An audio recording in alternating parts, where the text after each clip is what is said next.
Good morning, fools. Welcome. It is Sunday, March 30, 2025. I'm Dan Caplinger here with Lou Whiteman, and we are here for Fool 24. It is our live stream show. We are here for the next 12 hours, not Lou and me. We're here for 2 hours, but we're here for the next 12 hours to answer your questions and prepare you for the coming week and hopefully give you something that you can use in your investing life and your financial life. We are here to give you whatever information that we can. Hopefully it's helpful to you. We cannot, though, give personalized financial advice. We can't tell you what to put on your tax return. Tell you, it's going to be up to you picking what stocks you're going to put in your portfolio. But if we know something, then we are happy to talk you through it. Lou, it's early, but we're here. It's bright. It's early. It's actually not bright. It is early, but it's not really bright here where I am in New England, which is nothing new for a late March, early April. And we're going to be talking, me for the next 2 hours, Lou for the next 3 hours. That's right. About the week ahead and things that are coming up. And Lou, I'm going to give you a chance to talk right now, but then I'm ready to jump right into it because I know that this week is an important week for you, that it's an exciting week. There's a company that I know that you would be interested in. I'm not sure if anybody else would be interested in, but I have covered this company before. And I find it kind of fascinating in this sort of, it harkens back to when I was a 5-year-old. I'll tell you that's the hint that I will give. Oh, wow. And, but yeah. And, but I don't know. Tell me what's on your mind to get us kicked off here. This is why we do no prep, fools, because it's so much more fun for me this way, right? And it's all about entertaining me at the end of the day. But yeah, no. Good morning. Hi, Dan. And yeah, no, I mean, I'll tell you what's on my mind. Of course, I am trying to get my family gift list together, make plans, make sure the caterers are ready because it's Liberation Day. We have Liberation Day this week on Tuesday, and I mean, for years the family has celebrated Liberation Day. It's always been a big thing. But kidding aside, it is, unfortunately, I'm so sick of thinking about the big macro, but the big macro seems to be everything today and these days in moving stocks, and I reluctantly am kind of curious to see how this all goes, and but kind of we could talk about this later, but kind of it's staring right in our face. I'm not going to be the first to pull this out, but the weirdest relative to expectation thing that has happened in the last 3 months. And just to me, it's a boring reminder, but I look at this weird thing that everybody now talks about, but nobody was thinking about back 3 months ago. This is why you should be focused on the long term and not the near term, because we're never right. Yeah. Anyway. No, I totally get it. And like I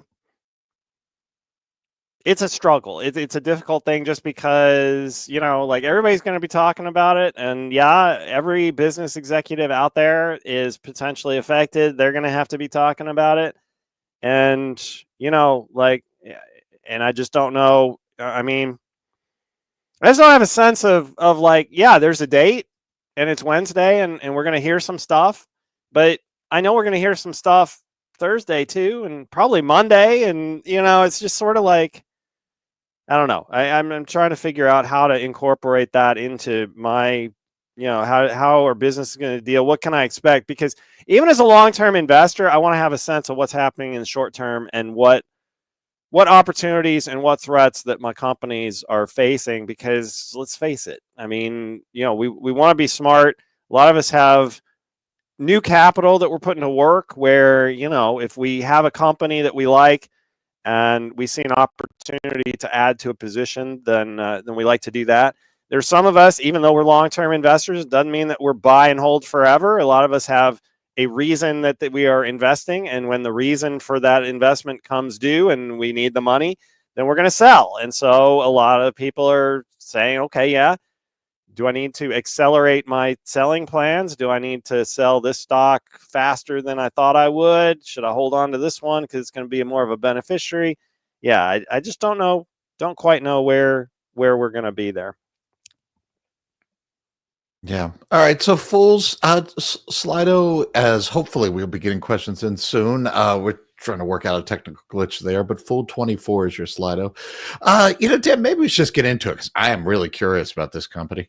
Okay, so let me do this. And on the Slido issue, fools, if you are submitting questions, but you're not seeing them in the Slido queue, do not panic. That is the nature of the issue. Is just that we're having a little bottleneck between where the questions are getting submitted and where they show up on the actual question list for us to answer. So if I know sometimes when that process bogs down in the past, members will be like, hey, is this thing working? And the answer is, I believe we are getting the questions.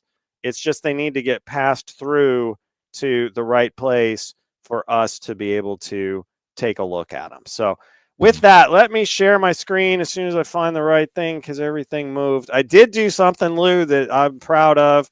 I moved things around so that this button that says leave studio is no longer right next to the button that says share screen. I did not do that. All right. We'll talk about that offline. Yeah. You got it. But okay, so sharing my screen. Lou, be prepared because it's impressive, folks. What are we looking at? We're looking at a railroad tank car. Specifically, we are looking at a railroad tank car produced by Greenbrier Company's ticker GBX. And Greenbrier set to tell us about their latest earnings report here on Friday. Thank you to my fellow fool, not my fellow fools, sorry, they're a competitor, I have to say, but thank you to Kiplingers for giving me the concise earnings calendar so that I could pick this one out.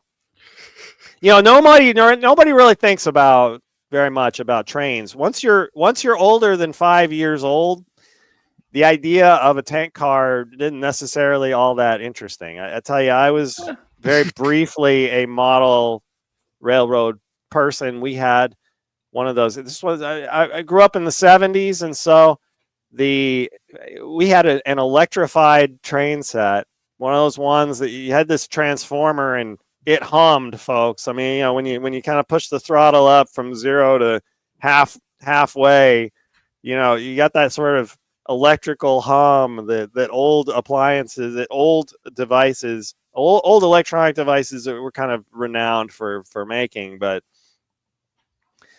even though a lot of people don't really think much about trains and transportation, except maybe sometimes they have to wait for them when they are driving through a place that has a train track where there's not a bridge or a tunnel underneath, it is still important. And it's important, rail transportation, an energy efficient way of getting a lot of bulk goods from place to place. It is still a major part of the transportation logistical network. And it is a surprisingly robust industry in the sense that you've always got things that you have to pay attention to. Highly regulated industry, not only in terms of, kind of how the traffic works, how the traffic moves, but also in the mode of transportation that you've got. And so a tank car like this, you might see it rolling by and you're just sort of like, yep, it's a hunk of metal. They're usually painted a dark color to prevent, and it's just the sort of thing that you take for granted. But there's a lot of work that goes into these, and Greenbrier is a specialist in building tank cars, in building box cars, in building all sorts of different railroad transportation, the containers that you'll see attached to the back of these trains. And with train transportation, I think that trains an important part, especially of internal domestic transportation, kind of not the last mile, but the domestic side of things to get things moved from place to place. Should be interesting. And Lou, I know you're always interested in these transportation logistics types companies, and so I figured that Greenbrier would probably be on your radar. It's the light part. It's the light part of earnings season where there's not a whole lot of companies going on, and so in the middle of earnings season, Greenbrier probably doesn't get any notice at all. But they're smart. They picked an off standard reporting cadence for their quarterly reports, and so think a lot of people are going to be paying attention to this one just because it's one of the few that are out there. Yeah, and a really pretty well-run company. They've consolidated a lot of. I mean, this is an industry that has consolidated. They're not alone here. There's a few companies, but so this is the really interesting thing in trains. The trend in trains is something called PSR, precision scheduled railroading. And it started in the kind of 90s up in Canada, and it slowly made its way through US railroading, mostly on the back of activist campaigns, to be honest, because this isn't, this is a very, very old industry, Dan, that is, hesitant to change. But to oversimplify, basically, in years past, the railroads would set their schedule based on their customers' needs, the big customer demands. If Dan needs to get something from point A to point B, okay, he's got like half a train booked up, I'm going to just run that train. PSR is more, if you think about getting on the airline schedule, like this is where we're running trains and get on board, which kind of, it seems obvious, but it has been a real shift in the industry. It's a huge cost savings if done right, and you don't mess with your customers. You can really reduce the amount of equipment you need fewer engines, just across the board streamlining. So that has translated to maybe a difficult period for some of the suppliers of some of these cars and stuff. In theory, you might need less cars, or so people thought.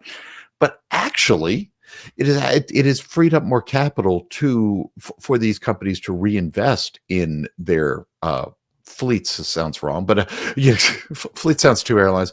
I'll give you. This is a fascinating, because basically, as you say, Dan, this is a company that serves the trains, right?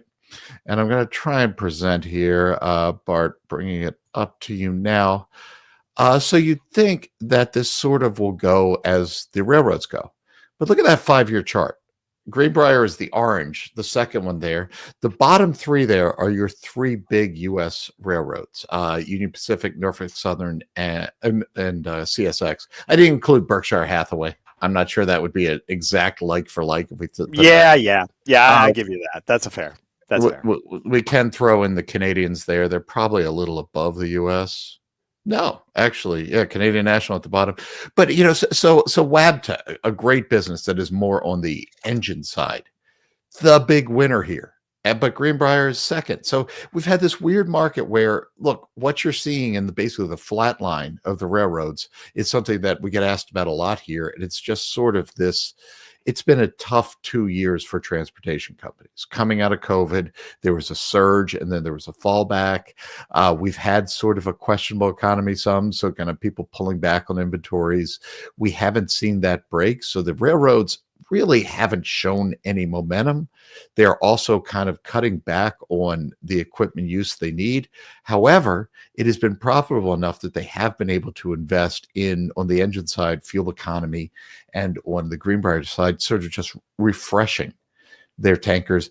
It's been a good stock. These are cyclical. That chart can be viewed as the glass half full is wow, glass half empty is whoa, cycles happen and that's up big. So, I think we're probably somewhere in the middle. I don't know if it's like the doomsday or kind of a great time to be in, but a very well-run company that has taken advantage of sort of a weird market in railroading. And it's done real well over the last 5 years. That's a heck of a chart, right? For a boring. It is. And, but I mean, there's so many of these industrial companies, frankly, that are doing this. It's, I've been looking a lot, in areas of, I don't know what you'd best call it. Let's call it kind of, I'll call it industrial services, but it's kind of like a crossover between industrial services and kind of consumer hardware service. Yeah, now I'm just cluttering up the whole thing.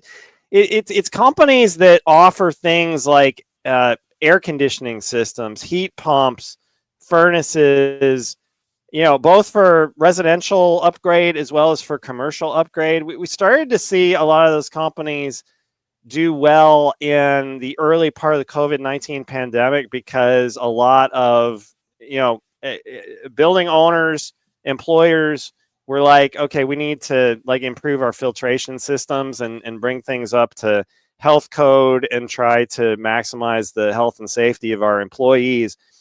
But since then, different things have, there are other aspects as well, things like energy efficiency, new ways of getting the job done when it comes to climate control, new needs for climate control, just because, changing areas, seeing changing weather trends that require different ways of doing things. And so it's kind of surprising that, you see a chart like that, and I think that your immediate thought is, okay, well, yeah, a chart that is showing returns above market. Well, it's probably a tech company, maybe it's an AI thing. That's the hot area right now. And yet there are a lot of these, what you might call old economy type companies, that they're doing a good job. They're taking industries that might be fragmented, that are usually served by local companies. You're thinking things like furnace repair, your air conditioner breaks.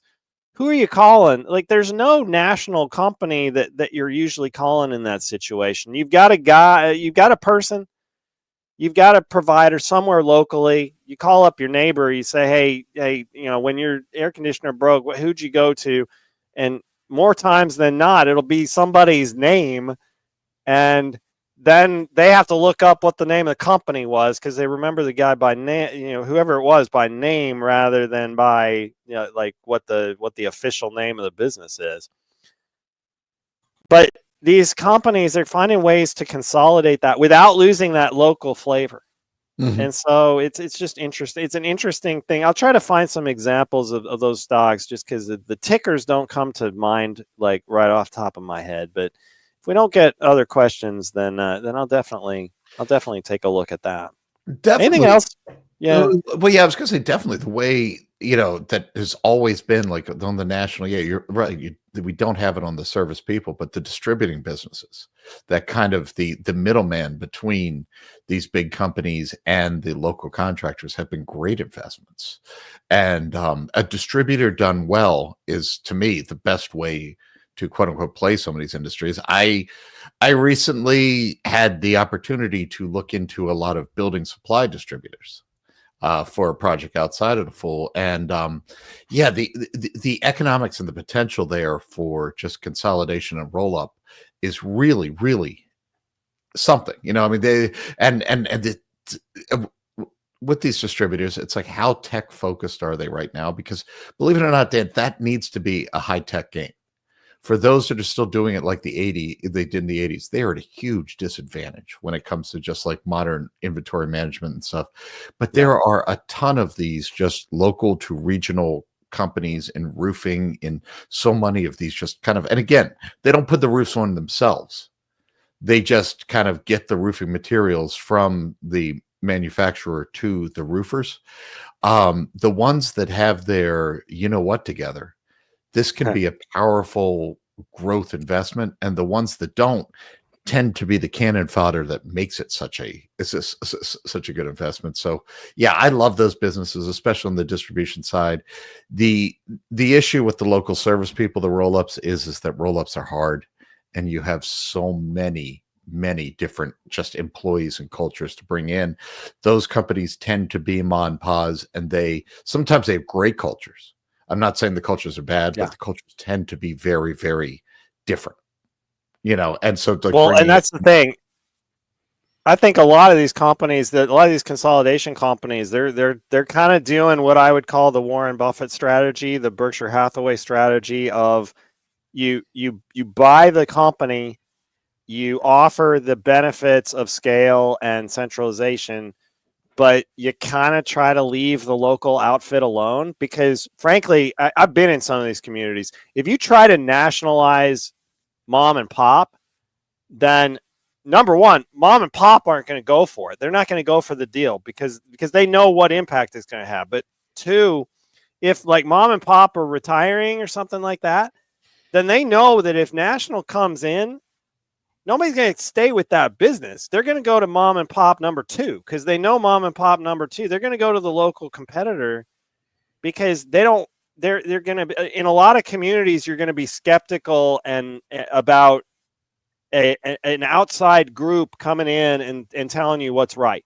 You want a local person, you want a member of your community telling you, yeah, this is the brand of air conditioner that I think is going to work. How do I know that?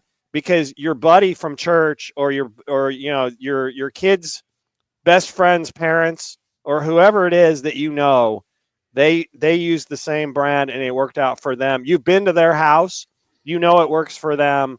That's something that you can use too. And I mean, a smart national company, they're not going to want to mess with that. They don't want to be like the bad guy. They don't want to be like the Darth Vader coming in and trying to change everything up and make it uniform and all that. They just Agreed. want to, what they want is to offer so that, when it comes time to, mom and pop can't afford to have digital cloud inventory management. And so, a lot of the time you're dealing with mom and pop and it's like, yeah, I've got a part. I'm going to order that part, but it's going to take a week. And you just kind of like, okay, yeah, I get it. I live in, a place where it's hard to get parts next day. And so there you go. If these centralized distributors, if these companies that are kind of bringing together these fragmented markets, if they can give those mom and pops kind of the good stuff where it basically accelerates their ability to do business, so as if they were a national company, but still give that localized service. Yeah. That's the threat. That's the needle that you have to thread in order to make it work.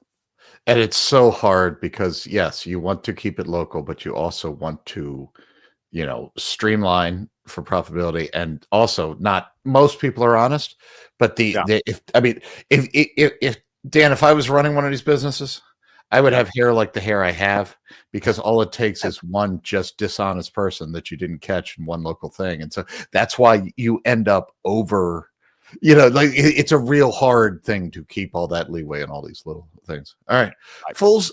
The questions are coming in. Corey, thank you. Or Corey can't hear us, but Corey is doing a Herculean effort to make sure that that things work out today. The behind the scenes people, Dan, are the heroes with this, like most things, not just the morons that are. You got it. I mean, all I got to do is sit here and talk, and only that half the time. Half the time, I'm just sitting here looking. So right. It's exactly what It's exactly what I'd be doing anyway, but I have no idea if anyone's listening now. I know my wife wouldn't be if I wasn't on here. But to get a question, and maybe this can clear up, or I don't know, or add to conclusion. But this was from a bit ago, but I think it's a good question. Your thoughts on Boeing's impending fraud case? Will it affect future sales and defense contracts? So yeah, good old Boeing, ticker BA. This fraud case, Dan, I think probably everybody knows this is stemming from the 737 MAX incidents from a few years ago, if we want to call it that. U.S. Department of Justice, after the fatal 737 MAX crashes, they ended up filing fraud charges alleging misrepresentation to U.S. regulators about these systems. Last year, Boeing agreed to plead guilty on these fraud charges, pay a fine of, I think, about $500 million. There was supposed to be kind of a final arrangement on a plea deal. The judge had rejected I think it was a DEI thing, where the initial plea was basically all set, but the judge wanted some things, or the government. There was something to do with like Boeing hiring practices that really wasn't related to it, but had to be put in there. Now, word has it, or there's been some like rumors, reports unconfirmed, that Boeing is seeking to back out of the plea deal. We don't really know what's going on, but we know that the judge has suddenly set a June 23rd trial date. So it would appear that perhaps Boeing is talking about backing out of this deal, maybe to get a new deal, or maybe to just go and take its chances in trial. So a couple thoughts on this. I'm not on the jury here. I don't know, want to get into exact things, but, whether or not there were misrepresentations to U.S. regulators about key systems, it is pretty clear that Boeing misrepresented to airlines what key systems were going on in the 737 MAX. I say that at the risk of, I guess, being sued, but look, there are really, really tragic things that happened. Something went wrong, period. I don't think you can say here that, oh, we're the victims. And I would not advise Boeing to say that. But The market is not backwards looking. And as far as an investment case, I believe that the 737 Max and everything that happened is pretty much priced into Boeing.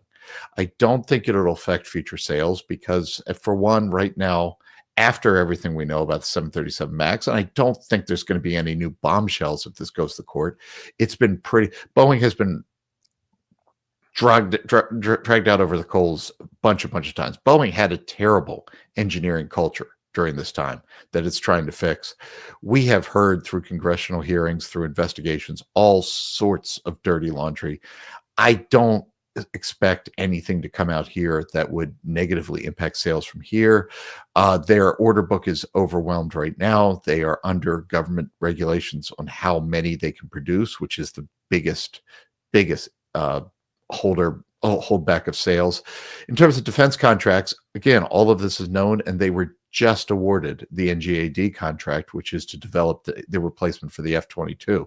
So I think this is mostly in the past. It could kind of bring up and make front and center in people's minds what happened with the Max, so there could be a near term. But Boeing is blessed being part of a global duopoly, which, despite what's going on in China, is unlikely to be changed anytime soon in most of the world. The real thing for Boeing is, the real question for an investor is can they get their act together and actually manufacture successfully? A 737 Max is just kind of one chapter in the story. This 777X, the new version of that plane, is terribly over budget and has had all sorts of problems. The Dreamliner, which is their biggest hit of this century, has had all sorts of recalls and grounding because just trying to figure out if the manufacturing from this same era happened the same way. On the defense side, the tanker contract, the fighter trainer, Boeing has not done a good job actually delivering.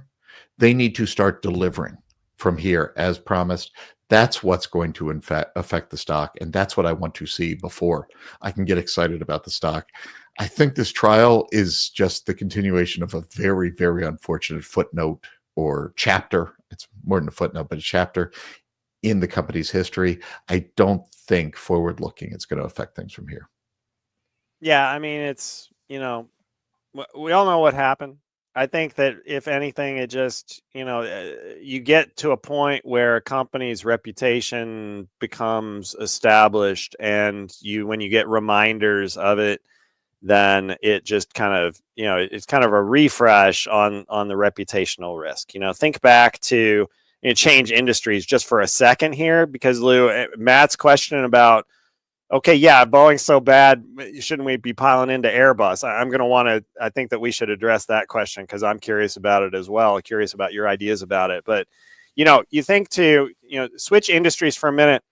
You think about Wells Fargo, ticker WFC, and it's like, folks, they were perhaps, Wells Fargo, perhaps the most renowned in some of the practices that were caught with respect to how that banking institution treated its customers, what incentives employees were given to generate sales and revenue, and what some employees did in order to reach the targets that were implemented by Wells Fargo management. Well known. Lots of settlements. There was a period of time where there were lots of settlements. It seemed like, you couldn't keep it straight what you were talking about, because it's like, okay, well, is that the one about the checking accounts, or is that the one about the credit cards? Like, whatever it was. Right. And like, at some point, it's sort of like, okay, Wells Fargo is going to trial. And your question was not, oh, are they going to lose? Or, but the question was, all right, which one was this again? And, I think that you got a little bit like Lou was saying, Boeing has had a bunch of challenges, some of them tragic, some of them more in terms of efficiency, like, a plane model doesn't get approved as quickly as possible, or you run into assembly line issues that slow down production, or you have labor unrest, or you have, Boeing's faced it all. And so, it's sort of like, does any one event like move the needle? Maybe, maybe not. But it's just kind of like it keeps telling a story. And the story it tells is basically the one, Lou, that you just said, which is, there's been a host of problems at Boeing, and Boeing overall has not figured out how to make those problems not happen. And so, yeah, these things that happened in the past, they happened. They're not necessarily going to move the stock, but if they lead investors to realize or draw a conclusion that Boeing is is never going to get past the sorts of internal situations that have caused these problems in the past, then they may conclude they're going to keep capping in the future, and that should affect the stock's future prospects. And so, yeah.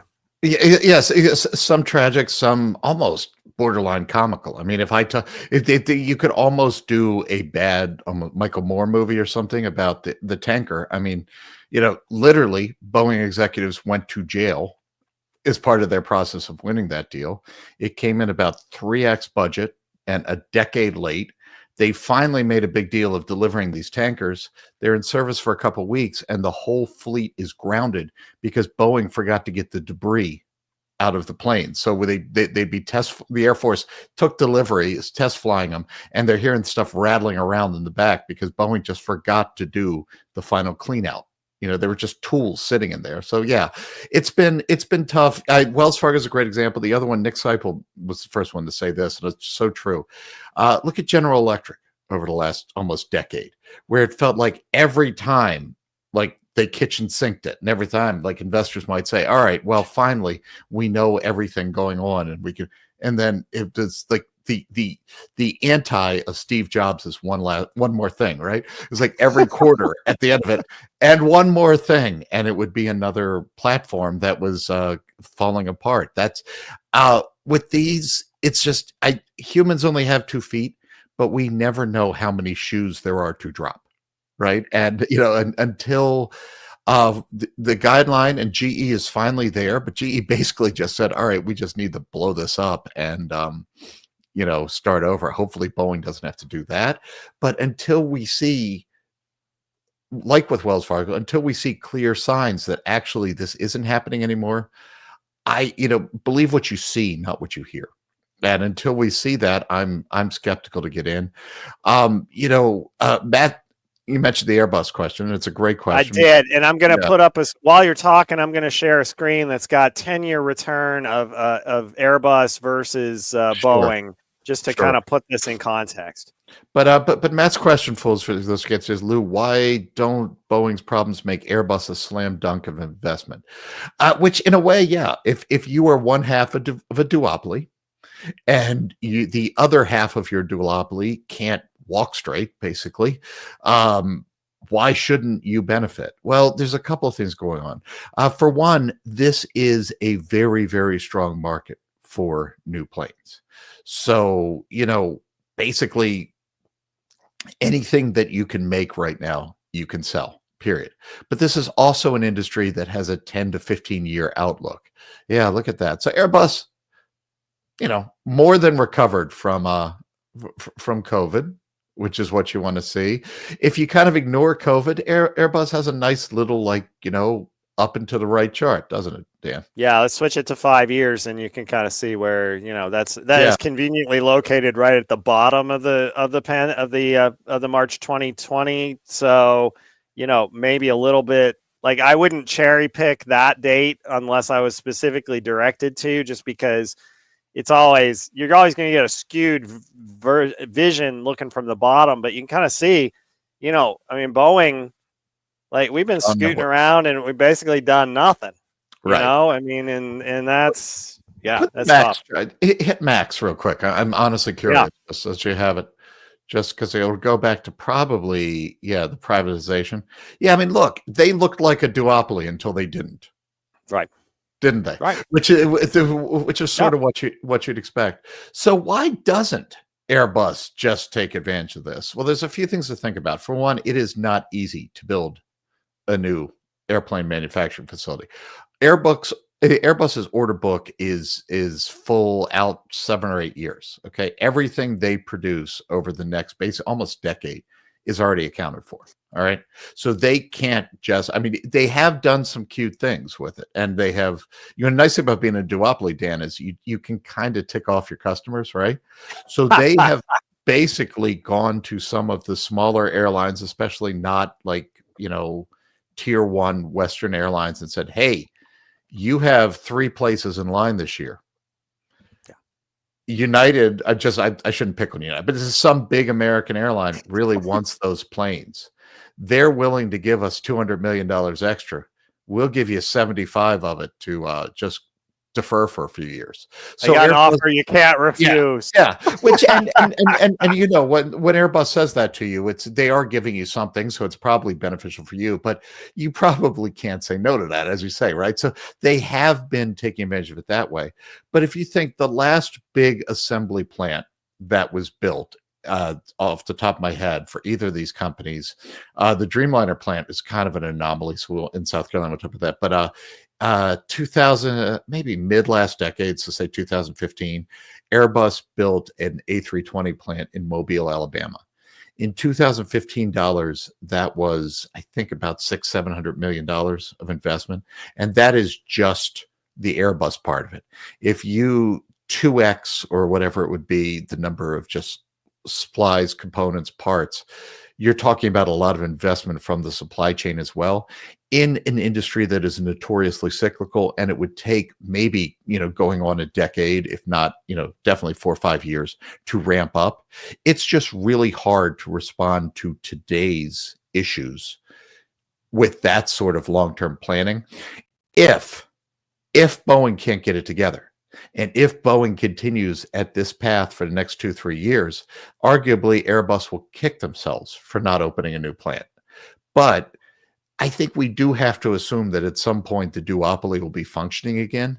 And at that point, do you really want to invest probably what would end up being in the billions and stretch your supply chains that are already sort of stretched, or you know, working on, you know, max speed, pardon the pun, but do you really want to do that over to kind of, it's a near-term imbalance, and that's a long-term solution.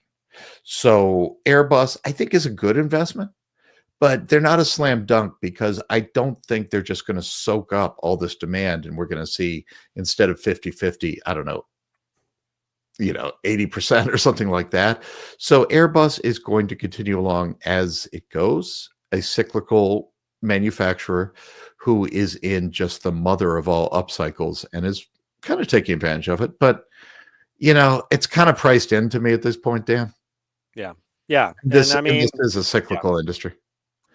And there are, I mean, there's things that, you know, you have to make a 10-year assessment on what's the market going to look like 10 years from now. And I don't know what the market is going to look like 10 weeks from now. Yeah. You've got, you know, especially with all this geopolitical stuff. I mean, nobody really thought that we might be in a situation where Boeing, a U.S. manufacturer, and Airbus, a European manufacturer, you know, would be like on different sides. And yet, like, I mean, I think that's the direction that you're going. I think that you might well see both macroeconomic and political pressure on airlines of various nationalities to make purchasing decisions from one manufacturer or another, and to have decisions to the contrary of whatever the prevailing public policy is, to have those criticized not just by government actors, but by consumers.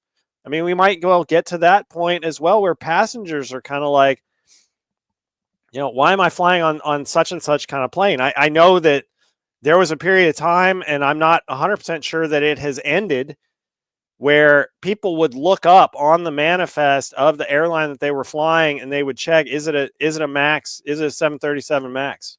And if it was, they'd be sort of like, I'm switching flights. You know, I mean, it was like that. And so is that gonna extend with, you know, kind of the prevailing consumer trends, the prevailing political trends? Is that going to change to a point where, you know, these are individual fighters in a trade war? Like, I just don't know. And if you are Airbus, if you are Boeing, if you are making decisions, production decisions, capacity decisions, that the impacts you're not going to there's not going to be any new plane coming out of that for until 2035. Yeah. Then you have probably, to have the if we say strategy. 2030. Yeah. But no, exactly. This is just a very, I mean, and look, it's funny because what we're discussing is really why this is a duopoly. Yeah. Right.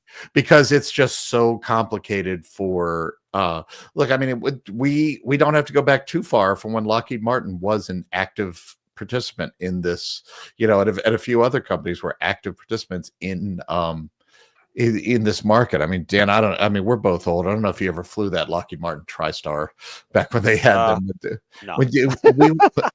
Well, no, I mean, not you flown, but even flown in it. That was well, you maybe that one I don't know. But yeah, like this is why all of the advantages that these companies have, because of just how hard it is for a newcomer to get into the business, it also is a limiting factor on their ability to quickly and nimbly expand, which I think is what's going on with Airbus right now.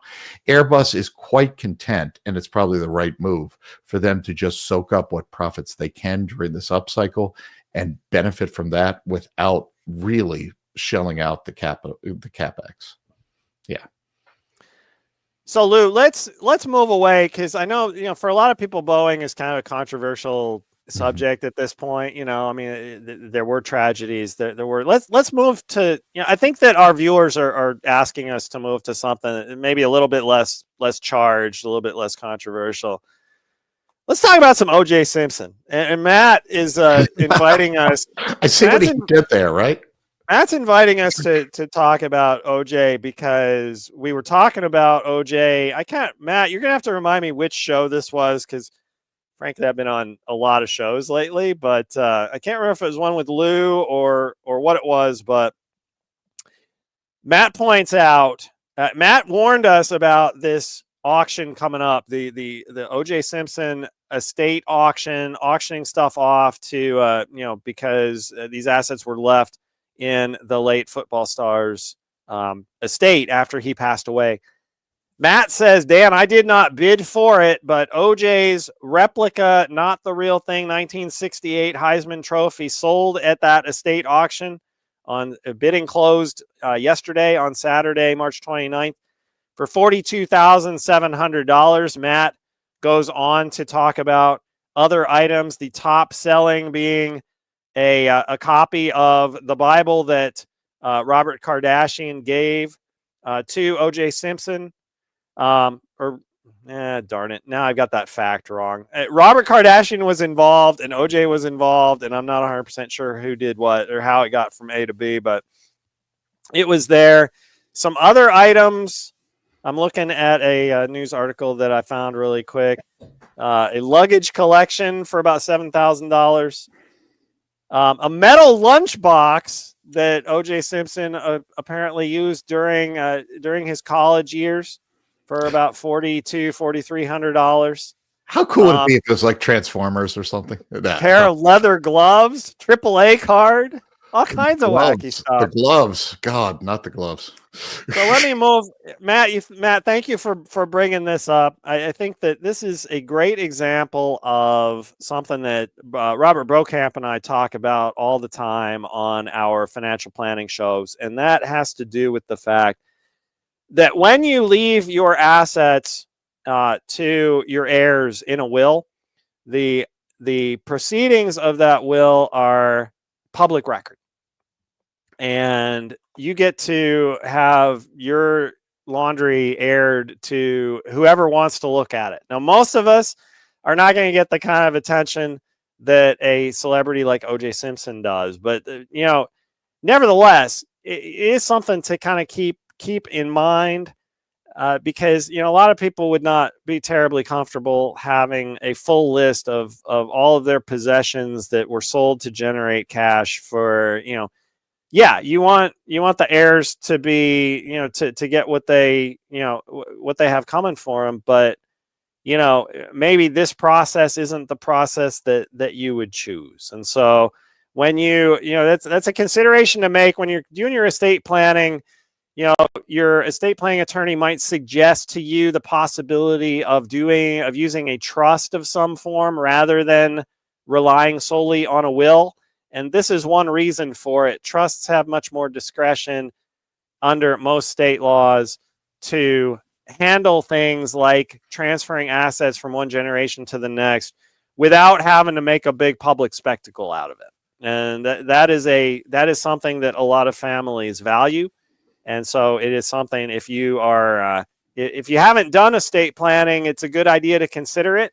And if you have done estate planning, talking to the attorney, the professional who's worked with you on that, to ask, okay, yeah, I see this thing happening. I really don't want that to happen. Is my current plan going to prevent anything from happening like this?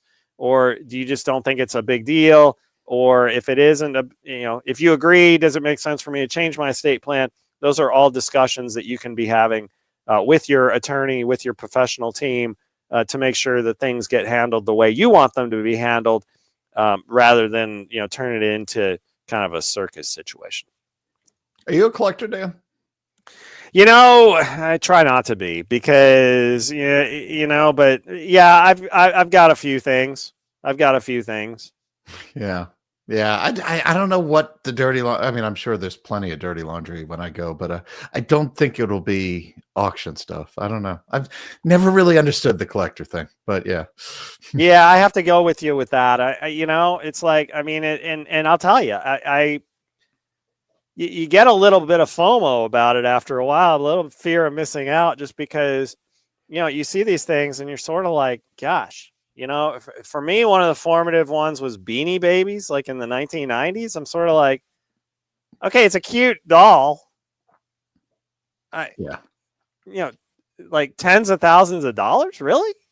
Yeah. Cabbage Patch Kids, like, okay, I mean, I don't mean to make too much light of it, but there are people who suffered serious injuries on Black Friday shopping events trying to get their kid a Cabbage Patch doll, and like they weren't the strongest and they weren't the fastest. Let's put it that way. I mean, yeah, it's one of those things. It's sort of like, I kind of feel at some level that I don't know. It's a harmless thing, and people have such pride in it. So I try to be empathetic, and but I also think about where that money could go instead, and Right. it's sort of like, I don't know. It's not.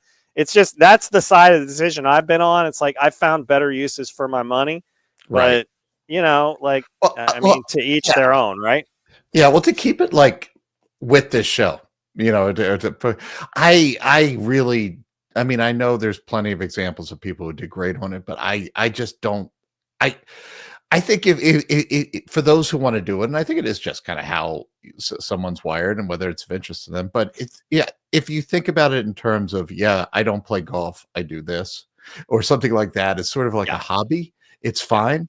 If you are saying like, I don't contribute to my 401k because I have a collection of blank, that to me is a different thing. So I mean, if it's a hobby, great. Everybody needs hobbies. I definitely spend money that I shouldn't on things that, that at least my wife will definitely tell you that I shouldn't have bothered with. Lou, I'll tell you, I mean, there's some multimillionaire out there on the YouTube universe looking at me and just laughing their heads off because they made all their money on Pokemon cards, and we just don't get it. Like, I get it. I am willing to accept that that person is out there. I just, yeah. But I mean, to me, if it's in the realm of hobby or something that brings you joy and it's the money you're spending on that, it's fine. If it is your retirement plan, Dan and Bro, you do the retirement hour when? Tune in one day, right? That's Tuesdays at 10 a.m. Eastern for the retirement show, and Wednesdays 10 a.m. Eastern time for our financial planning show. And anytime that you see either me or Bro's name on the schedule, feel free to pipe in and ask questions. Happy to answer those. Yeah, about what the most valuable Pokemon cards are, right? Yeah. Just be prepared for long silences and me struggling, me trying to call my buddies up, my child's friends, parents who I have a go-to for Pokemon actually, but but a lot of other areas, I'm just going to be totally clueless. Yeah. Well, let's stay on mindset for a second. For the Bees is up with us, and good morning, For the Bees. Hope you and everyone out there, good morning. It's Sunday morning. Hi. But For the Bees said, will you address the tools and mindsets for investing, how to learn from past mistakes and navigate our present and prosperous future? For me, and this is maybe having a teenage daughter, I feel like I'm having this conversation with non-investments a lot. But the first thing about for me is that forgive yourself, because I think it's hard to learn from past mistakes if they still, if you can still, when you're thinking about it right now. And For the Bees, you're probably, because I am too, a little thinking about that mistake that really, really got you, and your stomach starting to go real quick, or stuff like that. It is really hard to learn if you can't. It's not move on, but it is at least forgive yourself and sort of acknowledge, okay, I'm human. I shouldn't have done that. And that is, I think, the first step on learning from mistakes, but also is the kind of just the realize is that, and sometimes maybe, us on this stream where we like to talk about our winners, but I have so many mistakes in investing that I could, and not investing, if I'm honest, that I could go to, is that it does happen. Just like with baseball, this is not a endeavor that you're going to bat 1,000 or anywhere near 1,000. The easiest way for me to learn is to just say, okay, it's all right, I made a mistake. What exactly went wrong? Navigate our present for a prosperous future. I think the other thing, and Dan, I'm sure you have a lot of good thoughts here, but as far as if mistakes get in your way, as far as looking to the future, this is why I love just like the total market fund or something like that. If you're in a position where you've had a couple of bad quarters or some bad investments, you're feeling down on yourself, you're not ready to forgive yourself, the best way for the prosperous future is to at least just say, all right, well, I'm going to put some money, and let the money, just put money that you have, even if you're not prepared or not feeling confident to put it in individual stocks, put it into the market, let it grow, and say, okay, this is, for almost all of us, it is good enough. I am totally okay. And Dan's really the one to answer this question. But I am, despite what we do for a living, I am totally okay with anyone just saying, I'm not going to buy individual stocks. I am just going to buy a nice low-cost index fund and let it ride for however many years. If you need to, just don't let it freeze you, and don't let it say, I can't do anything right. At least do that and go into that. And that is, you are doing great things for your prosperous future. And then over time, you'll say, all right, well, look, I have this idea, and maybe you can learn from that. I don't know, Dan. This, I feel like this is your wheelhouse. Well, I mean, For the Bees, don't let Lou tell you that he's not just as qualified to talk about this as I am, because the fact is every investor finds their own way. And you don't have to be a mindset professional. You don't have to be a financial planner. You don't have to have letters after your name or whatever in order to be able to give advice, to give guidance on, like, to tell your story is really what I'm talking. It's not advice. It's just, we all find our own ways of handling it, and they work to varying degrees of success for that person. And then you hear, Lou tells me a story about how he handles something, and I'm like, gosh, I should try that next time. Or, boy, I could not do that. And you learn something about yourself. I mean, you don't have to agree. Sometimes you learn the most from investors who just have a completely different skill set from you, a different risk tolerance, a different way of thinking about things. And you realize, okay, yeah, they do things, and I always thought I might be interested in doing things, but I know this person, and I know where we are similar and where we are different. And from this conversation, I draw the inspiration that I'm not going to do that thing, because now I understand what's involved, and it's not for me. And that's a perfectly legitimate answer as well. But, I got to say this, For the Bees, if you want me to address tools, I'm going to show you a tool, And I'm kind of cheating because it's not exactly a prop, so it is not exactly 100% what we're talking about, but I'm holding it up right here. And this is just, I don't know if you can see, it's a Staples notebook. If you opened it up, it's a bunch of blank pages. This one actually does not have all blank pages. It has stuff, and it has stuff that's not related to finances, and so I'm not going to show it, A, and B, that's why I'm saying it's not necessarily thing. But what I'm using it to symbolize is I'm a big believer in having the investing diary and the investing notebook, having some record. It can be electronic, let's be clear, but some record of when you take an action. Explain to yourself, to your future self, what you were thinking at the time. And then your future self can hold your past self accountable for that decision, hopefully with loving kindness and empathy, because we all get, hopefully, I say this in a rare display of optimism. Hopefully we all get wiser as we grow older and have more experiences.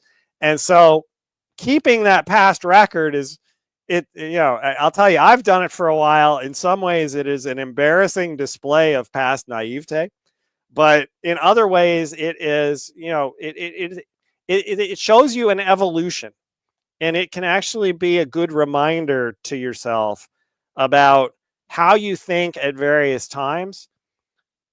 And I should be very clear, sometimes it is a good reminder to refresh your understanding of fundamental principles and actually go back to a time when maybe you were wiser.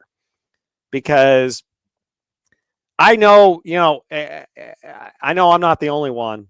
When you have current events, when you have distractions, when there are things that are causing uncertainty, it can cause your thought process to lose a level of calmness and rationality. And when that happens, when anxiety starts to slip in, then the decision-making process can suffer. It definitely changes. And so, anything that you can give yourself to remind you of times when there were other factors affecting you emotionally, or that aren't the same as they are now, that can kind of give you more of a baseline to be able to judge these things. And so an investing journal, whatever you want to call it, I think that to me is kind of the best tool to allow you to assess yourself, forgive yourself past mistakes, understand that you're going to make mistakes, and yet still be able to move forward, and also to celebrate your successes. Because yes, and I'm speaking personally now, yes, it is always very tempting on a day like Friday to concentrate in on your holdings of one particular stock. On Friday, it was Lululemon, ticker LULU, which was down 14% after it reported its latest financial results. And to say you made a mistake. But it's like, that's only one part of a diverse portfolio. And it's only one event in time. And so, yeah, if that's important, if you feel bad about it, make a note of it in your investing journal. And then when things go back to when there's not this immediate event, you can look at it from a different perspective and say, boy, I was really freaked out on that day. I tend to freak out when a stock drops 14% in a day. And then you know something about yourself and you're prepared for it, so that next time it happens, and I'm sorry, it's going to happen. Hopefully you have days when they go up 14% too. Lululemon has done that for me in the past as well. But would you remember that? Maybe not. Maybe the investment journal helps with that. So Lou, that's kind of my big, there's tools, there's all kinds of stuff that you can get. Technology is big, but for some people, the book is going to do it. The book's going to be the answer. Yeah, I like that. And I mean, again, it's tough. But it is. This is simple and overly kind of simple, and it never happens all in one day. But the fun thing about this and the hard thing about this is, you could buy 5 stocks for $1 a piece. 4 of them go to 0 and 1 goes to 7. You are going to feel those 4 zeros much harder, and you're still okay, right? But Yeah, and you're going to say, oh, well, if only I'd put all of it in the 7, then I'd have so much more. It's just like, gosh, cut yourself some slack. You didn't know. You didn't know. You don't have the Wayback Machine. Fools, let us, Lou, this seems silly when we're on for a 2-hour segment, but for practical purposes, we are a series of 1-hour segments. So thank you, Motley Fool members and other viewers, for watching this first hour of the week ahead with Lou Whiteman. I'm Dan Caplinger. Thank you for the folks backstage, especially Natasha Hall, who is up unexpectedly early due to an incident that one of her fellow moderators had. She stepped in very quickly. Thank you so much for that, Natasha. And viewers, do stay tuned because Lou and I are back right after this 3-second pause for the next hour of the week ahead. Thank you so much. And we are back. Motley Fool members, thank you for sticking around for hour number 2 of the week ahead. I'm Dan Caplinger with Lou Whiteman, and let's keep talking. We've had a good conversation. We've talked tariffs. We've talked O.J. Simpson. We've talked Greenbrier Companies, ticker GBX. We have talked Boeing, ticker BA. And we got a lot of other stuff to talk about, too. Lou, in hour number 2, set the tone for us for hour number 2. We've been having fun. Some might say too much fun. And what you decide is going to tell us whether we keep having fun or whether we go completely off the rails or whatever. I am following your lead. Oh boy, here we go. All right. Well, you know what we really should do, and fools, we'll see. I mean, definitely if you want us to, but we can. I mean, we really just ought to just share stories about our bad beats over the next few years. But over the last few years, maybe we'll get to that. There was something that I sort of, because this is, I teased this in the last hour. I'll get to it quick because I don't think we have to stay there forever. But just as far as why have a long-term focus. Okay. And I need to be careful here because there are plenty of YouTube streams devoted to politics. So we will not go there. And this is, everything is politics these days. But as an investor, if there was one thing that we knew at the end of last year, it was regulations are coming down. An era of taxes are coming down is going to be, just go out and get it, American business. And the stock market was going to go rocket ship, right? Rocket ship. It's and so many we talked about mistakes. So much of the smart money, quote unquote, was all in on this. All right, Dan. Well, on Monday, we are going to finish up the first quarter of 2025. Yep. Yes, we are already a quarter of the way through 2025. I can't believe it either. I speak a little early here because, Dan, Monday could be a crazy, crazy day, but here's where we are on the easiest no-brainer trade in the world. Go all in America, which is what kicked, for a decade now? Definitely since the great financial crisis. You could easily just, forget that there is stocks in the rest of the world. Just be focused on us. The stocks with 2 X's because the Europeans are cool like that. The stocks 600, which is the there's exchanges all over, but it's the closest comparable to me to the S&P 500 because it takes the big companies from all the big European exchange.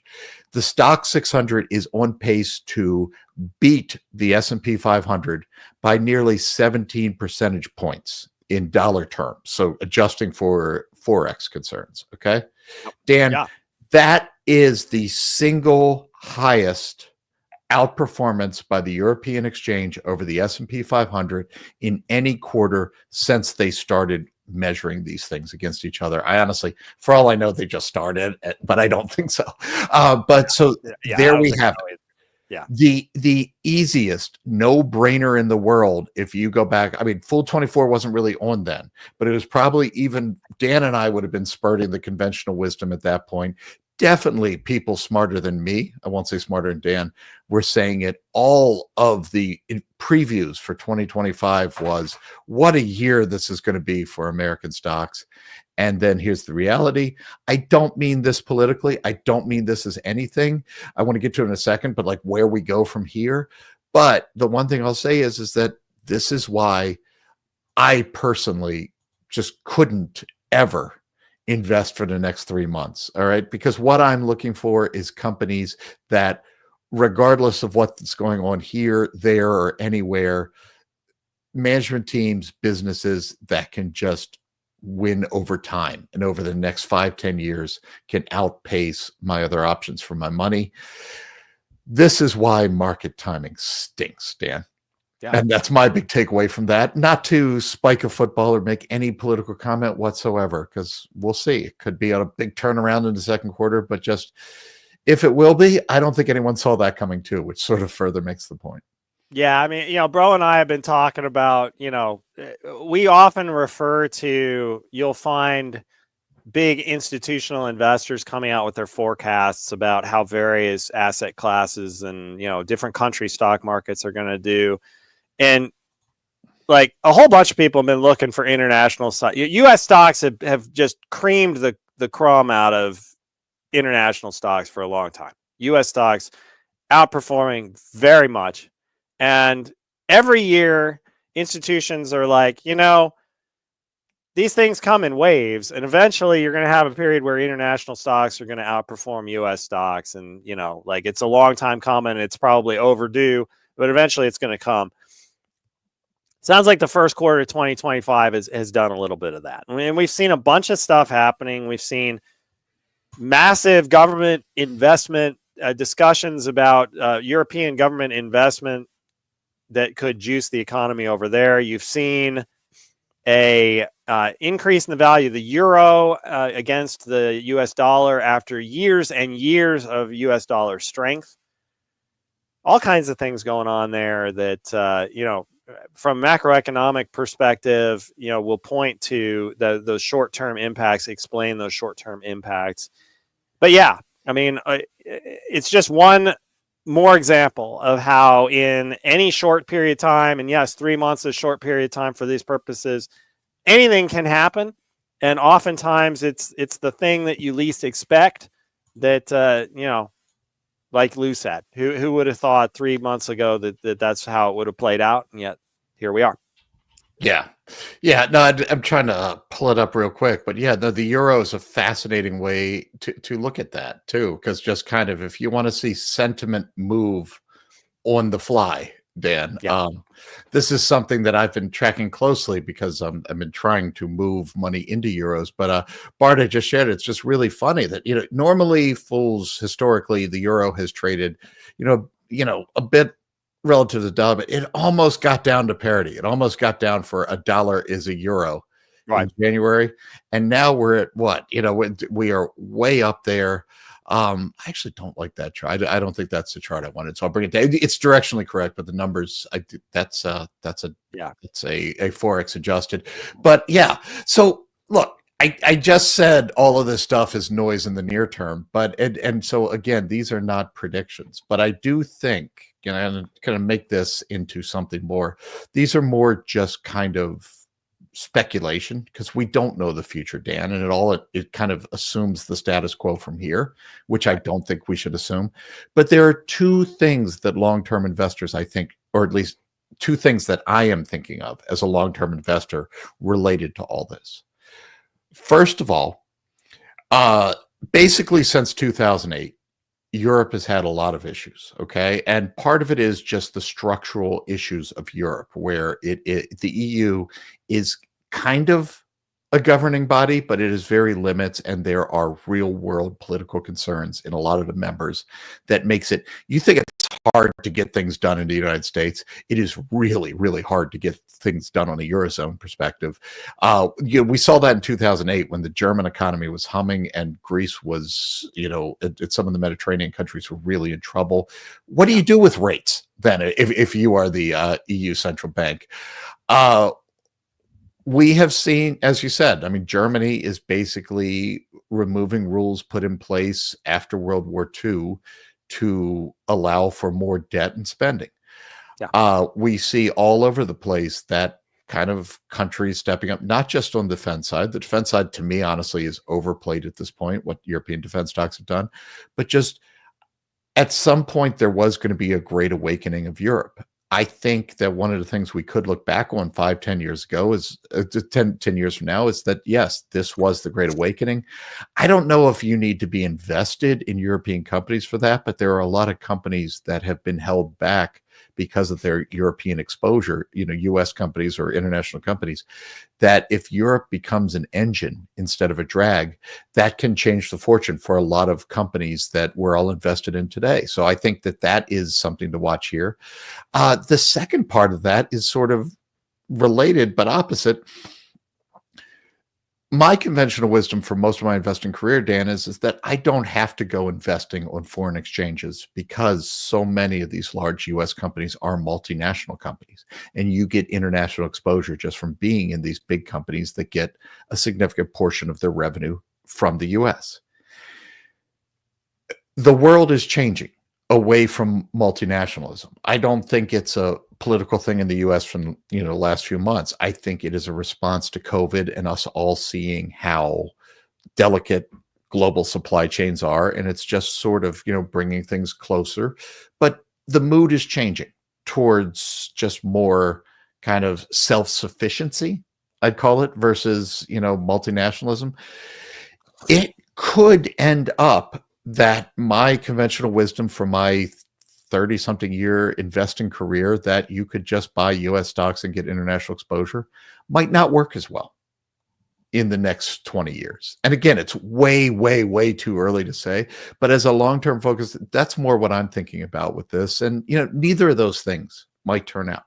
This could just end up being just one of these weird blips on the long-term trend towards kind of the world's coming together. The internet has helped with that. I think in general, just our ability to fly the ocean for a few $100s and see the world. I do believe that generally the world is shrinking and not getting bigger. But some of as a long-term focused investor, and I won't know this for years, but this is sort of where I'm thinking about some of that. And who knows? It could all be for nothing. Yeah. Anyway. Yeah, I don't know. There's so much. I think if I had to pull one investing takeaway I would take from this is that I think it's more important than usual to pull up a transcript of when a company that you're investing in does whether it's a quarterly financial report, or whether maybe they're doing a speech somewhere, or they are doing a special presentation to investors, maybe because they're doing an acquisition or announcing a new strategy or new product, whatever it is. Take the time, go find a transcript of the discussion. That often it's the CEO. Sometimes there are other corporate executives involved. But go find yourself a transcript and read through the transcript and just kind of get a sense of the tone. And I'm gonna say something that I'm not sure all my colleagues would agree with, but I think it's important personally, so I'm going to say it. The reason I'm suggesting this. It makes using artificial intelligence to do this, to try to summarize it. I specifically am suggesting that you not do that. And the reason for that is that an AI summary might do a good job of summarizing, but it's going to lose the tone of what the executive's human voice is in describing the business. And it's that human tone that I'm looking for. It's the tone. It's the attitude. It's the choice of words. It's the way in which those words are delivered and put together uniquely by that individual that I think can give you insight as to what that leader of that company is thinking, how they are interpreting the same events that you are seeing, how that leader is applying those events, the other factors that they are seeing, how they're putting that to use in their business strategy, how it's informing that strategy, how it may be changing that business strategy. Where specifically a company and its leaders think that they can ignore that noise, they see it as noise. And so, if you haven't done this with one, pick a company, and I get it. Time is at a premium. But if you haven't done this before, pick one company in your portfolio and do that this quarter. Either maybe it's as simple as a lot of these companies, they will webcast the presentation and you can just listen to it in real time in your car. Some of them will provide recordings and you listen to them later. Or you can read a transcript. Whatever you find easiest to do that. And with the goal of seeing, well, gee, I've been looking at these things this way, but this corporate leader, this is what that leader's focusing on. And maybe that's a different viewpoint that may be able to deepen your understanding of give you a different perspective on everything that's going on, and maybe help you understand something that maybe just from your own point of view, you're having trouble getting it. Maybe that's the answer that you need to inform yourself more fully. Yeah. I like that. Yeah. I mean, to me, that's the biggest thing in an earnings call is kind of you're right. The psychology is so important to listen to. I think you're just going to hear the voice. All right. We had a question. I think it's good. Paulie D, 19 minutes ago, said, good morning, guys. If I wanted to stay between 25 and 35 stocks, can it make sense to count a package like 4 home builders the size of one position as one stock? Paulie, I think this is one of those. It's kind of, that's up to you. Because I have 2 thoughts on this. It depends on why you want to stay between 25 and 35 stocks. Okay. If it is for diversification purposes, and you're counting 4 or 5 investments as one stock, your diversification goals might get thrown off, or unless you just slice the pie slower. So think about that. But if it's in terms of just, I don't have the bandwidth, the focus to think of more than 25 or 35, then to some extent, 4 or 5 companies in the same industry, you do just have to find, the time to just deal with home builders in general. I still like to at least browse over my individual stocks, though. So I think you can do that. At that point, I might just say, then just why not do an ETF as one of your 25 to 35 stocks? But then you do have that can be diversification. But I do think that is just kind of a personal choice. But think through, like, why do I want to stay at 25 to 35 stocks? And does this really, at the end of the day, stay consistent with the answer to that first question? Why? Because if it is just, I don't have the time to deal with 40, and yet you basically have 5 extra stocks you have to go through, even if you're counting as one position, you're not really doing it. And if you end up buying more of those, you can kind of skew your diversification if that's the goal. I don't know, Dan, anything I'm missing here, but it kind of seems like, yeah. It's a personalized decision, and I think that the first question, Lou, that you asked was exactly the one I was going to suggest is, Paulie, what are you thinking 25 to 35? And my guess is, the foolish philosophy says at least 25 stocks, but you don't want to have so many stocks that, you're having trouble tracking them all, or you end up diversifying so much that you could just as easily, like Lou said, buy an index fund and call it good. And so, I think that you're definitely not alone in picking that kind of range for the portfolio. But what it sounds like to me is that, it just kind of depends. The flip question to why 25 to 35 stocks would be, why 4 home builders?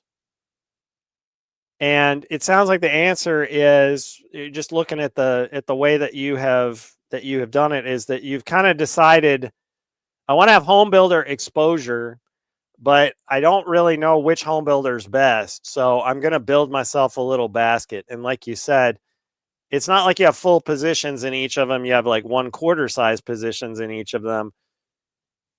I guess the thing is that, obviously do what you want. I don't think it's a terrible idea. What I don't know is whether it saves you time or not. Because if it saves you, the way it would save you time is that you would spend 1/4 of the time looking at each of those stocks, which means that you'll have a less complete understanding of all of those stocks. Now, that may be okay if what you're really trying to do is just get general home builder exposure. But if your goal at some point is to say, you know what, now I've been following these stocks and I've owned these stocks for, several years or however long it might be. And my experience now tells me that this one home builder I think it's the best, and I'm gonna consolidate down to have all of my home builder exposure in that one stock because I feel confident about it now. That's actually an interesting idea, and that's one that I think investors who are new either to investing generally or to a particular industry that they may not have had exposure to before, that might not be a bad strategy. In that strategy, though, I don't think it saves you any time. I think you have to look at all 4 stocks in detail before you're going to have a sense of, okay, this one's the best, in my opinion. And so, yeah, but, I think it's not a bad, you shouldn't tell yourself that you're violating your own rule doing it this way. I guess that, if you did this with every industry and you ended up with like 100 stocks, then I'd tell you, just admit it. You're not going to stay between 25 and 35 stocks. And this may be a better answer for you. But if it's like 1 or 2 isolated areas where you're sort of like, I just have no idea. I think that the whole industry is going to do well, but I have no idea which company is going to get it right. Or you have specifically chosen 4 companies that are doing it differently. And you fully expect that, one of them is going to tread water, but the other one is going to really skyrocket. You just don't know which one is which. Then that can make a ton of sense too. So, yeah. So, I got no problem with that. I think this goes without saying, but I, for me, and again, to everyone is different, but to me, as far as how many stocks to own, I think you should be much more concrete with the minimum number than the max number, because I mean the minimum number is diversification. But right. I mean even then, if you own 1 stock but 90% of your net worth is in the Vanguard Total Index Fund, then just go ahead, own 1 stock or 2 stocks. But just I think the important thing as far as the guidance is always the minimum, especially if most of your net worth is in individual stocks, just so you aren't too overwhelmed. Dan, I'm curious, how many individual stock positions do you own? Ballpark. Oh geez. Oh, yeah, you're going to ask that? Oh, boy. It's not that many. I want to say... I'm curious what not that many is to you, so now I'm even more intrigued. So, yeah. Yeah, see, I don't have... I'm gonna say 15, and I'm gonna, but I'm gonna reserve the right for that to have been wrong. So I'm guessing off the top of my head, and I actually don't have a good way to do this. But I think 15 individual stocks is about right. Well, I'm going to guess, fools, that Dan pays close enough attention to it that if he says about 15, it's not 75. It's not 75. Yeah. But I've got more ETFs than that, and the ETFs have exposure to thousands of stocks, and so I have a diversified portfolio. A relatively large portion of my assets are in those ETFs, and so if fools, if you're watching this and you're like, wait a second, Dan's violating the full philosophy, it's like, no, I'm not, because the full philosophy assumes that you're going to have most of your portfolio in individual stocks, and in that situation, having 25 stocks or more is how you get diversification. But when you have index fund exposure and that index fund exposure is significant, then like for me, it's more like I have for the most part, a relatively, a lot of my positions in individual stocks are very modest compared to my total net worth, and in some ways, it's just a way of tracking stocks that I'm interested in and gauging my ability to pick stocks. And, I mean, I've talked already in the past hour and a half about Lululemon, ticker LULU, which was down 14% on Friday. So, like I'm not under any illusions that I'm a master stock picker, and I have found that I can reach my financial goals by investing. This strategy has worked well so far. Hopefully it'll continue to work well. But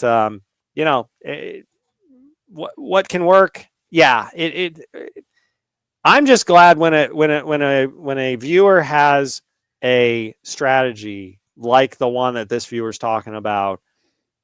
Like sticking to that a level of having some consistency is a valuable thing, and it's one that a lot of people don't have conscious thought about it. They just kind of buy what they buy, and then at some point they wake up and they realize I've got 120 stocks in my portfolio. Jason Hall, are you awake yet? Yeah, I'm talking about you, buddy. Yeah. It's like, and I mean, again, nothing wrong with that, but like I like intentionality. I like thinking through these things, thinking through process as well as taking action. And so, yeah, I think it's a great question to ask. I think that you can answer it, whichever answer you come up with, I think will work for you, but you need to make that call. And if you realize you're doing something that it's not going to work for you, then come up with something else that will. Yeah. I just looked. I have 70 something, 73 positions, but I will say this, maybe 20 or 25 of them really matter. I do. Yeah. And those tend to be the ones that I'm focused most on because what I do for a living, but also the ones that I worry about the least, kind of the ballast. The other end of the portfolio are just various little things that, I would love for them to one day join that top, but I don't think, but kind of is my fun money. But to your point, and yeah, because between my wife is a federal government employee, so we have that thrift savings plan. And I also have from my past a lot of index funds. I was just looking, my top position is 17% of my equity holdings as far as individual stock holdings right now. And it is 4.3% of my total equity holdings. And then if you want to get I have some other limited partnerships outside of stocks. But so, yeah, it's very easy to kind of just play around with it when you're talking, it looks huge. It was 17% of my stock holdings. Yeah. But really, if you throw in the index fund. So, yeah, your mileage will vary, fools. Again, to me, the big thing is just, worry about, however you do it, worry about the low end, because that lack of diversification is what will just get you. Yeah. I'll tell you, the one area where I am violating all the rules is with Berkshire Hathaway, ticker BRK-B. That is a concentrated position in my portfolio. It was my first individual stock. And so, part of that is just a matter of time. But part of that's a matter of personal conviction. And so, these things work. That segues well to a quick question that Matt asked. Dan, Lou, are both of you going to the Berkshire Hathaway meeting this year? Lou, are you going? So I have a high school graduation in May, and that is a busy, busy year. So I really wanted to, because, I'm on the record for something with this, but no, I am not. I don't know, Dan, are you going? Because there's a chance I will make an appearance, even though I will not physically be there. Yeah, I'm not going. No. Okay. I'll tell you, I actually have no interest in going again. I went 2 years ago, I guess it was, which, if I recall correctly, turned out to be Charlie Munger's last appearance. If I recall correctly, I can't remember. I'm a bad Berkshire shareholder. I don't remember these dates perfectly, but there's one census death. So yes, once was enough. And I'll tell you why. It is a major stadium attraction. It is the biggest free concert that you'll ever get. No Ticketmaster, no fees for enrolling. Just you exercising your shareholder rights to be part of the corporate process, and it was a spectacle. I give you that. Lots of stuff to buy. The buying aspect of it is kind of crazy. It's like you get a whole bunch of the thing. Our year was the squish toys. Squish. Squishmallows, I think is what they were.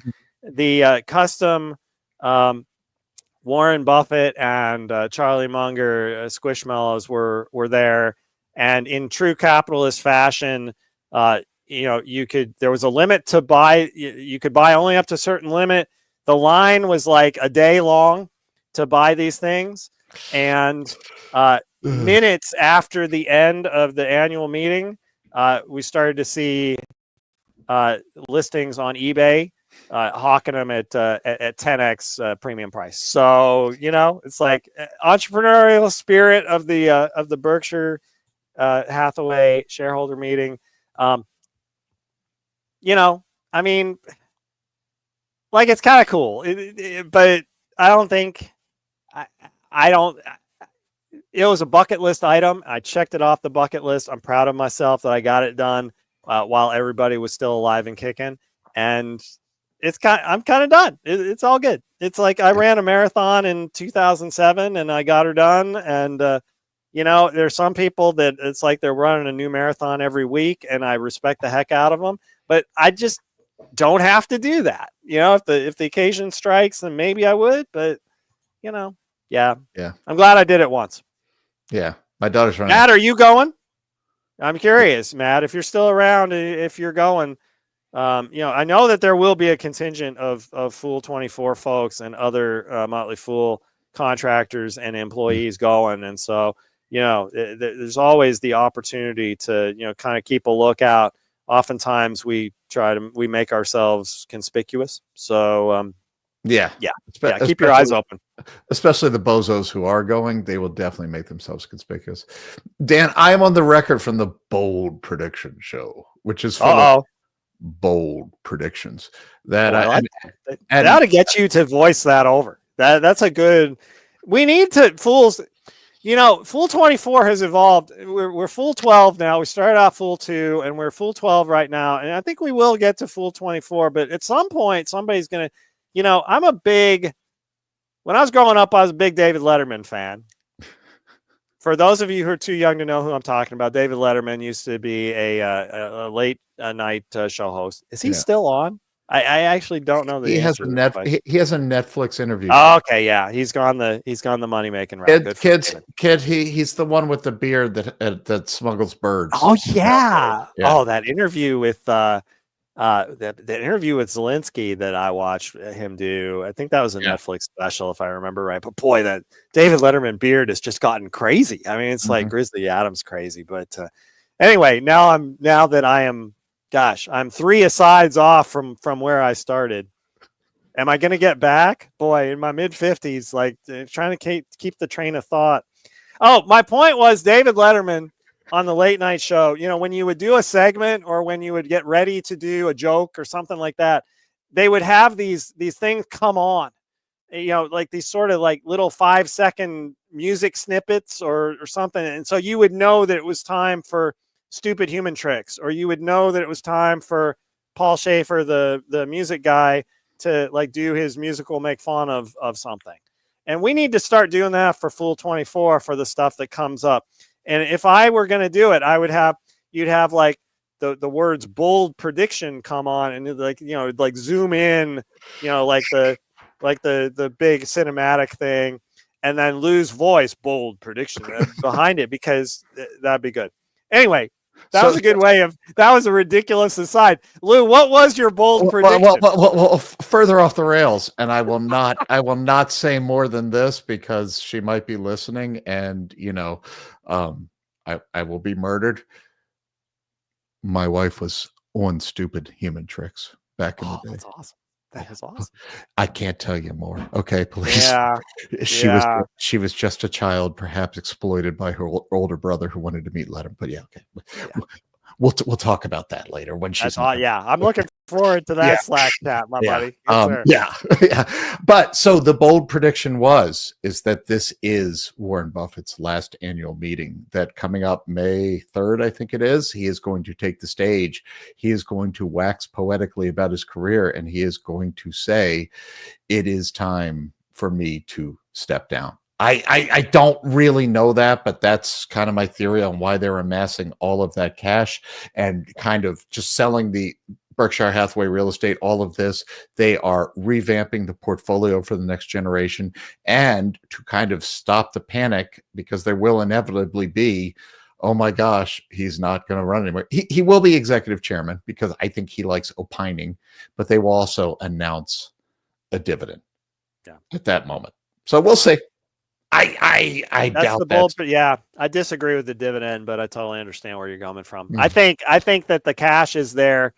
I think that they are hoping or anticipating or have not inside knowledge, but I mean, shareholders can communicate to their company. And so I don't think it'd be insider knowledge in any kind of illicit way for the company to have a sense that at the time when Warren Buffett steps down for whatever reason, that there's going to be a mass of shareholders that are going to want to liquidate their holdings. And so my theory for a while has been we haven't seen repurchases, and that one reason we're having this cash is so that if there is a huge liquidity event associated with Warren Buffett no longer being chief executive officer of Berkshire Hathaway, then there's an ample amount of money to repurchase stock after, if there's a big, especially if there's a significant drop in the share price. I think that essentially there's going to be a Berkshire put, but I don't know where the level of the put's going to be. If I were Berkshire, I'd probably set that bar really low. I would not try to buy people back at current share prices.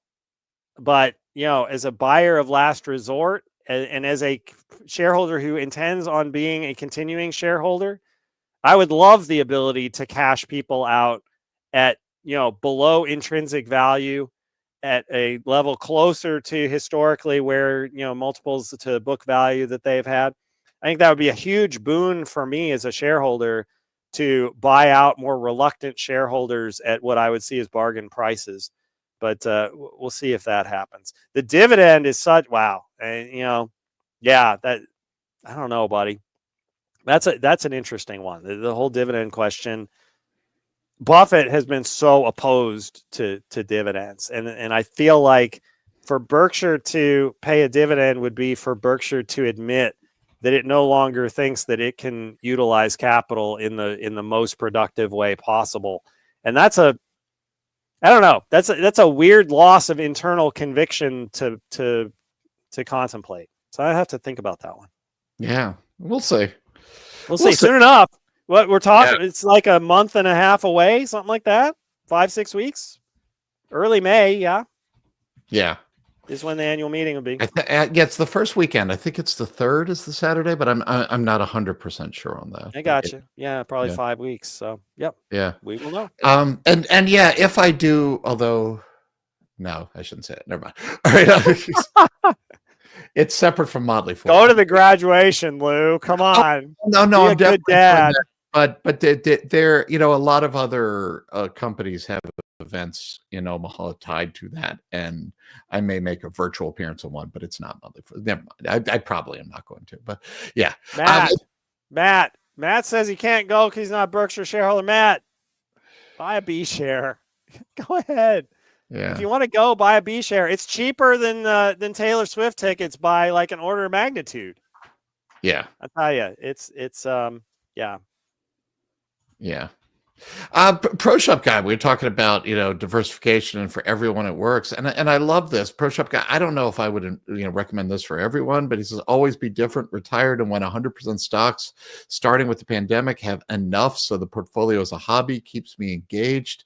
I get this. I mean, at the end of the day, I just told you the differential between my indexing and I wouldn't say hobby that it's that small, because I do need this money to work for me. I don't want to just put it all in GameStop, or something like that and go for it. But I do think that 170 positions for Pro Shop Guy too, he says.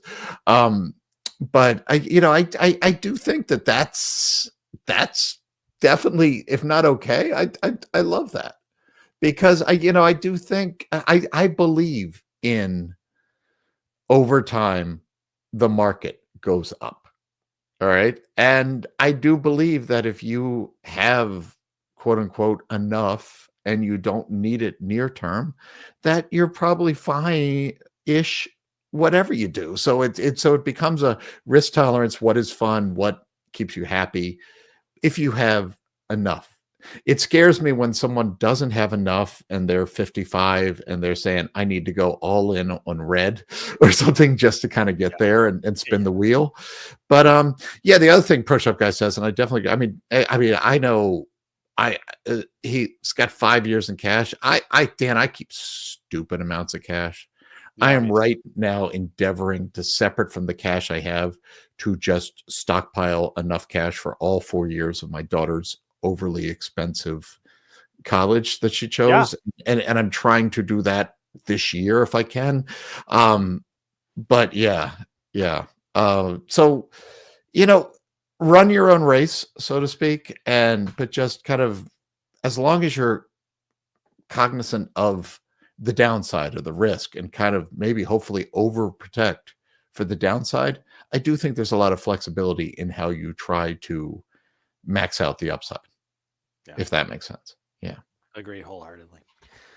Lou, I have one more week ahead thing I wanted to talk about because I'm leaving in 20 minutes and I don't want to drop it. And so we talked briefly about Greenbrier Company's ticker GBX in the past hour. This hour, I'm bringing up my favorite corporate personality. It's RH, ticker RH.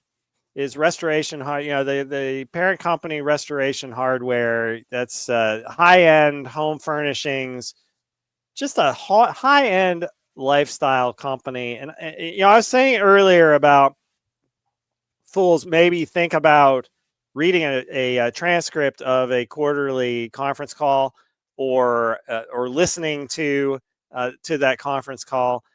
And I'll tell you, if you want an entertaining, interesting presentation, it's hard to beat Gary Friedman, who's the CEO over at RH. And it's just because Friedman has such I'd call it a cavalier attitude, just whole hog, all in on the luxury lifestyle and the things that high-end customers of RH's store concepts want.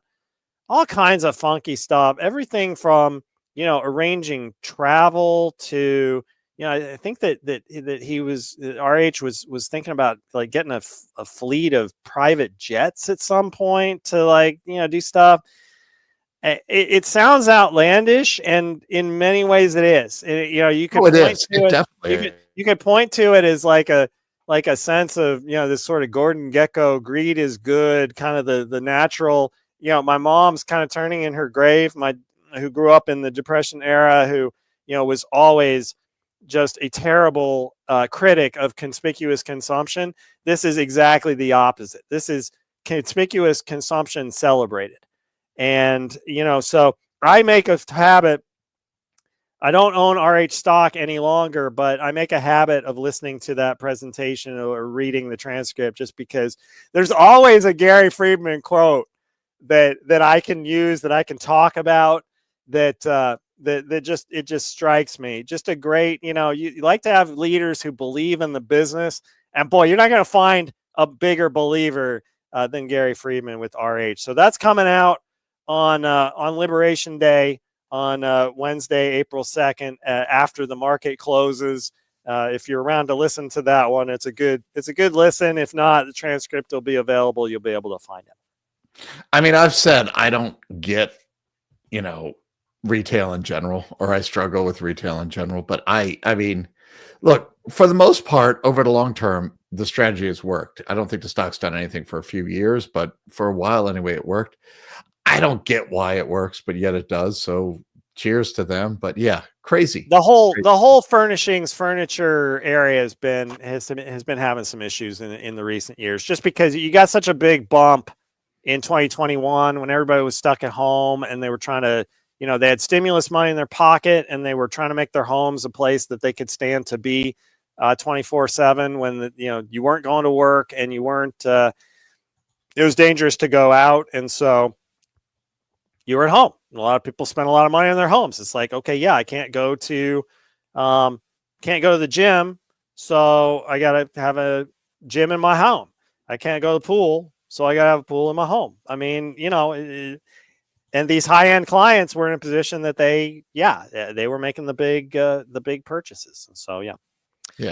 Jeff asked one, and this is probably, you can probably answer this better, maybe, but what's the difference between the Berkshire double tickers, Berk A and Berk B?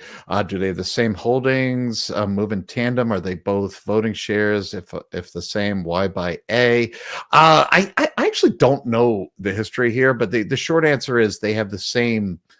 It's the same company, so they have the same holdings, but Berk A, I think, has 100 times the voting rights, definitely more voting rights. And yeah, why buy A? I mean, A is really, really expensive. So, I mean, I know in the A world, just went over $800,000 yeah, a share. So yeah. if you got 800,000 sitting around, then yeah, feel free to go buy yourself an A share. Otherwise, and the thing is, like, I don't know this, Lou. I mean, I don't know if you can buy fractional A shares. Like, if anybody lets you buy fractional A shares, the voting rights. So the general rule is that a B share is going to trade. Let me reverse it. An A share is going to trade at 1,500 times the B share, roughly. But Because they the are A convertible, share, right? Yeah. the A share has they're convertible one direction. You can take an A share and get 1,500 B shares. You cannot take 1,500 B shares and demand an A share. It doesn't go. It's only one way. But the voting rights are more extreme. The voting rights, if I recall, I'm going to look it up to be 100% sure. I think it's so. I just said the economic multiple is 1,500, but I think the voting right is 10,000. I think that you get 10,000 times the voting rights. You get 10,000 votes for an A share versus one vote for a B share. Okay. All right. I thought it. Yeah. All right. They do tend to move in tandem. Everyone, an A share is not always worth exactly 1,500 B shares. Sometimes it's 1,502. Sometimes it's 1,498. Sometimes it's 1,510. It's just like, these things move up and down, but generally it's right around in the same area. Obviously, $800,000 above and beyond the means of most investors, and so the volume on those things is very low, and it tends to be either institutional investors or, as I met, we were talking about the Berkshire meeting a few minutes ago, or A shareholders, a bunch of older Omaha residents who were the early investors in Berkshire, who otherwise you would never know hold a whole bunch of shares worth $800,000 a piece. That's awesome. I would say it's amazing who's watching. I assume it's, but I just got a message from someone telling me that Warren did that because he doesn't like stock splits. So it was to try to get retail involved. Oh I don't yeah, know if that's true or not, but yeah. I'll take 30. No, I won't. I'll take 60 seconds and do the slightly longer history. The reason why B shares were created was that A shares, somebody was looking at creating what you in current days you would call an ETF, where the ETF's only purpose was to hold A shares, and they were going to price them at, it was basically like fractional shares, but they were going to charge a management fee. And Warren Buffett was like, no way anybody's getting a management fee for offering my stock. We're going to offer B shares. At the time, B shares were 1/30th of the A share.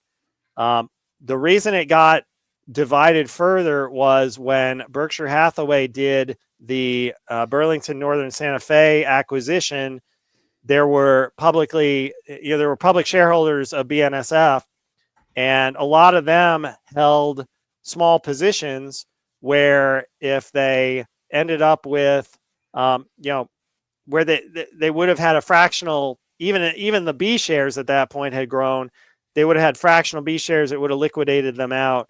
And so as kind of a courtesy to those owners, Buffett further divided the B shares. So essentially that BNSF shareholders could get Berkshire B shares, the new smaller B shares in exchange. Interesting. All right, good. So, it's funny. I think Jason Hall and I were joking yesterday about how, in lieu of financial advice, we'd be happy to give relationship advice, just kind of, I don't know, trolling, trying to get questions. But, it is a serious issue. And for the bees, I like this question. And I think, Dan, it's a good one for while you're here to opine on, because your financial advisor kind of mindset. But how do fools manage when one partner dislikes investing in the stock market? I have been learning so late in life, any Buffett monger foolish wisdom for change. I'll take a stab at this, Dan, and give you time to think. For one, I mean, look, this is obviously very personal, but for me, the relationship comes first, and I wouldn't force the issue here. I do think that maybe something like financial counseling, because it is important. And, I mean, if the alternative is putting money under a mattress or something, it can change the outlook. So it might be something for a financial counselor to kind of talk through. I think there's also room for compromise. If a partner, I mean, I know a lot of people who are really scarred, whether it's, for my father, it was coming out of the Great Depression. For my wife, it was 2008. Just doesn't, kind of, it's hard not to anchor on that and say this is a bad idea. So maybe there's a way to compromise and to kind of to show the 100-year chart of the S&P 500 and say, all right, maybe let's not speculate or play around with individual companies, but why don't we put money into an index fund or something like that, like trying to find a compromise. I think definitely, to me, the relationship is first, and I'm not going to push the window there. But I think that maybe just talking through it, compromise, and just kind of handling it like you would almost anything in a relationship, just kind of not with brute force or not with yelling, but through just let's have a conversation, let's hear each other out, and hopefully there's a middle ground. I don't know, Dan, what do you think? Agree 100%. I don't really have that much to add, and the reason I don't have that much to add is just that it is a relationship issue. It's just a hard relationship issue. Yeah. And different people come up with different strategies. The one thing I'll throw in that's not general guidance, it's, you asked, how do fools manage? And I'm a fool, so I'm going to tell you how I do it. And I'm not saying it works for everybody, but I have found in general that society seems to think that one attribute of marriage is that married couples have to treat their finances as a unit. And I don't espouse to that philosophy. I feel like, people who create relationships with each other have the ability to define the terms of the relationship. And that if people have, people are different, and just because you have a relationship with someone doesn't mean that you have to come up with, you have to synthesize a singular identity for two individuals. I think that you can each retain your individuality, and that it's incredibly important, in my opinion, to retain your individuality. If that manifests itself in finances, I don't necessarily see that as a big problem. And so if you are in a situation where one partner has a different philosophy about finances than the other one, then if your financial situation as a collective is such that you can afford to have that diversity, then celebrate it. But I think you also have to look at the nature of the dislike. I mean, we're talking about one partner dislikes investing. I'll tell you, my partner dislikes insurance, hates insurance. It doesn't mean that she doesn't need the insurance, and it doesn't mean that she refuses to get the insurance. It's just anytime there's an insurance company involved, like, the cringe factor comes in. Who could blame her, really? I mean, I hardly know anybody who's had positive experience with insurance companies. Yeah. But, so it's kind of like that. It's like, it kind of depends what you're talking about. If you have a partner who's like, I hate all this stock market stuff, I'll just do a S&P index fund and call it good. I don't want to deal with this individual stock stuff. My opinion, you've got to keep her, because, you're at least there that far on the same page. If you have a partner who's like, the stock market is rigged and I'm going to put all of my money into collectible whatever, then I'm sort of like, that's a little bit more challenging. But again, like Lou said, it becomes a relationship management thing more than, it just happens to be in the finance industry. And so you kind of work through it the same way you'd work through a disagreement about parenting children, or a disagreement about what home you want to buy, or something like that. You just kind of find a way to make it work. If that's not a satisfying answer, I apologize. But in my experience, each relationship has unique attributes that make it hard to give generalized guidance beyond like there's almost platitudes that I'm spitting out that you might be sort of like, yeah, Dan, that's not helpful. In which case, I apologize, but hopefully that is somewhat helpful. Yeah, no, I think it's a fair answer. I mean, I'll tell you, our answer in our household is that my wife just hates all this stuff. I mean, she generally directionally trusts me on it and just says, you deal with it because I don't want to. But I'll tell you, that's a source of friction too, because I mean, I hope I'm healthy and I'm around for a long term. But I think about, she would. I have a list of passwords and stuff, but I force her to sit down every few months and say, look, here's where we are, here's what's going on. And she just can't get through it fast enough. But I mean, that even irks me. I don't need her like checking Quicken every day the way I do, but I just it worries me that she's so it is a just constant. It's like you say, like everything else, it is two individuals in a partnership, and we're just not going to be totally rowing in the same direction at all times, Yeah. For the B is an interesting comment here. I wish I had a chart to explain the cost of not investing. We have a decent retirement because of the stock market and my insistence to invest, but in fear times. If for the B's, do me a favor. I'm going to write a note, come back on Tuesday. I will try to, in my retirement deal, give you that chart. It's the chart of what happens if you invest in cash, what happens if you invest in bonds, what happens if you invest in stocks over like 80 years or something like that. And that may be a good place to start. Yeah. I'll address Jeff M's question real quick. Do you have a favorite closed-end fund that pays a high monthly dividend? Jeff, I don't. And one reason I don't is that dividends with closed-end funds are tricky because closed-end funds, they make distributions, but sometimes the source of the money that they get for the distribution is not what I would call income. Sometimes the distribution is a return of capital. And so it's just like the fund is able to say, oh, we have a 12% distribution yield. And I look at their investments and they're like treasury bonds and they're earning 4%. And then I look at the end of the year and I realize, okay, of that 12%, 4% was income and 8% was a return of capital. It's like, why is my yield 12%? Because they gave me back 8% of my money. So So in my view, you have to really look close. The other thing is that the high dividend closed-end funds often trade at a premium to net asset value, and I'm not playing that game.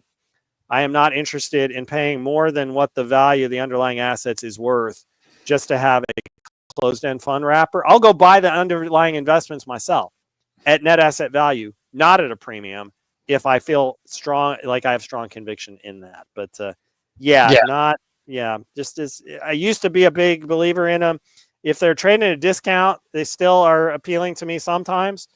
But those discounts can stay there forever too, so it's not free money in that case either. So yeah, it's a tough deal, and the rise of ETFs has really changed that market a little bit. High expense ratios often, it's not a place to play around without knowing exactly what you're doing. It is like so many things in financial services. It is a product that was designed to be sold. I mean, the biggest advantage to it that I see is its ability to use leverage to juice returns, which isn't necessarily, for me, a selling point. As Dan said, too often, yes. I mean, if there is a discount to NAV, that tends to either be for a reason or it gets swallowed up by the professionals very quickly. So you don't normally see that. If they're more often than not, the market value may be lower than the true fair value just because of supply and demand characteristics. And as mentioned, fees, liquidity, I don't personally want to play in that game, so I don't really have a favorite. Yeah. And to be fair, like a lot of these things are old. Like a lot of these things have been around since before exchange traded funds were a thing.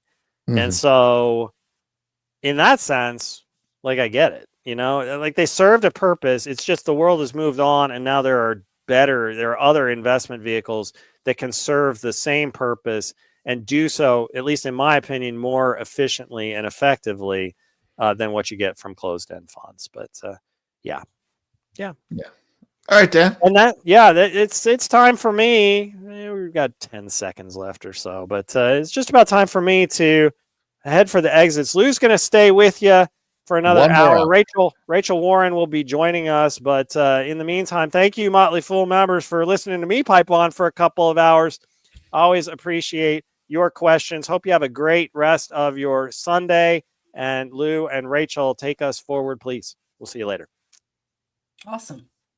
All right, there's the pause. Thanks, Dan. Rachel, good afternoon. How you doing? Doing good, Lou. How are you? I'm here. No complaints. Allergies are a thing in Atlanta, but we're dealing with it, or hopefully. Good. So yeah, fools. As always, we'll do the top of the hour. We are here to answer your questions, to give our opinions, to give, for educational purposes. We're not here to give individual advice. We're not going to try and do that. Fool 24 is the Slido. That's how you want to get your questions in. Rachel, this is the week ahead, and we've talked about a whole bunch of things. We talked about, and Jeff M.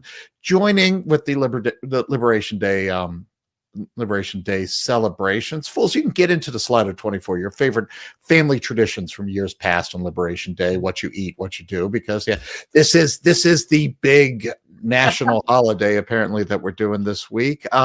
Seriously, we can talk about that. Rachel is sitting in a part of the world. We talked about this earlier with Dan, and we can kind of talk a little more about what's to come.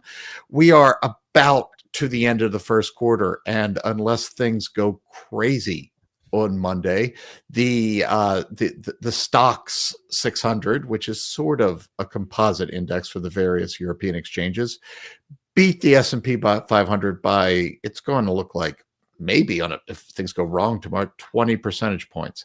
That is the biggest win for Europe in the history of tracking these things.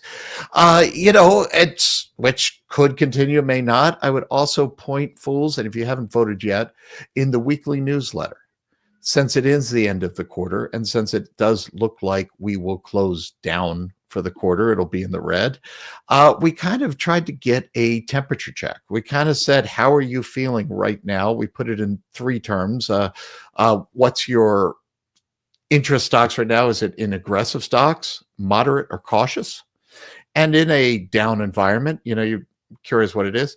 Aggressive right now is winning with well over 100 votes. 50% say aggressive, 42% moderate, only 8% is cautious. I don't know if that is a real temperature check on the second quarter, or it's just all of our members realizing it was a trick question and you should be focused on well past three months and buying stocks based on the next 5 years. So if so, you got us. Cheers. But go in and vote on that if you haven't, because I guess, Rich, I put that question to you. How are you feeling heading into the second quarter, and how are you feeling just in terms of somewhere on the scale of Chicken Little to rocket ship emoji? I don't know. Is that a thing? That's a nice wide range there, right? Yeah. It's an interesting time. I like the point that you raised about how European stocks are doing. I mean, it's worth noting that at the end of the week, markets were down a bit. There was sort of investors over here on the side of the pond as well, sort of digesting the tariff announcements from last week, as well as upcoming ones that are pending. And we also saw fresh, economic data come out this last week. I talked about that on one of the earlier shows. Maybe we'll delve into that a little bit again. But again, as you mentioned, you're still seeing these markets broadly, outpacing, U.S. equities, at least right now. Over the last few decades, U.S. equities have led in terms of performance. And this is something where maybe we're seeing a short-term or longer-term reversal. It's hard to say. For me right now, as I'm looking at different companies that I find compelling, I wouldn't necessarily say that I have changed my approach, or that the types of companies that appealed to me a few months ago no longer do. But I do think it's very much been a reality of sort of moderating expectations for the near term, and understanding that a lot of this volatility that we're seeing is probably here to stay, at least for the next quarter or more, to probably put it on the more optimistic side of things.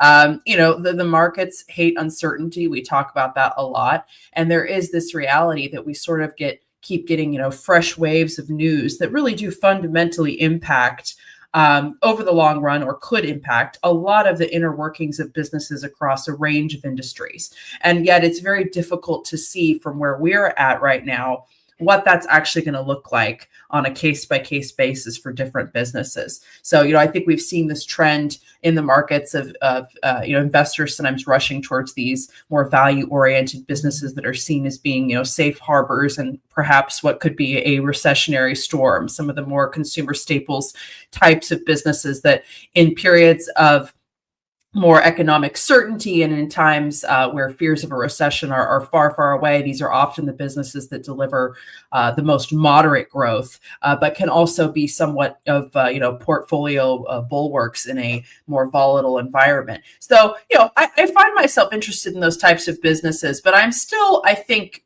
and part of this is informed by my own investing style, the fact that I'm quite far away from any sort of milestone such as retirement, even though of course I have more near-term financial goals. I think I am still looking at some of the more volatile, higher growth companies, and that does still tend to be where my interests lie, pairing that with a lot of healthcare businesses, because of course that's a huge area of focus for me. I will say something I've been following a lot and have talked about a lot on recent shows has really just been how the dynamics we're seeing shaping up as it pertains to tariffs and otherwise are going to impact healthcare companies and pharmaceutical businesses, as we're really broadly awaiting some potential announcements that would be more specific about pharma tariffs. Liberation. We are waiting liberation. Yes.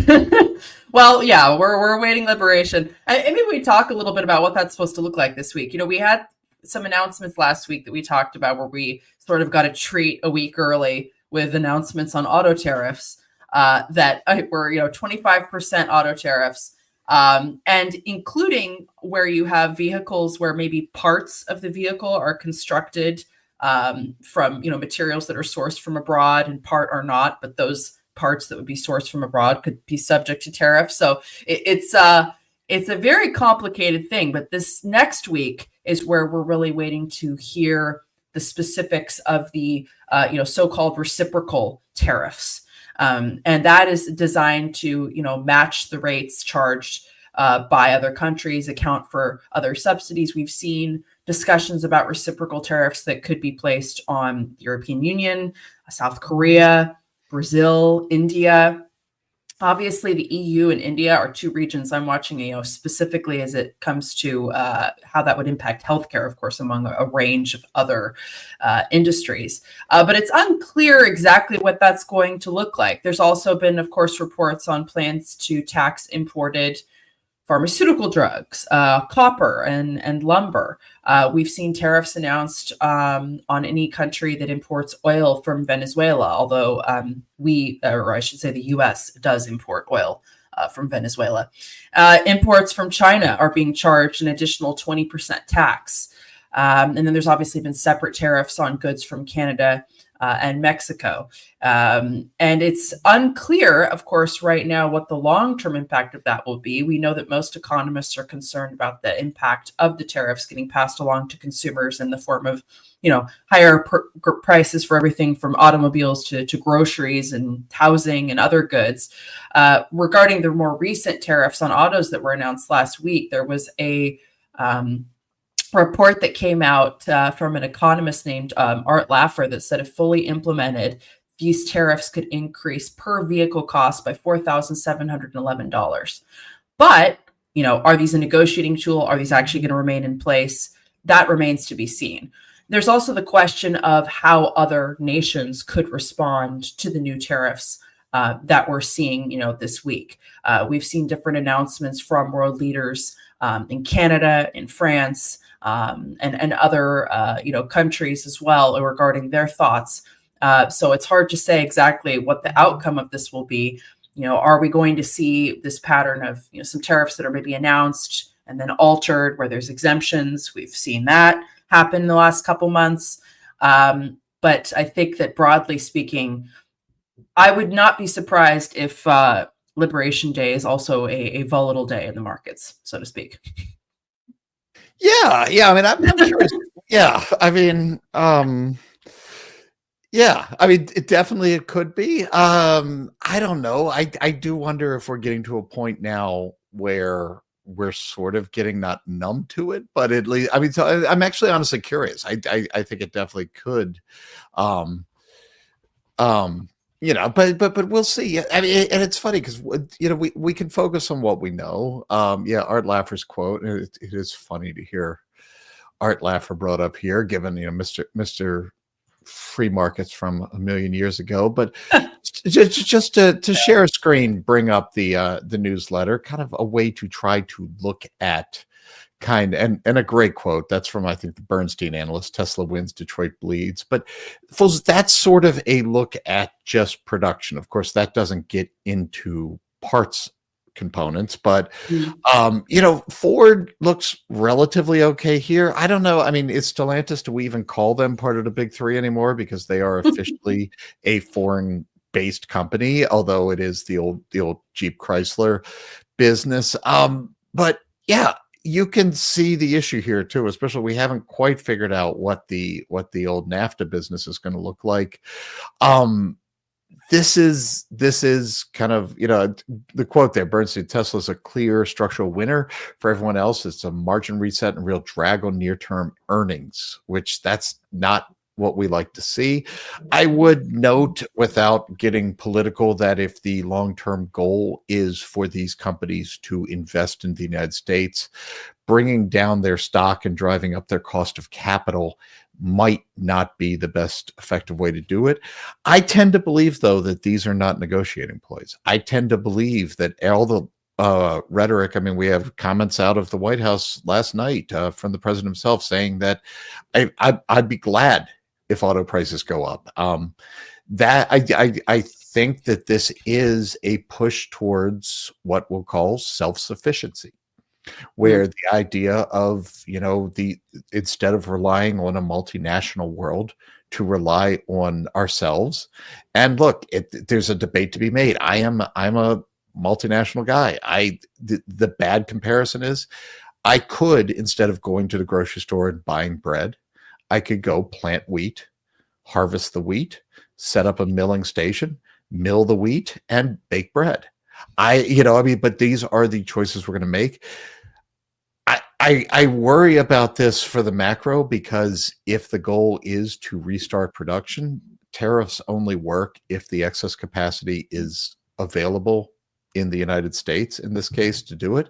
You can't just flip a switch and change those graphs that I just showed. You can't just go to 100% domestic tomorrow.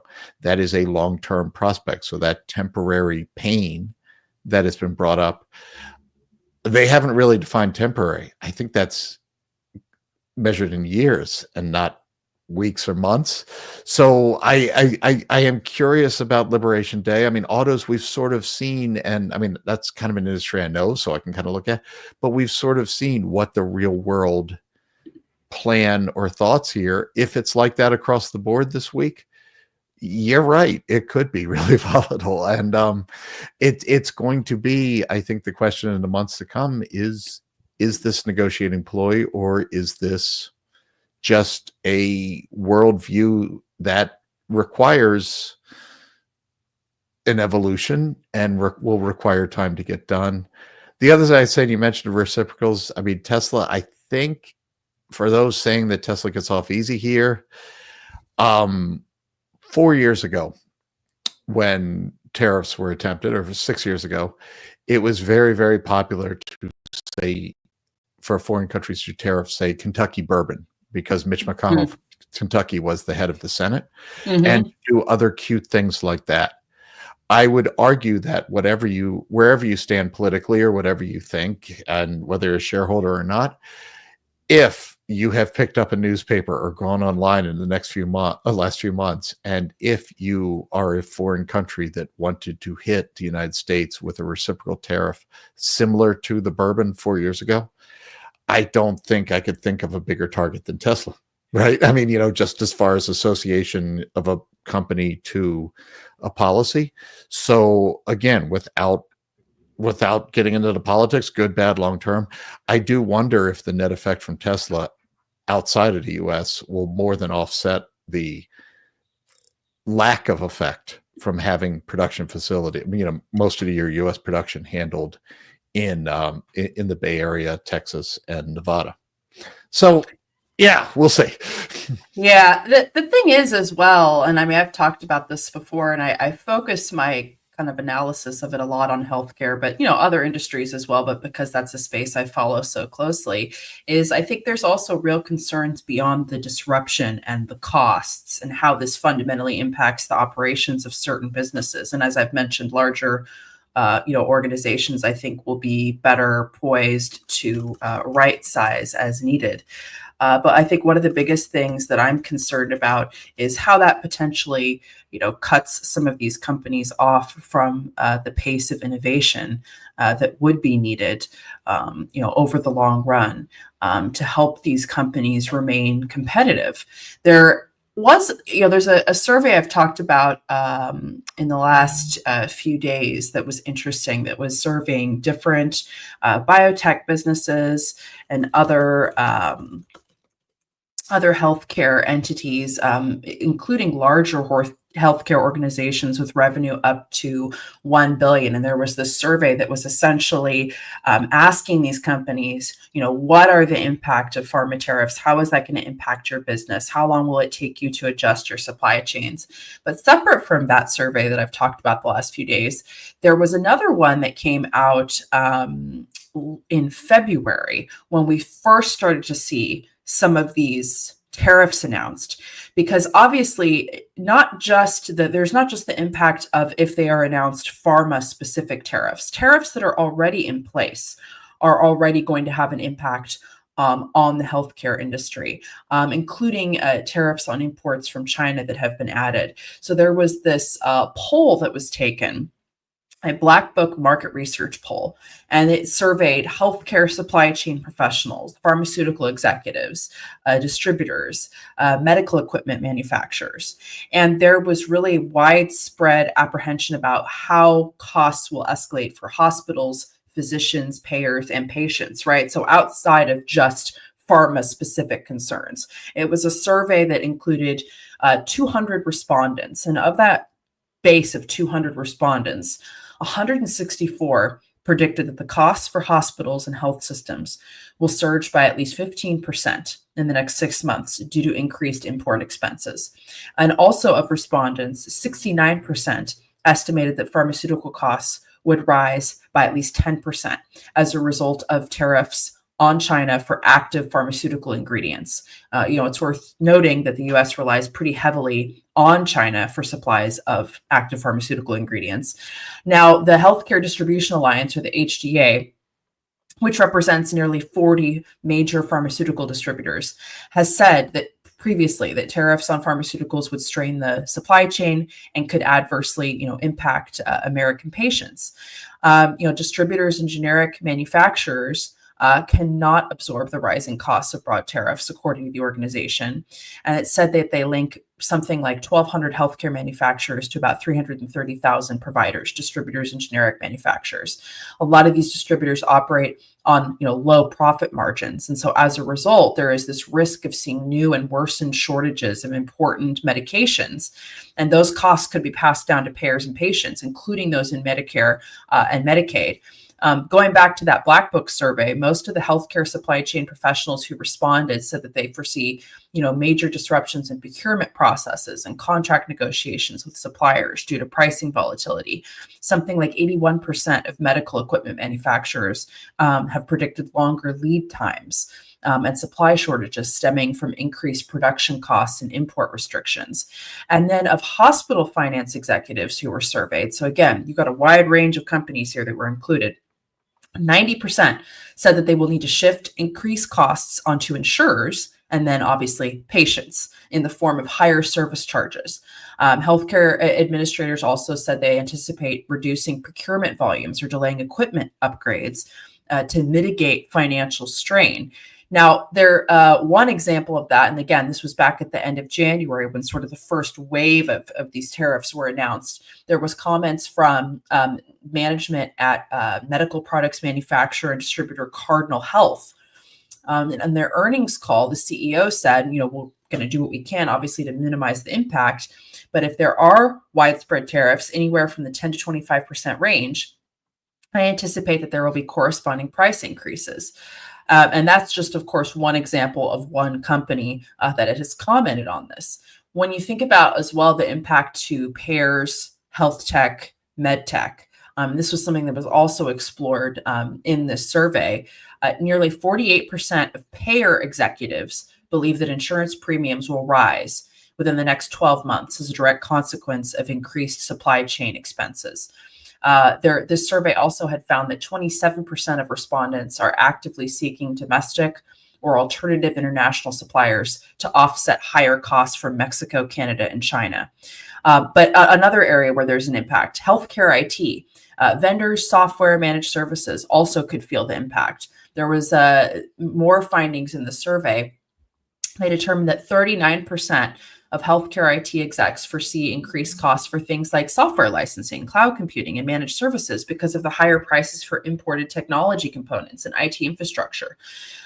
So you think about some of the ramifications on the supply chain as being the most notable area, but also, distributors, generic manufacturers, healthcare IT infrastructure, payers, which will inevitably result in things like higher premiums and higher costs for patients. Now, you can also see how there's some companies that might indirectly benefit, maybe healthcare insurers, for example, being an example of a sort of business model with more agile pricing based on the way the healthcare system is set up specifically in the US. But I thought this was an interesting survey because it highlights some of the various ways in which really across all sectors of healthcare, there could be an impact. Now, again, we have to see, is this a tool? Is this a bargaining chip? Is this more of a pivot towards a long-term change? We've been hearing a lot of different things from the administration the last couple months, and that is, I think, something that will remain to be seen in terms of whether these are going to be long-term changes to policy. That may very well be the case, but I do think it's important to underscore the impact on some of these different areas that can create opportunity for us as long-term investors, for sure. But I think it's also important to understand that these are changes that are going to have real reverberations across these industries for a long time to come in a myriad of different ways. And we're probably just starting to see the beginning of what that's going to look like. Yeah. Yeah. And again, as an investor, I think it is best to, awfulize this and be pleasantly surprised, but I don't think you can just be dismissive of this as just, it's just a negotiating employee fool. So I'd encourage you to at least kind of think about what if it's not. Jeff M says, Liberation Day, what a joke. I sometimes don't feel liberated. Jeff, we all know this. It's like we talk about the holiday blues. And yes, Liberation Day, now that you're an adult, isn't like what Liberation Day was when you were a kid. And we all go through this, but, hopefully we can, when the actual day comes and you see the Liberation Day tree, or I don't know anymore, but like the spirit of the season may it lift us all, right? There we go. Oh Lord, what am I doing? All right. This is why no one should, put up with me for 3 hours on a Sunday morning. But yeah, I'm lucky I get to come in on the third hour, Lou. Yeah, it was Dan and I. It was old men rambling for the first 2 hours, and now it's just old man getting grumpy. So we're in good shape. And let's move on quick before I get in further trouble and I disappear again. But this time it's the bosses. Ed, about 35 minutes ago, asked about a company, Kratos Defense and Security, KTOS. Says, what is your opinion on Kratos? Do you think the future is bright? Would you wait for a pullback to take an initial position? So is this a stock? This is a fun company. Kratos is basically a defense tech company. 20-something years ago, they were in wireless infrastructure, but they pivoted to defense. It's taken a long time, but they are now really, really at the center of the UAV, uncrewed aerial vehicle, the drones, and not just the little backpack drones the AeroVironment does. AeroVironment is much better known now because of its work in Ukraine. Kratos is these real, almost think a mini F-35, like basically a small aircraft that, think of 7 or 8 of them flying into a battle situation alongside an F-35 with the brains to react to how the F-35 is moving, almost as if the pilot of that crewed aircraft is controlling all 8 of it at the same time. They extra firepower for a fraction of the cost, and also it helps with survivability because it gives radar systems 8 or 10 things to target for every one thing that has a human being in it. So this is the future. We just saw the NGAD, the new fighter announced, and they talked about it as maybe the last generation of a piloted fighter, but definitely one that is going to be incorporated in with these. Kratos, you can Google it, don't YouTube it now because you're watching something better. But when you're done watching Rachel and I, it's really, really cool video of it's the Valkyrie is their aircraft. It's been around for a few years. We have slowly been waiting for an order. The Air Force has been kicking the tires for a long time. Kratos feels they're close enough to an order that they have built a manufacturing facility and are ready to go. So is the future bright? Generally, I think so. These things tend to take longer than one would like. I think we could have been having the same conversation probably 4 or 5 years ago when the Valkyrie first flew about, an order is coming at any time now, and we're still not there. Waiting for a pullback here. I don't know because I don't. It's so hard to say. I think if this is one you believe in, I will say, and going back to Dan and I were talking about before, but the bold prediction show that we have at 7 p.m. I actually, fools, go back and you can watch that we talked about Kratos there. And this is not individual investment advice, and this is nothing I am privy to in terms of like inside information by any means, but the defense industry is pretty brutal to middle tier companies. There are massive primes that have strong relationships with the government and who tend to get most of the government business. There are smaller, more nimble subcontractors. And then this middle ground is a really, really hard way to be. That's why we saw L3 and Harris combine for scale. The reason we don't have much of a middle tier is that most of them end up acquired. I can't help but wonder that as the Valkyrie, and that's just the first, there's a whole bunch of these planes in development, different models, as this matures towards an order, as we see this becoming more mainstream and more goes from speculation to part of the arsenal, I can't help but think that Kratos might look like a very, very good acquisition candidate for someone, maybe a Lockheed Martin who lost out on that NGAD contract, but who knows? There are a lot of companies with a lot of capital who could invest in Kratos, and Kratos is in pretty good parts of the market. It would not surprise me if this is taken off the market in the next 2 years. I think that's probably in the best interest of the business just because the middle market is so hard. The stock's up pretty good from where it was a few years ago, so whether or not that would be, at a huge premium is much more questionable. And we'll see. It's a neat company. It's been a wild, volatile ride, and it might, for those of us who have held through most of it, it feels like we're finally getting to the point where the stars are aligning. And the real question is how interesting is this to the Air Force? So how much upside is there from here? Or are we basically just at the final pages of the book? But a really fun company and really, really cool stuff they're doing. And yeah, it's borderline science fiction, which is fun to read about, but maybe not think about too much. Yeah, that's an interesting company. I started to learn about them a bit more recently, and I had a question about them yesterday. And it's interesting because obviously they're so dependent at this point on government spending. I know they've been working to expand their commercial client base, and they've struggled with profitability, but it is a really interesting business, and it's kind of, I geek out a bit looking at what they do and the products that they make. It's the exact kind of area of the defense industry that they serve. It's fascinating. You could see how an uptick in defense spending, both domestically and abroad, could benefit this business.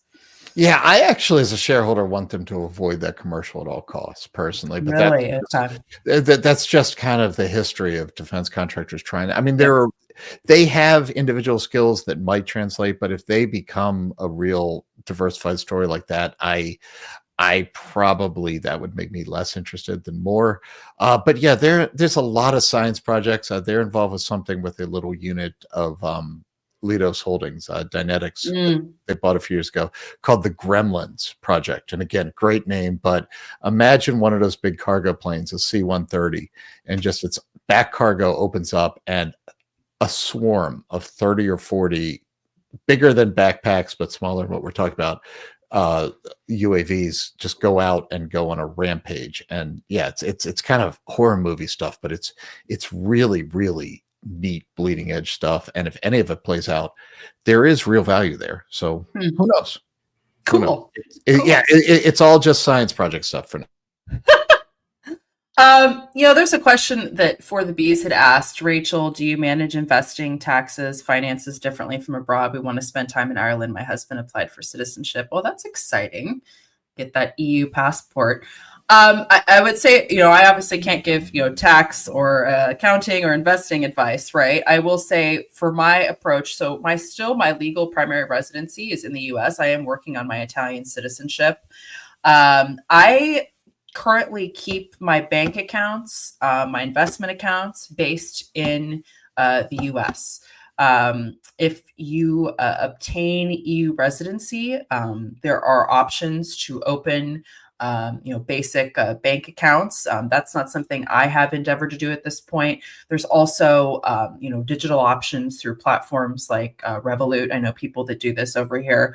I have decided, at least for now, to keep my banking and my investing, concentrated in those U.S. accounts that are easy for me to access from over here. I have not had any issues with that whatsoever. But there are some things to think about. In terms of taxes, it really depends on what one's situation is, right? Are you going to be buying property in Ireland? Are you going to be working from Ireland part of the year? That could potentially trigger some taxation concerns. It's really a good idea to talk with a tax preparation expert that specializes in expat tax preparation. That's something that is incredibly helpful if you're going to be dividing your residency between two different countries. I know people who are based in the US who live in Ireland part of the year. They have a home there, but their primary base is in California. And different people handle this in different ways. It's very, I think, important to talk with someone that would specialize in whatever your unique situation would be. People that are, for example, retiring and spending part of their time abroad are not going to have quite the same tax considerations as someone who is still perhaps working full time and has the flexibility to do so from a different location. There's questions that arise depending on, where that company is based and how that could also impact, taxes. For my part, I'm a freelancer.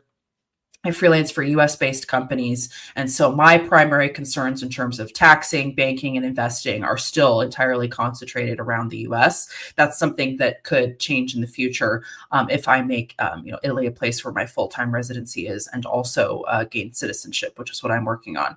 But I would say, depending on whatever your situation is, and again, I don't know what stage you and your husband are at in terms of your careers and how much of the year you plan to spend abroad and what those sorts of goals are in terms of property and other concerns.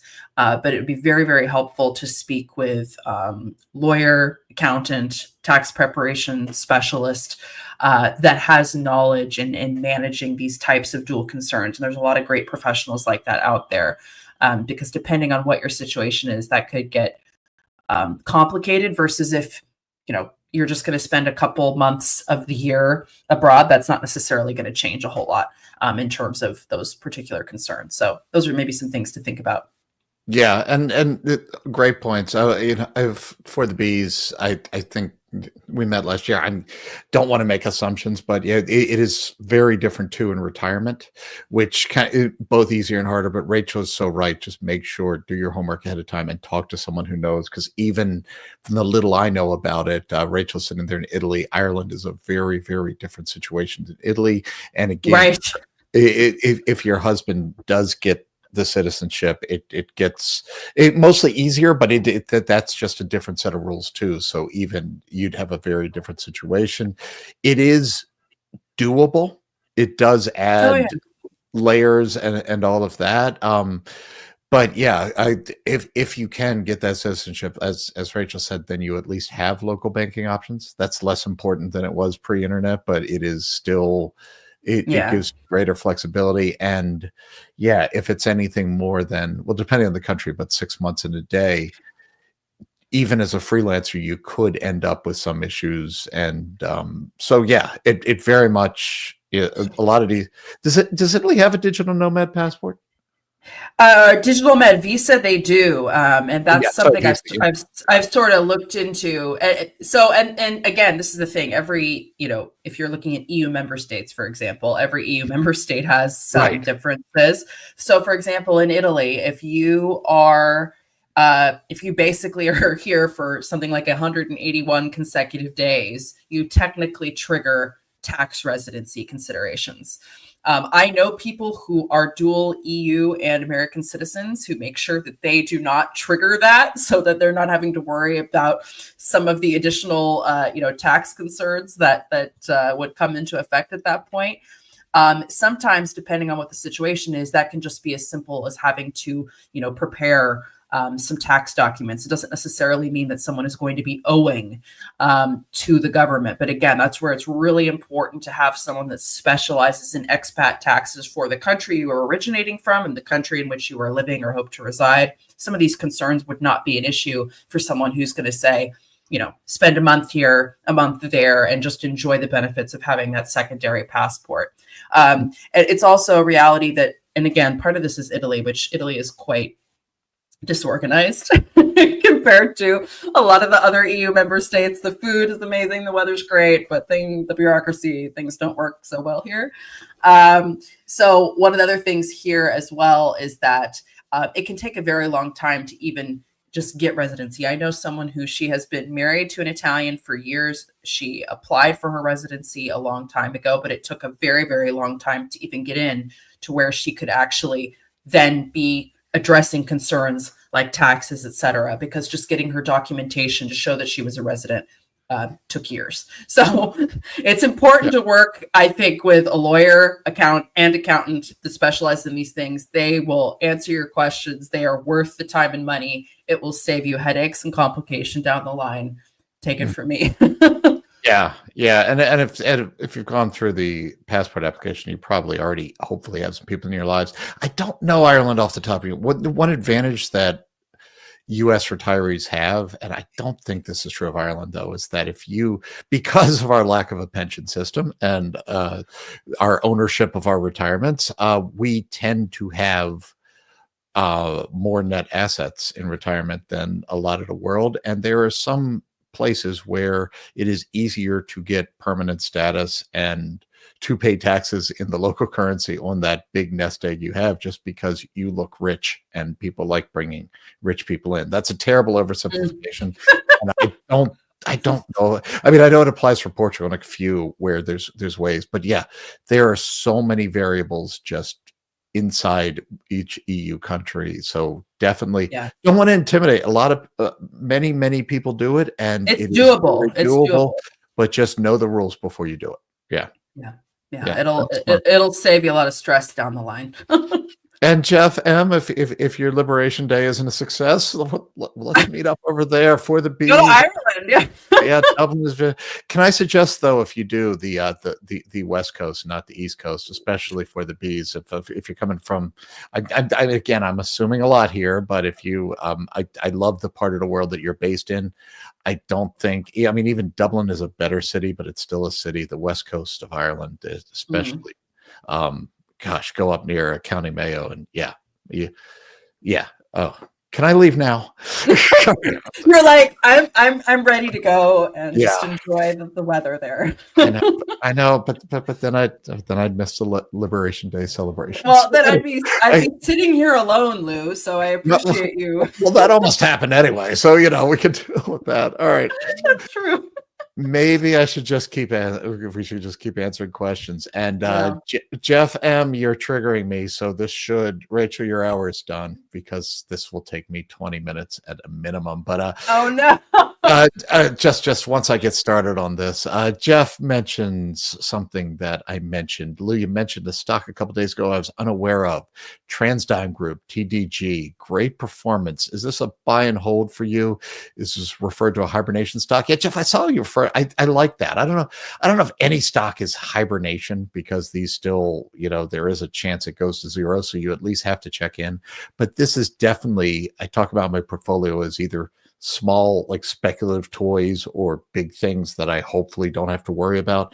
This definitely fits into that ballast, that big things. Rachel, if I told you that, and I mean, the thing about the industrials is that you can be a really good OEM at the top, the original manufacturer. You can be a really good specialist, but the middle, you get squeezed, right? Because you have your suppliers are giving you all sorts of price hikes on commodities and stuff. You have to worry about that. And the Boeings of the world want to get the cheapest price possible. So that middle ground tends to be a deathbed. All right, where you just can never get margin. Okay, with that in mind, and Bart, I'm bringing it up here. Tell me if this chart is of interest to you. And this is historical, so it does a lot of work here. But the purple is the company there, and the S&P 500 is below it as we try and bring it up. And this is since TransDigm went public. But this is the kind of they don't all go by like TransDigm. Fools, I'll admit it. Not every industrial does this, but when I rattle on about, you can find big winners all over the market. TransDigm is one of the first ones I have in mind. It hasn't been, the law of large numbers is come in here, but still, that's a 5-year. In 5 pretty good years for the S&P 500. I think we would say. So what's going on here? What is this? So TransDigm is basically a private equity firm. Okay. They are one of these companies. You can go to TransDigm's world headquarters. It is, and I don't mean, excuse me. I mean, no disrespect to the city. It's a beautiful city. I've been there many times. Visit TransDigm, but it is on a block in Cleveland that basically you would never know that there is a worldwide corporate headquarters there. And I don't know, there's maybe a couple dozen people who work for TransDigm in their corporate headquarters. They buy companies, basically leave them alone, take out some of the back office function you can automate, but it is very much this private equity model, but it is more permanent capital. The difference is you're not raising money from investors that expect it back in 10 years, which is the private equity model. TransDigm specializes in finding what we'll call rare but necessary spare parts. What that is, if you were Delta and you have a plane sitting in Rome and Rachel and 300 other people are waiting to fly to New York City, okay, but you need a part. And there's 300 people that paid, thousands each for this ticket. And absent this part, you're not flying them. You are rearranging them. You are screwing up your system for the next week. You're not getting that revenue, or you are going through like headaches. How price sensitive are you on that part, Rachel? You're not price sensitive at all. Not much. I want to get to my destination. Yeah. So how do you do that? Rare and spare. You buy parts that either patent protected or are rare enough that maybe Delta only needs 35 of these a year or something like that. So they'll pay 10 grand or more, like when they need this part. But it's hard to set up a competing factory, even if there's not a patent protection, and compete on that business with just a lower cost provider, because you're not going to get the volume to make that justified. So you'd think, how much could they do with this? Well, I mean, they've been doing this for almost 20 something years. The other side of it, what happens if demand just goes away, right? And we did have a real world experiment here where there was a global pandemic. And if you recall, not a lot of people were flying and not a lot of airplanes needed those parts. About 80% of their costs are variable too, which isn't, a great thing maybe for the people involved, but they actually, and this is the real wow and explains his performance, they get software like margins. Even during COVID, they had 40 to 50% margins on their parts. And this is just a very special business. There's a lot of risks here. Okay. For one, as you get the law of large numbers, it is hard to find these deals that can move the needle. I will say they don't seem to have a problem with that. Okay. Their nearest competitor, HEICO, who does a pretty good job of this as well, has diversified out of just aerospace because of, law of large number and trying to find parts. TransDigm is pretty blunt about it. And they love to talk. So if you are a shareholder, go ahead, call them. You might even get the CEO on the line. They say, yeah, we'll diversify if we see a need, but we see so much out there, we don't see a need. They are right now bidding for about a $7 billion Boeing business that Boeing needs to fire sale. If they get that, I mean, that's a pretty good thing for them. You also have the risk of this is a bet the jockey. You're betting on management's ability. They have been through, now they're on their third generation CEO. And the founders are still very involved. So I do think that some of the risk of the succession, and you're not just you're betting on a culture and a philosophy, not just on one person's ability to pick companies. This also is, with those margin, a poster boy for congressional, the $3 trillion toilets that you always hear about with the Pentagon spending. TransDigm has been pulled in front of Congress so many times because they look at the margin numbers. Defense new and defense spare parts are a very, very small part of the business, but there's always a headline risk there. Which is all just a rambling long way to say that there are very few companies like TransDigm. I haven't bought it for years. I can't tell you if you should buy it today, but yes, this is one of those that I just have in my portfolio. They don't pay a dividend, but every now and then they do keep a lot of debt. They try and use their cash to buy things, to pay down debt or manage debt. Every now and then you get like a $70 or $80 per share dividend, just special dividend, when they all right, we have too much cash we don't know what to do with. These companies are rare, but yes, this to me is just the classic case of, if you want an industrial stock that just knows what it's doing, is well managed, is in a part of the market where it can win. These companies are out there. They're harder to find than NVIDIA in some ways, because most industrial companies don't move like that. But I would argue that the best long-term portfolio is to not be in any one sector. So to try to seek out, whether it's this business, whether it's HEICO, whether it's others elsewhere in the industrial, try to find these outperformers over time with a track record and with a clear path articulated on how they can continue to do it, and put these in your portfolio as ballast or as hibernation. Awesome. All right. I could go on for another 20, but that was probably more than anybody wanted to know for TransDigm. So what else do we have? Or go ahead. There was a question actually from a few days ago that I wanted to hit, asking about Chegg and then Cato, which is a retailer that has just been struggling tremendously the last few years. I'll talk a little bit first about Chegg, because that's the one I know more and am more deeply acquainted with their business. It's been a rough time for Chegg, and I don't know exactly where this business goes from here. And that's something that I'm watching with this one. If this is the education technology platform, right? They primarily make money from subscription services to their Chegg study platform, and that provides access to study tools like step-by-step solutions, writing assistants. They acquired a company called Busu a number of years back, which is a language learning platform. I've actually used that one. They also generate revenue from other skills that they have different courses for on their platform, but primarily Chegg has been used as a subscription service by students to access tools for homework help. Things like helping with math problems, writing assignments. They have a wide range of solutions, subject matter experts that are available to students who use the platform.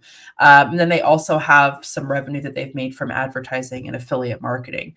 They have been having an incredibly difficult time the last year or two, essentially, which has led to a number of things, including major restructuring of their workforce, layoffs, as well as a somewhat notable lawsuit that they filed against Alphabet in February because they're alleging that Alphabet is hurting their traffic with AI. But one of the biggest problems Chegg is having, and this is hardly just an Alphabet's Google specific issue, is that with the rise of free or low-cost AI tools like ChatGPT, students are increasingly using these for homework help, which inevitably has led to a decline in Chegg's subscriber base and revenue. Chegg's paid services have traditionally charged somewhere around $20 per month, but now you can go and search an AI-powered platform to find information about whatever that question is or homework element that you need help with, to use that as a starting base for your study and do so for free. And many students are, in fact, doing that. And as a result, Chegg has seen a significant decline in revenue. The stock itself has plummeted. And that's interesting because if you go back several years ago, Chegg actually experienced a real surge in usage during the pandemic, which really isn't a surprise, right? There was this increase in remote learning that became the norm for a time. That surge did not last because students, broadly speaking, returned to physical classrooms. And then shortly thereafter, you started to see more widespread adoption of these AI-centric tools, which can be free or lower cost to the end user. And for a lot of students has kind of replaced the need for what Chegg is. So they've really struggled to adapt to the changing landscape of online education and then the rise of AI that happened shortly thereafter. And they have attempted to innovate with their own, AI tools, redesigning their website, but their revenue has dropped in something like 9 to 10 quarters in a row.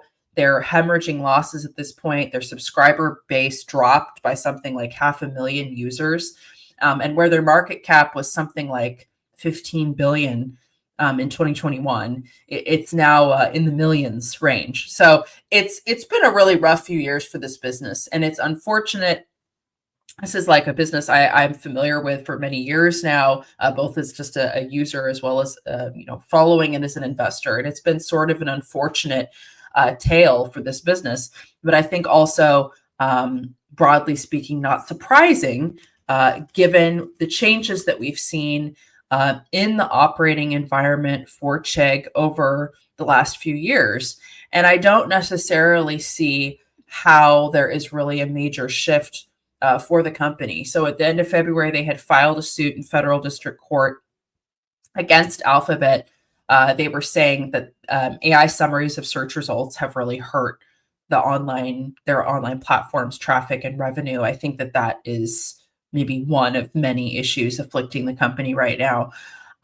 They have said, though, we depend on referrals from Google's search engine for a large portion of revenue that it devotes to producing original online content. And based on the types of tools that are available for free, even AI tools from Google search results, that has really impacted Chegg's business as well. Chegg had also said that they have engaged Goldman Sachs, that they're going to be looking at strategic options, including getting acquired and going private. That was the last we heard, essentially, from CEO Nathan Schultz on their earnings call. Just to kind of give you an idea, they reported a $6.1 million net loss on $144 million in revenue in Q4. That was a 24% decline year over year. I think that this could be an interesting company for an acquisition by maybe a larger education EdTech company. I've gotten a lot of questions in the last couple of months about Stride Inc., which is a completely different type of platform than Chegg. They are specifically one that specializes in sort of school curriculum as a service.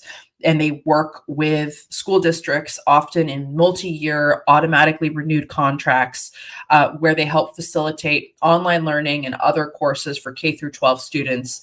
Again, they have long-term contracts with school districts. This has been a really fast-growing and a profitable business. I could see a company like that, being interested in a business like Chegg, but that's just my own, prognostication there. Unfortunately for Chegg, I don't necessarily see a path back upward for this one.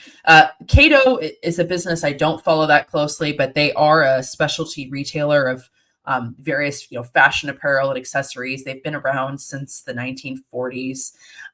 They originally had a chain of stores, and they've dealt with issues through the years. They went public in the 60s, they went private again in the 80s, and they went public again in the late 80s. And then in the 90s, they had basically a near miss with bankruptcy, and then they sort of implemented this new discount pricing strategy. But the last few years have been pretty tough for the business, just sales declining, really high distribution expenses. They had a bankruptcy of a logistics carrier that was servicing 50% of its stores, that had put real pressure on the business. And then, really the ongoing pressure, obviously, we're seeing on consumer discretionary budgets, and challenging economic conditions continue to impact sales. So this is, I think, one of those retail businesses. There are some ones I find compelling.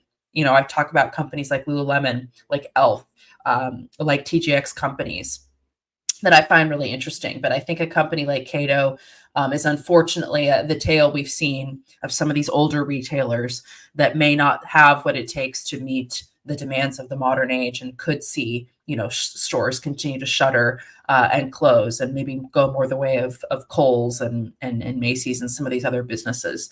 Unfortunately, that is a company that is, I think, dealing with a lot of distress right now. Now, they have seen, for example, in their recent metrics, there were some mixed trends. They narrowed their loss, their net loss year over year in Q4, and I think the stock responded, positively to that. But this is not a company I would be a buyer of personally.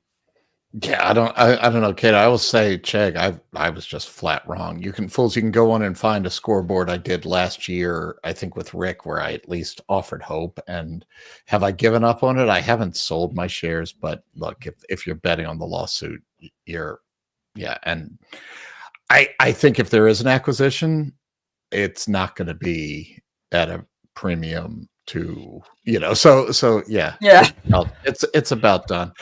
We only have 4 minutes left.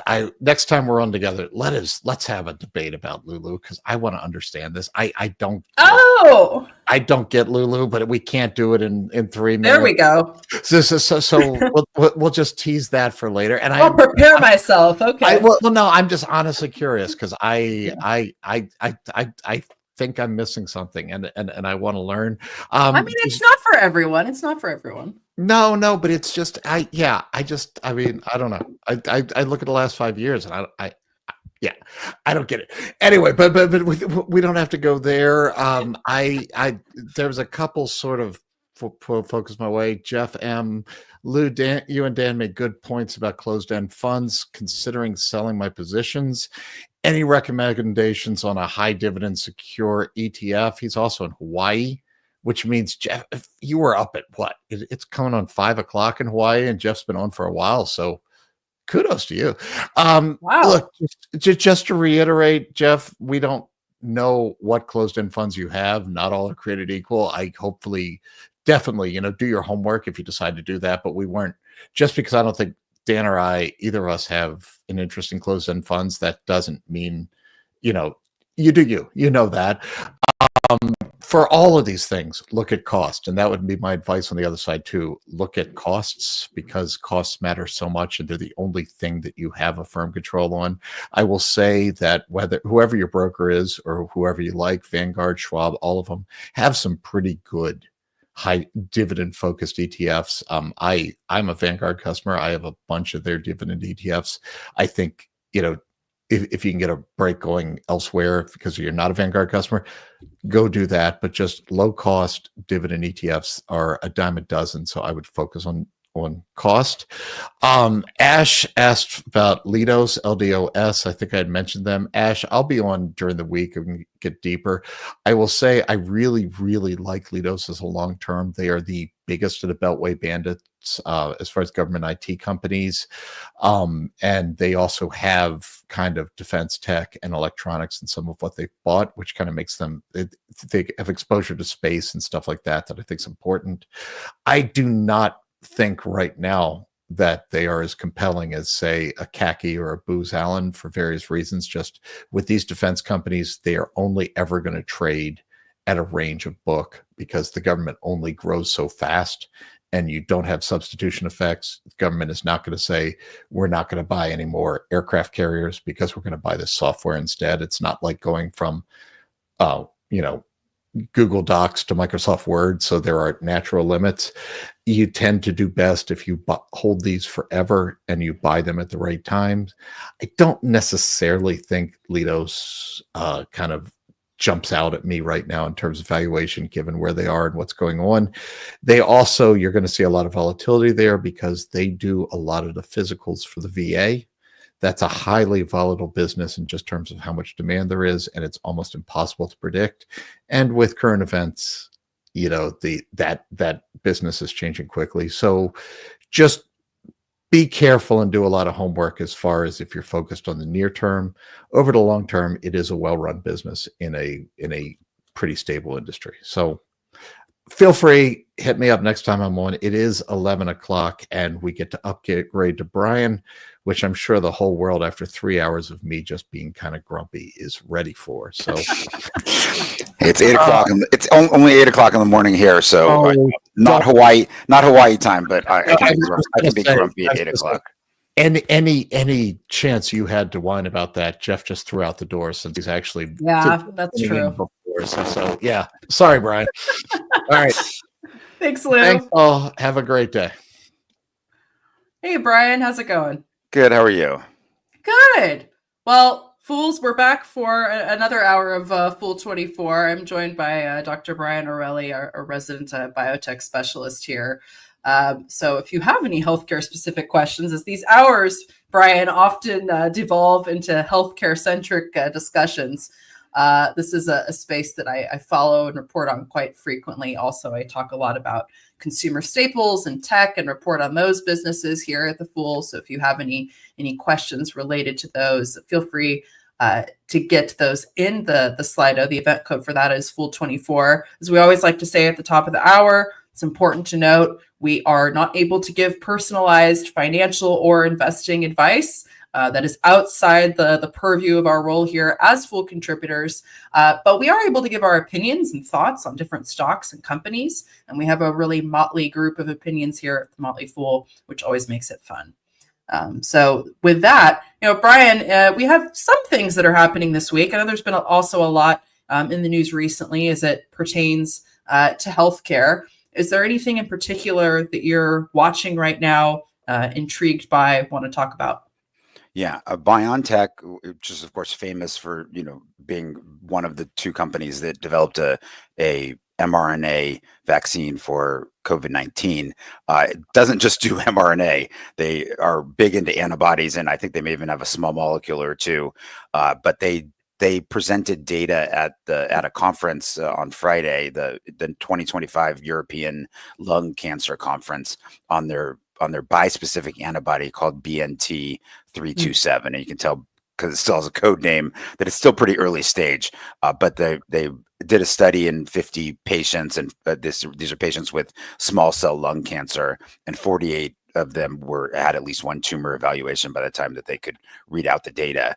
And 85% had a response from this treatment. So that seems pretty good. Overall survival at 12 months was 72.7%. Obviously these are sort of early stage data, but it's quite striking. So this drug BNT327 is a bispecific antibody. So it binds to PD-1 I think it actually binds to PD-L1. So PD-1 and PD-L1 work together. One's on the tumor and one's on the T cell. And what they do is they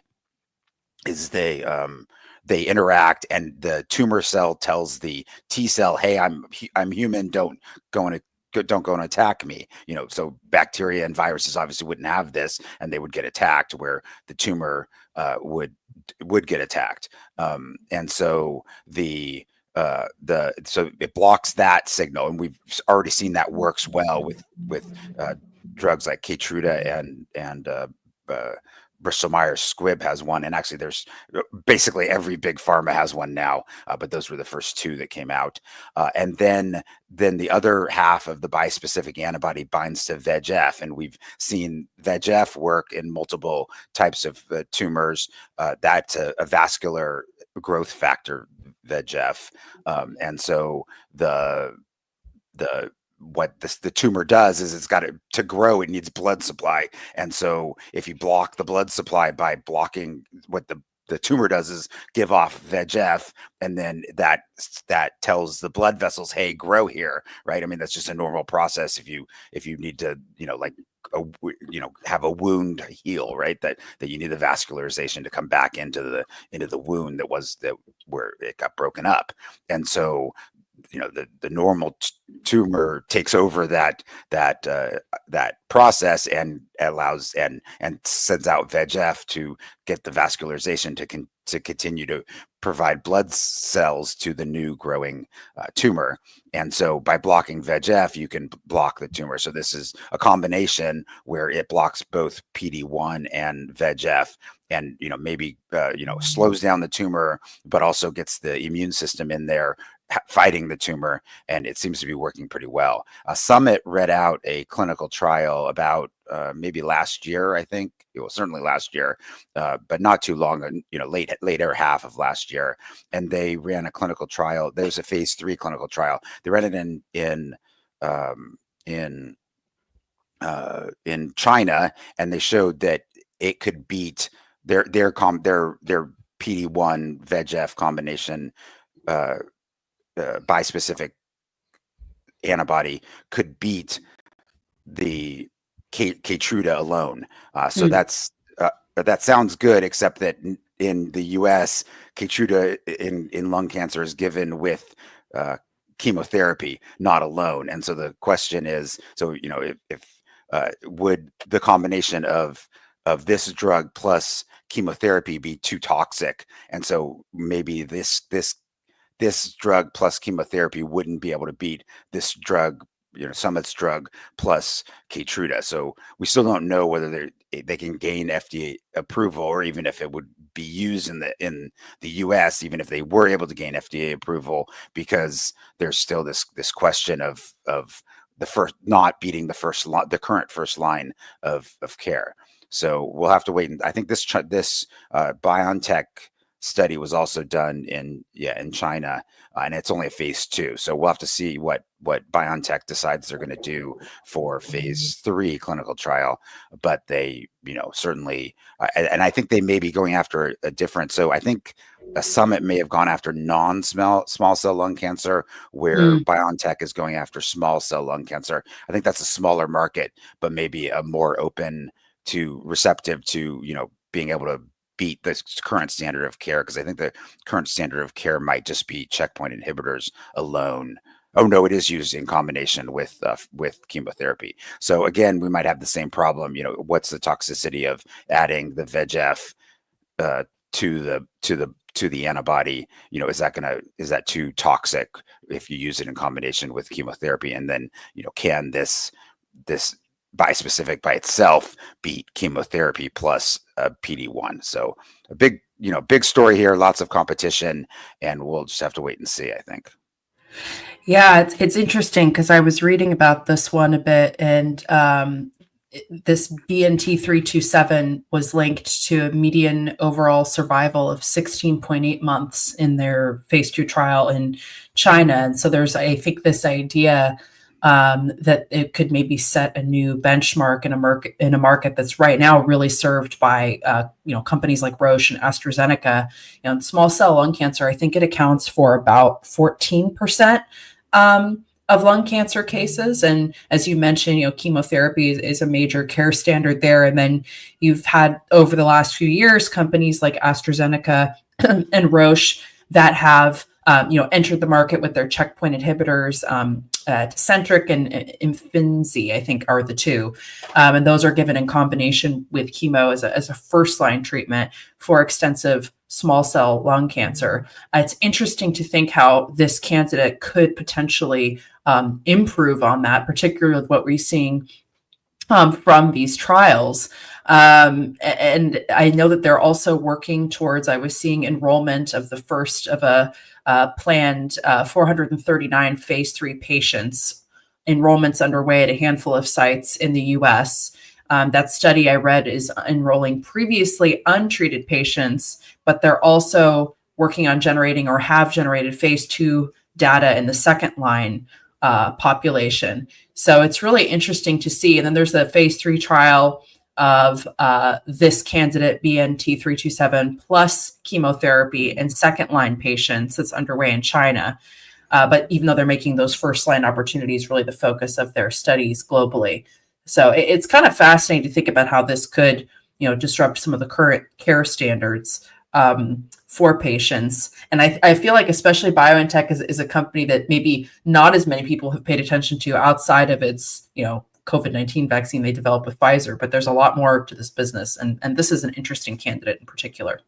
Yeah. I mean, I think the valuation is still, I think there are some people that are paying attention to it, because if you look at the valuation right now, yeah. I mean, even before they release this data, I think the valuation is still pretty high. I don't think they've fallen as much from their graces as Moderna has over the same time. From their highs, I don't think they've fallen nearly as much as Moderna has. So some of that is probably Moderna being bid up too high, but also it shows that BioNTech has quite a bit in its coffers. I mean, Moderna does too, and so but I think that of the two, I actually like Moderna better just because of the valuation.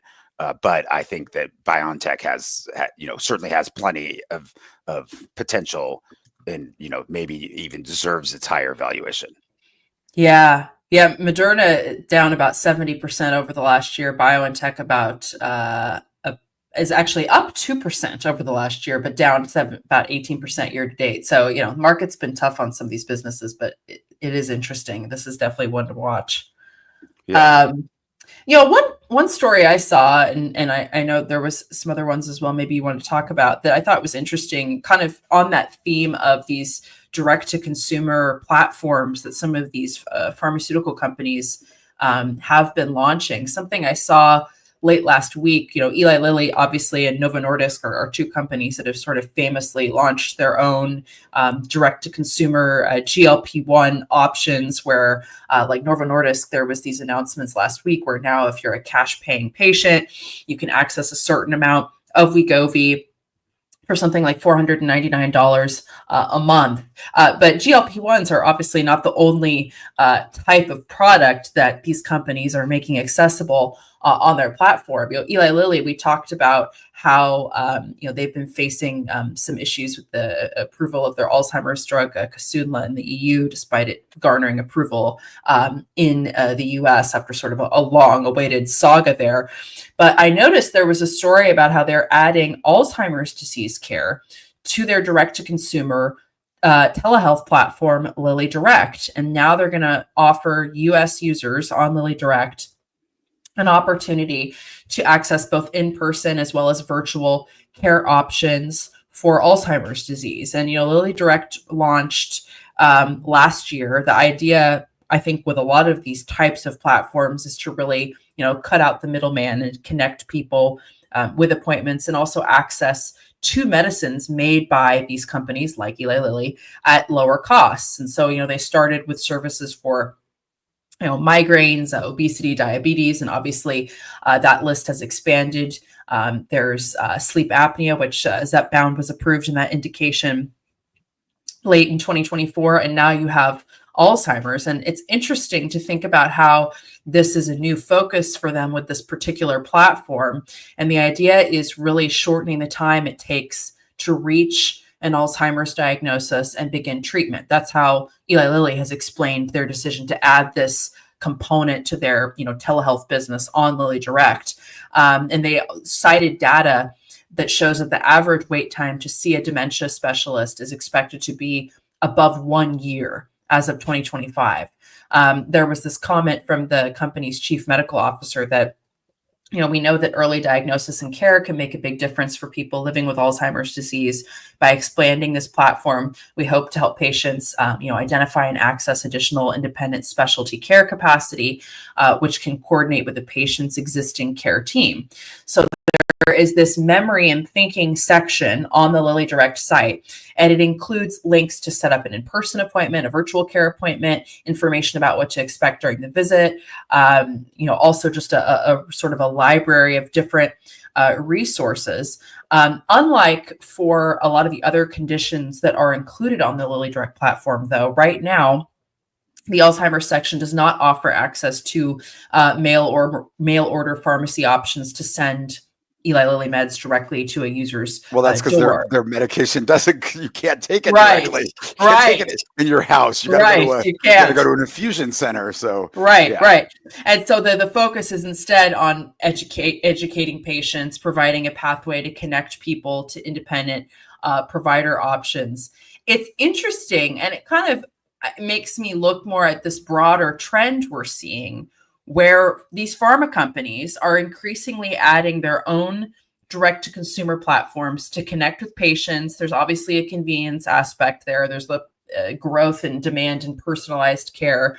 Obviously, there could be potential for increased, adherence to medications, but it can also really allow them to gather really valuable data and potentially lower costs by cutting out the intermediary. We've seen this.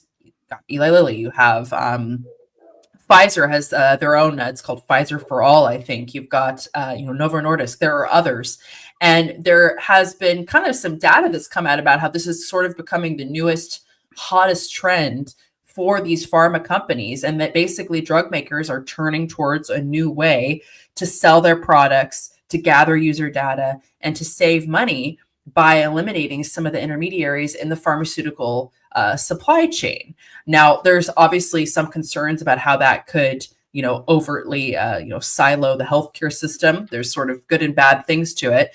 But you look at the example of a company like Eli Lilly, which I just talked about, and I believe it was just in August of last year, Pfizer announced their own platform, Pfizer for All, which essentially has information on health issues.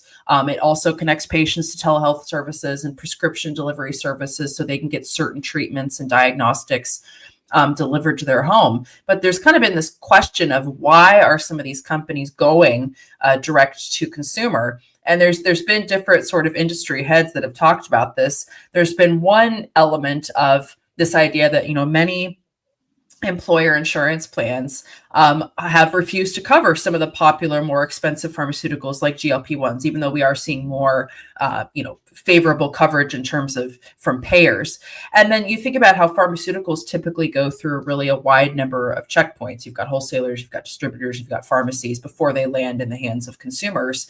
And there hasn't always been as much insight that these companies have gotten with the consumer experience. So directly selling products to patients also means that drug makers can collect that data that could help manufacturers hone their solutions and create better drugs. So it's interesting to think about. There's also, I think, this idea that as you have companies like Amazon, for example, that are expanding into the healthcare space, and some of these other players, that they're also sort of working to get ahead of the competition and provide their own more accessible options to consumers. And I think the success of how these platforms, actually turn out, whether you're looking at Eli Lilly or Pfizer as some of these really more notable examples in the pharma space, I think there is this idea that a lot of other big pharma companies will be watching to see how that works out for them and when they consider whether this is something that they want to do themselves. But it is kind of fascinating, and it seems to be something we've seen a lot more the last year or two.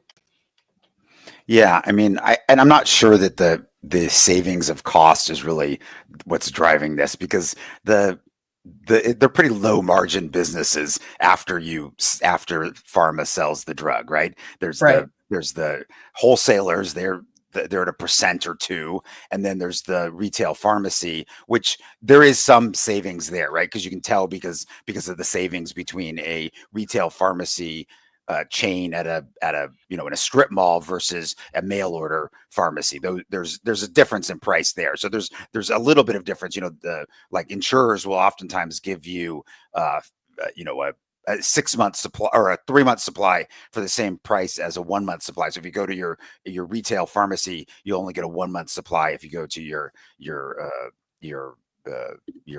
their chain for their mail order, they'll give you a 3-month supply for the same copay. So there's basically a $20 savings by going to a retail pharmacy to the insurer. So therefore, there's probably a little bit of money there. But considering the price of drugs, I don't know that $20 is going to make or break whether that helps really. I mean, they can pass. I think they're mostly just passing on that $20 savings to the consumer, the same way an insurance company is passing on it to the consumer by using the thing. So I don't know that they're really saving that much money. I think it's mostly to try to get people to use their drugs versus their competitors.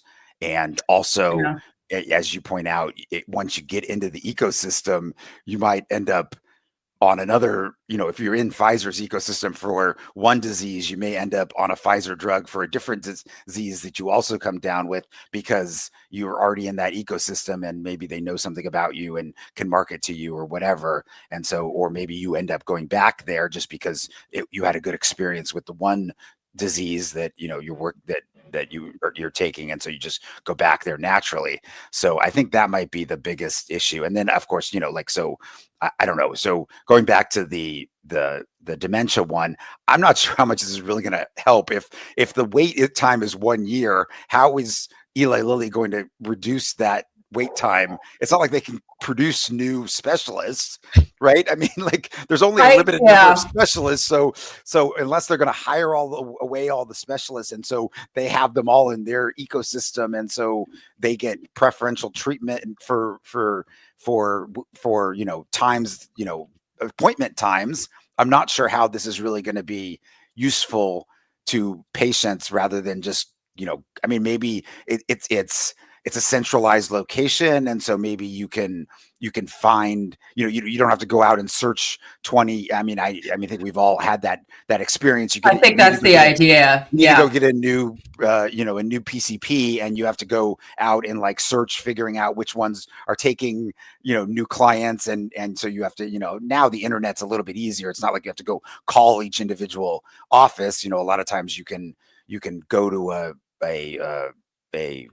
I mean, in my area in San Diego, there's multiple doctors networks, right? So there's Scripps, and there's and so like the Scripps network has I don't know, a couple hundred doctors, probably more than a couple hundred, maybe 1,000 or more doctors, and down to the specialists, you end up with 50 or 20 to 50 specialists, so you can just go and look and see which ones are taking, when they'll tell you when their next appointment is and that sort of thing. So maybe it's a little bit easier now, but still, I mean, maybe that's the key here, is just that, especially for maybe people in more rural areas, it might be helpful to them. I don't know. Yeah, and I think that's one of the things, some of the comments I was reading, you're sort of seeing different trains of thought from some of these, commentators on the pharma space of why kind of these businesses are rolling out their own platforms. Obviously, there is a way to, as we've talked about, keeping patients in the ecosystem and, connecting them with providers could potentially save on wait times. If sometimes it's just difficult to get to that step in the first place for patients. It can be very much an overwhelming process, specifically in the US healthcare system. But there is, I think, also this idea that has been raised that I think is a valid point, that it does provide a lot of sort of last mile data to these companies that might help them make their own processes more efficient. So it's just interesting to think about. It's something that has kind of fascinated me to watch. And then specifically when it comes to, GLP-1s, how you're seeing that there is this dynamic where you sometimes have, illegal or dangerous formulations that people are, selling on social media or getting in other dubious means. And there is an increased competition within, the space anyway. And now you've got companies like Novo Nordisk, like Eli Lilly, that are offering consumers a way, to sort of have these cash paying options and access these drugs in a more, it's still expensive, but more accessible way than they would be at their normal cost. So in a way, it's potentially, maybe cutting out some of these newer entrants that could pose a threat. But I think we'll have to see how that actually plays out. I think it's still such early days for these types of platforms. I'm curious to see how it's going to look like in practice, say a year from now. Yeah, definitely. Paul has a couple of questions, one on small caps and one on mid caps. You want to take small caps first? Or you want to take mid cap first? You want to start small or start big or medium? Maybe mid caps. I'm usually I'm not so much of a small cap investor myself personally, and so it's usually I'm looking at mid cap and large cap, and that's just been my own approach. Mid cap, there's one I could throw out there to begin with, and then I'll throw it over to you, Brian. But Jazz Pharmaceuticals is one I've been watching more closely that I've been kind of intrigued by. I've talked about this company a bit recently because I had some questions on cannabis stocks. And obviously that's a space that has been heavily afflicted for a wide range of reasons. And I mentioned this company as one that's sort of an indirect way to invest in this sector, but a company that has a really well diversified, increasingly so, portfolio. They are involved essentially in that sector through their ownership of Epidiolex, which is the first and only prescription drug derived from cannabis, and it's approved for treating certain rare childhood onset forms of epilepsy. And essentially, they acquired that when they bought GW Pharmaceuticals in 2021. And a Epidiolex that contains highly purified cannabidiol or CBD.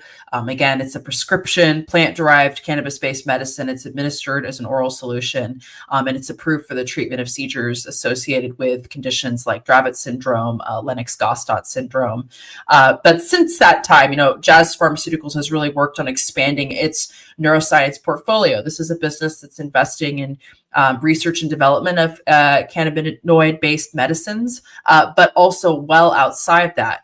For example, they have their drugs Xyrem and Xywav for sleep disorders, specifically like narcolepsy, epilepsy. Epidiolex, this drug that I was talking about, is a major driver for the business of growth.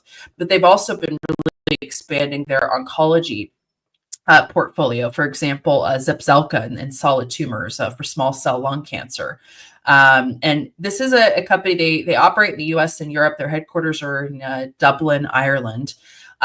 They're one of their big drivers of growth they're focusing on, especially in the next couple of years, is expanding indications for some of their key oncology drugs. And Zepzelca is one of them. And, if you look at how the company is performing, they had total revenues of about $4.1 billion in 2024, $1.1 billion in Q4 of 2024 alone. Their oncology business grew 9% year over year, surpassed $1.1 billion, which I believe was a record for the company. Xywav and Epidiolex revenues grew 16% and 15% year over year in 2024. They also had Sahara approved, which is another key drug in their oncology portfolio. It's an interesting business. They've got this very small group of specific drugs. Rylaze is another one that have been driving growth for the business, but they're rapidly expanding oncology portfolio, particularly with their drugs Sahara and Zepzelca.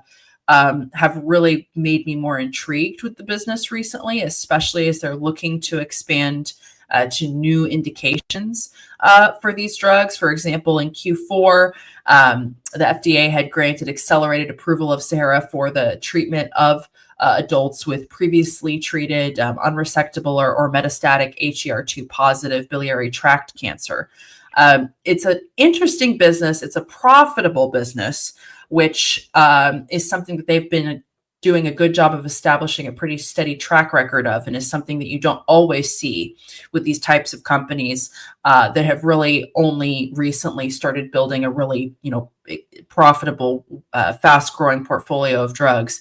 And I like to invest in, profitable healthcare companies, particularly when there's a newer business involved that is deeply unprofitable. I tend to stay away. So this is one that I have found really interesting the last few years. I first started learning about them a few years ago because of their sort of adjacence to the cannabis space. And that's a space I used to report on and cover pretty closely. And then I've really watched their expansion, particularly into oncology drugs, which has been really fascinating. So that's one on my watch list.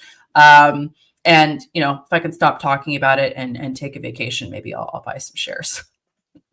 Yeah, I think in the biotech space in general, buying small caps, and I'll define small caps as below $1 billion. I think below $1 billion market cap. So I think most people would go a little bit higher for a small cap. Would put their small cap level a little bit higher. But I think in general, biotechs, we think of small caps as being preclinical companies that are valued at less than 100 million. Once you get above 100 million, you can still be preclinical, but you're probably late stage. There's preclinical companies that are trading in the $2-3 million range that both have launched drugs recently or are preclinical or are late stage preclinical, and those are, I think, a lot safer bet investments. And then there's sort of mid caps, which I would go with, like in the 10-20 billion dollar range for valuation. I like Vertex Pharmaceuticals a lot. That's probably pushing on the high end of mid cap. I think I recently bought Moderna, ticker mRNA. Their valuation is I just had it. Hold on. To the right tab. $12 billion. They have about $6 billion, or they're expecting to have $6 billion of cash at the end of 2025. So, and they're guiding for revenue of 1.5 billion to 2.5 billion. So put that in the middle is $2 billion, and you subtract the $6 billion in cash they have, and they're trading at 3 billion times their EV. So that they're trading at 3 times their EV. So that seems like a very reasonable valuation. They're not profitable, but I think they could technically be profitable, but they've chosen to, because they have so much cash from the pandemic, that they've chosen to spend down some of their cash building up their building their pipeline faster than they would if they wanted to be profitable. And I think that's totally the right move. There's no reason to sit around having cash on the books if you have ways to spend it to generate more cash in the future. So they have a mRNA cancer pipeline where they're testing their drug in multiple indications. And what they do is they go and look at the tumor and see what proteins are expressed on the tumor, and then design mRNA. We call it a vaccine because it's literally training the immune system to go attack the tumor, but it's not a vaccine in that it's not a prophylactic vaccine where you would take it so you don't get the disease. In this case, you'd have cancer and then you would use it to treat the cancer. So it's a treatment vaccine versus a prophylaxis vaccine. But that's their probably biggest driver in the future, in the next few years. The phase 3 clinical trials are running right now, so I think they might read out next year. So probably not much movement in the valuation. I don't expect that much movement in the valuation in the next year. So you've got plenty of time to look at it and make a decision on when you want to buy, if you want to buy. But I think that it's a good valuation right now and should go up once they're able to show that the phase 2 clinical trial was quite successful. So if they can show that the phase 3 clinical trial is equally successful, the valuation should go up substantially from here. Yeah, there was For the Bees was saying on the earlier comments, I like the idea of drug companies helping patients directly, overwhelming with so much internet insurance confusion, dealing with dementia, drugs, viruses. And then also was saying Pfizer gave us Paxlovid for free. We panicked when our Medicare drug plan didn't cover any of the 1,400 5-day script. We were down sick with COVID, first time in 4.5 years. So helpful. Interesting. Yeah, it's a highly kind of dynamic, evolving space. Sort of switching gears, I another story that caught my attention with healthcare related news. I don't know if you saw this, but the approval of Soleno Therapeutics Vicat for those who are suffering with the rare genetic disorder Prader-Willi syndrome and have hyperphagia, which is essentially an insatiable hunger condition that is associated with this genetic disorder, PWS.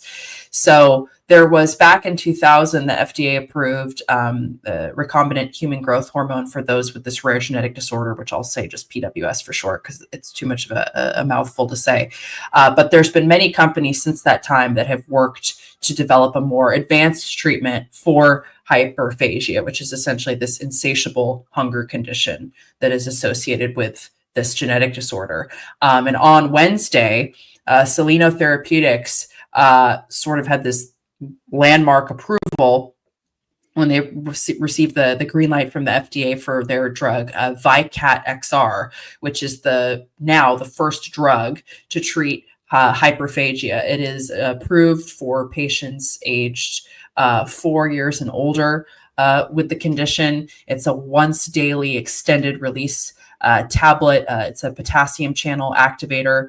And then obviously those channels, which are widespread throughout the body and including in the pancreas, they regulate insulin secretion. And so the shares of this company, which have been around for a long time, something like 26 years old, they soared something by like 40% when this approval happened on Thursday. I'd never I mean, obviously there's a lot of biotech, so I'd never followed the company. And then I saw the 40% up. Like, what's this? Yeah. I went and did some research on it. I mean, it's an interesting story. I'm not really sure why it went up 40%, because it seemed like the phase 3 data was pretty solid. So usually when you have a phase 3 success and then the drug company submits to the FDA and then they get an FDA approval, usually the jumps are more like 10 or 20%, right? I mean, there's some risk that there's some issues. And I have a story about an issue where the company ended up going down, and even though the phase 3 was success, and we can talk about that in a minute. But in this case, I don't really understand why it jumped 40%. That implies that there were a lot of people who thought this wasn't going to be approved. And so I haven't quite gotten far enough into the backstory to understand why that is, or if maybe it was just, I mean, obviously probably there was a lot of shares sold short, and that caused the up, as people were covering their shorts, that caused more buying, which resulted in the share price going up. It went up another 6% or something, 6 point something percent on Friday, I saw. So, obviously there was a lot of people who didn't think this was going to be successful, or maybe the issue that Carl and I were talking about on Thursday was that this drug, there's no patent on the underlying drug because it's been around for a really long time. Now they made a extended release version, which is a once daily version versus you would have taken it multiple times a day previously, and so maybe the short people are thinking, well, maybe people will just take the generic version multiple times a day since they know it works and it's been FDA approved as a single dose for the thing. It does have it will have some protection, even though it doesn't have patent protection. It'll have protection for the single extended release version. They may have some patents on the technology that makes it extended release, and then they presumably will also get orphan drug patent protection. It's not patent, it's like exclusivity, so that nobody else will be able to make that drug for I can't remember, that's 6 or 8 years. One is in the EU and one is in the US. They have slightly different, but regardless of whether you have a patent, the FDA won't approve any generics for if you develop an orphan drug for I think it's 8 years in the US. And so they'll have that, but that limits the value to the, obviously any drug, the patent life limits the value of that drug. Obviously, if you can sell it in perpetuity, then that would be a different valuation than if you're going to only be able to sell it for a year. So, there's somewhere in between there is when the patent life is going to lead, end, and that's what I need to try to figure out to figure out what the correct valuation of this should be. Yeah, it's interesting. So they're going to be charging, and obviously, would hope that this would be something that they're working with payers for broader reimbursement, but the charge $466,200 per year for ViCat. Yeah, and it's weight. It's dosed by weight. So I was going to say patients are actually paying more than that, because that number that they came up with is based on the average weight of patients in the clinical trial. So obviously, if patients take it earlier, then patients take it earlier. 4-year-olds are taking it. They're going to be actually paying a lot less than that. Where an adult I've calculated an adult would be paying like $800,000 to take, somebody who was like 150 to 220 or something, or 200 would be paying $800,000 for this medication. Wow. Yeah. And it's expected to be available next month. And it is, a major milestone in the sense that there have not been really any options to treat what is, for a lot of people, the most disruptive aspect of PWS, which is hyperphagia. And in the phase 3 trial, patients were observed during a 16-week withdrawal study after receiving ViCat for a median period of 3.3 years. And those who had switched to placebo for the study period showed a statistically significant worsening of hyperphagia compared to patients who remained on the drug. And then after over 4 years of data that's been collected in 4 open label studies, there's been a really consistent safety profile with the most common adverse reactions, like edema and rash, that occur in roughly 10% of patients. And, this particular genetic disorder, which a lot of people might not be familiar with, it's estimated that disorder occurs in about 1 in every 15,000 live births, with more than 300,000 people globally. Celino has said that they think that there's about 10,000 PWS patients in the US alone. And there's a lot of companies that have, sort of struck out in terms of trying to bring a treatment to market that would address these issues, European as well as US companies. For example, there was a Boston-based company called Zafgen that back in 2016, they had a drug that was showing promise, but then there was safety issues and it was scrapped. So it's interesting to see, how this will develop. Definitely a company that's probably lesser followed and known, but clearly now is catching the attention of at least some investors, given this recent development. And certainly seems to be good news for those who are, suffering with this disorder. Yeah, it's interesting because they decided to go after kids and rather than adults, right? There are some, there's obviously this inability to stop eating causes major problems, and so in kids you can sort of the parents can regulate it by locking the refrigerator and whatever, but once they become adults, it becomes a much harder issue, and so patients will die of complications of obesity because they will just keep eating and eating. And so like the Zafgen, I think, was going after weight in adults, where they this company ended up going after children. And of course you can't do weight in children because children are growing, right? So that doesn't work. So what they did was they had the caregivers fill out a survey of whether they were going to do whether they thought their basically their children, for the most part, were having less desires to eat. That's how they they created this survey, and then that's how they scored it. Obviously they give it to you before you start taking the medication. And then it's interesting because it's a patient or in this case, caregiver reported outcomes, those tend to have high placebo effects, right? And so what they did was they did a like reverse clinical trial where they put everybody on the drug to begin with, and then the people that responded, they took some of the patients and gave them placebo and gave the rest of them continued on the drug, but they didn't tell, obviously it was blinded, so they didn't tell people, and that results in less placebo effect than going the other direction where you start everybody with nothing and give half of them placebo and half of them drug. For whatever reason, the psyche doesn't result in as high a placebo effect going from drug to placebo than from nothing to placebo. So yeah. Sort of interesting company. I just want to talk briefly, and then we have some questions for the last few minutes of our hour. Milestone Pharmaceuticals got an FDA complete response letter, which is the FDA's euphemism for rejection.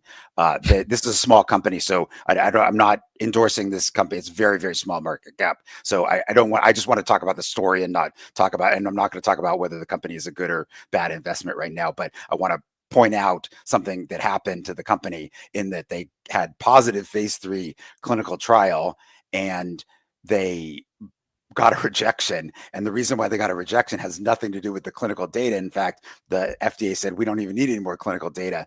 The problem is that they have two CMC, which is chemistry, manufacturing, and controls issues. So this is unfortunately a very black box to shareholders, and it can happen to almost any company, but maybe it happens more to smaller companies than to larger companies, just because larger companies have more resources and can make sure that they're checking all the boxes and dotting all the I's as they get to the FDA. But so there's the clinical part of the application, but there's also this manufacturing. You have to be able to prove that you can make it in, consistently, and that it, whatever. And then you also, there's some like, measuring of the product at 6 months, and measuring the half-life, making sure that the shelf life of the drug is whether it's stable or not. And so there's that in the chemistry, but the FDA wants more information on an impurity that they are worried about. And unfortunately for Milestone, they have the drug there was a draft guidance that came out after they submitted their marketing application. So they submitted the marketing application, and then the FDA is like, oh, hey, we really want you to be testing for this impurity if this and this happen, if your drug is this and this, and theirs falls in that category, and they hadn't sent in that information because I guess they didn't really know, and so that was the problem. Then the other issue is they have a contract manufacturer, and the contract manufacturer changed ownerships between when they recently, and so they've got to get a new inspection for that facility that makes their drug before they can get approval. So I think this is sort of a minor issue for Milestone, but it's a bigger issue for investors, in that you have to realize that while all the clinical trial data gets published both in summary form and press releases, and you can get most of your information there, but if you want to go to it, most of the time companies are going to journals and publishing the full data there. And so you can really dive deep if you want to dive deep into the clinical trial, but nobody publishes their CMC information. That's proprietary. And so investors never see it. And that this can be a real problem for investors. Yeah, this was an interesting one. And as you noted, there weren't any concerns with the actual, underlying drug for which they hope to seek approvals, safety or efficacy. That would be the first self-administered treatment for patients with the PSVT. But yeah, this is, as you know, this is something that almost any of these companies could come up against. So it's interesting. I don't see that many stories like this these days. So it does catch one's attention if you're a healthcare investor. Yeah. Let's see. Foolishly Motivated was saying, I have zero medical exposure. It's my too hard bucket.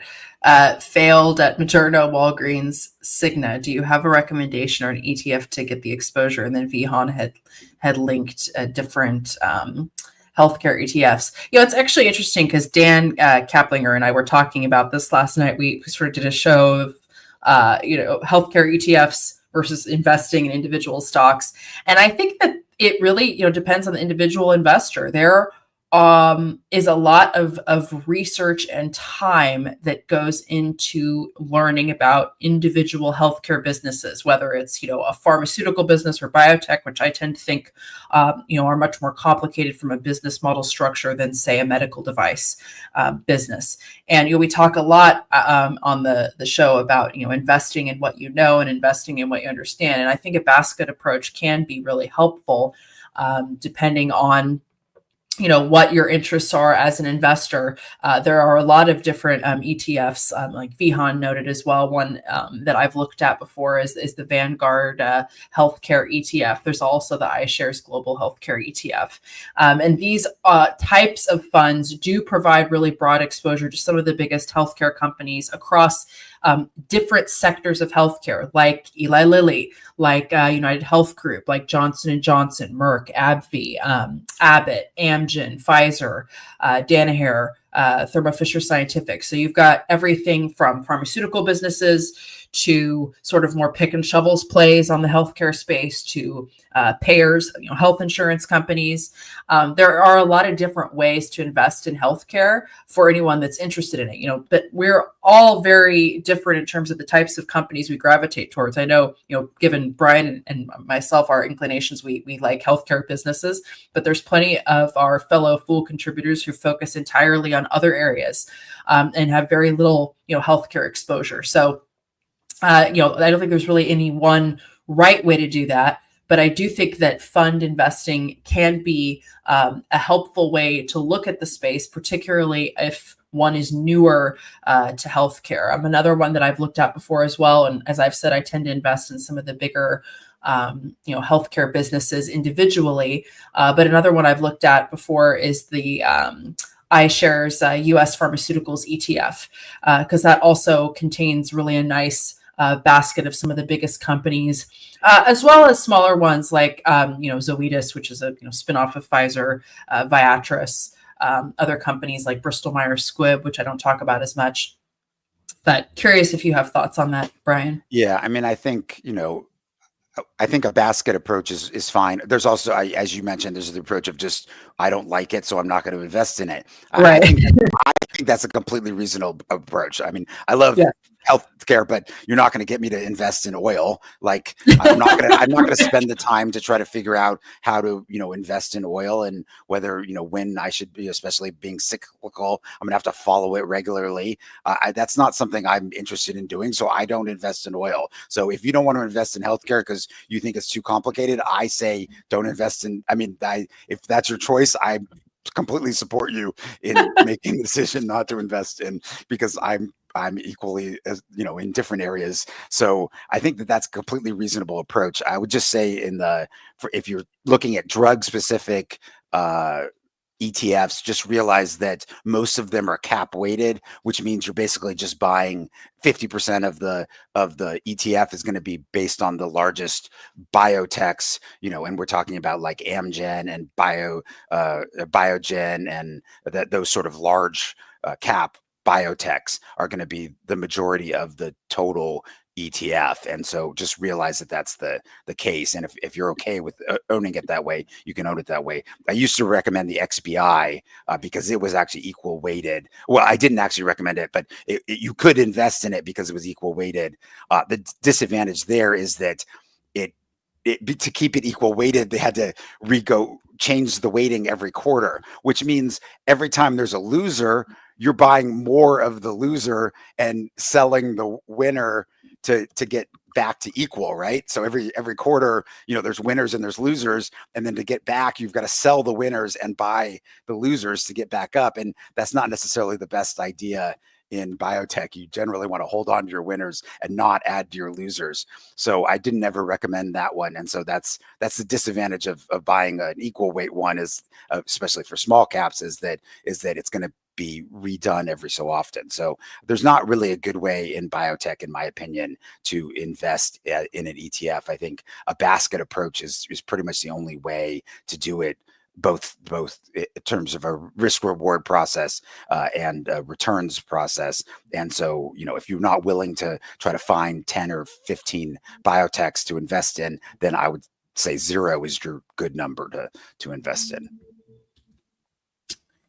There was a question that had actually come in a few days ago that I wanted to hit. I was scrolling down through here about FitLife Brands, and I looked into the company a little bit to kind of share my thoughts. So what the question was, what are your thoughts on FitLife Brands after their latest quarterly report? And for anyone that isn't, maybe as familiar with this business and what they do, this is a company that develops and markets nutritional supplements and wellness products. They have different brands like NDS Nutrition, PMD Sports is one of their brands, Siren Labs, and they have a whole range of other, brand names that they operate under. They had acquired a company called Muscle Farm in October 23 that significantly expanded their family of brands. They sell their products online. They also sell them through different franchised stores and other retail locations like specialty, mass, and online retailers. This is a business that, if anyone's looking at the stock, has been under a lot of pressure recently. And this is also a very small company with a market cap of around 116 million last I checked. This is not one that I'm an investor in. I just wanted to answer the question in terms of my thoughts on them. They sell sports nutrition, energy, sports drinks products, meal replacement products, weight loss products, that sort of thing. They've had a few challenges recently. There was some issues with their largest customer, company called GNC. They had a commercial dispute. It led FitLife to reject GNC's purchase orders, but that was in December, and then they resolved that in early January, and FitLife resumed shipments, but that caused some disruption. And then there's also been concerns about the impacts of tariffs. The company has noted that unless withdrawn, recently announced tariffs, particularly those announced on China, will significantly increase the cost of their goods sold. They are working to mitigate some of that impact, including, they said, forward procurement and stockpiling of ingredients like glutamine, negotiating with some of their suppliers. But that seems to be a real area of concern for the business that I think that they expect to be an issue moving forward. They've also seen some declines in certain core brands like their Mimi Rock brand, which relates a lot to skincare, as well as other related products. And they've been seeing declines in sales in that area. So a lot of issues going on. In terms of how the business is doing, they did report total revenue of about $65 million in 2024. That was up 22% year over year. 67% of their total sales come from online channels. They were profitable under GAAP in 2024. They reported a net income of about $9 million. That was an increase of 70% from the prior year. And they ended the year with about $13 million outstanding on term loans, cash of about $4.5 million. This is a business that, as I've looked into it a bit, I mean, personally would not probably be interested in for my portfolio. They are dealing as well with issues from declining customer counts in the brick and mortar stores of their wholesale partners. Like I mentioned, their kind of issues with GNC, and that relates to their GNC franchisee customers. That was resolved in early January, but is expected to have had some impact on the business. And revenue for one of their largest brands, Dr. Tobias, increased, but revenue for their skincare brands like Maritime Naturals and All Natural Advice declined something like 40% in Q4 2024. And then there was also some pretty poignant comments from management about concerns related to tariffs. They said that a number of ingredients used in nutritional supplements come predominantly from China, which is the case. And as of February, there was the 10% tariff on most goods coming from China, followed by an additional 10% tariff. And they said, unless withdrawn, this will significantly increase the cost of goods sold in future periods. So a lot of challenges for the business right now, partly because of the different sectors in which they operate, changing consumer spending patterns. This is a company that would be very much impacted by the cost of sourcing goods from China, which is a huge part of what their business relies on, particularly because so much of it is about health supplements. So the company in terms of financials, they are, I think, holding on for now. They are profitable. They are growing revenue, but some of these near-term challenges that the business is facing would be enough for me as an investor to want to watch from the sidelines. All right. Foolist asks about, do you see any headwinds for vaccine companies due to the current government policies? And maybe there may be a hint of news here in the fact that Peter Marks, I think on Thursday or Friday, resigned, and Peter Marks is the head of CBER with a B, so that's a Center for Biological Evaluation and Research, and so. CBER is involved in both vaccines and in cell therapy approvals. So that's their main goal. So even though there's biologics in the name, biologic drugs are actually in the CDER, Center for Drug Evaluation and Research. So with a D. So the small molecule and biologic drugs get approved by CDER, where vaccines and cell therapies get approved by CBER. And so, is that a major catalyst? I don't think in and of itself it probably isn't, because Peter Marks, the people at the top aren't necessarily making the decision on the individual vaccines or cell therapies. It's mostly the individual analysts. You'll have somebody who specializes in statistics, looking at the statistics of the clinical trials. You'll be looking at you'll have disease specific people who are looking at the diseases, and all there are multiple specialists, and they come together and they write reports, and they make a decision together on whether the drug should be approved or not, or vaccine, in this case vaccine or cell therapy should be approved or not. And so the person at the top is more organizing things and not necessarily giving their individual opinion on things. They may be higher level issues. I think the bigger issue is if Peter Marks is leaving because he doesn't like Kennedy, are other people going to leave? Other people below him going to leave because they don't like Kennedy, and then that could become a major problem for drug companies that are developing vaccines and cell therapies. They could potentially not have enough people to do the reviews in a timely manner, and that could become a major problem. And obviously the loss of the knowledge of in the FDA, trying to get that back by hiring new people, could be a major problem. So I'm not sure. And then of course, Kennedy is like one step above, so he's the head of the Health and Human Services, of which FDA is underneath them, and then there's the FDA chief, and then there's CBER under that. So it's we're talking about a couple of levels of chains down. So I'm not sure how much directly Kennedy would have an effect on the approval of an individual vaccine, but if people are having problems, they just don't want to work for the FDA anymore, that would be a major problem, I think, for the vaccine makers. And I think we're maybe still too early to tell, but I think it could actually be a problem. And with that, we are at the end of our hour. I'm sticking around for another hour. I know Jeff is being ushered into the room as we speak. Thanks so much, Brian. All right. This is talk fun. To you later. Yeah. Hey, Jeff, how's it going? Hey, Rachel, how are you? I'm doing pretty good. Settling in for my third hour of the day. So yes, you are on the weekend marathon run. I am. I'm popping in and out. I'm here now. I'll be back at 12 with Tyler. I mean, at 2 with Tyler, but I'm taking a break in between, give my voice a rest. So I applaud the marathon effort you're putting forth here, Rachel. I know that's not easy. It's fun.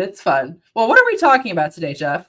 story stocks, right? Yeah. So we were kicking around some ideas before the show, trying to come up with a theme, and this one jumped out to me because it's something that's been on my mind recently. I got asked about a stock that I've talked about way too much on Fool 24 the last time I was on, which is Outset Medical, and I'm not going to go into it again, but it got me thinking about story stocks in the sense that the mistake I made with that investment was falling in love with the story of what the company was doing, to the point where I think I added a little too quickly to my position before the numbers backed up the story.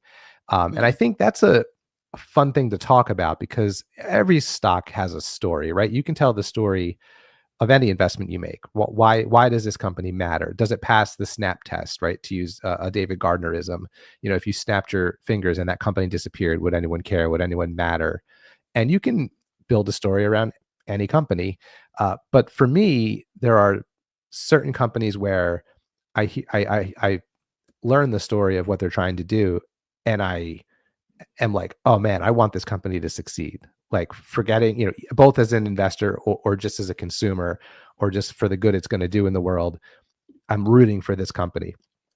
And I think I want to root for all the companies in my portfolio, right? I want to find that story for everything that I own, but I don't want the story to overwhelm the facts. And you and I both have probably made the mistake at some point of falling in love with a story, and the investment turns out to not be the best, right? And sometimes it's as simple as, I love this product, so I buy the stock, and it just doesn't work as an investment as well as it does as a product. So that's what got me thinking about it. The mistake I made with Outset Medical, still love the company, still love what they're trying to do, still own the shares, still hope they succeed, really, really hope they succeed. But probably should have slow rolled building that position a little bit more, because it would have saved me some cash in the long run. But I'm also trying to not overlearn that lesson, Rachel, and become scared to buy into a company for which I think the story is compelling, because I don't want to make the mistake on the other end. I don't want to overcorrect.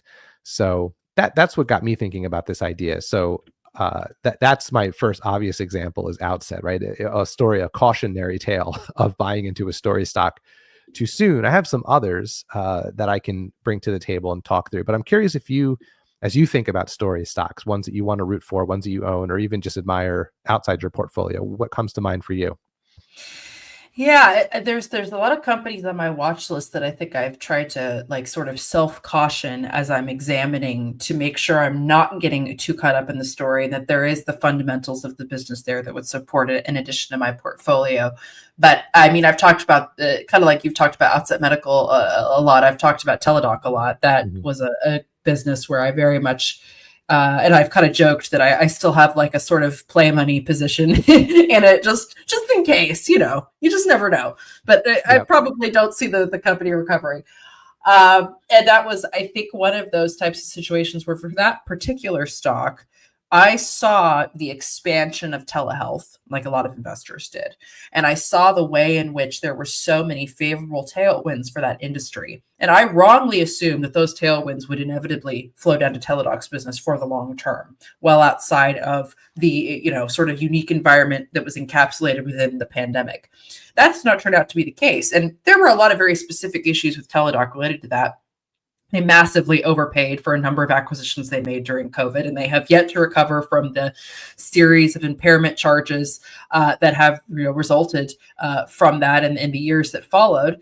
But then there's also the reality that their business sort of has entirely revolved around telehealth, which is no longer the unique and novel idea that it seemed to be, say, 5 or more years ago, when that was more of an emerging growth space. You have everything from, big pharmaceutical companies that are sort of streamlining telehealth into their operations, to companies like Amazon that are increasingly adopting telehealth, to other businesses. I've talked about Hims and Hers Health, which I have found that to be a really interesting business, because telehealth is just really one piece of the pie, but that's not really how they make their money. They make their money based on recurring subscriptions that patients like you and me pay to be able to access physicians on demand, but also to be able to get recurring deliveries of the prescriptions that you need in a really easy way to your door. that seems to be a much more compelling business model than a company that is essentially entirely reliant on telehealth. And that's been something where that business has struggled. Another one, and I also still have a very small position in them, is Zoom. I still think that's a good business. I think I'm much more bullish about that business than Teladocs for a myriad of reasons, not the least of which is that Zoom's business is just in better financial shape. Kind of cash. Yeah, a lot of cash, been doing really good in terms of improving, profitability. Revenue growth is not what it was, years ago, but this is also a much more mature business. But that was also this idea, and I think this was something that it's easy to do at any period of time, but I think specifically within the context of the pandemic, which is around the time that I really started investing. There were so many of these ideas, whether it be telehealth or work from home, which obviously was not created during the pandemic, but adoption of that accelerated during the pandemic. And I think it became really easy to get caught up in some of these ideas and concepts and trends that were very much and continue to have a place within society. And there are really valuable use cases there. But investing specifically in those trends in and of themselves, maybe not recognizing the ways in which other companies would find their own ways to expand there and adopt that into their own operations, but not necessarily being, a pure play investment on those trends. And I think that some of those types of companies have struggled to really prove out the thesis of why I am, invested in them, at least initially, over the years that have followed. And I think, part of that, at least for myself, and I think everyone of the contributors that are regularly on these shows, we have our own stories of companies that we bought, we're excited about, didn't work out, right? No investor or investment is perfect. But I think that, at least for me, as a newer investor, particularly in that time frame, that was a really, really easy thing to do. Really getting caught up in the story rather than the business. Now, it's important to understand the story of a business that you invest in, because that obviously leads into your thesis about it for your portfolio over the long run, the ways in which you see it being a good growth driver for your portfolio, and also a company that you want to put cash into and that you think can drive your portfolio growth over a period of years. But story alone is not enough to make a business that stands the test of time in the portfolio. And I think that's something I've learned the hard way. Yeah. And I don't want to, make story stock a pejorative. I think, every good CEO, every good management team is going to tell you the story of their stock, right? You listen to an earnings call, you read through an earnings deck, you listen to a investor day presentation, or when these CEOs go to conferences and give presentations. I mean, they have risen to the ranks of CEO because they can tell the story of their stock. Right. So to me, it's about it's about like poking holes in the story and asking myself if I can really believe it. Yeah, and I think for me, the place I've tried to make that progress is with the idea of competitive advantages and moats and things like that. That's not something I gave enough thought to early on that I try to give a lot more weight to now. So now when I find myself gravitating to the story of a company, I try to ask myself, okay, obviously you're excited, you like this company, right? But is this a competitive advantage? Can it be disrupted? Can it is it selling something that can basically be commoditized? Like you mentioned Zoom, and I think that's interesting as an example, because, and I don't really know that this is the case yet, but when I first used Zoom, it was actually before the pandemic. I was on a meeting for a board, a nonprofit I was on the board for, and they, we're going to meet virtually, and here's this link, this thing called Zoom, and I was like, I don't know what this is. So I clicked on it, and it was the first time I really ever did like a video conference that wasn't Skype, right? This might have been 2018, 2019. And I could not believe how good it was, like how good the quality was. Like there was no lag. So I was really kind of blown away. And now, here we are 5, 6, 7 years later. I do wonder if video conferencing for most tasks is going to become commoditized, right? Like if you're doing something that requires really detailed, high quality video, like what we're doing now, different story. But if you're just hopping on a meeting for work for a half an hour to talk through something with a colleague, does it need to be the world's best interface? Like, I don't know. So like, that's not something I would have thought about Zoom when I was excited about that story stock during the pandemic, right? So that's some of the ways that I've tried to poke holes in my own thesis about companies I really believe in. So like, I'll give you another quick example, just one from my own portfolio that is currently probably one of my top favorite story stocks right now, and that's Warby Parker, another one that I've talked a lot about on Full 24. So I won't go into the business details right now, but the quick 30-second 1,000-foot above the ground thesis is, it is the David to the Goliath of the eyeglass industry. And Elisor Luxottica is a huge conglomerate that owns a significant market share in the eyeglass and eye exam market, and Warby Parker is trying to disrupt that. And because I use them as a customer, and I've always been a big fan, and I think what they're trying to do to grow the business makes sense to me. They are the disruptor, but I am also conscious of the fact that maybe someone else can come along and replicate what they're doing. And I think as they hopefully become bigger and more well known, that will happen, right? Success breeds competitors and copycats. So I think that, to me, the way I'm thinking about that story stock in March of 2025 is very different than how I thought about story stocks, let's just say in March of 2020, right? Like when I was just in a different place as an investor and the world was in a different place and all that kind of stuff. So I feel you there. Yeah. Yeah. Jeff was saying Kathy Wood loved Teladoc. I bought and got slaughtered. I don't listen to her anymore. I do like some of the companies she picks, but her investing style is certainly not for everyone. And I too lost some money on Teladoc. We'll just put it that way. Maybe one example of a company I'll give that I'm watching right now that I am looking at as I think about this idea of balancing a compelling story with a compelling business, right? Because I think that's ultimately what the best investments give. You want a compelling story, but the business fundamentals need to be there. And that's the one company I'm still watching because I'm just not quite sure about is Reddit, right? So this is a company that's been around forever at this point, but they've only, more recently in their something like 24-year history as a business, more recently become a profitable business. And they've been sort of famously called like the front page of the internet. This is obviously a platform where users from all over the world, every walk of life, can find a subreddit for the subject of their choice. It's an incredibly popular platform and has remained so for decades at this point. Right now, Reddit primarily makes money through advertising. And advertisers can choose between large scale campaigns, which are typically minimum of 50K per quarter spend, or bidding on a click per 1,000 impressions or CPM basis. Reddit also offers this premium membership plan that allows users to remove ads and access other benefits, but that is not really widely adopted by users on the platform right now. That's a much smaller part of the business.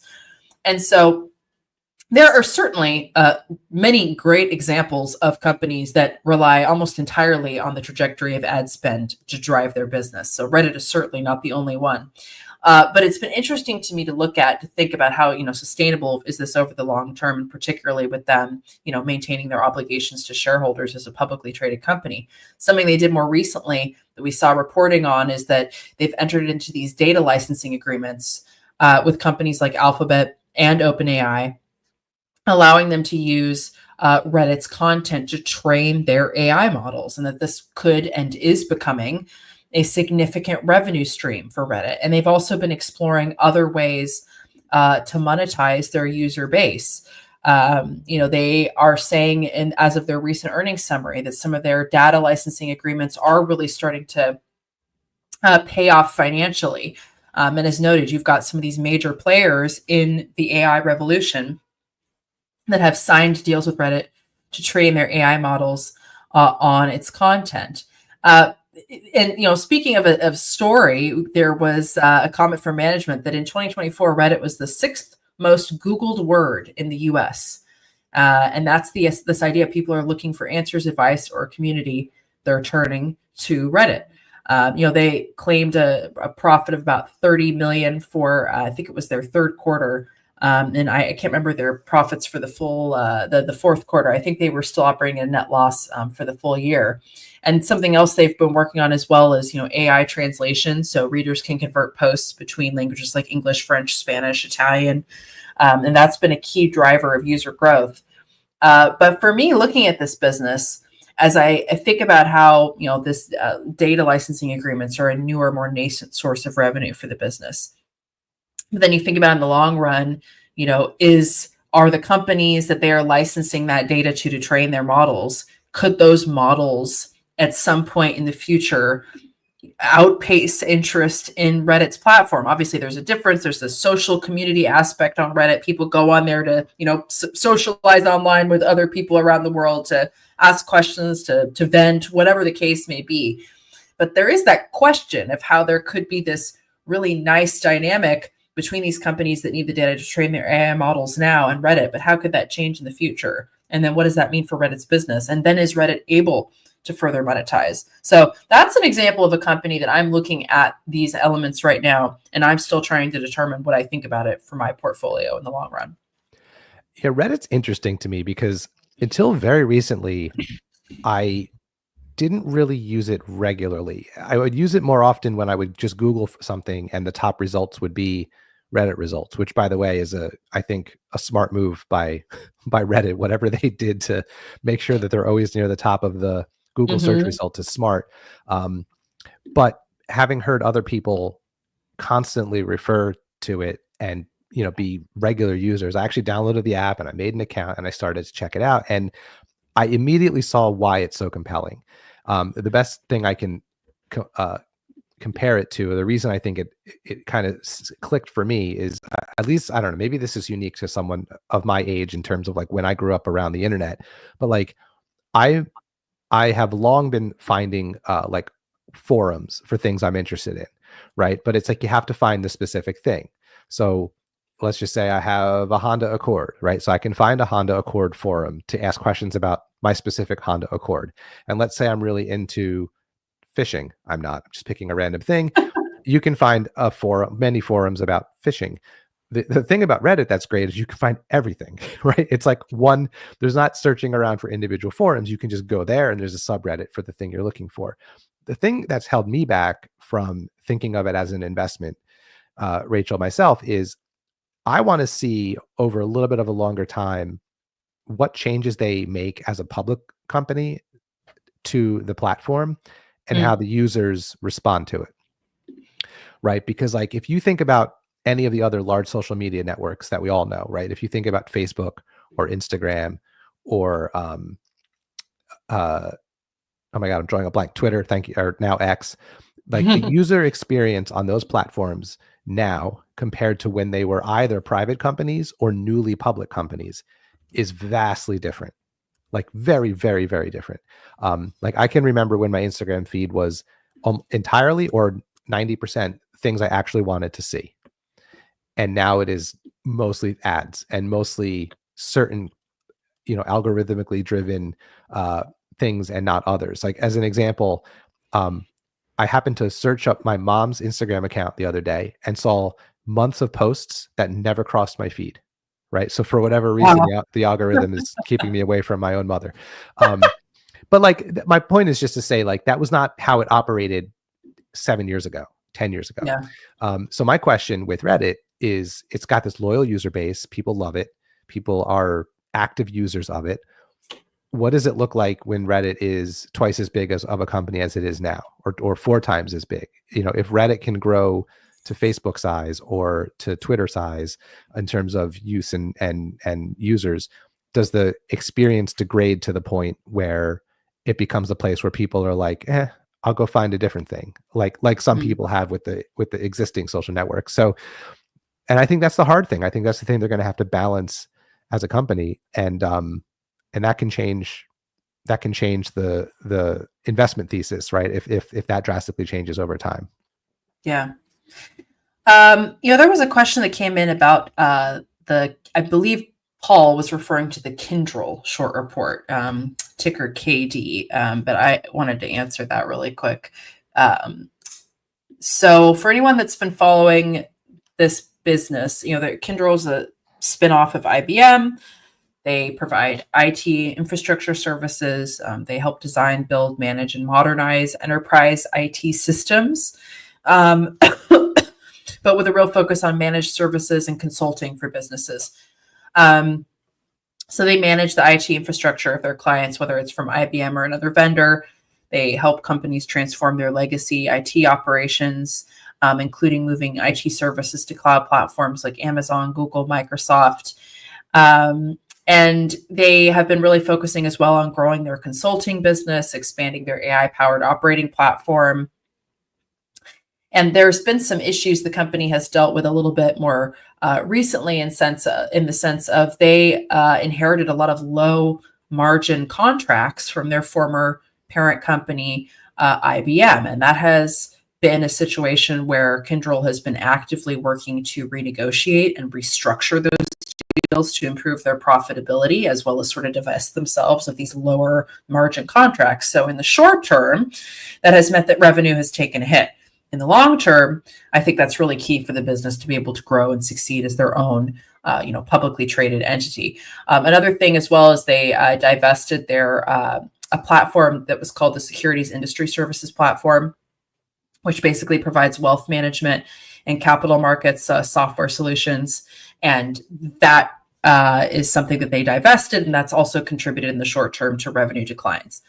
That's a little background of the business right now.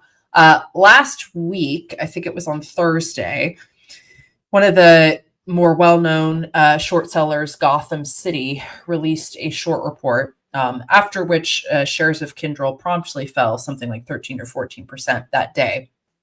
And they were alleging that Kyndryl has manipulated some of its financial metrics. They alleged that Kyndryl manipulated their reported adjusted EBITDA and adjusted free cash flow, and saying in reality, they generated losses, they burned cash. They said, an economically realistic calculation shows that the company has never generated free cash flow, which could be, particularly concerning with the revenue declines, which again, I mentioned some of the reasons for that. Kyndryl responded promptly. They said, we reject in the strongest possible terms the conclusions reached in the report.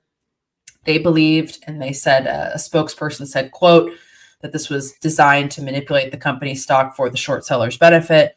The spokesperson also said, Kyndryl has never spoken to this firm. Had we been afforded the opportunity to do so, we would have pointed out the many inaccuracies and falsehoods contained in this so-called analysis, end quote. And Gotham City had also said that the company faced a lot more robust costs to IBM than the market thinks.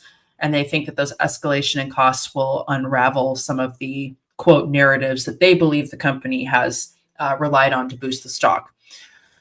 It is one of those things where I don't dismiss all reports like this, but I am always somewhat suspect. There's often a lot of very similar verbiage that you see among these different short seller reports. And inevitably, these are firms that are benefiting when they release these reports, and the stock promptly plummets of the company that they are then trying to short. So I think it's important, if you own or follow a business that has a major report like this come out about it, it is important to read, to dig deeper. Obviously, while we do get a lot of insight into these operations as publicly traded companies, we only have so much ability to sort of dig deep as retail individual investors with the information that we are given in public disclosures. So this isn't something that for me, if I owned this stock, that I wouldn't necessarily be rushing to make any major moves. There was another company, I think it was AppLovin, that had a similar report that was released about them, I think also last week, and shares promptly fell. And there was a lot of, similar allegations. I don't think that we have a lot of, evidence to show that what the short seller is alleging is in fact the case. I like when these companies do respond very promptly to these reports. I think that that's good. And we have a lot of information in terms of public disclosures from these companies that would indicate that, Kyndryl is making slow but steady progress in achieving their goals for growth, as I got into a bit earlier before I mentioned this report. So I think it's important to read, take, in my opinion, with a grain of salt. These particular firms, a lot of their model revolves around benefiting from some of the share price action that occurs following the release of these reports. So that's an element I think to consider when you are reading these types of allegations. Take that as you will. No, it's true. Knowing the incentives, I think, is important, right? You know, the short report is tied to a company that has probably taken a short position on the stock, right? So they are going to benefit when it goes down. And, you know, the track record of the company, I think, is that wrote the short report is also worth considering. You know, there are some that are more accurate than others in terms of what they uncover. I mean, and that's what's hard about it. There have been short reports that turned out to be completely true, right? That have exposed companies as being fraudulent. And then there are short reports where it turns out that, you know, maybe there was some truth to it, or, you know, or maybe some of the less sensational claims in the report were the ones that turned out to be true, and some of the more sensational ones were the ones that turned out not to be.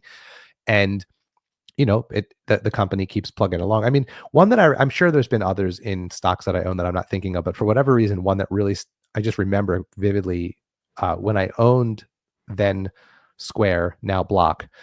When I owned that stock, the short report came out, and I remember I didn't do anything with my position based on it, but I remember the stock fell because that's usually what happens. But then, if I remember correctly, in the weeks and months after, it just kind of came back to where it was. And I don't remember there was any real there in terms of what was being alleged. So it's hard because there's not really an answer, right? We can't sit here and say, yes, you should take it very seriously, or no, you should ignore it, because the truth lies somewhere in between.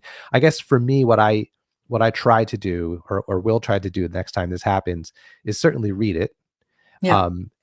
And be aware of these allegations, be aware of what is being, written about, and then pay attention to what, like you said, you like when management responds quickly. That's important to me. But then also, you know, what do they say about it on the next earnings call? Now we're in a spot right now where I don't know when Kendall reports in the cycle, but, you know, you could be anywhere from just a few weeks to a month or a month and a half away from the next earnings report. But you can certainly expect the next time that management team opens itself up to questions, they will get asked questions about the short report. And those are opportunities in my mind to try to listen versus read what is said. So if you can find a place to hear a recording of the conference call, I think that can be helpful, because there is nuance in tone of voice and how people answer questions, because they're human beings. And whether you get a defensive vibe or whether you get a confident vibe, I think can help help you think through the accuracy of the allegations that are in the short report. So there's no simple answer. I think it's worth looking into, but I also don't think they never turn out to be quite as bad as the report makes them out, but they're probably not as innocent either. So the truth lies somewhere in between. All right, we got a question a few minutes ago from Jeff M. Addressed to me. Glasses frames. I use Morgenthau and Fredericks for clear lenses, and Jacques-Marie Mage, I guess it's pronounced, for sunglasses. Any way to invest in them? So Jeff, I Googled them while Rachel was talking through Kendall, and they appear to both be privately owned companies, so not that I know of. But I will say this, as it relates to the conversation around Warby Parker. I don't expect luxury brands to ever go away. I think you're always going to be able to find smaller, more expensive, more luxury, more niche, more boutique-y places to buy eyewear. I don't think that's ever going to go away. I think you might see some of them bought up by Ellisor Luxottica, because that seems to be what they do. They own a lot of major brands already, like Oakley, for example. But that's not, in my mind, the part of Warby Parker's business that I'm drawn to. I like the fact that their frames start at $90, or the glasses with lenses start at $95. You know, as someone who's worn glasses since I was in 4th grade, I know how expensive they are. You know, like, I remember the first time I had to buy a pair myself, like when I wasn't, you know, a kid in my parents' house anymore. I could not believe how expensive glasses were. I had no idea. Just to show you how lucky I was growing up, I didn't have to worry about that. But so when I saw $95, I was like, wow, that caught my attention, because I don't wear them very often. They're you know, I wear glasses at night, like for like the hour before I go to sleep. So I did not want to spend $300, $400, $500 on glasses. If I wore them all the time and I was super trendy, which I am not, I may not care about paying up. But you know, I think for a lot of people, they don't want to spend a lot of money on glasses. For a lot of people, they can't spend a lot of money on glasses. So it's the value proposition that I think is compelling about Warby Parker. So yeah. Cool. Okay, there was a question that had come in from Jeff. You fools make me lazy with my own market research. My bros, Hawaii reference, love the supplement Element. LMNT, pronounced Element. Any way to invest in it? I had not heard of this, so I looked it up. So I don't think the company that makes that is publicly traded. And obviously, if they were, this would not be one that I would be knowing well to be able to give a really detailed analysis of. But the health supplements brand Elements is a brand of a company called Neopharm. Neopharm makes a wide range of medicinal products that they sell, all over the world. They were founded in 1996. I think they're headquartered in Israel, but I'm not positive. And then they make a wide range of products, Elements being one of them. But as far as I can tell, Neopharm is not publicly traded. So interesting question. I'm looking this up, and there's a different company called Neopharm that trades and is headquartered in South Korea, but I think that's a completely different business. So I think the one that makes this supplement is not, in fact, a publicly traded company from the cursory research I was able to perform there.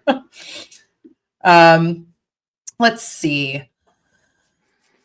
I can grab this one from Vihan that just came in. While you look through what you want to grab next, Rachel. So Vihan asked me, coming from a teaching profession, assuming you have kids, it would be nice to hear your insights on parenting, managing kids' portfolio, goal parent needs to aspire. Sure, I can talk about this a little bit because I do have a teaching background and I do have my own kids. I wish my kids cared more about stocks and investing. We'd have a lot more to talk about, but neither of them have really taken to it. So I have decided to lean into what do I think are the most important lessons they need to understand, so that when they go become adults at some point, they can at least be set off on the right foot. So I did a couple things with them. I set up brokerage accounts in both of their names, custodial ones, so they'll get them when they are older. And I bought, 15-ish stocks in each one, very, very, very small amounts of money, purposely, because one of the things you have to be careful of is brokerage accounts in your kids' names count as their assets when you apply for college, and it will make college more expensive for them. So I purposely kept the dollar amounts low, and thankfully I didn't have any 100 baggers in there yet. So I'm not looking at a huge amount of money that I have to contend with when they go to college in a few years. But I simply wanted them to have a little bit of a starting point, right? Here's the portfolio. Here's some stocks. Keep them or sell them, your choice, but here they are. And I was hoping to be able to show them, because by the time they each get access to these accounts without my oversight, the stocks in them will be 10, 15 years old in terms of being in the portfolio. So my thinking was, look how much this has grown, right? Look, this stock is up 200%. The stock is up 300%. This stock is down 200%, right? Small amounts of money, but big percentages, to show them this is the power of buying and holding and letting time in the market do its wonders. And it's all companies that they know. So it's things like Apple and Disney and Chipotle and things like that, right? Just companies that they're aware of. And then, the other side of it is, if they ever do become interested and want to have a little bit more say in what goes in there and what purchases get made, then we can have that conversation.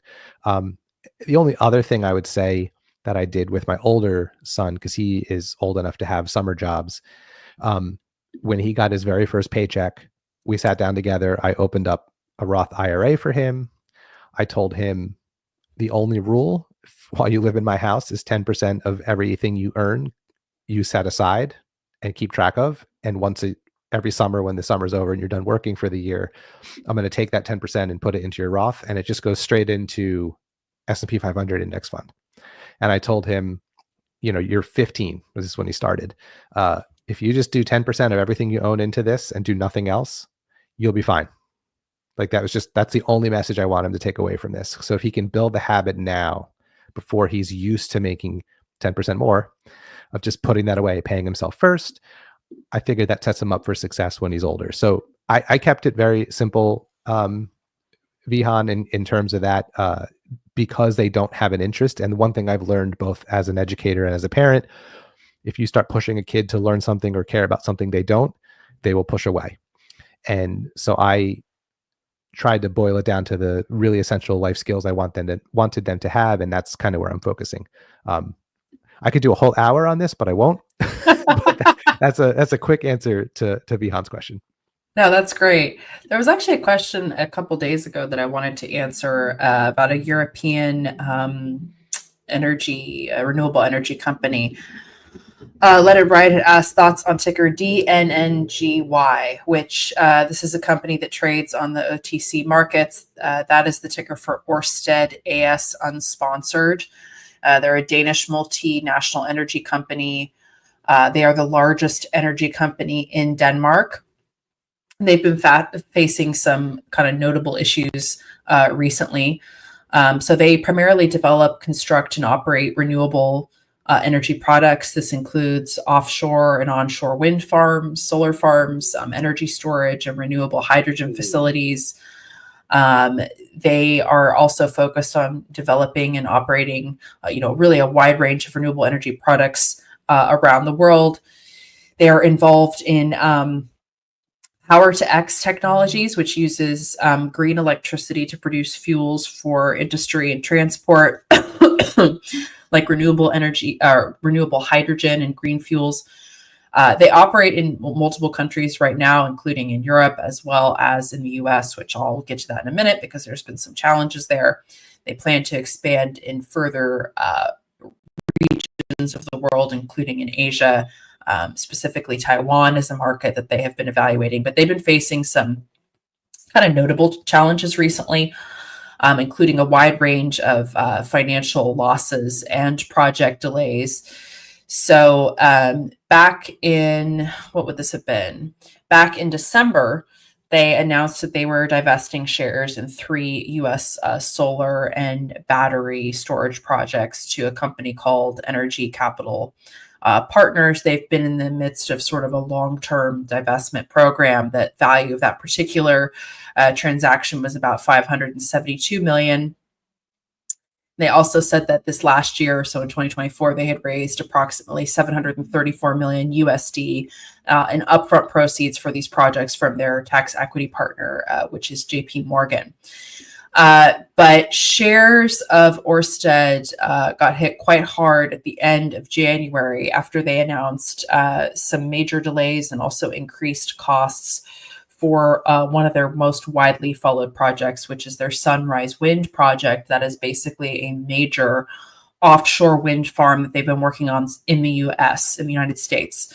That setback led to an impairment charge of about 12.1 billion Danish crowns, which is approximately 1.7 billion US dollars. And that was a impairment charge that was recognized in the fourth quarter of 2024. The project, if and once it would be completed, is expected to be the largest offshore wind farm in the US. But they are facing a lot of pressures from rising financing costs, impairments on seabed leases, a range of construction challenges.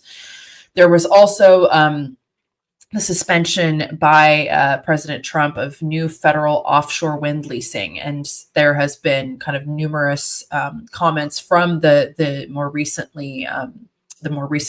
administration in terms of their stance regarding wind energy that could potentially have negative implications for a business like Ørsted. And there's obviously been increased risks for the U.S. offshore wind sector, particularly with some of the stance that we're seeing, which could stall future development. And they're already dealing with delays and increased costs for this project to begin with. So that's an issue there. Like I said, they reported about 1.7 billion in terms of a write-down in Q4 2024 because of the delays and increased costs for that project. They've flagged impairments on their seabed leases, which is very possibly and very likely directly linked to the suspension of new federal offshore wind leasing. by the current U.S. administration. They also booked basically total impairments of 4.3 billion Danish crowns in Q4 alone. In February of last year, they had paused their dividend payouts, and they had trimmed some of their investment and capacity targets following a strategic review of the business. Now the expected commissioning of this Sunrise Wind project that I've been talking about has been delayed into the second half of 2027, partly due to the increased project costs. They've also canceled the development of a couple projects they had planned in New Jersey called Ocean Wind 1 and 2. And they cited a range of factors there, including interest rates, inflation, supply chain constraints.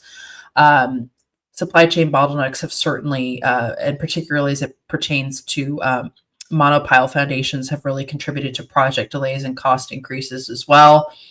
So they've reduced their target for power generation capacity by the end of the decade, and they're really trying to prioritize growth options and projects with the highest potential for value creation. But there's a lot of facts: the increased costs, the supply chain issues, the reality of the macro environment, political uncertainty. Again, the suspension of new federal offshore wind leasing does create a lot of uncertainty for the U.S. offshore wind sector, which is a key driver here for the business. So, the company is trying to work through some of these things. Their partnership and divestment program is on track. They did still report, an operating profit in 2024. And earnings, but they're dealing with massive impairment charges right now for the different reasons I mentioned. So those are some things I would be considering if I was to be looking at this business. Yeah, that's interesting. I've not heard of this one at all. So thank you for giving some info on that one. All right, we had a bunch of questions come in over the last couple of minutes, so I'm going to try to grab a couple here. So Besties asks, Jeff, have you looked at Stride, ticker LRN? What do you think of the stock and this business? What are your expectations for the next 5 years? So I've not looked at this one yet, Besties. I know of it. It's an education company. I have to be honest, I have a little bit of a personal bias against online learning platform type companies and stocks. Again, this could be another hour-long show, but I favor in-person instruction in almost all cases, although there are times when online instruction can be helpful. And that's just a personal statement.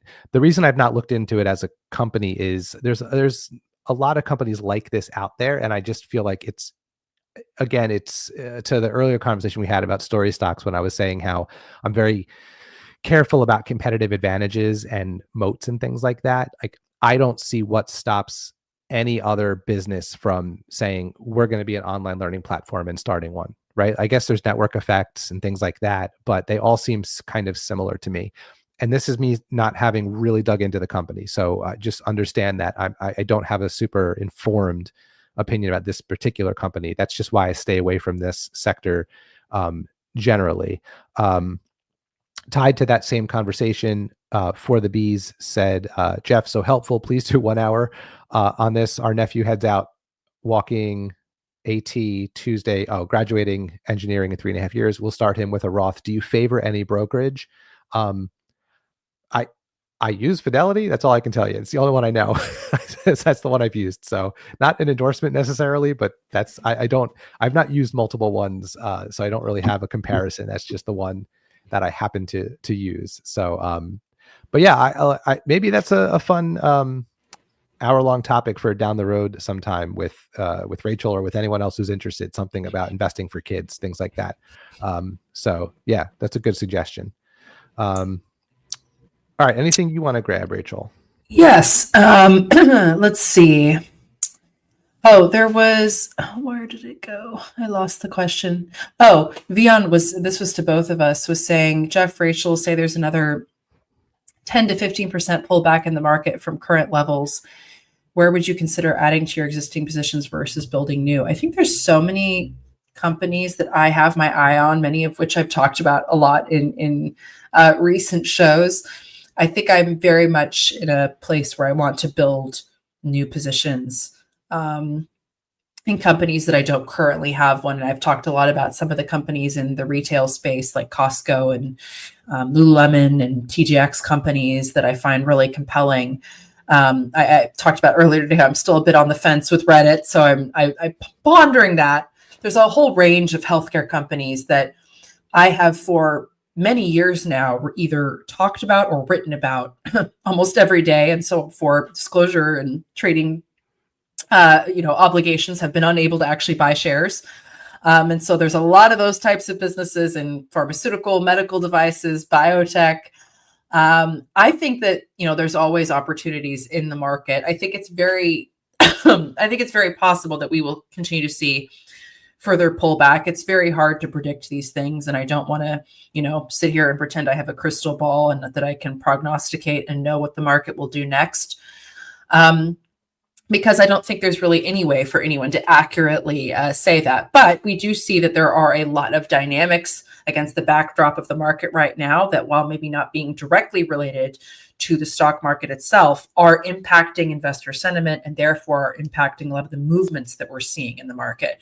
Now, the other thing I also kind of like to underscore, and we say this a lot, is you think of these major indices like the NASDAQ, like the S&P 500, some of the biggest companies in the world, some of the biggest tech companies that we talk about all the time, make up, the bulk of these indexes, and the movements of those companies and the share prices of those companies, which can be highly volatile in times of broader volatility, have a huge impact on how the market performs. So there are plenty of examples of companies that have not fallen as far as we've seen the market have these wild swings over the last couple months.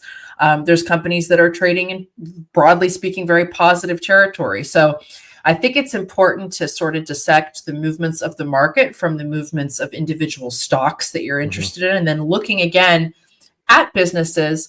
And something I've had to caution myself as a newer investor the last 5 years is, am I tempted by this company because of share price action, or is it still because of the underlying business? Because a stock trading up or down in and of itself is not ever a reason to, jump into shares. It's very much about, okay, how does the market think about or value this business at this given point in time? And sometimes the stock is trading down for no good reason. The market's just been hard. It's following the broader movements we're seeing in certain indices. Sometimes the stock is trading down for a very good reason. Right. And if you dig into that reason, you may or may not actually want to buy shares. And the converse can be true as well when it comes to share price, share prices going upward. The market can be fickle and sentiment can be fickle, but great businesses have a habit of succeeding over the long run. So I wouldn't say that I'm necessarily, so intrigued because of any massive changes I'm seeing, broadly speaking, in the market, although it can provide an opportunity to invest in great companies at discounted valuations. But I think if anything, it's making me even more cautious and calculated in my approach to the companies I buy, to make sure that my thesis is really strong for the businesses I want to hold, and to really have my own internal mindset check to make sure that I'm not being distracted by the broader machinations of the market. Yeah, I like that you distinguish between the market declining 10 to 15% and the stocks you're either that are in your portfolio or that you're interested in declining or maybe not declining by that amount, right? So that Right. is an important thing to consider. I guess my way of thinking about this, so when I think about what's on my watch list, it is now currently entirely companies that I'm interested in, but don't yet know enough about or have enough conviction to even open a starter position, because I'm pretty quick to pull the trigger on a starter position with a stock. I don't wait for the perfect price necessarily. Yeah. I just sort of get in, so I'm following it. I balance that against not trying to have so many stocks that I can't keep track. So that's my constant struggle. So that's the first thing I would say about the way I think about this question. The second thing is, anytime I buy, which is usually once or twice a month, on that day that I decide to do that, I'm kind of looking through my portfolio, my watch list, and deciding where to put that money. When I do have something on my watch list that's there because of valuation, like for example, Costco was that stock for me for the longest time. It was on my watch list. I had no questions about the business. I understood the business pretty well. I had covered it and followed it for a while. I just couldn't bring myself to buy it at 60, 70 times earnings. Ultimately, I did. I got maybe impatient, but I said, if I don't get this in my portfolio and pay attention to it, I'm going to miss when it's not trading for 60 times earnings. So I bought just a few shares as like a starter position just to have it. So in that instance, like had I waited, if Costco was still on my watch list simply for valuation reasons, then that's when I use a pullback to consider maybe this is the time to add. But honestly, I get excited when the market pulls back, because now when I look through my portfolio, the stocks I've been trying to build positions in for the last several years, it's a lot more compelling to do so when they're cheaper. So I lean towards, in market pullbacks, I lean towards building out my positions, especially the ones that I haven't added to for a long time because of valuation concerns. Whereas I'm actually more likely to take a starter position in something on my watch list when the market's up, because I feel less compelled to add to my current positions and I want to put my money into the market. So that's when I usually end up expanding the amount of stocks I own, is actually in bull markets. And then I use the down markets as a chance to add to them. So that's just the way I think about it. But I think this is one of those age-old investing questions, right? Like, you have money, you want to invest, you want to buy something in the market. Do you buy something new? Do you add to your position? I think it depends on each individual's investor's strategy and what they're trying to accomplish. All right, I'll answer this one from a Molly Fool from 3 minutes ago. What age can one invest in a Roth? My son wants to mow yards, but is 11. He listened to Psychology of Money and wants to invest. Will a Roth affect financial aid? So, Amali Fool, you should absolutely ask this question again when either Dan Caplinger and or Robert Brokamp are on, because they are much better suited to answer some of these questions than I am. I will tell you what my understanding is at the moment. I don't believe there is a minimum age to invest in a Roth, but you have to have income. The kid has to have income. So as long as he's mowing yards, you're good to go. It would be in your name as a custodial account, is my understanding. As far as it affecting financial aid, yeah, I think any account in the kid's name, other than like a 529, which is like a retirement savings account, it affects financial aid. But I am absolutely not an expert on that. So I think that's a question you want to ask. Like I said, Dan Caplinger, Robert Brokamp are two outstanding fools who know a lot more about that than I do. But good questions, and I'm so excited for you that you have an 11-year-old who's excited to invest. I do not have that in my house, so that's awesome. There. Yeah, that's great. Players Luck was asking, hello to my people. Does anyone follow NTLA? I do follow this company a bit, so I'll take this question. Sure. NTLA is the ticker for Intellia Therapeutics. And for anyone that's following this business, you might have noticed that shares have sort of gone off a cliff the last few months, and there's a few different reasons for that. This is a clinical stage biotech company. They're focused on developing novel and potentially curative therapies using CRISPR-based technology. They are still in the development stage, so I do not believe they have any approved medicines to date. They are focusing on a lot of rare genetic diseases for which there are few to no medicinal options. They're developing in vivo as well as ex vivo CRISPR-based therapies. In vivo is when CRISPR is delivered directly into the body, and then ex vivo is when the cells are edited outside the body. And their programs really target a wide range of severe diseases, including genetic disorders. They're also working on different therapies targeting various cancers and autoimmune diseases.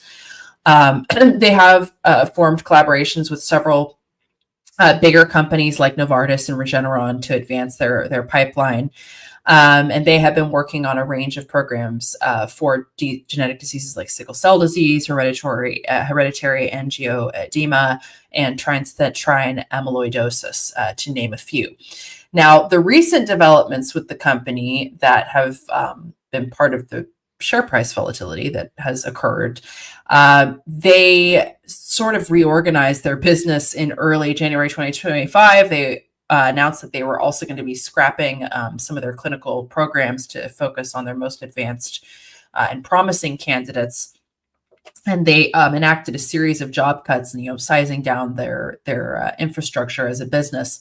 And that was something that the market, did not react particularly well to. And there was, again, their portfolio reorganization that led to the discontinuation of their NTLA 3001 program. So they decided to prioritize their lead programs, which are for the candidates NTLA 2002 and NEXZ, and I'll explain what those are in a minute. They discontinued their basically their program for alpha-1 antitrypsin deficiency associated lung disease. That was one of the programs that a lot of investors have been watching. They decided to go ahead and end that. And then as a result of reorganizing their portfolio and these cost-saving measures, they reduced their workforce by 27%. The stock has also faced some downgrades itself recently because of concerns about the company's financial health and competition as well from alternative therapies. One of the most advanced, if not the most advanced of their programs is their NTLA 2002 program. And that is a therapy for a condition known as hereditary angioedema. This is probably the most progressed towards commercialization, but certainly still a long way from there. The company's financial performance has obviously been an area of concern for the business. They're investing heavily in their growth right now. Now, the other program that they are continuing to focus on, which is called NEXZ, it's an investigational in vivo CRISPR-based gene editing therapy designed to be as a single dose treatment for a condition called transthyretin amyloidosis, or ATTR for short. And they are working on this in collaboration with Regeneron, which is a much bigger biopharmaceutical company that I talk about from time to time. So there are some promising products certainly in their pipeline.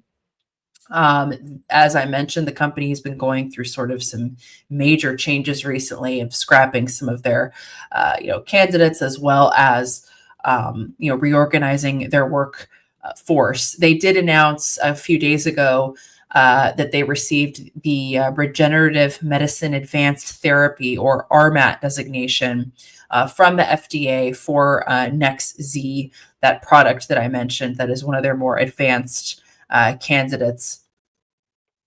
So that was some positive, updates there. In terms of a business like this, I mean, it's understanding that you're investing in a company that is, essentially pre-revenue, right? So they're burning cash. They're obviously not going to be profitable. The reason to look at companies like this and why investors look at them is based on the potential of their pipeline.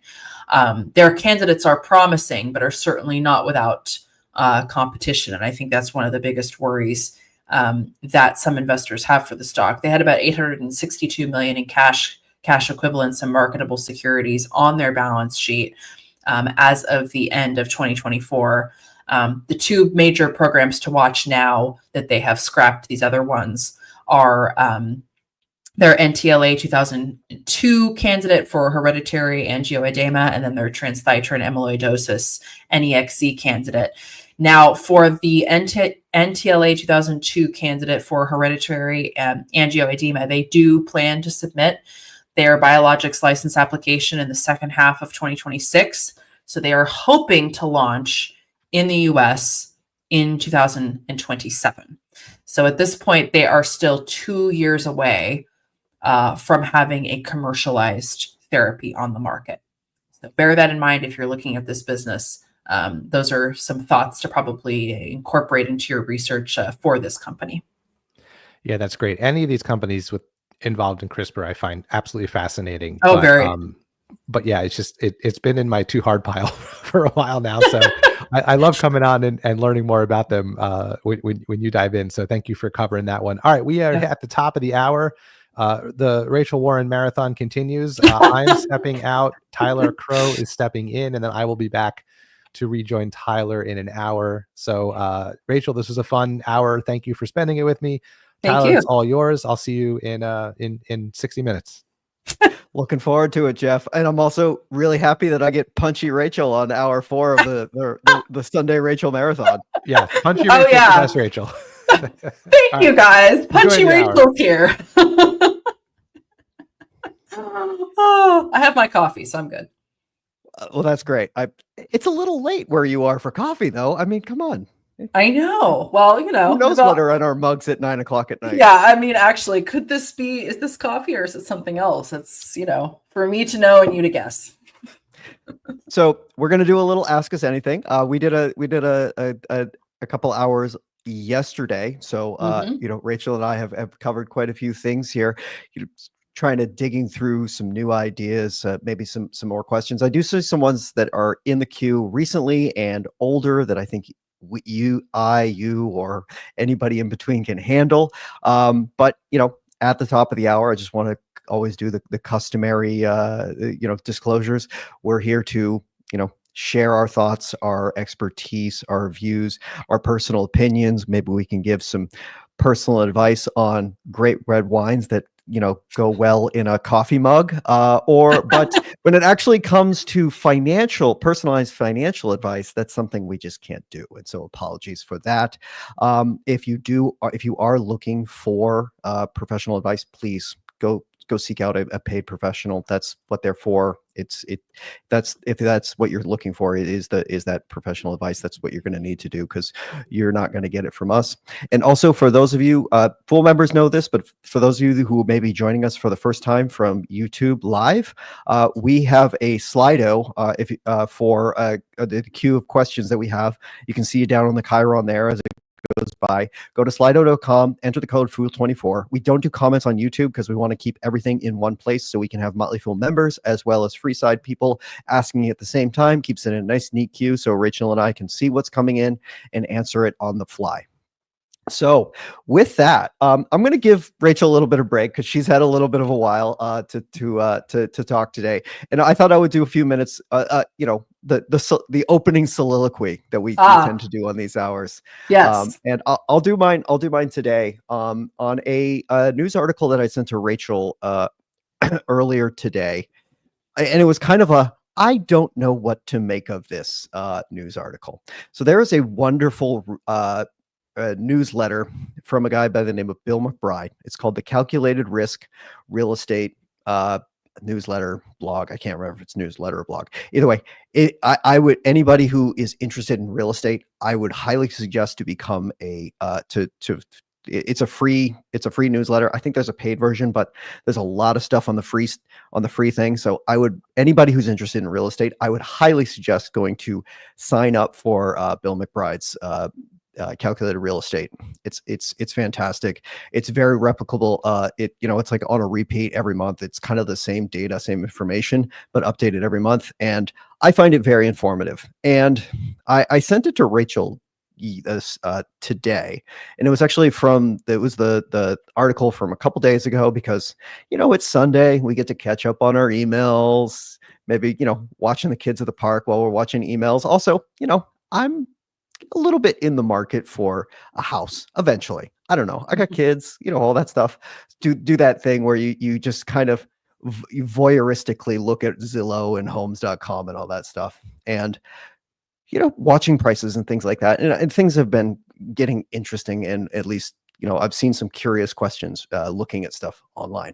And then I came across this article today from Bill McBride, and he does it's housing starts. It's kind of the number that it was in this particular article that he mentioned. And he breaks down housing starts into like several parts: houses that are built, houses that are being built, and houses not yet built. And and that's how it all kind of breaks down into inventory. And the thing that really popped out to me in this particular blog this time around is that he mentioned in the graphs that housing inventory of not yet built homes, so this is like developed land, lots, things like that, it's the highest it's been since they basically started recording it. This was going back all the way back to the 70s. And if you look at the charts, the times that you saw really, really high levels of home inventory not yet built happened to be some of the I would say some of the more speculative times in the market. If you look at it, it was really high in like the 80s. It was pretty high in like the 2004 to 2006 range. And new homes not yet built, or housing inventory of not yet built homes, is the highest we've seen today. Now, this isn't like a telltale sign that it absolutely means that we're in the most speculative part of the market. I think that's the thing that we can always you see numbers like this. It's like the highest in 50 years or something like that. It always, it rings alarm bells. I think I mentioned it in a show a while ago where there was like news articles that I said it was like foreclosures on homes were the highest in a decade, and you looked at it and it was like, oh man, but if I pull it back 30 years, it's still like, less than 1%. And, from the 1980s all the way through the mid 2000s, default rates were in like the 3-4% range. So we're still like very low in default. But so this first time in 50 years, I was like, that's weird, because I've been watching the market. It's been a very, very tight market. There's basically, I don't know how many articles are given on any single day about like housing affordability and things like that, and kind of that tight housing market because nobody's buying. And there's all these people in that would call the golden handcuffs of that really, really low mortgage, so they don't want to move. Because like, if I got a less than 4% mortgage, I don't want to go buy something today that's at like 6. So with all of these things in mind, I found that data point very, very peculiar. And I don't necessarily know what to make of it, because as much as I've been watching the market, there have been surprisingly large price declines in the past like couple of months in the 3 or 4 housing markets that my wife and I have been looking at. Some of the things that have been on the market are going off, coming back on. Price declines, starting to see like landscaping incentives and things like that. And so it seems like there's more and more things to incent people into buying. Maybe it's high interest rates. Maybe it's everyone's a little bit more nervous these days, because if you look at some of like the conference board surveys on consumer sentiment, the Michigan studies on consumer sentiment, they're very not great, I guess would be the best way to put it. And so it was just another one of those like data points where I look at it and say, I don't want to be like a macro person or anything like that, but it was very interesting to see all of these things sort of convalescing around this idea of there's a lot of people that seem, at least from the consumer side, I don't want to talk about the investor side because we might be going into different territories, but on the consumer side, it does seem like there's a lot of nervousness. And so I think we've seen that bear out. You and I talked a lot yesterday about like Elf Beauty and Ulta Beauty and things like that, where it's like Lululemon stocks are way down. They're all kind of either talking about modest declines or very, very tepid growth relative to what we've seen. And so these stocks have gone way down. I'm having a hard time like coalescing all of these things together and making a really, really cogent like thought on the market these days, because there does seem to be a lot of negative signals. But at the same time, we still have very, very high, valued markets, especially when we look in tech. We look in things, NVIDIA, AI, that sort of realm is very, very highly valued. You get into a lot of like still quality companies, talking about like the Costcos of the world we mentioned yesterday too, trading for 50, 60 times earnings. And, at the same time, even some of the healthcare, certainly, GLP-1s and anybody who's got a weight loss drug these days seems to be valued pretty well as well. So there's a little bit of that dichotomy. And I'll be interested to see how it plays out, because obviously the market doesn't all work in one way, but there's certainly some signs that there are weaknesses in things like residential real estate and consumer behavior for like consumer discretionaries. And so it's one of those things where it's I don't know if that's a panic thing, but more like hey, these are certainly cyclical businesses. And if you want to own cyclicals, things like this can start to open buying windows, because sometimes you have to, in cyclicals, you have to hold your nose when you want to buy these companies. Yeah, that was a really interesting report. And when you sent it to me, I kind of had to like look at it twice, because I was like, wait, are these numbers really? This was not what I expected. And it's interesting because this was from the Census Bureau, as you noted. And there was another report that came out also around the same time, just a few days ago, about pending home sales from the National Association of Realtors, or NAR. And what was interesting is the NAR pending home sales index increased more than expected in the month of February, rebounding from the prior month's record low. But the index came in at 72, which was a 2% month over month increase. Still a 3.6% drop from 1 year ago. However, notable above the 0.9% increase that had been targeted. And there was the chief economist at NAR that said, contract signings remain well below normal historical levels, but where obviously they saw this monthly increase, that a meaningful decline in mortgage rates would help supply and demand. But obviously we're seeing, recent forecasts from the Fed for slower economic growth. They expect mortgage rates to slide moderately lower. But they said that high national debt will prevent mortgage rates from falling drastically, and certainly not to the 4 to 5% range seen during the prior Trump administration. But also added that home price growth will moderate due to more supply coming onto the market. Having income and wages rise faster than home prices are welcome to improve affordability. And this index, the pending home sales index, it was created by NAR to track home sales where the contract is signed, but the transaction has not yet closed.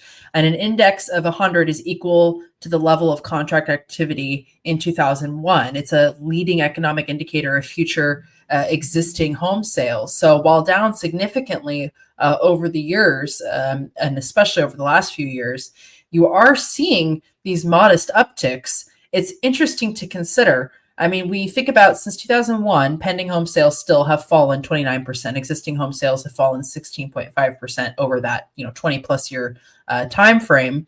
And then there's the latest Freddie Mac weekly primary mortgage market survey put the 30-year fixed rate at 6.67%. It's an interesting dynamic we're seeing right now. And I, like you, don't quite know what to make of it, but I find it fascinating, mostly as a consumer at this point, as real estate has not been a place I've invested heavily in, for my investing journey. But interesting to see if, in fact, there's some moderation, some signs of growth and hope there. There would certainly seem to be that, at least from some of these recent numbers. Yeah, I don't even know about growth either, because again, tiny yeah, little growth. I don't know what to call it. So you're not a real estate. I own probably too many REITs. I probably own too many home builders. This is really starting to trend in some of my hitting zones, and it has been like a recurring theme. Like there's been some real mixed signals from home builders over the past quarter. Some of them talking about, the spring season is supposed to be like where we start to ramp up in terms of like when sales start to happen. People are starting to move, getting ready for like the summertime, because nobody wants to move when kids are in school. I can certainly sympathize with that one. Yeah, so I'll certainly be following it. And, if you look at home builder valuations right now, they seem to be like in the dumps, and it's again, it's a cyclical business, and I think there is a real chance of like a cyclical downturn. But at the same time, I keep drawing on that idea of there is an affordability problem in housing, and there's only one way out. It's just build more homes. And so there is a structural advantage for home builders for a very, very long time, because we are so underbuilt in the United States relative to what would be considered like adequate market. Some markets are better supplied than others, but there's been estimates over the past few years where we're talking like 3 to 5 million homes short for what would be considered adequate supply. So, with that in mind, knowing like on the long tail horizon, the affordability, the pent up demand, it is there. It might take a while to shake it out because of affordability, because of mortgage rates, because of the lack of supply of existing homes in the market. Those are all short-term headwaves, and you can kind of see that as like you'll see that in the pricing of home builders, because most like institutionals, hedge funds, they tend to trade on a little bit more shorter timelines than we are. And so for anyone who's looking in the 5 to 10 year timeline for home builders, this could be pretty good. I know I've been kind of eyeing a few of the home builders that I own recently as potential ads, which I don't know. Sometimes when I start to see market weakness signals like this, it actually starts to get me excited for like home builders and cyclicals, which I guess, I don't know, maybe that makes me a sicko. No, it's interesting because I think it was last week, KB Homes had their earnings come out, and I talked about them on one of the shows. And that was one of many, I think, home builders that sort of reflects the state of the industry right now. But it is interesting to pair, the numbers I mentioned from the National Association of Realtors, to which obviously are a different segment of real estate, but to the ones you noted. And it's like you're starting to see a little bit of movement, but I think it is still a very much a depressed time for this space, but that can present opportunity, which is interesting as well. And you mentioned that consumer sentiment survey from the University of Michigan. They sort of just released the finalized version of that on Friday, because we had some numbers. What timing? Yeah, thank you for that. Sort of impeccable timing. There was this sort of like a early preview, if you will, that they released earlier in the month, and I talked about those numbers. But the final version of that came out. It's a very, very closely watched survey that I think is broadly seen as a really helpful bellwether for the state of the consumer, among other reports, obviously. But the final version of their survey of consumers showed a reading of 57 for the month of March. That was down 11.9% from February and down 28.2% year over year. Inflation fears drove a lot of that downturn in consumer sentiment.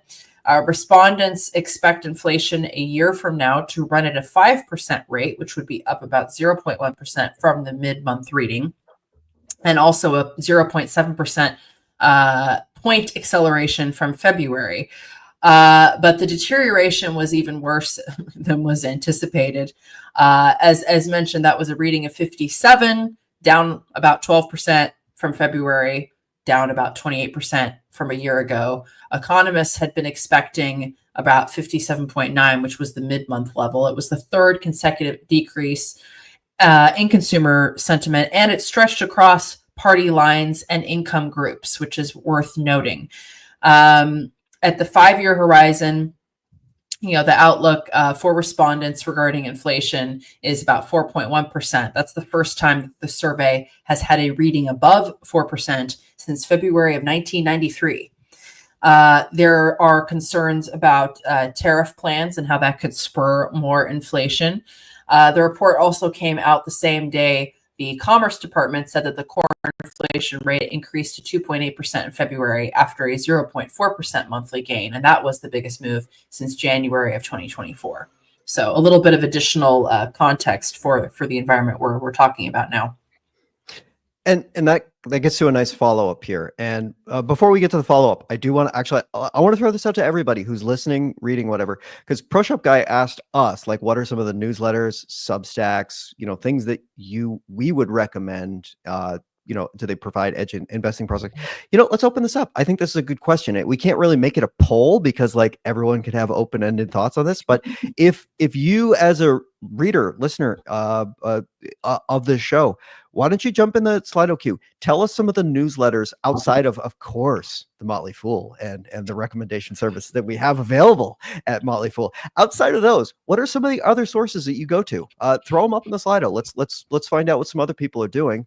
And we'll get to that question in a bit, but let's go to ProShop Guy other one because it kind of continues our conversation here. It says, and I think you could maybe hit on some healthcare ones. I think this would be a great way to hit this one. Was how many historical indicators of economic activity have been broken, distorted by like this once in a century pandemic, COVID specifically, and kind of we'll call all the the policy effects, the knock-on effect, everything that we talk about when we say pandemic after. It's almost like AP time or something like that. For the most part, past few years, prior signals have not really come true because there's been some weird stuff. And so it obviously it has been weird. Like going back to this real estate blog that I was talking about, calculated real estate or calculated risk real estate, excuse me. You look at like inventories there. We haven't been back to 2019 inventory since. It's been 5 years. It's been 6 years. Yeah. And every single market they list, like total available sales are always down like 25% on an annualized basis compared to 2019. Inventory is down like 30% across most markets. It like the housing market has been kind of broken. You look at most industrials who had to like rejigger supply chains. They all kind of got screwed up, and now they're in this reshoring sort of space, which means additional capital investments. So free cash flow yields are a little funky for a lot of like industrials that are making big investments.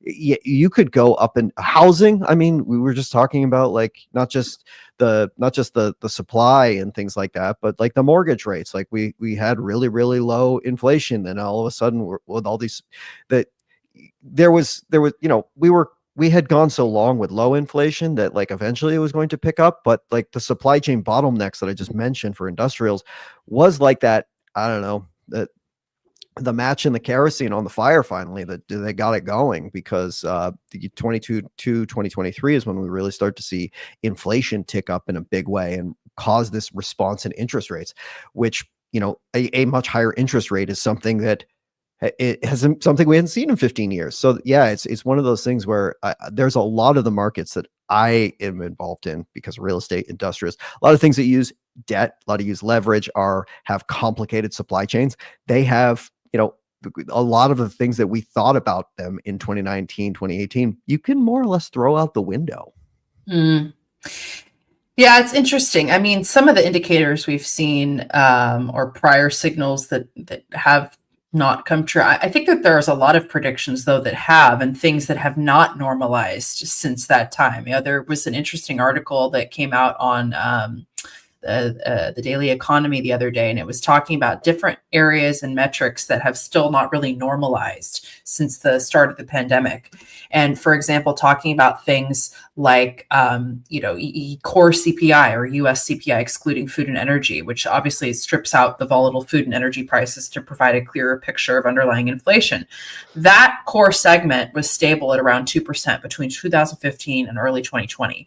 But then, due to a range of factors that occurred during the pandemic era that led to a surge in price growth, core inflation obviously peaked in 2022. It's cooled since, but it's still elevated as of early 2025 at a consistent and persistent pace, and that has eroded consumer purchasing power, particularly for middle and lower income households. And it's also really complicated the ability of the Fed to ease monetary policy. There's also elements like, I talked about this survey or index the other day, the Conference Board Consumer Confidence Present Situation Index. It offers insight into how Americans perceive current economic conditions. And between 2015 and early 2020, consumer sentiment was pretty strong. Again, range of reasons there. But, as of now, and as also evidenced by this other survey that I just read, many households remain really wary about things like job security, interest rates, inflation. There's other elements as well that have not quite recovered. You think about U.S. average hourly earnings, private non-farm payrolls. The non-farm sector has struggled to regain momentum. Wage growth has been really neutralized by rising prices. You think of economic indicators as well, like total net U.S. savings. In 2020, government transfers and also lowered rates of consumption pushed household savings to record highs. Fast forward to now in 2025, net savings have returned to trend lines or even fallen below them, as there's these higher living costs and diminished purchasing power. And some of that could be furthered by some of the recent pronouncements we've seen that could impact not just consumers, but also a lot of the companies that we own and talk about. So I do think that some of the prognostications have borne out and continue to do so.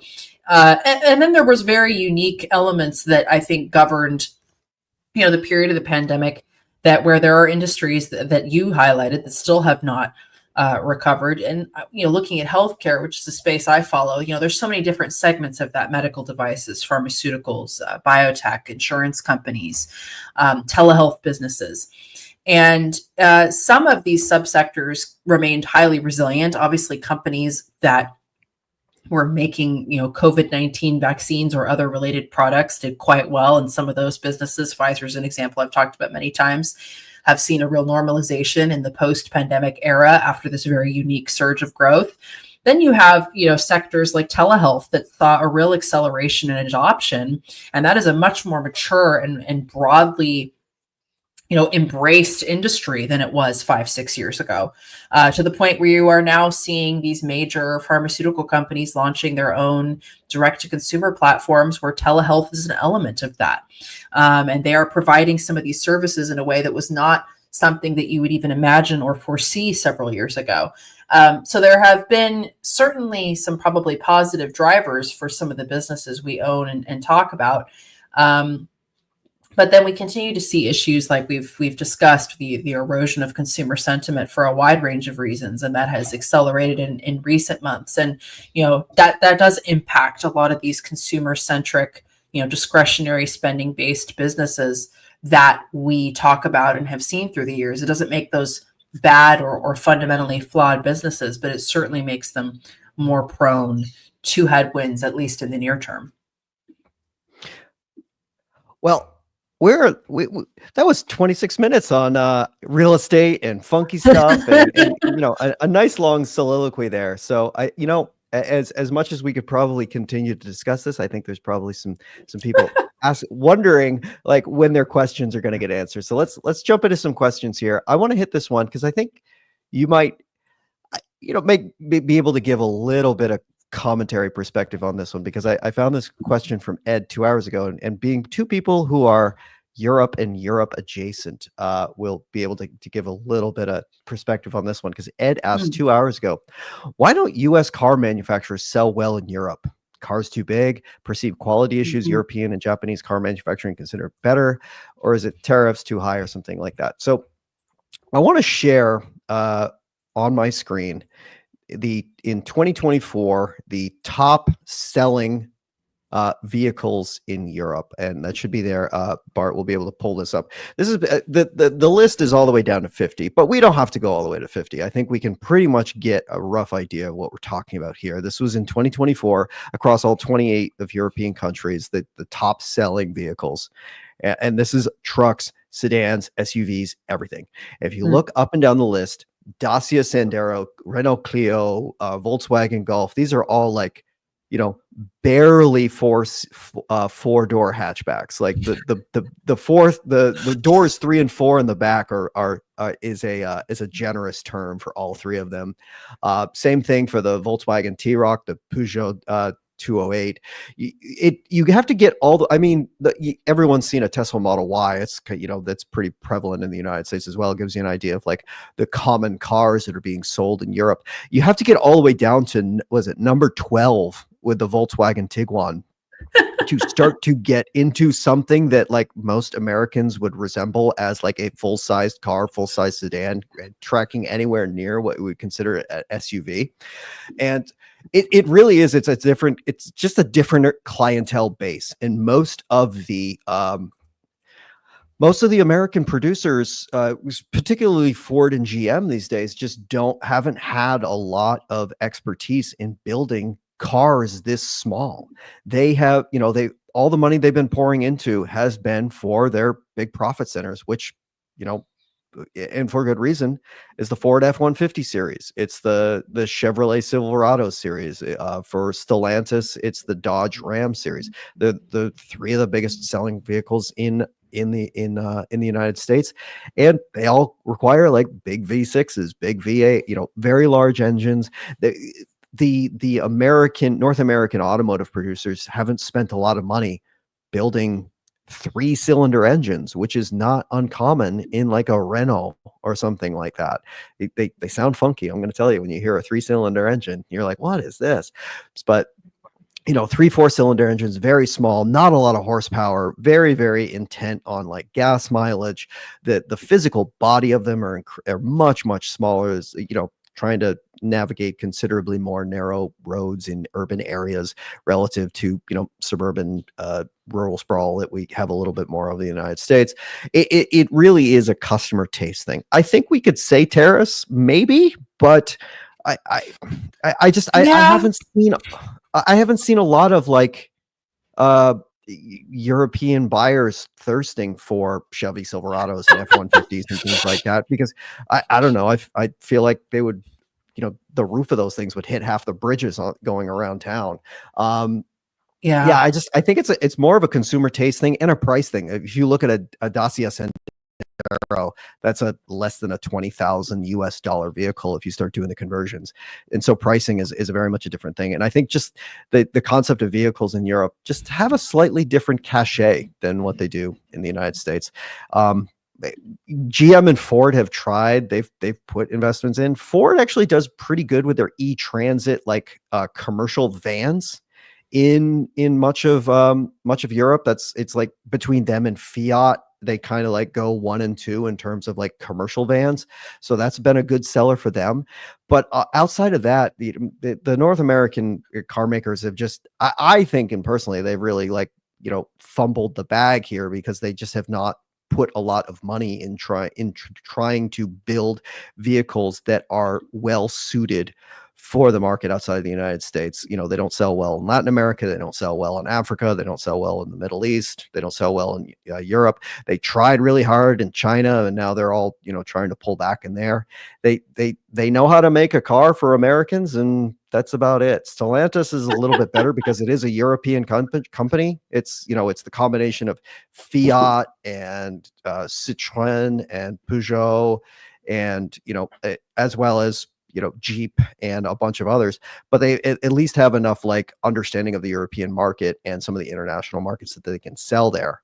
But yeah, I think it really is more just like a customer taste thing more than like the tariff stuff. I know that like there's going to be some political people that'll try to score points, but look, Chevy ain't making something that small. Yeah, I think it's a lot of things. And some of the things you mentioned, I mean, there is very much, I think, a consumer preference for smaller and more fuel efficient vehicles. There is the reality that historically, and of course, this is sort of in a dynamic of change right now, but the EU has had higher tariffs on US cars than vice versa. 10% on, cars being imported into Europe versus the prior 2.5% rate for the other way around. There is also the very real practical reality that many American cars are not designed for the infrastructure and driving conditions here. Trying to drive as someone who's in Italy, where not only are roads and driving patterns sometimes quite disorganized, but the roads are also quite narrow. Not really. We don't even need to go that long. I'm just going to say, try to parallel park an F-250 dually in Rome, and you will block traffic for days. You will be fined. You will block traffic for days. You will really wish you had not done that. Yeah, it's painful. There's also, it's also true that like the cost of fuel, there is an element as well. I mean, we in the US, you roughly pay, per gallon what is paid per liter over here. I mean, the overall prices are actually cheaper in the US. That's something that's notable. And then, of course, if you're having these larger, gas guzzling, if you will, vehicles that are already too big for a lot of the infrastructure here, although it obviously depends where you are. That's a broad statement. It's not as attractive. It's interesting. You just don't see that many of those types of vehicles on European roads. And you've seen much more of, European car makers gaining market share in the US, right? Certainly not so much the other way around. There was this data point that in 2022, 692,334 new EU-made cars were exported to the US. That was a valuation of about $37 billion. Conversely, in 2022, only a little over 116,000 new US-made cars went to Europe for a cost of about 5.2 billion euro. So it's interesting. I mean, the smaller cars were just more popular. And I travel widely around Europe, and I also spend a lot of time in different European countries. And I cannot imagine sometimes driving the types of vehicles I would when I'm visiting back in the US over here. Just the sheer magnitude of them and the lack of fuel efficiency, and also trying to navigate on the roads, gives me anxiety just thinking about it. Yeah. We'll do just a quick pulse check before we get out, before we move on to the next question. In Rome right now, it just kind of doing the quick math in your head, what is the price for a gallon of gas? Oh my gosh. I don't know off the top of my head. I might have to look that up. because normally in Rome, I actually take public transit or I take taxis. I'm that girl. Yeah, I do that. Or I a do a lot of motorbike. the same. I do a motorbike. Vespa scooter. Heck yeah. I'm a motorbike So- girly. I'm a motorbike Yeah. girly here. I try not to drive. So just as a pulse check where I live here in Georgia, which actually in turn like European prices actually kind of affordable. I think the average cost for a gallon of gas is like $5.75. So it just gives you a rough idea of like how much more we typically pay for gas here in It's about in $5.96. European. It's about $5.96 if you put it in per gallon in dollar terms here. Yeah, I had to look it up. Yeah. It kind of gives you everybody a rough idea. Like you want to go fill up your F-250 with $6 a gallon of gas. Enjoy. Things change pretty quick. Rachel, any questions you see that you want to hit? Yeah, there was actually one that came in earlier that mentioned Upstart, and I wanted to hit that. It was targeted towards Jeff, but I can grab this one. And Lemonade is not one I follow so much, but Upstart is one I have followed quite closely. That has been on my watch list for a long time and has not been a stock for a variety of reasons that I've been able to buy, but it's one that I have continued to be more bullish on, particularly as the company has done what I think is a really good job of continuing to grow its network of institutional partners, credit unions and banks that it works with, even though the general environment in which the company operates has been a real challenge. Upstart, they're known for their AI-powered platform where they are sort of the middleman between individuals seeking access to credit, applying for personal loans or auto loans, for example, and then the actual lenders who and banks, credit unions that fund the loans. And so they use AI to analyze a wide range of data points. I think at this point, it's more than 1,600 data points about potential borrowers, including, a wide range of factors like employment history, education, to determine their creditworthiness. And then they earn revenue from fees that are charged to their lending partners for each successful loan application that's received through their platform. So unsurprisingly, at a time where lending volume has been down, this has significantly impacted Upstart's business. There's also the reality that because of the way its platform works, it's highly calibrative to the underlying environment in which the business is operating. So over the last few years, in a time where risk of default is higher, institutional investor appetite to fund loans has been lower, and even individuals who would maybe want to seek credit in other environments have been less inclined to do so. For all of these different reasons, transaction volume has declined. And Upstart had also been approving fewer loans than in the past.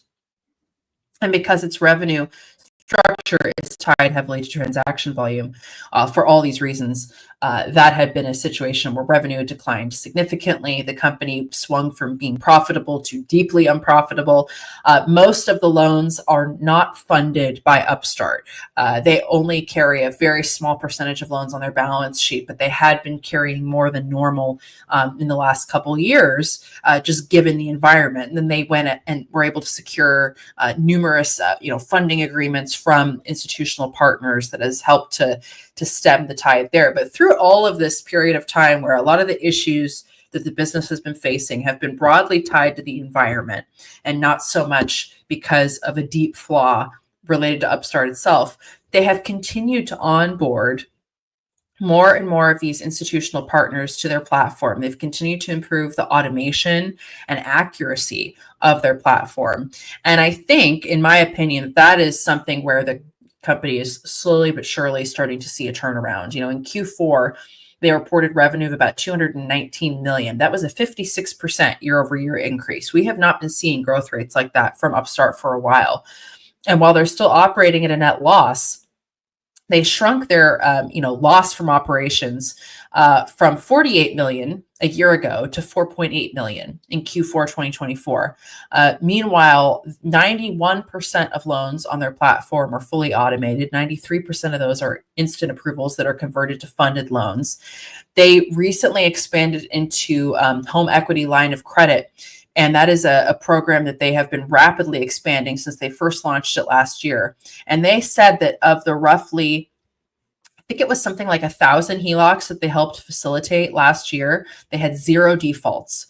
They also noted that they had acquired about 1.3 billion in new commitments from existing capital partners to purchase loans, which is key to continue that balance where most of the loans are not funded by them, but again, by their partners. They added 28 new banks and credit unions to their slot of network partners in 2024 alone.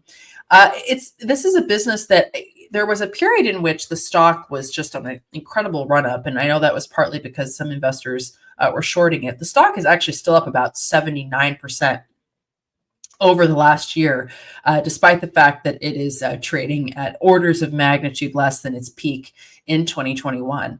I still think that this is a business that as the lending environment improves, there is an opportunity for this company as a disruptor in a massive addressable market where the value proposition that its type of platform provides is something that I think really resonates not just with consumers, clearly, but also with lenders who continue to onboard to Upstart's platform at really steady rates. And that has been the case even throughout this period of unprofitability and declining growth they've seen. So I just wanted to add some comments and a little bit of an update on how the company's doing. They also did launch their prime lending program that's already being used by 30 banks and credit unions to attract super prime borrowers. So I don't think this is a business that is, for risk-averse investors by any means.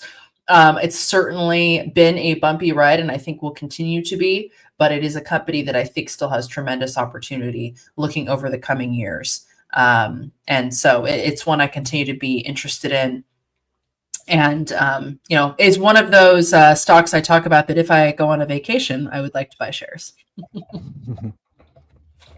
I've been looking at the queue here for a minute, and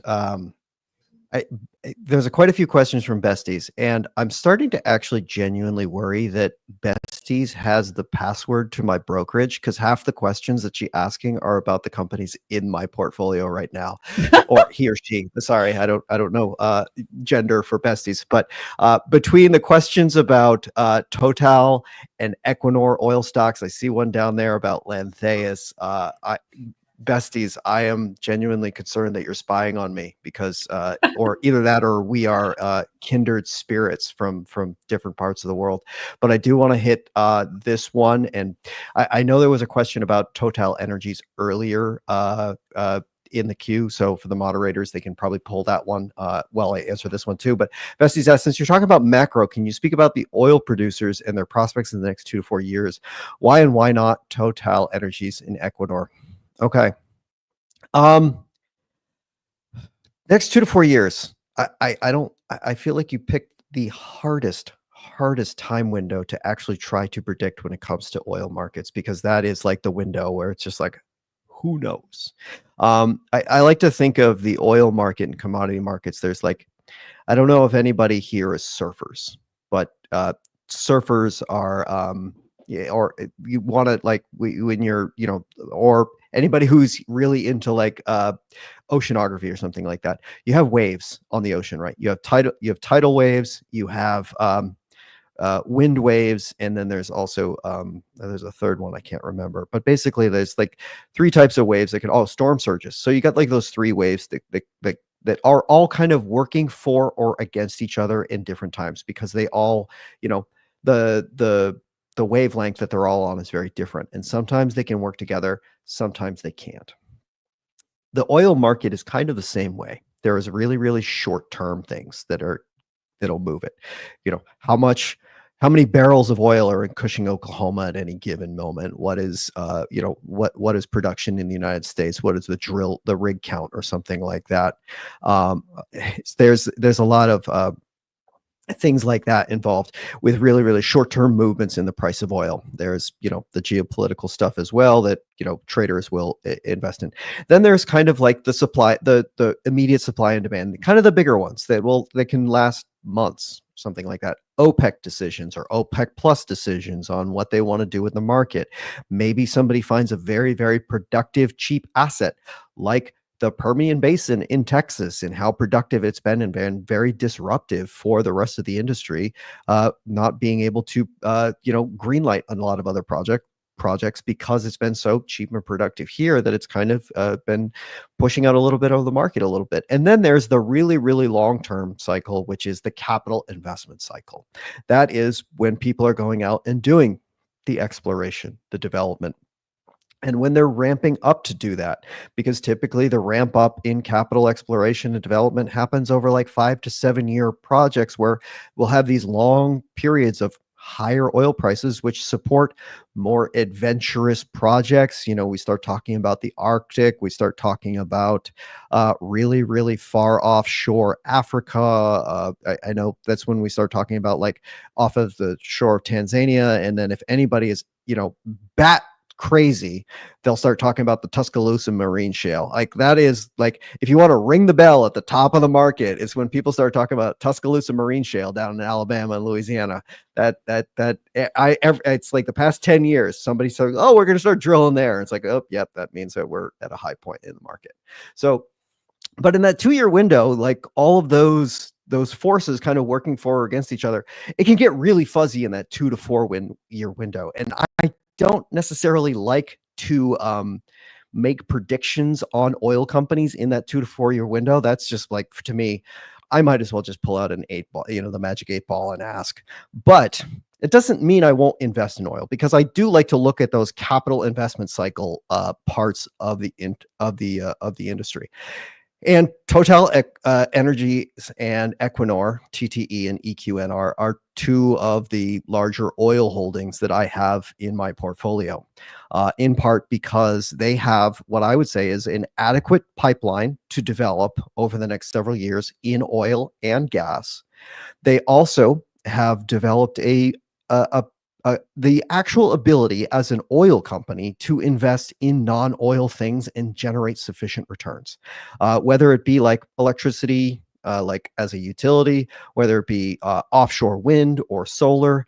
Both of these companies have actually generated double-digit returns on their renewable energy investments.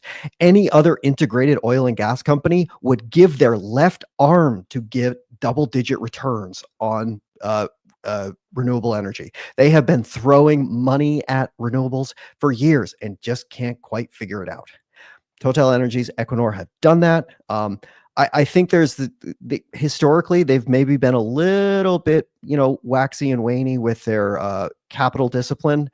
I think that a lot of those errors have been corrected, at least under the current regimes, and hopefully that will continue for quite some time, especially with, you know, I would say a good, stable development pipeline of cheap assets that can be developed and, you know, hold production for quite some time. And with the development of liquefied natural gas for Total Energies and, you know, Equinor, they dominate the European gas market, especially with Russian sanctions right now today. So there's a lot of things that I really like about these businesses, not just in the 2 to 4 window. I don't know. I can't really tell you, but these are businesses I want to own through those 2 to 4 year windows. And when I find points of opportunity, I will be adding to them. I did add to them this year, and great capital allocators that trade for much, much cheaper valuations than you'll get from the Exxon Mobils or the Chevrons. And I think that their capital allocation, you know, prowess is more or less on par with them today. Awesome. Bestie said, Rachel, I've driven in Italy. Yes, it's crazy. Most drivers think they're piloting Ferraris and on narrow roads. Oh, yes. Same can be said for Tbilisi. Oh my goodness. Yeah, it's a crazy place to drive. There was a question that Matt had asked me earlier, and I wanted to hit that before so we only have about 10 minutes left in the hour. Rachel, have you looked further at Zimmer? Ticker ZBH. It's an offshoot of Bristol Myers, but that spinoff happened over 20 years ago. I've looked into a little bit more. To me, there's a lot of similarities with a company like Globus Medical that I might find myself a little bit more intrigued by. But Zimmer Biomet, I mean, they're an interesting business. For anyone that's not familiar, they design, manufacture, and market orthopedic reconstructive implants and supplies, and also other surgical equipment for orthopedic surgery. A large, significant portion of their revenue comes from the sales of implants for joints like hips and knees, but they also offer products for, various extremities, trauma, and sports medicine. And they've expanded more recently into the foot and ankle orthopedic segment. They have also, grown through acquisition over the years. For example, Zimmer Biomet is a company they acquired in 2015. They also had spun off some of their slower growing businesses, like their dental and spine business in 2022. But they make money primarily through these orthopedic products like joint replacements, rotator cuff repair products, meniscal repair, soft tissue repair, fracture management, so different plating systems for various bones like the fibulas and clavicle. They also sell some surgical instruments for various procedures. Bone cement that's used in orthopedic procedures is another growth driver for the business. It's an interesting company. They also are really working to expand, as I said, particularly within the foot and ankle segment of the orthopedic market. And that is further emphasized by their recent decision to acquire a company called Paragon 28, which is a medical device company that specifically focuses on foot and ankle orthopedic applications. That's something that I think will be notable for their growth moving forward. Kind of as a fun aside, they welcomed Arnold Schwarzenegger as their chief movement officer for the business. He's going to be collaborating with Zimmer to motivate individuals to increase their mobility and maintain joint health. Absolutely does nothing in terms of the investability of the business, but sort of a fun data point to mention. They also more recently received their CE mark certification for their Persona Revision knee system. But it's an interesting business. It is a company that has been growing at a pretty solid rate. In Q4, they had net sales of about $2 billion. That was a 4% year-over-year increase, or about 5% on a constant currency basis. Full year net sales were about $7.7 billion. That was up about 4% year-over-year, and they reported adjusted earnings per share of $4.43. I wanted to scroll down as well as I'm looking through here for their most recent results. Yeah, in 2024, and some of this is related to acquisition costs and other initiatives, but their net earnings were approximately $905 million in 2024. That was down slightly from the roughly $1 billion they reported in the prior year. It's an interesting business. Like I said, I think I find myself a little bit more intrigued by a company like Globus Medical, but I do think that if you're looking at this space, this is a solid company within the orthopedics solutions space. And they certainly have a really well-diversified business. I think they've done a good job of spinning off some of their slower growing segments, focusing on new higher growth markets for the business. So it is one that I think is interesting and is a solid contender within, the orthopedic reconstructive implant space. We got about little more than 5 minutes left, and so there's some comments, some quick questions that I want to hit, maybe some follow-ons to some of the things we were talking about. The driving on Italy, in that same sort of vein, Bestie was saying American cars are quite loved in China. I'm not saying that they don't sell, but if you look at Ford and GM's financial statements, on a geographic basis, both Ford and GM have really struggled in terms of profitability for the international market. As far as American cars and tariffs, yes, as Rachel mentioned, there are 10%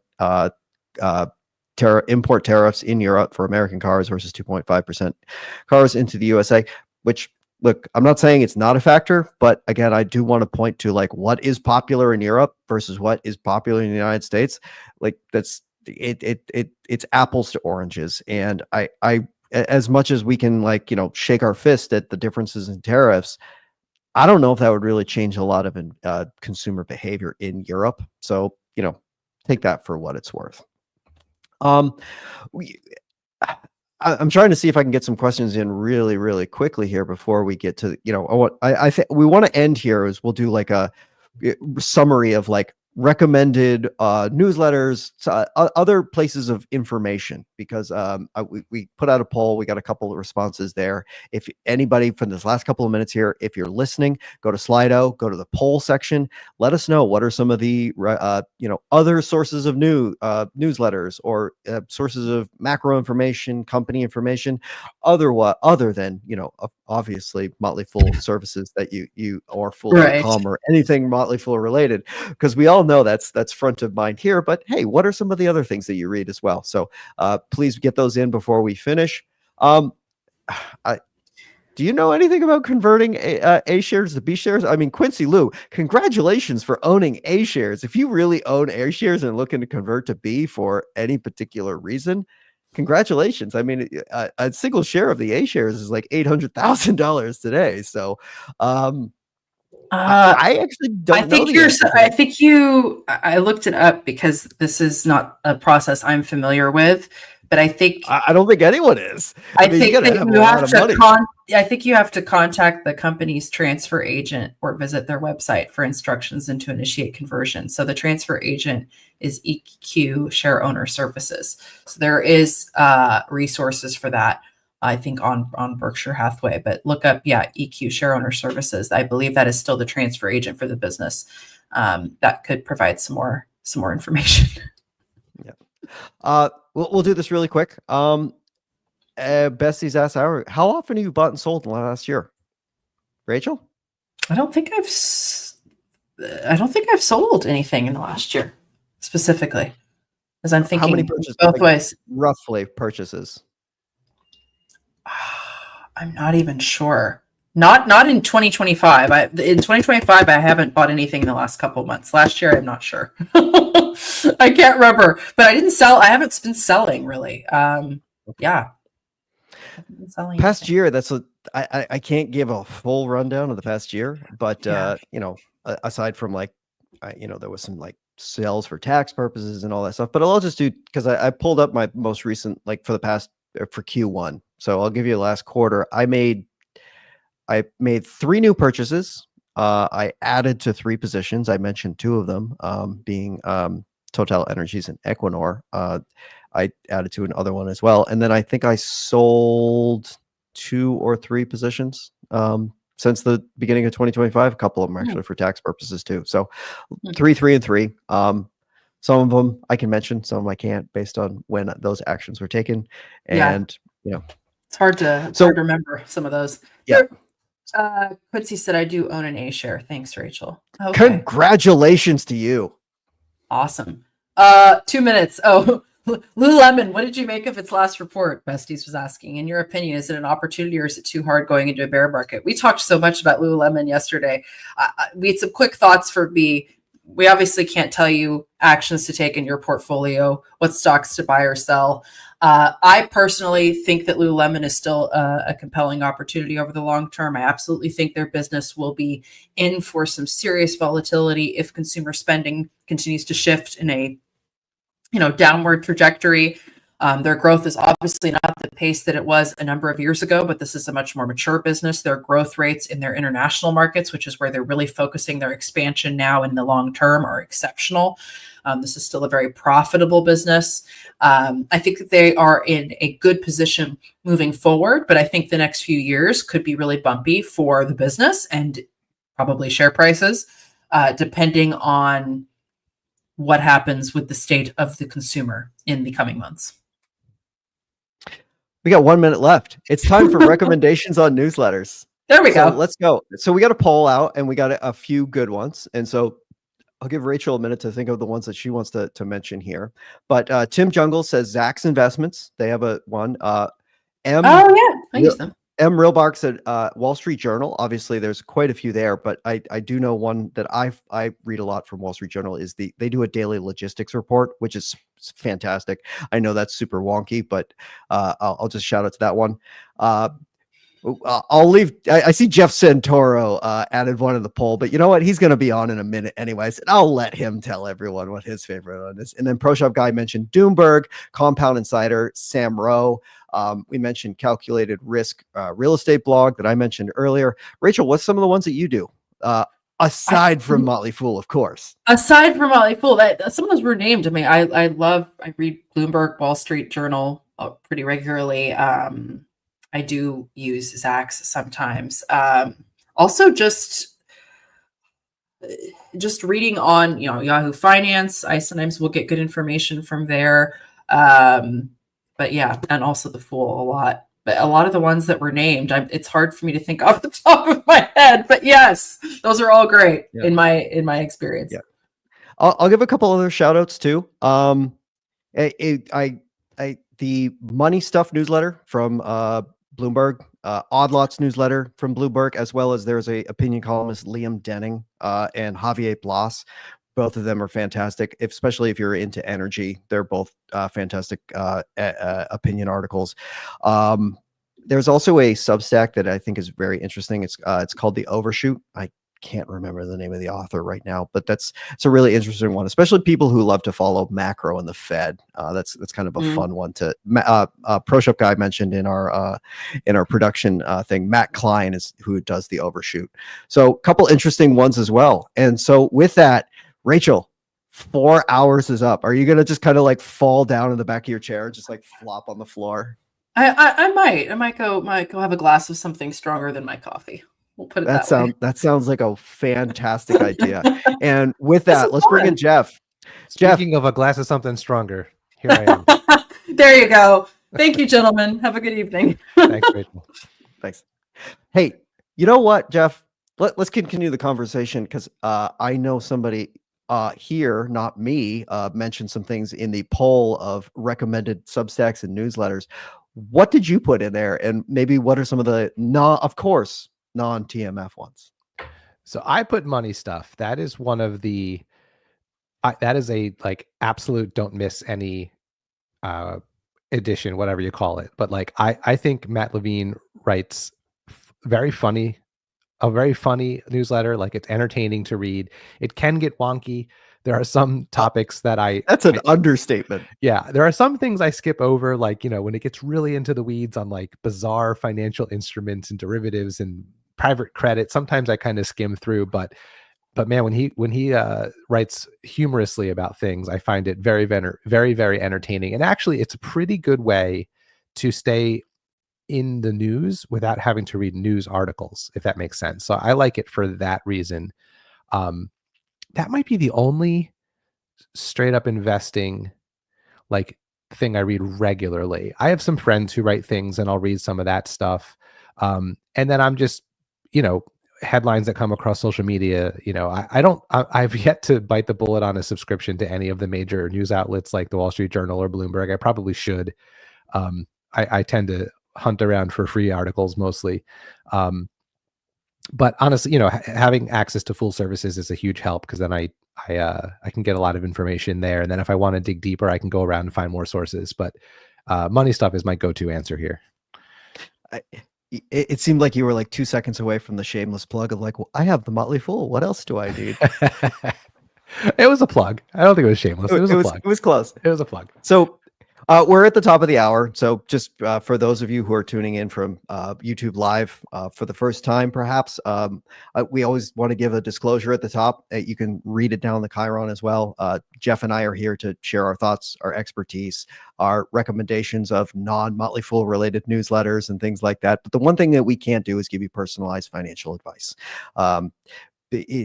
If you do, or if you're looking for something like that, please go actually seek a professional. They will give you much, much better answers than probably Jeff and I could anyways. So keep that in mind.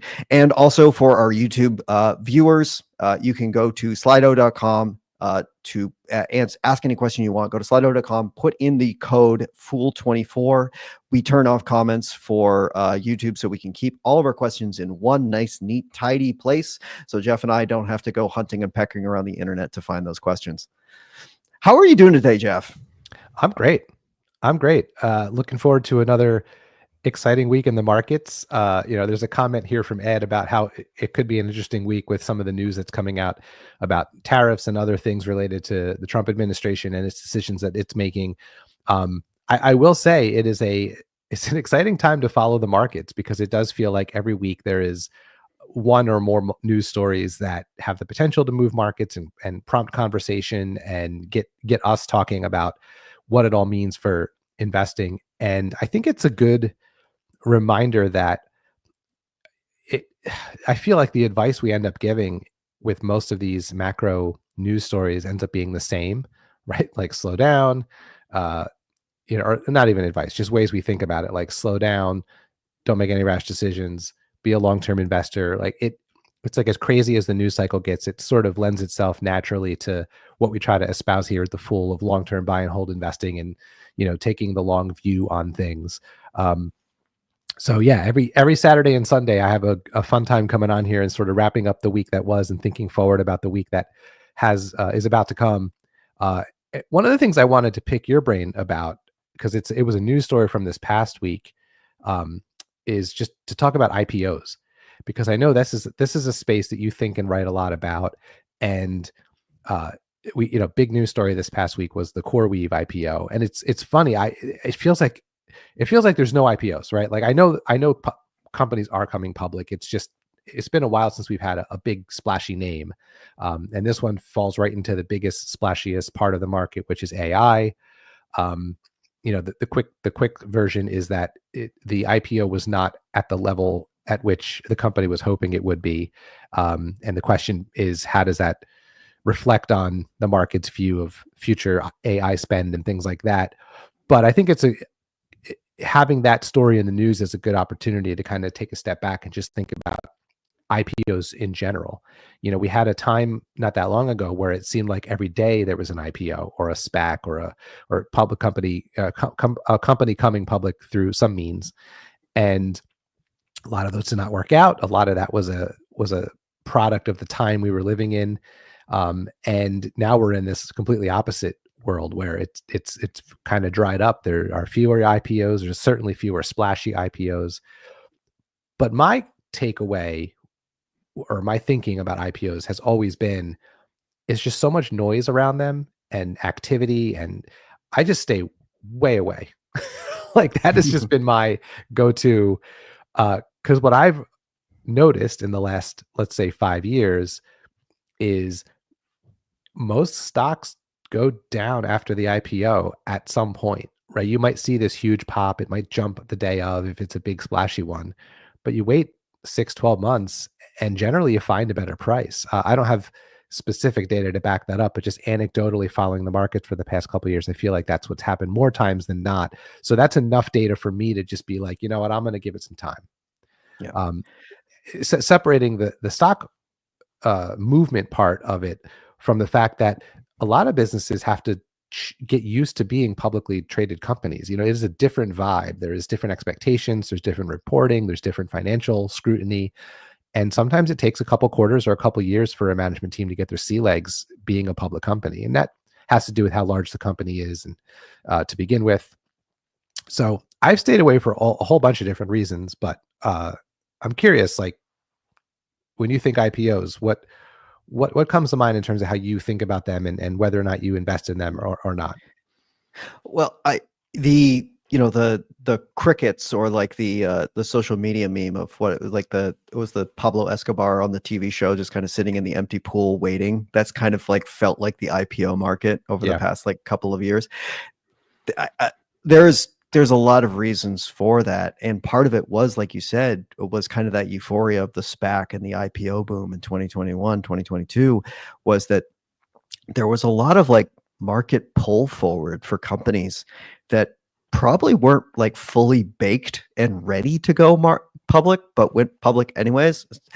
A lot of companies that de-SPACed was kind of a common vehicle for this. They were probably companies that were probably 2 or 3 years away from actually being ready, but there was so much appetite for this sort of thing from investors, from the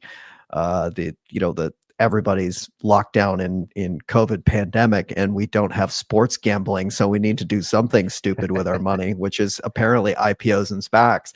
So there was a lot of pull forward of like companies that probably would have been going public today, but went public in 2022 through the SPAC process, and were just not fully fleshed out before they did it. Whether or not, waiting until today, they would have been better businesses, I'm not 100% certain, but It's been, I think that's a part of the reason for it. You're starting to see more and more companies like there's a steady trickle upward, and I think that's a little bit of a product of like higher interest rates, especially in like the private capital markets. If you some of these companies that are going public these days, you'll look at their balance sheets and you're like, man, they're paying like 15% interest on their debt. How do you even be a company with that? And so they want to go public because then you can like do corporate bonds and things like that, and typically get access a lower to interest markets in a different way. Yeah. So there's there's those things. You could also attribute to there's way more money sloshing around in venture capital, private equity, alternative asset managers. The companies that just used to be publicly traded, whether they were good companies or bad companies, they were on the public markets. They were for on display. But because we have so much more of this private money, I guess, if you will, available, there's a lot more companies are not publicly traded anymore. And so that's kind of a combination of things. I think if you look at like the total number of publicly traded companies, it's been going down almost steadily since the 1990s. So a lot of kind of machinations on like publicly traded companies, IPOs, and the guts of it. I did want to kind of get into too, because you were saying like, after a couple of months, these stocks tend to go down. There is actually like a reason for this, and it's called the lockup period. Yeah, lockup. Yep. So for people who aren't necessarily familiar with this, when a company goes public for the first time, there's probably a lot of insiders, maybe employees of the company, like some of the first 25, 30, who knows how many employees, founders, maybe some of the big money backers that, made, venture capital seed rounds or something like that, who own stock when the company goes public. Basically, there is a lockup period. I can't remember the specific amount of days. It's either somewhere like 90 to 180 days where they're not allowed to trade their shares. Like from the day of the IPO to the end of the lockup period, those people can't sell their shares. And so there is a little bit of a kind of trepidation with a lot of people knowing like, if there are tons and tons of insider shareholders of like, employees, private capital people that are going to look to be selling their shares, that can be a reason why, because like, hey, maybe they want to go pay off their house with their, company shares or something like that. So I'm not going to say that happens with all companies, because there's certainly a lot of companies that go public where employees don't own it. This is much more on like the tech Silicon Valley, pay everybody with equity business model that a lot of them use. So that's much more of a common thing. And so you'll see a company with tons and tons of it. I think Airbnb was a relatively good example of this. This was a company where it's like lots of like their tech people and their sales team with the commissions and stuff like that. They got commissions in stock, wanted to sell some of their stock because they've been working there for so long, and it's a cash out. And so I think there's actually like a technical reason why it happens. And that, which is, for most people, when you're doing fundamental analysis of a business and you're looking, you do that business first kind of view of your thing, you don't necessarily think about like, yeah, but the stock lockup thing is, it hasn't expired yet. And, maybe something that people don't consider, but there are some like mechanical reasons why IPOs are a challenging market. But I find it interesting just because, like, number one, not a lot of people look at IPOs. So there's kind of like a perverse, like, I'm the only one reading these, nobody knows what's going on. And at the same time, there are some pretty cool and interesting businesses. I've actually invested in a couple companies that have gone public in the past couple of years, because like some of their like IPOs perspectives just really pop off the page to me. And so, if you can find those companies, they can be great. And especially like the ones that haven't been in the venture capital Silicon Valley, gone through 15 rounds of funding and are trying to go public at $40 billion. It's like the much smaller, like maybe going public at 800 million or 1.2 and maybe had one round of financing. Those I think are where there's really cool and interesting opportunities, because it's just a whole different world. I still find it fascinating. Like, you look at like the Airbnbs that went through like 20 rounds of funding and then went public at 20, 30, 40 billion dollars. Amazon had one round of funding and then went public at like less than $500 million. Like Yeah, it it's a whole different world. is like, we all talk about like the Amazon as like the unicorn company. That is like the unicorn of unicorns, because not only did it like it's done fantastically, it started from so small relative to what we see coming available today. Yeah, and that's, a couple things I want to just zoom in on what you just said. Like, so there's the publicly traded, or there's the IPOs that are the companies we've all heard of, that are the ones where I stay the most away, like CoreWeave, right? It was a big name in a super hot industry. Like Airbnb is another good example. Like when that came public, everyone knows what Airbnb is, right? It's not a secret company, and it came public at a much larger size than, like you said, Amazon did 30 plus years ago. But yeah, these other smaller ones you've never heard of, I do think it's a whole different ballgame in terms of deciding to buy or not buy, or wait or not wait. I'd still personally, this is just me, would like the time to just kind of see it as a public company for a while, but they're going to get much less attention, those smaller, lesser known companies.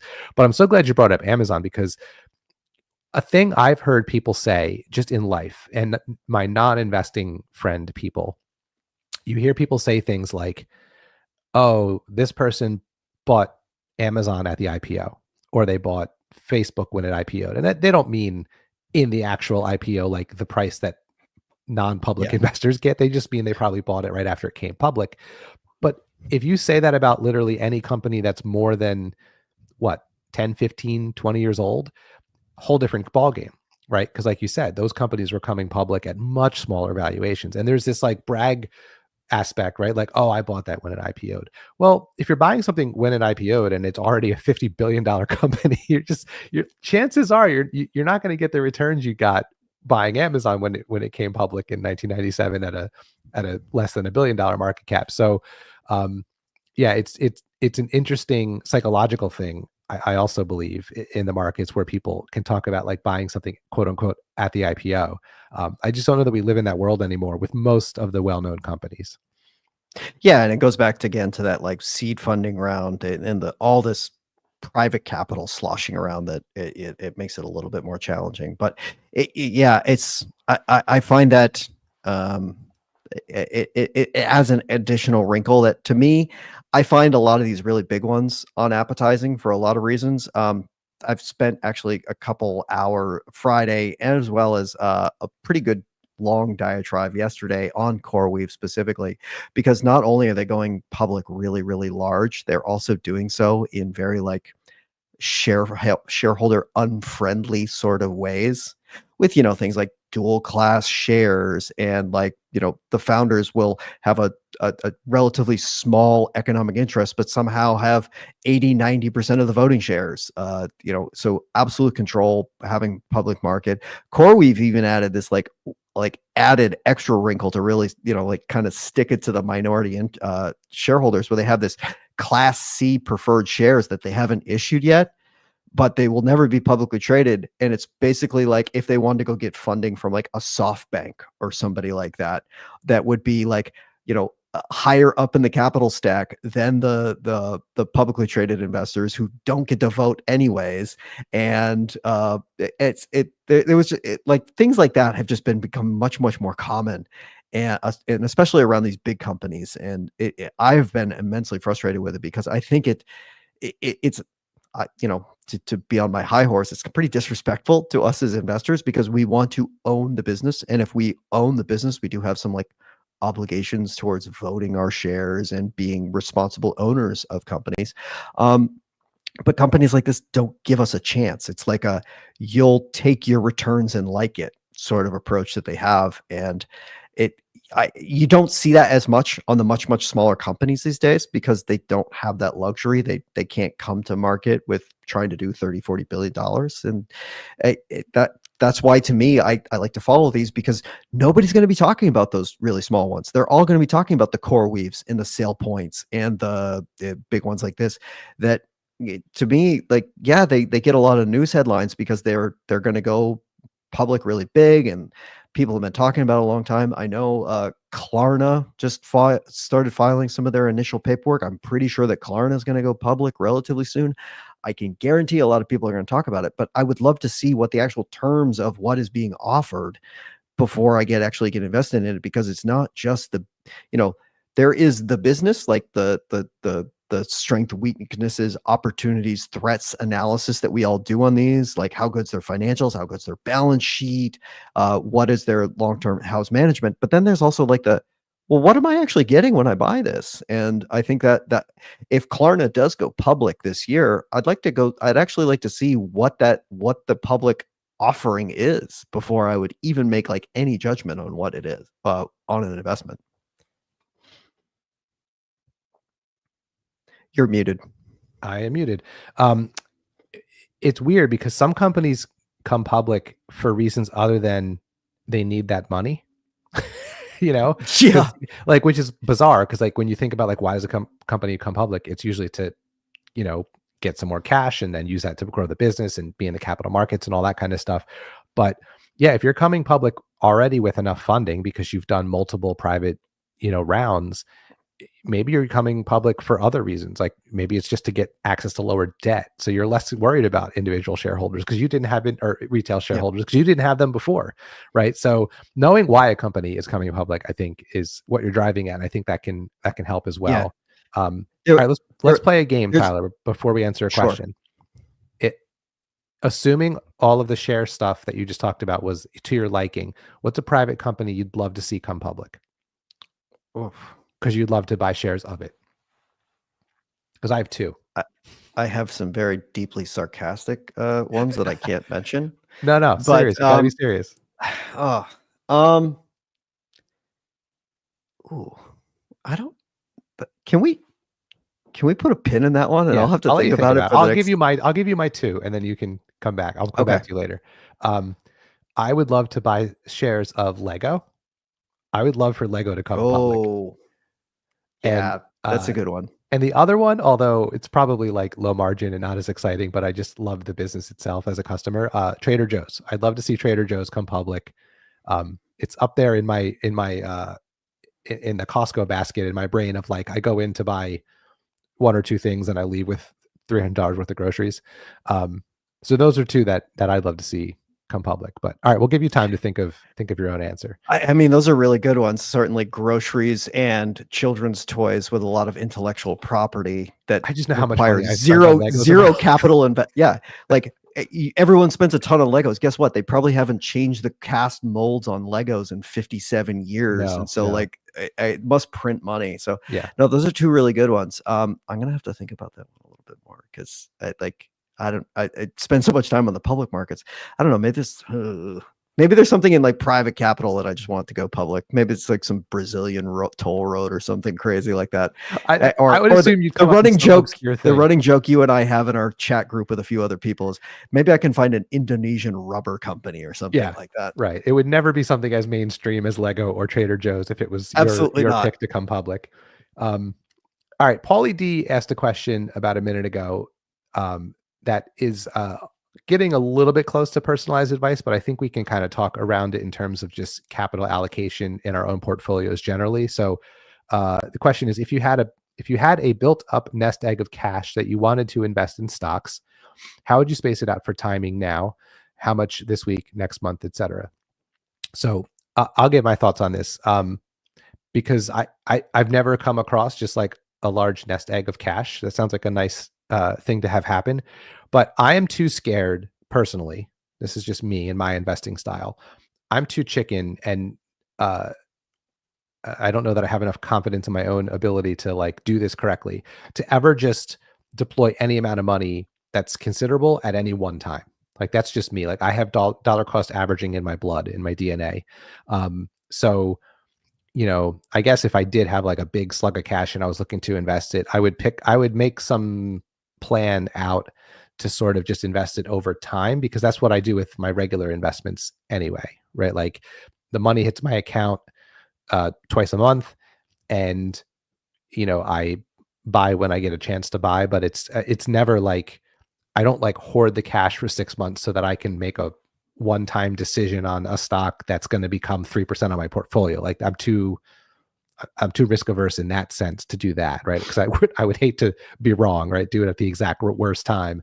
Now, the added, I think, wrinkle to this question, and maybe where the genesis of it is like, it does feel like we are in uncertain times. And to me, that's my hedge against uncertain times, is like dollar cost averaging. That's what I do. I spread things out so that I'm buying at high times, I'm buying at low times. I'm not worrying about timing the market. I'm worried about time in the market. Now there's data out there that shows. Love that cliche line, dude. Yeah. Nailed it. Did you like how I worked that one in? So good. There is data out there, I believe, Tyler, that shows that like not dollar cost averaging is actually results in better returns. But I think that's dependent on what you're investing in. And I think it's based on the idea that over time, the market just goes up, like over the long run, it generally goes up. So I think that's more about maybe investing in like the S&P 500, for example, versus an individual stock. But I don't know. That's me. I'm a dollar cost averager. Other people make a decision and put a lot of money in kind of investors. I know some people who are like buying thirds, right? Make a decision to buy this thing and buy a third of it now, a third of it later, and a third of it later. But I don't know. This is my way of hedging against uncertain times. It's just to spread it out and not worry about timing things. My response is I have a very, very undisciplined when it comes to like this regimented buying in a week, buying in a month, whatever. I will confess that. So anybody, perhaps take what I do is with a little bit of a grain of salt. I spend more time on the selection and timing of when I want to buy something based on valuation, based on the business that I'm looking at, and less time of like, how I want to buy it. That I don't know if that's good. Typically, for the most part, the things that I want to buy are either most of the time liquid enough that me, individual investor with the money I have, I'm not going to move the market. I've maybe had like 3 companies in my entire investing like lifetime where I have legitimately been concerned about, moving the price of a stock because it trades like 7 shares a day or something silly like that. But for the most part, no, it's like if I find a company I want to own in my portfolio and the valuation is right, I will just buy the position I want. Typically, it'll be like 1 to 1.5% of my portfolio at any given moment, as we'll call that the starter. And perhaps I'll add to there, but it's always going to be like on a portfolio basis, is like, this is the most attractive investment that I want to make in this moment. As of right now, my cash nest egg is actually pretty large. It's probably like 20% of my portfolio. Some of that is from like tax loss harvesting. Some of it was from like this long purge, because if I can remember, it was like maybe 2 hours ago, perhaps, or 2 years ago, excuse me. I had something like 250, 300 stocks in my portfolio. I was doing a lot of like tracking portfolios of other people's advice. And before you know it, I was just looking down the list. I was like, I don't even know what half of this stuff are. So I just started pulling weeds, not even necessarily because they were bad, because it was like, I don't even know what this is.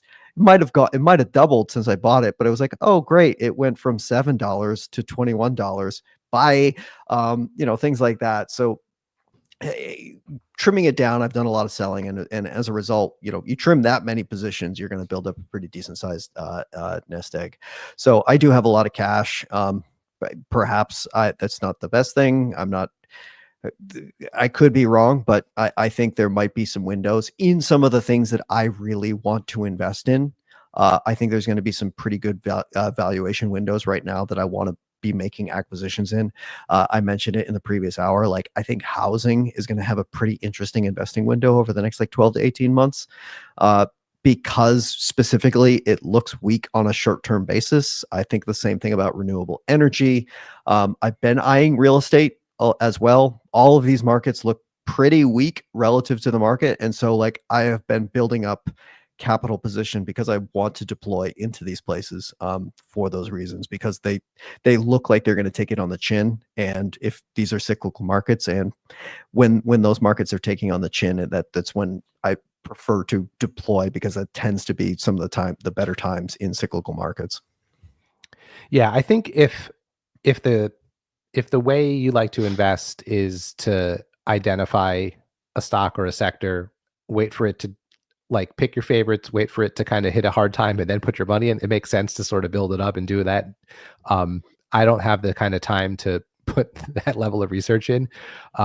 So I'm more of a DCA fan, but yeah, to each his own. But great question, Paulie, because that does happen. People do come across either come across cash or build up a nest egg, like this question says, like you talked about, and thinking about how to deploy it. I think is an individual, personal question. Everyone has to kind of figure it out. So speaking of kind of what you just said in a way, Tyler, I want to answer this question from Ed, who asks, what stock does the best over the next 5 years? And he lists Axon, CrowdStrike, Kinsale Capital, Google, and Vertex Pharmaceuticals. And the tickers will come up on the screen here. I'll put it into the chat so we can get the question up on the board. You can look at the tickers as they get displayed here. So I'm not going to predict what's going to do the best here. I'm going to make a confession. I'm going to have to lean on you, Jeff, because I have not looked at a single one of these companies ever. Ever?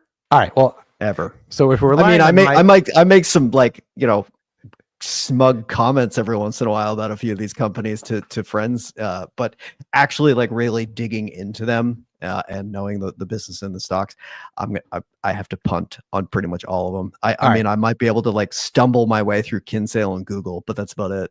You're going to end up helping me because I want to talk about these more through the lens of like secular trends, right? Because I think that's the direction that you were just talking about. That's what made me think this would be a good question to go to next, right? So I think you and I are similar in that sense where, at least to some degree, we're each trying to identify, big picture market-wide trends that are durable, right? Like investing in sectors and parts of the market that will be more important, larger, stronger in a decade than they are now. And what I think is interesting about these stocks is that I think we can talk through them through that lens, because when I think about what's going to do best over the next 5 years, I don't know. I don't like those kinds of questions only because, I don't want it to be construed as like advice, like buy this one, not that one.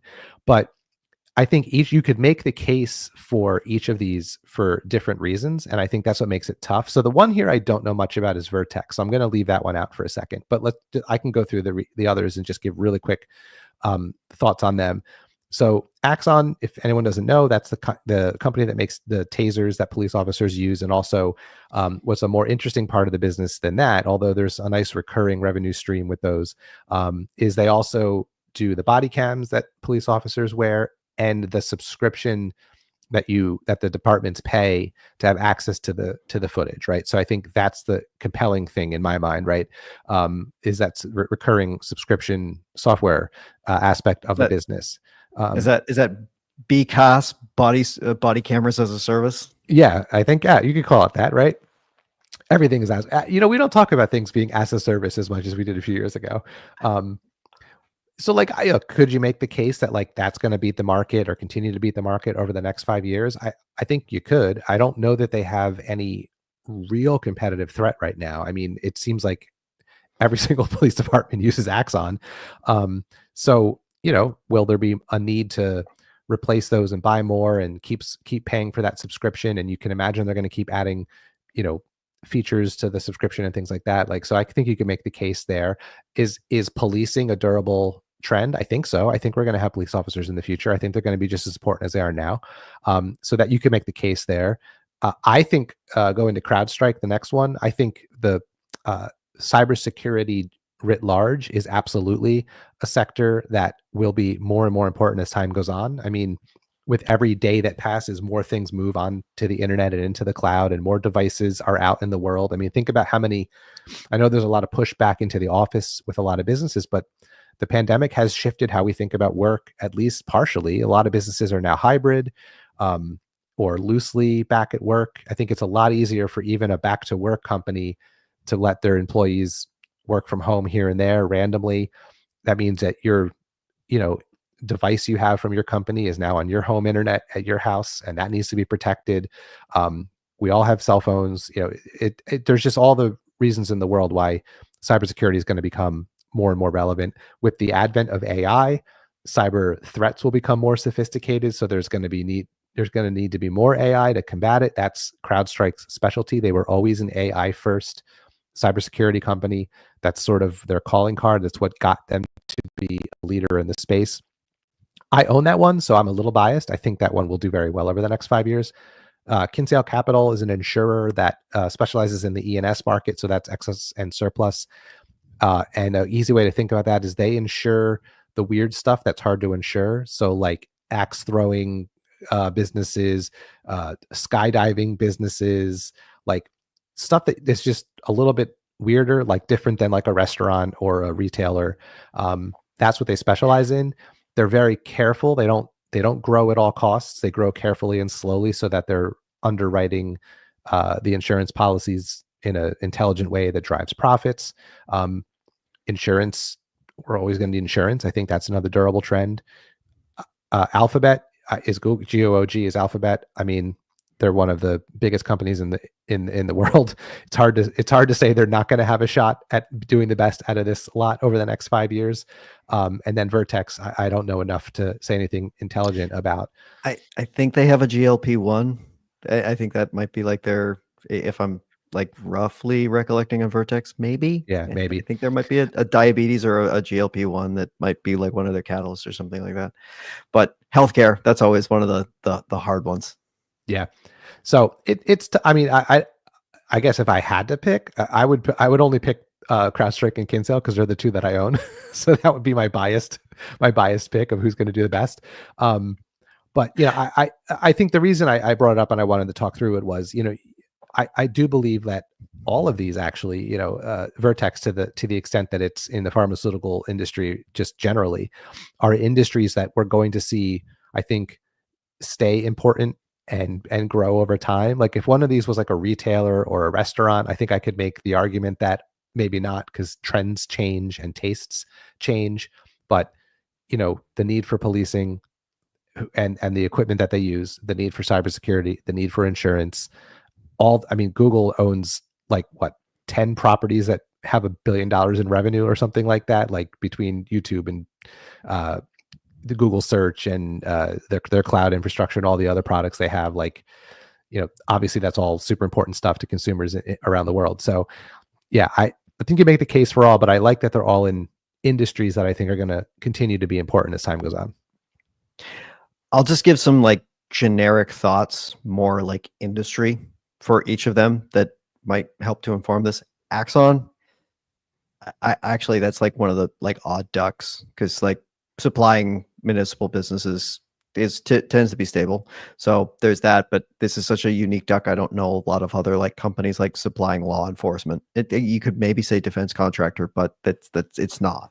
So that's like the odd duck. So I'll leave that out. CrowdStrike, it's software, and software like takes a ton of money to keep investing in it. Like this is going to be one of those businesses is likely going to inhale capital for a long time, and not just like on a capital expenditure basis, because it'll be asset light, but your R&D expenses, your sales and commission expenses are always going to be incredibly high. And so even if you have spectacular gross margins, I could see like really struggling on the operating and net income level for a long time, because those costs rarely go away. And as you said, with like evolving threats, it's going to require just reinventing the wheel a lot in software. And that's where top line growth is going to become important, right? Because I'm just looking back at CrowdStrike's R&D spend over the past couple of years, and it's hovered right around 25% of revenue, except the last couple quarters where they had to spend more on their screw up from last summer. And that can work if you're growing revenue 50, 40, 30% every quarter. What does it look like if they continue to decelerate to 10 or 15, right? So like, it has decelerated to 25% year-over-year growth in the last quarter. So I agree with you. And that's why like where that growth sort of normalizes, I think is going to be important, especially if R&D spend is going to stay stable on like a dollar basis, right? Then you need that revenue to grow faster, or else you start to lose profitability. Yeah. Kinsale, and not to them specifically, the only specific comment I'll be is I really blame Jason Hall, our colleague, because every single person that mentions Kinsale as an odd duck insurer, they always mention axe throwing like bars as like the first thing of like the, hey, this is the weird stuff. Like it's nothing else. It's always, for some reason, it's axe throwing bars. Yeah, I'll is have to the- think of a the new example. I use axe throwing every time. Yeah. So, but insurance has been a fantastic business. If you look at like the outperformance in insurance, it's been quite good. But it is also an incredibly conservative business. It never grows like it very much. We are in a little bit of a good pricing market for excess and property casualty. That's those sort of lines have been trending up in terms of profitability lately. So insurance actually looks pretty good. And there's some other insurers that I have been investing in for that. Google, I mean, for all the things you said, ad revenue they are going to be dependent on like spending on ads. We've seen a lot of consumer discretionary companies actually pulling back on their ad spending. I think it was, what's the name of the big ad agency? Is it WDD or WSS? I can't remember. But there's a big ad agency that basically makes all the ads for consumer discretionaries. And they were talking about spending is going to be way down. And so companies like Google are going to get hit from that because they are ad based. And my big question is how does, for a company that is all ad based, as strong as they are, how does AI change their business model? Because I think it will. I don't know how yet, but I think that's kind of one of those unanswerable questions. And then Vertex, pharmaceuticals can be good, but it also can be very like wild. Like if you get that blockbuster drug, it can send your company through the roof for a really long time. But then like as the patent starts to roll off and maybe you haven't found the replacement for that blockbuster drug, you can like live in the wilderness for a long time trying to like rekindle that magic and spend lots and lots of money trying to figure it out. Gilead Sciences is a perfect example of that, with like it had a hep C drug that was incredibly effective to the point that like people didn't need it anymore. Sales fell off the floor and they had to spend billions upon billions trying to like work their way out of that issue that has it's still kind of plaguing them to this day. And so there is a lot of promise in pharmaceuticals, but there's also kind of like that double-edged sword, I guess, if you will. It's like it'll be really successful, but if you don't find your second act, it can get pretty ugly. So those will be like my more general comments on all of those. I guess that probably says I would go with Kinsale just based on my comments, but that is very very uninformed opinion. So let's pivot to this question from where did it go? I just had it. While you're pulling up the question, actually, I want to do some follow-up because our man behind the glass threw up some stats because we were talking about IPOs earlier, and I wanted to get these out there because kind of backing up what we were saying, because I was just throwing some general comments up there, and ProShop Guy was kind enough to actually like back them up with real numbers. So historical data shows that in 1996, the number of U.S. public companies reached its high point somewhere between 8,000 and 8,090. And then today, it's approximately 6,062 are actually publicly traded today. So over the past 30 years or 29 years, we have seen a 2,000 unit decline in the total available publicly traded companies out there. And then so far in 2025, the U.S., depending if you include spinoffs as IPOs and things like that, it's somewhere between like 43 and 66 IPOs so far, because some are considered IPOs, some are considered spinoffs, some are they depending on who, like what source you ask, they'll say, well, that's an IPO. No, that's not. That's a spinoff. So depending on how you actually like slice and dice it, it's somewhere between 45 and 65 IPOs so far this year. Yeah, I think that's good context. So I think ProShop Guy is going to try to find the question that I was going to answer. I think it might have gotten pulled from the queue, but I can summarize it and we can kind of chat about it. But it was basically about what's a stock that you and I are interested in right now, and maybe how much have we bought that in the past or recently. And the reason I wanted to pivot to that next is actually one of the stocks that I'm most interested in right now is actually Kinsale Capital, because one of the things that I do each quarter when earnings come out, here it is from Besties. What are the stocks you are eyeing now and why? give us one and tell us how often you have bought and sold it in the past year. So I've bought Kinsale recently-ish, like over the past couple months. It's been I only buy 1 or 2 things a month. So it's been one of the most recent buys I've made. And I'm actually considering adding to it again, although now I can't for a couple days. Because one of the things that I do, when the quarter earnings come out for each company that I own, is I have a spreadsheet that I just keep track of, like the headline numbers and the company specific metrics that I track.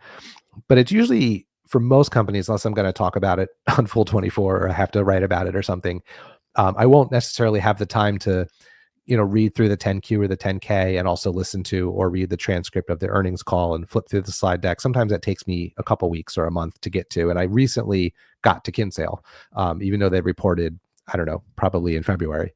And I usually, based on just sort of my feeling about everything after I've read all the information, that's usually when I end up making a decision to buy something. And I felt pretty confident, and my conviction either stayed as strong as it was or maybe grew a little bit after reading through everything from this past quarter for Kinsale. And it just, the thing that draws me to them the most, Tyler, is that they still have such a small percentage of this market. I think their market share in that E&S part of the insurance market is still something like, I want to say 2%. Don't quote me on that because I could be misremembering, but it's small. It's not like they have the majority of share in that, in their niche of the insurance market.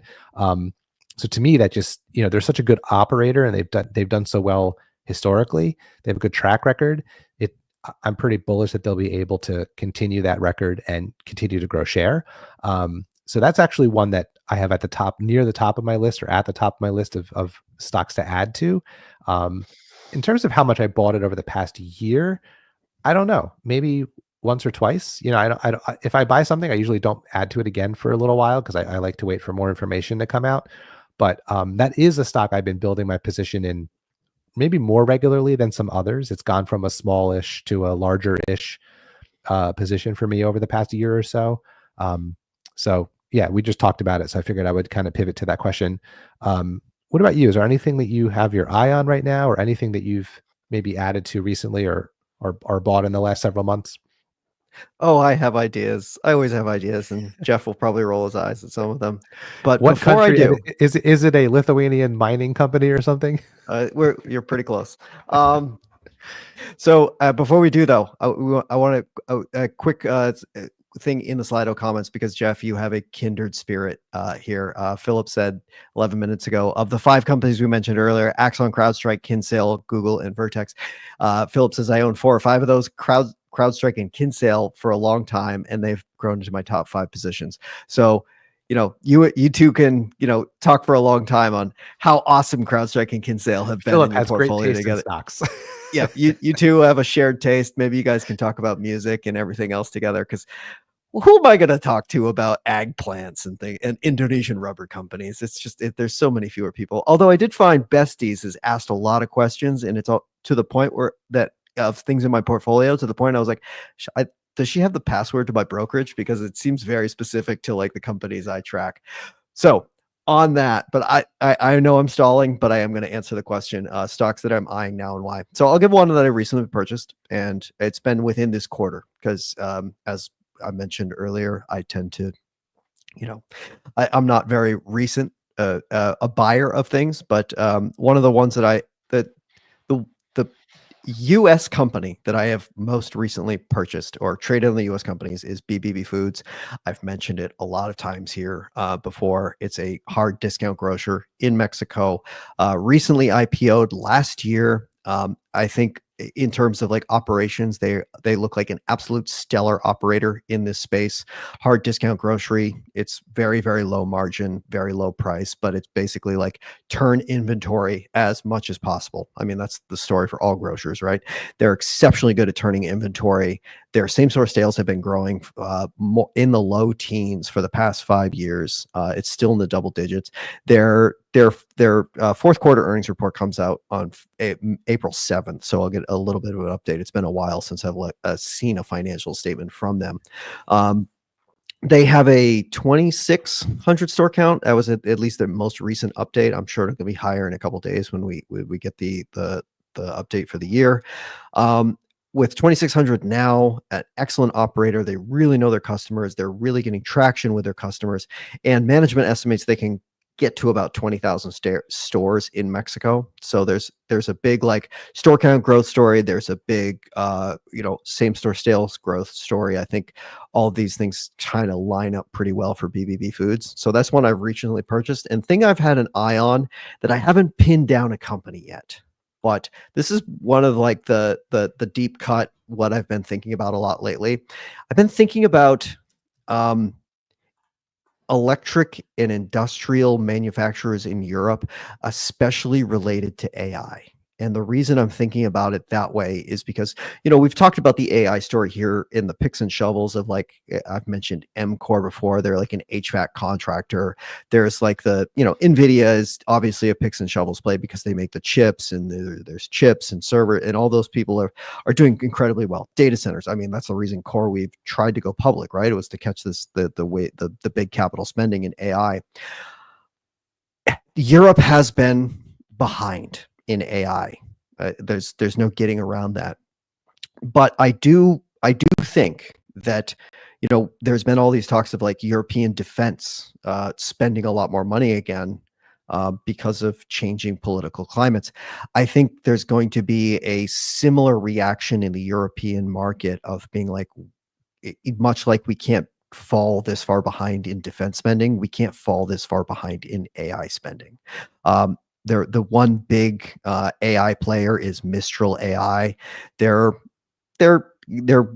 getting there. They're working on it. I can't say that I have any definitive conclusions on what Mistral has offered compared to some of the other things. That's far beyond my actual analysis. But I think a lot of like European leaders are going to be looking around, and we need to be spending in this space. And so I'm starting to dig into the picks and shovels kind of companies in Europe that could benefit from the same AI spending boom that we're seeing here in the United States. I don't know if that's a surefire thing, but it's been something I've been stewing for a while because I can't imagine Europe is going to watch what's been happening lately on the defense side and not think that being a leader in tech, having their own tech stacks, having a strong position in AI, they're going to look at it. We have to do this, and there are going to be some companies to benefit from that. Yeah, I think I love finding picks and shovels plays generally. I just think that's a more interesting way to invest in trends, and I know that's right in your wheelhouse. I'm doing a similar thing with AI, although not nearly as maybe obscure as the way you do it, but like I'm interested. No, I'm going to add 5 layers of like, complexity and artisanal alpha to whatever I do, right? Like I'm interested. The place that I'm interested as it pertains to AI, and then I have a question I want to grab here from Vihan in a second, but I'm interested in the companies that are going to find ways to implement AI into what they do already that drives more value for their customers or drives more revenue, right? So like a company that actually can bring to market an AI product that is valuable to people or to their own employees, right? So that's a place that I don't know if that's really picks and shovels, but I'm a little more interested in that than I am in like data center build, infrastructure, chips, things like that. All right. I think I can talk about this one from Vihan from about an hour ago.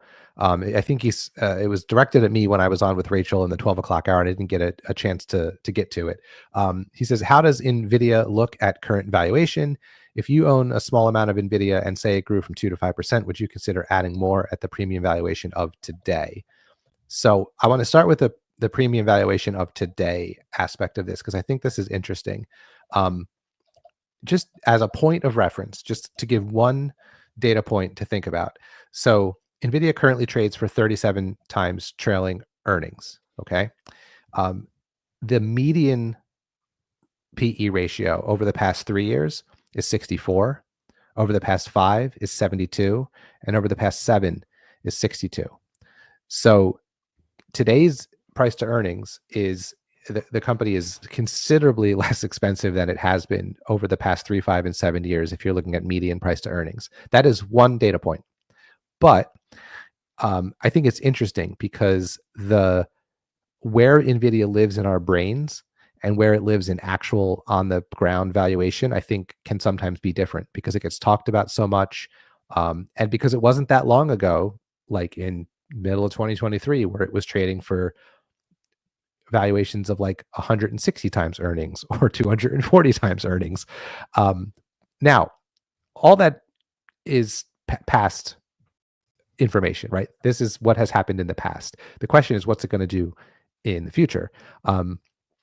What's interesting to me is when I first bought NVIDIA, and I say this all the time, it was by accident. And I was just, I bought it because it was a recommendation in a full service when I was a new member. And it was before AI was a thing. I was drawn to NVIDIA because in my mind, it had a little bit of diversification within the world of semiconductors, right? Because it had semiconductors for gaming, and it had semiconductors for data centers, and it had semiconductors for automotive and for professional visualization. And I liked that they had these different kind of segments because in my mind, okay, so people are trading crypto less, so the gaming one falls off, but maybe autonomous driving picks up and they sell chips to car makers, right? So there was this built-in diversity in where their chips went that I found compelling as a newbie investor back in, I don't know, 2020. And, back then it traded for, I'm just looking at the chart now, 50, 60 times earnings before AI, right? Before all of the reasons we talk about the company now. And now it trades for 37.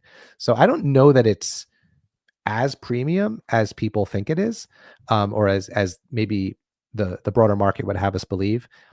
Now, I'm not interested in adding to it at all because one of the things I've learned and thought about since I bought it originally is 75-ish% of my invested wealth is in index funds and ETFs. So I have a tiny NVIDIA position as an individual stock. I have so much exposure to NVIDIA that I don't think about or see because of my index fund exposure that I don't think I may never add to this stock position because I already have a lot of exposure to NVIDIA. But that's me personally. But I do think it's worth looking at valuation metrics with this company and actually look at data. Where has it been? Where is it now? Where do we think it might go? To think about how it's valued and make a decision from there. Without getting too specific into NVIDIA, I want to kind of go on that, say it grows to a large percentage and, adding to the position, even though it's at a premium. This is to me, and I guess I take this with a grain of salt because this is my job. I read financial statements and IPO prospectuses 20-25 hours a week. That's kind of my job. So not everyone's in that position, but one of the things that I start to think about when I have very large positions that are doing incredibly well, I do notice this a lot with less tenured perhaps investors that don't have as much time to invest in it as well.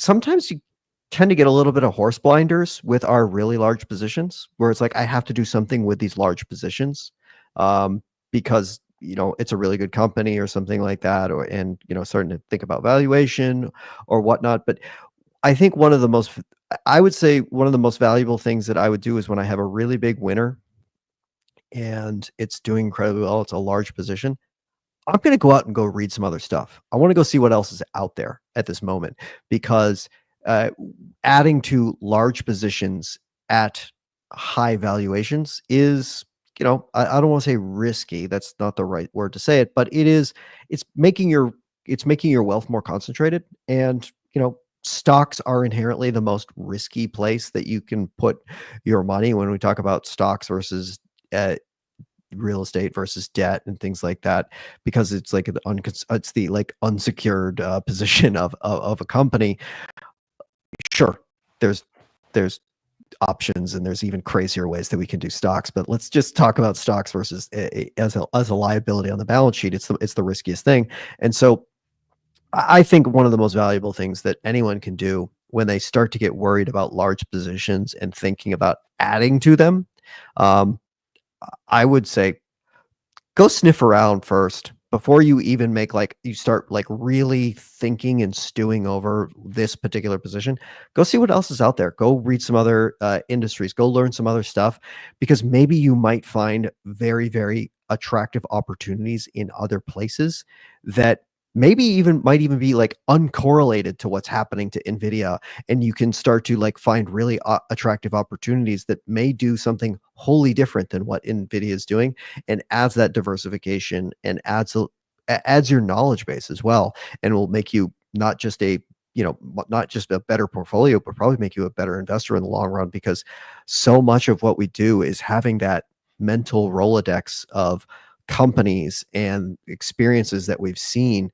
Some of the most valuable things you can do in any given moment isn't taking an action on a stock. It's just reading and learning. Yeah, that's a great answer. And even if you end up buying more Nvidia, at least you learn some more along the way. So that's a great way to think about it. You can always come back to it, but maybe you might find something else along the way. Yeah, that's great. All right, so we're at the top of the hour. Fools, stick around. We have a replay of an interview coming up in the 3:00 hour with the CEO of Serve Robotics. That's an interview that Motley Fool CEO and co-founder Tom Gardner did with Andy Cross. So stick around for that at the top of the hour, and then come back at 4 because Tim Beyers and Asit Sharma will be here answering questions live again with a focus on earnings, and then we have more live coverage later on tonight. So Tyler, this was great. Thank you for the hour. We will sign off and turn it over to the interview replay, and come back at 4 and we'll answer more questions. Thanks. Hi, Fools. Andy Cross, Sami Deo here. Excited to bring you our interview with Dr. Ali Kashani, who is the co-founder of Serve Robotics, a really exciting robotics company that we're going to bring Dr. Kashani on here, and we'll welcome him to Fool 24 and the Motley Fool, because it's exciting to have him directly to be able to talk to him. Hello, Dr. Kashani. Andy Cross, Sami Deo. Welcome to the Motley Fool. Hi, guys. Thanks for having me. Oh, we're excited. Thrilled to have you here for a great conversation about your company, Serve Robotics, symbol SERV. And I want to kick things off with your explanation, because many of our viewers and members here at the Motley Fool and Fool 24, whether it's through our membership site or over on streaming on YouTube, might not really know about Serve Robotics. So I want to give you the opportunity to describe it in your own words. What are you doing, and in which markets are you serving? Absolutely. What we're really doing is bringing a long overdue automation to last mile delivery. So if I can just take a step back to explain the root of this problem, if you order something from China, it costs about $2 to get it to your front door. But if you order it from Chinatown, it costs $10. So it's upside down. And that's because a human being has to be attached to every package that comes all the way to your front door. And that's obviously incredibly inefficient. We've gotten a lot of efficiency in long distance shipping. One person on one of these giant cargo ships today is doing the work of about 5,000 people from a couple hundred years ago. But one male postal worker does the work of 2 people from the time of horses and buggies. So that's how much efficiency we have not been able to introduce to keep up with the rest of the logistic kind of layer. So we've started this inside one of the largest food delivery platforms in the country, Postmates. So this was a division of Postmates that I joined in 2017 to begin. So we've been at it about 8 years. If you followed Postmates' story, we were acquired by Uber. So we joined Uber. And in 2021, I took my team and spun it out into an independent company, which is now called Serve Robotics. And then last year, we listed on NASDAQ. So it's been quite a journey. Our focus is food delivery as a first market because it's the most expensive kind of last mile. And if you go to LA, where I am right now, or Miami, or very soon to Dallas and Atlanta, you can order, right now in LA, you can open Uber Eats and place an order from more than 1,000 restaurants. And one of our hundreds of robots are going to bring you your food. Right now, this is happening. It's real. And we are now bringing 2,000 more robots to the rest of the country by the end of this year. And Dr. Kashani, very quickly, and then Sami, jump in. Just describe for a second, for those who might not have seen the robots or even gone to some of the videos and seen, just describe what are you talking about when you're talking about your robots, so people fully understand? Yeah, they're, imagine the, robot size of a shopping cart. They have 4 wheels. They kind of look like a cart, but with eyes and personality, and they have the same type of sensors that you have in a self-driving car. They have a LiDAR on top. They have cameras, 6 cameras around them. They mostly operate on the sidewalk. I encourage folks to just look us up, or you can literally watch us on Netflix. If you know John Mulaney's show, Everybody's Live in LA. It broadcasts once a week. Our robot is his sidekick. So there's more than one way to see the robots. You can see them in the streets of LA, or you can see them on Netflix. But they're very cute. They're very fun, and they're out there doing deliveries. And from a capacity perspective, it's like a few large pizzas, a couple dishes, right? Like just for some context. Yeah, they're pretty spacious. They can fit 6 large pizzas, 4 extra large, and 2 large pizzas, like 50 plus pounds of weight for cargo. So there's more than enough for, again, most last mile orders. And they're all battery powered? Yes, they have battery to go basically all day on a single charge. So they leave our depots in the morning, and they go to work. They work for, as I said, like 1,000 restaurants just in LA. And then at night, when they're done, they return home. They can stay out like 14 hours a day. And my final question, then Sami, jump in, please, is when someone does select a restaurant that utilizes your robots, is there an option to say, I do want the robots or I don't want the robots? Or is it just default that everybody gets the robots? Yeah, so by default, you don't have to do anything. You get a notification up front that this restaurant offers robotic delivery. You could turn that off if you like, which very few people do, but the robots are assigned to you if one is available. And the experience is really similar to any other delivery. You see the notification, you see the robot on a map. The only thing is you don't have to tip the robots. So the customers generally like them. Yeah, and the U.S. tipping inflation certainly has gotten a lot of publicity recently. Sami. Yeah. No, this is just fascinating stuff. And I think I saw a video from that was linked to your presentation, and I guess the robots come right to maybe the doorstep or the bottom of your stairs, wherever you are, depending, and then the customer can put in a code, I guess, and then just take the food and then kind of go. Do the robots talk, or do you plan on them ever talking? They don't talk today. They do have some ways of expressing themselves with lights and with some sounds. They don't talk today, but I mean, look at where the technology has gotten in the last couple of years alone. I wouldn't be surprised if one day they do, but not today. Yeah. And so just in terms of the business, because, the product is fascinating and wonderful, but, our members are stock investors. So, from a business perspective, what's your current business model and revenue streams, and then how do you get paid? Yeah, so we have a few different revenue streams right now, but again, from basic fundamentals, we are doing last mile logistics. So when we complete a delivery, we get paid for that. So that's called delivery as a service. It's similar to your contractor drivers that get paid per delivery. There are customers that we have been talking to that actually want a dedicated robot, in which case they pay it like having a dedicated personnel per hour. So those are the delivery as a service categories. What was interesting, I have a PhD in robotics, but I never thought I would be selling ads. But it turns out advertising is another really great revenue source. A lot of people reached out to us. Think about buses and billboards. It's the same thing called out-of-home advertising. So the robots have pretty robust advertising revenue. Anywhere from 25 to 50% of our revenue per quarter has come from advertising. And we also have a platform for building robots, the software and IP that we've developed. And we have our first customer, Magna, that has been licensing it. They're the largest automaker in North America. And through that, we have some software services revenue as well. Awesome. And Dr. Kashani, back to the depots, because I'm fascinated by this. So just from some scale perspective, 2,000 robots, how many depots would that require? I imagine you're leasing those spots, you're leasing those depots. You own the robots, so you're managing the robotic fleets for your clients, like Uber being a big client. Talk to us a little bit about managing the depots. What goes on into there for some scale? Yeah. So first, there is a customer. There are folks that integrate with us to use the robots, like Uber. We have a contract with Uber for 2,000 robots to deploy by the end of this year. That's kind of where that number comes from. And I mentioned Magna. They're actually building the robots for us as well. They assemble them right here in in the US in Michigan. Excuse me. And then the way we basically deploy them, they are very neighborhood oriented. So we have a depot usually that addresses or services a number of neighborhoods nearby. So the robots leave in the morning, they could go maybe 1 or 2 miles to get to their business district that they service. And right now in LA, for example, I believe we have 4 depots and we cover, I don't know, a dozen neighborhoods. And same thing in Miami, we have our first depot.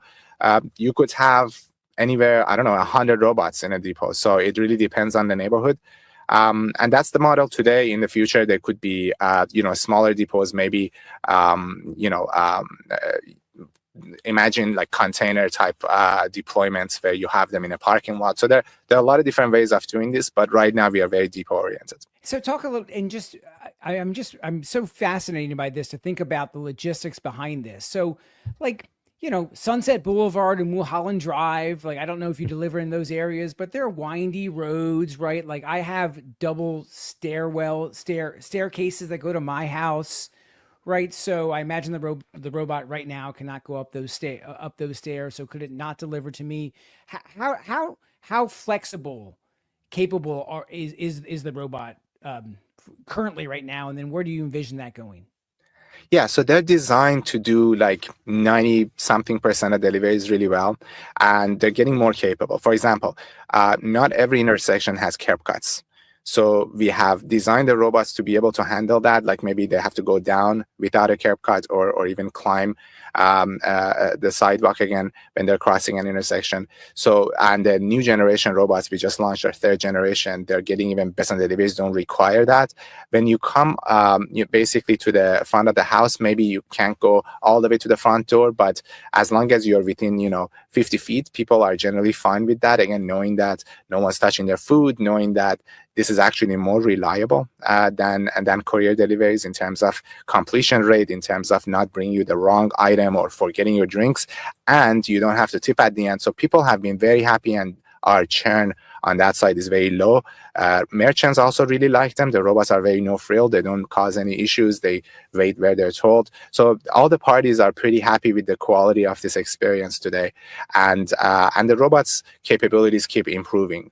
While at the same time, by the way, their cost is coming down. So our 3rd generation robot we just launched has like 5 times more compute power, better sensors, more battery, faster, and it does all that while costing 1/3 of what our 2nd generation robots cost, because as we are scaling them up, we are improving the design. So this is like iPhone 3, and there's like 15 more iPhone generations to go. So we're constantly improving them. Sami, let me just quick ask a follow-up to Dr. Kashani, if I can. Mm-hmm. Just from that, Dr. Kashani, from the innovation, do you expect to have level 4 or 5? How rapidly do you expect to innovate on the technology of the robots? Yeah. So what we have is level 4. This was always our thesis that the level 5 may be both sci-fi a little bit right now, and also maybe not necessary, because to just explain the distinction here, your Tesla would be level 2. So you have to be engaged. Humans are in the loop all the time. They're responsible for safety. Level 5 is where no human is ever needed. It can just, the robots or vehicle can do anything by itself all the time in all conditions. Level 4 is where the robot can do a lot of things by itself, but when it needs help, a human can help. And that's the direction we took. If you actually look at it from an economics point of view, going from level 4 to level 5 is both extremely expensive and unnecessary, because humans can actually, like when you use an app today, it can't do everything. Sometimes you get stuck in an edge case and you need support. A human is the customer support that helps you out. It's kind of the same thing. Robots have their own customer support. When they get to those edge cases, it's actually cheaper relying on people than having to build models that are just not possible today with the AI we have. Now, what's nice about level 4 is you can always make it better. You can always reduce reliance on humans. And with the kind of advancement that's happening in AI right now, we are one of the biggest benefactors because we've built the hardware, we have the sensors and the data, we have a lot of data. We actually, with the 2,000 robots that I mentioned, we would be collecting 4 times more images per day than ChatGPT was used to train on their vision model. So that's per day from the robot. So there's incredible amount of data and again, assets that have been built. Now we are plugging in the latest and greatest AI on top that just improves everything. But ultimately, level 4 is really where commercial deployment makes sense, which, by the way, 8 years ago, most people talked about level 5. Today, every autonomy company talks about level 4. That's what everybody has kind of realized is the holy grail. Yeah, you know, your robots are out there in real life, unlike ChatGPT. So I can only imagine they're getting the kind of data that we get as humans, walking around and seeing things. So are you guys developing your own AI LLMs, and kind of how is all that data that you're collecting gonna serve you in the future, and what other uses could you foresee using all that data for? Yeah, look, I actually believe there's a tremendous amount of value in the data. There are a lot of jokes in the past where people are like, collected data, ? Money. Yeah. I think this is one of those times where this question mark is getting solved because the intelligence that we needed to turn those volumes of data into actionable things is finally here. Mm-hmm. In our case, for example, you kind of create this flywheel effect of the more data you have. We've already seen what LLMs were able to unlock with additional data to train them. So really the biggest unlock when the transformers, this new architecture was made, was if you feed it more data, it's going to get better and it's going to do things you didn't even expect. And now there's a race for both GPUs for the training part, but also for the data, so that you can actually feed the models that are so hungry for data, even more data. So if we can feed more data to our models, the models get more intelligent. And when the models get more intelligent, our operations becomes more efficient, our cost becomes better. And when you do that, you can deploy even more robots, therefore you collect even more data. So this flywheel kind of gets going, and that's just the application for us. If we can teach our robots to navigate complex human environments like sidewalks using our data and our AI, we can also make this accessible and as a platform to other applications, to other robots that may want to do other things in other environments where humans and other agents are roaming around freely. Because today, most mobile robots are in warehouses. They are very confined. You set the environment for the robots. And then there are folks that are spending all their energy on the streets. Where I think there's a really big blank space is all the uncontrolled environments, the real world, where humans and robots and machines have to interact. And that's the problem we're solving, which again, the data and the AI enables us to create a platform that can actually address all of that space. Yeah, that's fascinating. Dr. Kashani, on the investment side, you spend $20 to $30 million in R&D every year right now.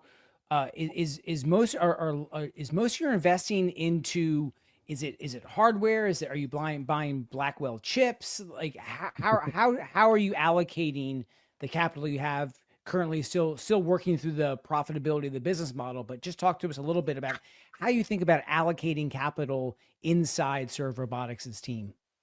Yeah, so I mentioned the iPhone analogy.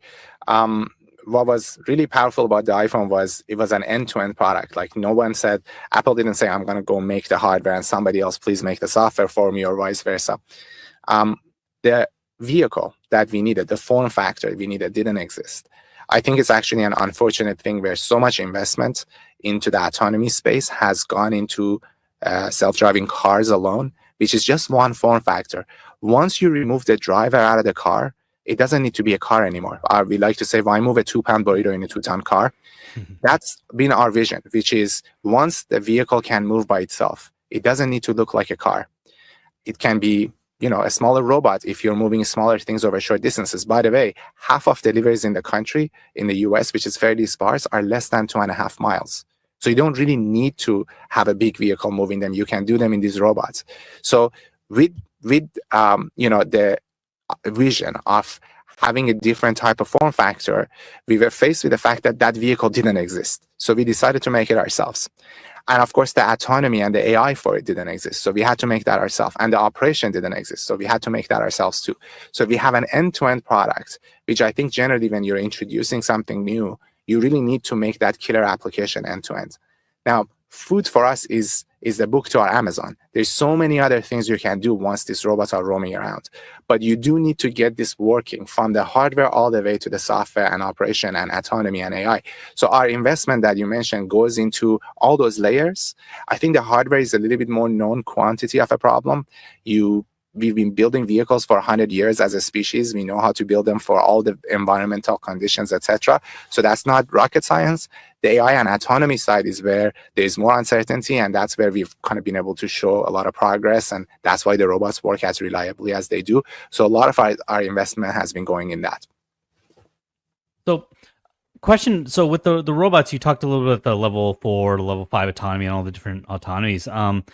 What's kind of the human involvement in the whole process? Like, for example, I have 2 small kids, teenagers, and I have a birthday party for them, and I order a whole bunch of pizzas, and I'm just busy with the party. I can't like go out and go get them myself. And what's the process of the robot bringing that delivery to my house? At what point does a human need to be involved? At what point is a human just not going to be involved? And kind of give us a little bit of an example of how it might work. Yeah, I can kind of walk you through the end-to-end experience. So as a customer, let's say you open Uber Eats and you pick a pizzeria from a few blocks away where you want to order for the party. You get like 4 boxes. So once you place that order, you get a notification that your delivery has been assigned to a robot. So at that point, you know that a robot is bringing your food, and you can track it just like any other delivery on a map in the same application. On the other side, the merchant, the pizzeria, would receive a notification on their tablet that says there's an order and a robot would be picking it up. Now, we already know where to wait. When we get to the restaurant, they usually tell us in advance. So once our robot arrives at the restaurant, the tablet informs them that the robot is now waiting outside. And that's usually about the time the pizza is ready. So a staff member, and this could be a new person who just started that day, there's no training required. They can just grab the pizza, they go out, they find the robot where it belongs, they see the order number on the screen, so they know they're loading the right robot. They can basically open the lid, put the pizza in. Once the lid closes, it's locked now, so nobody else can touch that food. You get notified that the robot is now on its way. You can, again, keep an eye on it. When it reaches your home, you get another notification that the robot is outside. There's actually a button in the app that you can press when you're in front of the robot to unlock the lid. You grab your food, and you're off you go on your way. Wow. And another, that's fascinating. And another follow-up question to that, which I kind of was thinking about earlier, right now you're focused mostly on dense urban environments, correct? I mean, you're like the big Los Angeles you're testing, and some of the bigger cities that you're testing. I live in New York, but I live in the suburbs. So what are the different challenges and between an urban environment and a suburban environment? Because obviously an urban market in itself is a huge opportunity. They're like, you have plenty of opportunity there in itself, but for all of us, there's a lot of opportunity in the suburbs. And how does that work? Because a lot of suburbs are very different. Some don't have sidewalks, some do. A lot of different challenges there. How do you see that kind of opportunity and the challenges? Yeah, it's a good question. I mean, if you think about how cities and communities are laid out, I think in the US, somewhere about 70% of the country has sidewalks, so 30% don't. But businesses, restaurants are usually in the denser environments. So even in a, you don't have to be downtown San Francisco. You could be in any one of the smaller cities, let's say in the Bay Area where I live, let's say Los Altos or Redwood City. These are smaller cities where there's like a few streets where all the restaurants and businesses are, the business districts. And usually within a couple of mile radius of them, you have the higher population density. So whether you're in downtown San Francisco or downtown Redwood City, you can have the robots take care of those couple of mile radius. And by the way, that's where the most congestion is. That's where the most parking challenges are. That's where the real estate is hardest to get. So the robots can actually reduce that congestion, take the cars off the road. By the way, they make the roads safer because we're getting the car off the road for doing that delivery. And our robot has 3,000 times less kinetic energy. It can't hurt people the way that a car can. So we make that city environment better for everybody. At the same time, if you wanted to go further out, there are other ways that the robot can help. So we actually have a partnership with Wing, which is a subsidiary of Alphabet. They do drones. And the problem for drones, they're really good for suburbs. They can come to your home, even if there's no sidewalk, obviously, if there's more distance, they can get there really fast. Their challenge is getting to the restaurant. Because as we talked, restaurants are in busy places. And drones need dedicated real estate. They can't just land in front of a restaurant on a sidewalk. Yeah. So our robots actually pick up the goods and they bring it to a nearby loading area and automatically, without human involvement, hand it to a drone. There's a video of that on our website. You can look it up. This is a pilot we are going to launch actually soon in a matter of weeks. And that's where we pick up the item and then the drone can bring it miles away to the suburbs. So the robots can be in the mix, whether they complete the delivery all the way, or if it's further distance, they can hand it over to a drone or maybe to a self-driving car. Because ultimately, we get all the way to the front door of the restaurant, which is the hardest for the cars or drones to get to. Fascinating. Dr. Kashani, talk a little bit about insurance for the robots. How does that all work? Are each of the individual robots insured? How do you think? Because I imagine there have been times when there's been either little accidents or something tips over or some vandalism. How does that all work into the equation? Yeah, so I guess let me tie that to regulation. So there are no necessarily licensing or permits required by default. These robots, if they go to a new city, they can generally operate like tomorrow. However, some cities have put permit programs in place. It's not per vehicle necessarily. So like we don't have a license plate or anything like that. And we don't have a per vehicle insurance concept. But our fleet as a whole has insurance under our kind of general company insurance. So when something happens, there's always, the backstop of insurance. But keeping in mind that, again, robots move much more slowly. The maximum speed of the new generation robots for us is about 11 miles an hour. The average is obviously less than that. So again, the amount of kinetic energy they generate when they move is so much less, which means they're less likely to hurt people. They're less likely to damage property. So overall, those costs are much less than what you see in vehicles. And then the additional advantage here is that we have cameras. So there has been instances when someone kind of comes in with a claim and they're like, oh, something happened. And we're like, okay, just give us a little bit of detail. We look up the video. We're like, sorry, man, like we have this on camera. So our insurance company loves us for that. Usually these kind of claims just go away. So those kind of interact together. It's interesting. I was thinking more of like just someone driving, seeing a robot hit the car in front of them because they've never seen it before. Right. This is the same question I have with autonomous driving and Tesla's FSD. It's like you're driving, you see a car beside you, no one's in the car. Can be distracting, right? And be distracting. So just, that's just more in general towards the autonomous world as that. I'm not aware of that having happened, but maybe we wouldn't even know. So we and you have the cameras, and you have the cammers even to see. But 11 miles an hour. The average human's between 3 miles an hour. So you're talking 3 times faster than the average human walk. So even I know you said that it's more at the high side, but that's still a pretty good clip. These things are not just like they can move. Yeah, they can move. They can move pretty quickly. It's on me. How fast does a delivery person on a bike go?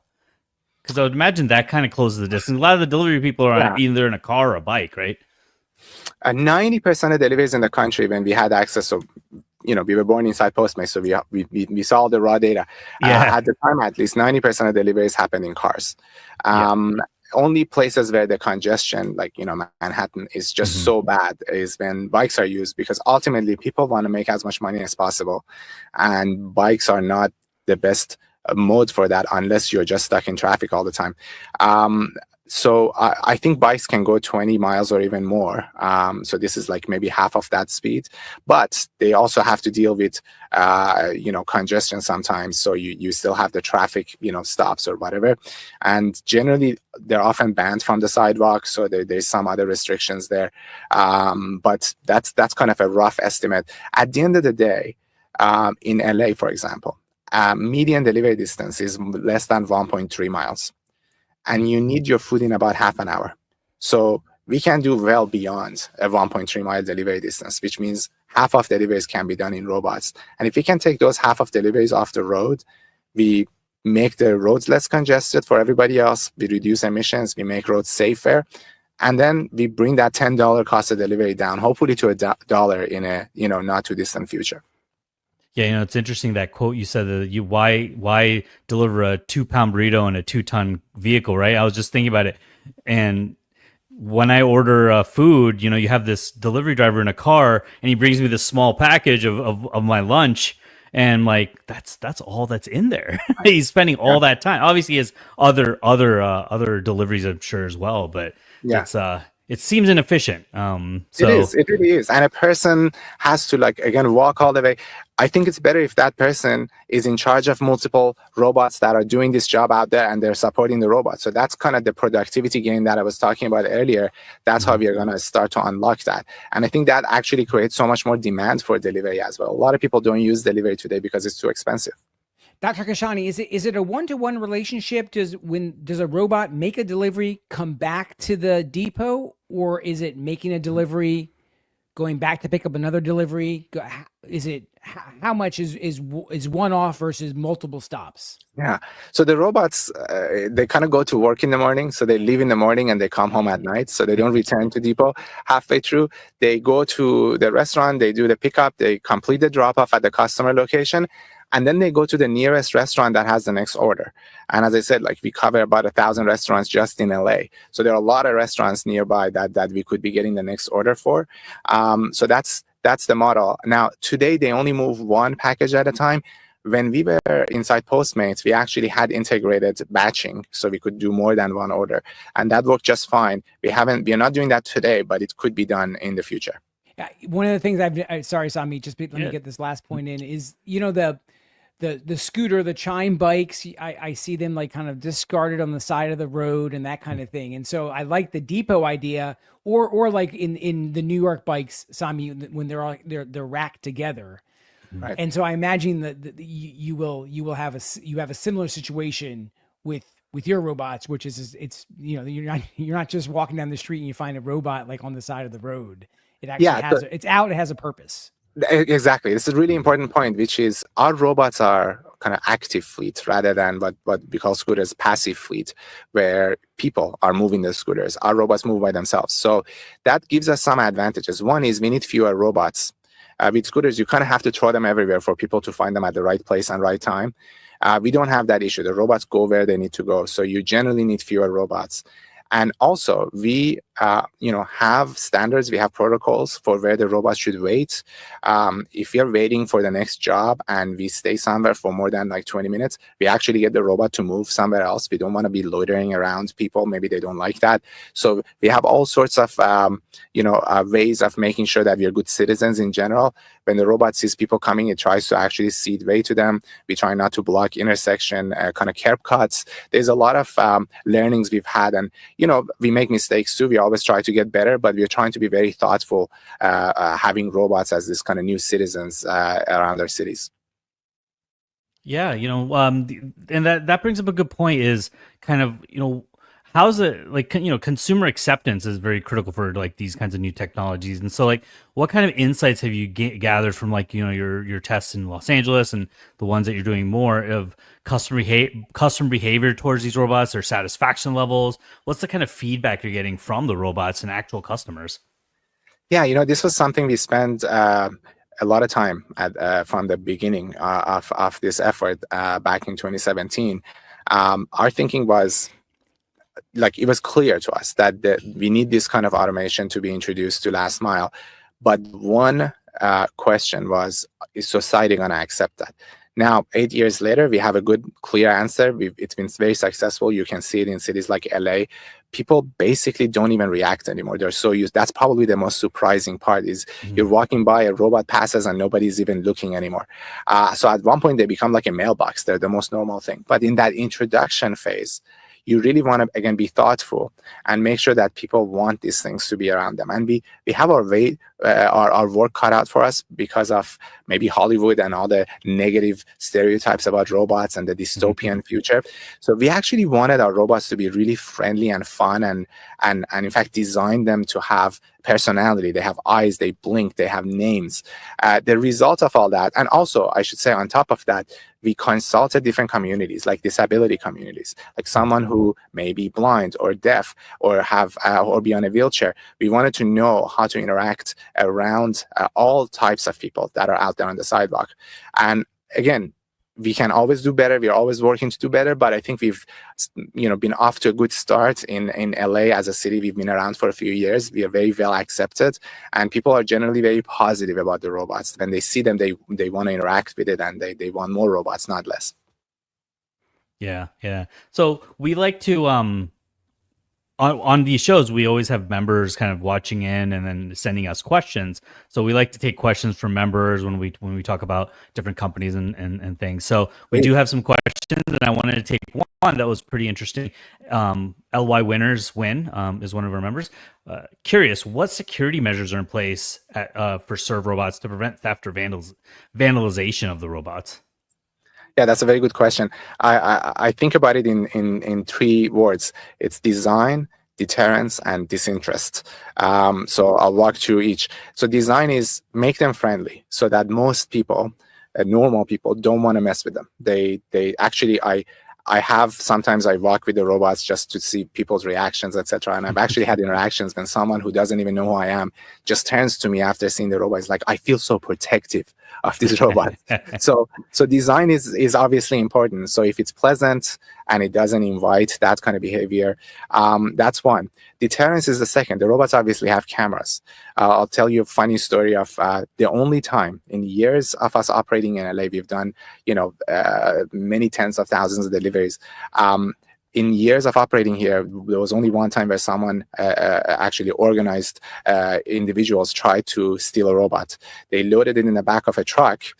The robot actually jumped off and came home, jumped off the back of a truck and returned home by itself, unharmed. And the individuals were arrested within 30 minutes. One of them had an outstanding warrant. You could see in the video footage that we had, they had scooters lying around. They were clearly doing this as a business, unfortunately. So they were arrested very quickly. And we posted that video it's on Twitter if you actually look it up. So it's not a good idea to generally, steal a robot. So that's the deterrence element. And then the last one is disinterest. A lot of the times it's just curiosity. It's like kids, especially, they are very notorious for this. They're curious, they jump in front of the robot, they want to block it and see what it does. And one of the tricks is just play dead. You turn off the lights and you just pretend that the robot is broken, and they actually kind of think like they broke it and they walk away. So robots are more patient than humans. That's another kind of trick in our sleeve. I have just a screen share here, Dr. Kashani, just this is of your website, just some of the open roles you have, but I just wanted to give a picture of the robot just so all the members see, and you can see the context versus these people and just the eyes right there, which I imagine have some real purpose, maybe cameras and the LiDAR on top, and so just some context of what the robots look like. Absolutely, they're very cute. Yeah. Do they have names? Does each robot have a name? Absolutely. Every robot has its own name. Is any name Rosie or Tweaky from Buck Rogers? Or Wally? Sure Rosie is the name. Yeah. Well, yeah. I probably maybe can't legally probably. We have like hundreds, so I don't know all the robots off the top of my head, but yes, Rosie sounds familiar to me. We also have one named Samo, which is the one that's on Netflix every night. So there's even a celebrity robot with an IMDb page. So they're famous. That's amazing. That's really amazing. Another member question, Sapand asks, can you discuss the underlying CapEx of your company? How much does it cost to make the robots, the pathway to profitability, what that looks like? So you very clearly, you're under your risk factors of your 10K, the very first risk factors. Hey, we are an early stage evolving company, stage company, and still trying to find the profitability curve. Just talk a little bit as you talk to investors about your investments. I mentioned earlier the capex, but just also as you're thinking about the balance between as an entrepreneur and a CEO between growth and profits. Yeah, very, very good question. So basically, you can think of the cost of operating these robots in like maybe three buckets. There is the cost of hardware. There is the cost of people who have to help the robots. They clean them, they maintain them, they help them remotely when they need help. And then there's the cost of basically everything else, like real estate and data connectivity and that sort of thing. So what's interesting is a lot of these costs are coming down for different reasons. So in fact, you want to contrast this to last mile as it exists today, which is cost of labor is going up.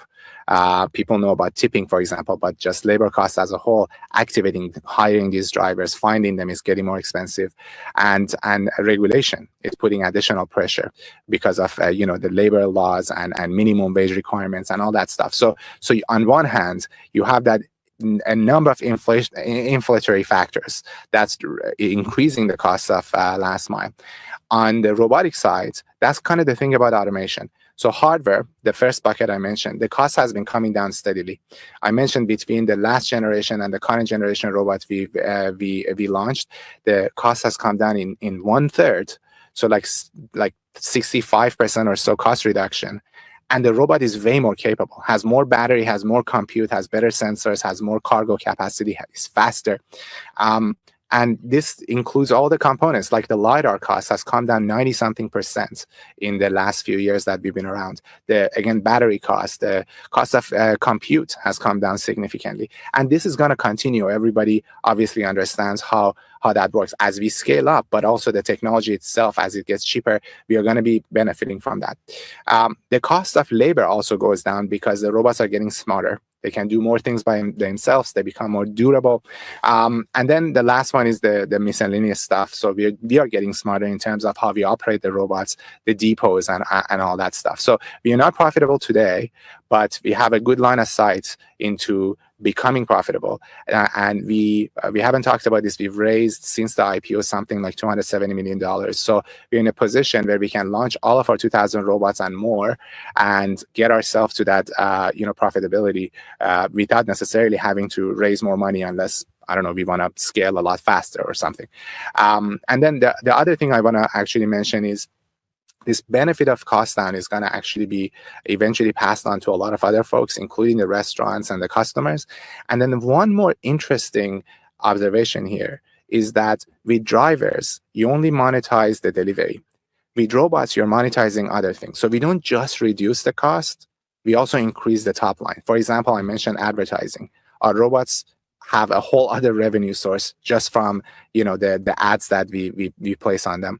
And then there is the value of the data. So that could be monetized one day. There's the value of the platform. So these robots can actually be monetized in a number of ways beyond what you get from a traditional delivery, while at the same time you continue to bring the cost down. So I think the economics of this generally is going to be very attractive over time, but we are still an early company. This is like early days of Amazon, and we have 20 years ahead of us to go do amazing things. Dr. Kashani, just because you mentioned you make the robots in Michigan, I'm a proud graduate of the University of Michigan. Just because it is so in the news with tariffs and all this, just the impact of as you're bringing in product or when you bring in technology to be able to manufacture your robots, how are you thinking about that? Just speak to our members and investors about that a little bit. Yeah, we've been anticipating this. The fortunate, I guess, news is we have not been impacted by this. However, I expect, given how much uncertainty there is, that there would be some impact. But so far, again, because we are assembling in Michigan, and generally we had tried to stay away from, doing any work in China, for example, it has worked for us so far. But I would expect that there could be impact down the line. But we will keep our eyes on the ball and try to minimize that impact. And at the same time, we are bringing the cost of hardware down so quickly. Like between the last 2 quarters, we announced an additional 30% hardware cost down. We are negotiating with better suppliers. We are increasing our volume. So hopefully, if there are added costs, we can also offset them with the efforts we are already putting in. And Sami, if I can just one other follow up for Dr. Kashani, just as you're talking to cities, considering that you are aiming to disrupt some kind of employment in some level with better efficiency, better tools, evolution, do you get pushback about, well, this is going to take jobs away from X amount of people who are relying on the income of delivery? Talk to us a little bit about what you hear from municipalities and cities as you're having that conversation with them. Yeah, it's a good question. I actually want to first talk about the thesis here, which is the impact on jobs. Look, I think obviously automation and AI is going to have impact on jobs. We may have a bit of a skewed view about that impact. I think we've always been a little bit too fearful about there's this fixed pie fallacy of thinking that there's only X number of jobs, and if someone is twice more productive, you need half as many jobs. What we always forget is that when you reduce the cost, the pie gets bigger. So we talked about, cost of delivery being almost $10. There's a reason why people buy things on Amazon and have it shipped all the way from China. But what happens if the cost of delivery was $1? There would be so much more deliveries. I mean, like, I've ordered shoes and climbing shoes for my daughter. After waiting a couple of days, it was the wrong size. Now I had to return this, which is a whole hassle, and then wait for the next one to show up. What if I could have just pressed the button and had it actually delivered from a local store within an hour, because the cost of delivery was so much lower, and it could show up in 3 sizes? I pick the one that fits and return the other 2 back into the same robot that returns it to the merchant. So if we actually change this cost structure, we can change the shopping behavior. We can bring so many more jobs to the local economy, including more delivery jobs, because people are going to be using a lot more delivery than they do today, while at the same time reducing dependence on cars, reducing the number of accidents. There's like 20 pedestrians get hit by cars every day and die in car crashes in this country. That's crazy that we accept that as a thing. And remember that about a quarter of those car trips that are happening that cause those accidents are usually last mile kind of errands and shopping. So cities, we found, to go to your other question, have been embracing this because they understand they want to make their cities safer, they want to reduce emissions, they want to reduce congestion, and they want to help their local economy, their merchants who want to reduce their cost of delivery. So for all those reasons, I think this is actually a net benefit to everybody. And I do think that in the near term, this is not going to be reducing jobs. It's going to actually create a lot more jobs than it reduces. If I just finished that thought, ATMs are a really good example of this. They're literally called automated tellers. Everybody thought ATMs are going to kill teller jobs. In reality, they reduce cost of banking. So banks opened more branches and hired more tellers. And I think this is an example of that. Awesome. Thank you. Yeah, that's amazing. So kind of going back to the profitability thing, when you think about it, like the future and the success of your company and the business model, what are some like key KPIs, key performance indicators, or critical inflection points that you're looking at that will kind of like demonstrate that you've achieved kind of sustainable profitability? Is it utilization rates per robot or average delivery cost reductions, new customer acquisitions? What are some of the things that you look at that you can say, all right, going forward and then looking back maybe 10 years from now, that we've become, sustainably profitable and successful? Yeah, I mean, ultimately, we look at the cost on per delivery basis, and we, track the 3 buckets that I mentioned, and we're trying to kind of optimize every one of those. And I mentioned, the one that we've talked about publicly is the cost of the robots has come down in a third. And by the way, that's just on the cost of material, but there's also durability. So you amortize these robots as the durability improves. You get to amortize them over a longer period. So your cost per delivery goes down even faster. Obviously, improving the AI and autonomy would improve the economics as well, because you're going to require less human intervention. And then there's utilization. So everything we have in terms of cost ultimately gets divided by the number of deliveries the robot does every day. And that's why our partnership with Uber is so valuable. We get to actually have, again, 1,000 restaurants in LA onboarded. We don't sign one restaurant at a time. they receive an email that says, hey, these robots are now operating in your neighborhood and they're going to do deliveries for you. If you don't like it, go turn it off in this menu. But again, most restaurants don't. They actually really like the robots and they continue to use them. So we don't really have that customer acquisition cost problem. There's just infinite demand for these robots. So the focus is just reducing cost on those 3 layers that I mentioned. And it's going to be basically a lot of low-hanging fruit still ahead of us. And over time, we are going to get, incrementally better and better at it. So this might be a wild question, but in terms of, because now we're going to have drones, your robots, autonomous vehicles at some point. Do you think that with like autonomous vehicles, maybe I'm off base here, but do you think autonomous vehicles could pose a risk to your company in the terms of you have the autonomous vehicle, it can carry a lot more packages and goods than just, a small robot. And I'm like you said, though, you can size up, scale up the form factor of your robots to whatever you feel is efficient and is profitable for you. But do you see that as a threat? Is it a threat? No, I actually don't think it is. So, I mean, I love going back to the first principles for this. So, if a delivery can be done in a robot, you would always want it done in a robot. And here's why. Just think about it in terms of cost of hardware, cost of material. That vehicle is going to be much larger. It's going to need more sensors and technology to make sure that it's safe. It's going to use more energy. By the way, it also causes more congestion. It results in more emissions, over the life cycle. So there's actually going to be regulatory pressure. There are cities now that have banned vehicle deliveries, for example.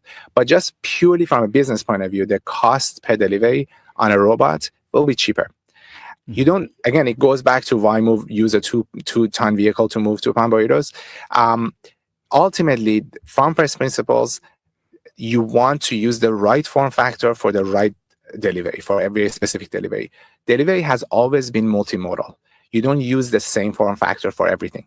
If you want to go 5 or 10 miles, drones are the best way to do it. If you have a large item, vehicles are the best way to do it. But most deliveries happen to be in short distances and they're small. So robots are really, really good form factor for that. And maybe I add one more thing. This is kind of one of my favorite topics.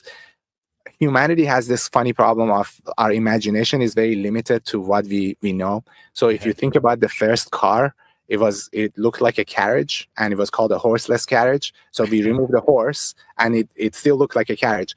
Now we have this thing called a driverless car. Again, we remove the driver, but it still looks like a car. In fact, we're naming it after the thing we remove. Even the word car comes from horseless carriage. So effectively, it's driverless, horseless carriage. It's crazy. Like, we don't need to make it look like that. We need to get past that. I hate the fact that so much money has been invested in just removing the driver. We should have removed the car. And there are a lot of opportunities for that, which is, I think, ultimately, we are one of the first to bring to market. And I expect there would be a lot of other examples for it. It's like, when do we stop calling our phones? Right. Like, most of what we do is nothing to do with has nothing to do with that. Yeah. With talking. Exactly. A couple quick questions as we start to wrap up our time. Dr. Kashani, thank you so much for being with your generosity of time here at the Motley Fool. Lovely Lily says, how far can the robot go out in a delivery? What happens if there are no sidewalks or there's blockages? You talked a little bit about that, but maybe just reiterate what you had talked about earlier about that. Yeah, so the drivetrain of these robots is one of those things we actually did a lot of work to make sure that it can manage all the unknowns of the city. Cities are very, very random places. We've had to deal with goats, literally, like a person with a pet goat walking next to a robot. So like the kind of thing you deal with city is completely unpredictable. So the drivetrain is capable of going up and down the curb. If it has to go into a different kind of texture, maybe it needs to go into the grass for a moment or get onto the street and kind of get past the block, it can do that. So, and it can also ask humans again remotely to help it when it doesn't know what to do. And then in terms of distance, as I mentioned, median delivery distance in LA is like 1.3 miles. I think we do up to 1.5 miles today, but we can do further. But generally, we benefit from doing the shortest distance deliveries that are in most congested areas. Thank you. So we have another question from Paco. He asks, "Do you have robot ambulances in case of unexpected failures? How many ambulances per 100 robots?" And I love the way he posed that question too. But it's a great question. What happens if these unexpectedly in the middle of a delivery the robots break down, or tire comes off, something? Yeah. So let me give you two answers. First of all, our delivery completion rate is something like 99.8%. Which means once we pick up something, 99.8% of the time, we get it to the destination successfully. And just for comparison, that's almost an order of magnitude better than humans. Yeah. So it's phenomenally good. So that doesn't happen very often, that we can't finish the order. Generally speaking, the robots leave in the morning and then come home at night. But we do have what we call a field operation team, but I like the terminology they use. Maybe we should use that. We have a field operation team. Their job is to help robots physically if ever necessary. But again, it's generally much more rare that that would be needed.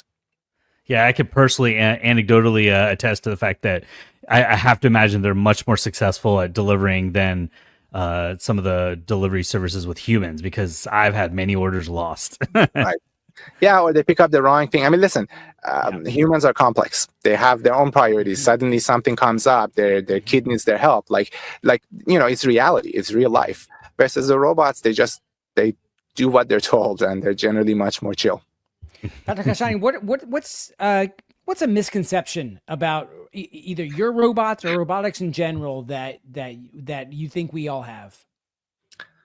I have a few ideas. So I guess one is I'm surprised often how people think this is not here yet, and I kind of when I show them videos, social media, or whatever, that look, this is actually like a very normal thing in parts of the world. They're surprised by that. Of course, there are a lot of again, fear or negative perceptions that we try to educate. I think that sentence about 2-pound burritos in 2-ton cars has opened a lot of doors for us. People have had maybe initial negative reaction. Oh, what is this tech bro talking about a robot delivering my food?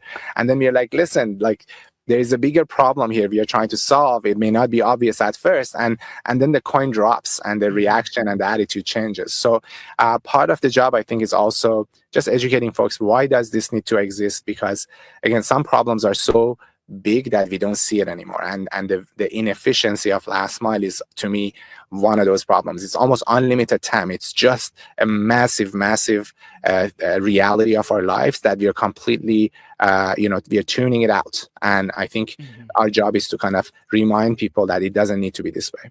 What about the biggest misconception about being an entrepreneur, a CEO of an upstart company? That's an interesting question. You know what? I don't often get asked questions I've never been asked before. Well, if you want some time to think about it, I have another one that I could ask you that might be a little bit easier. Sure. How about what are some of the companies in robotics or technology that you really respect, that you follow and admire?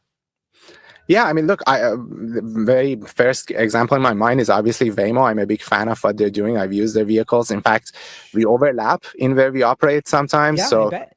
I was right here where I'm calling you from, in one of our offices in LA, and ordered my own coffee.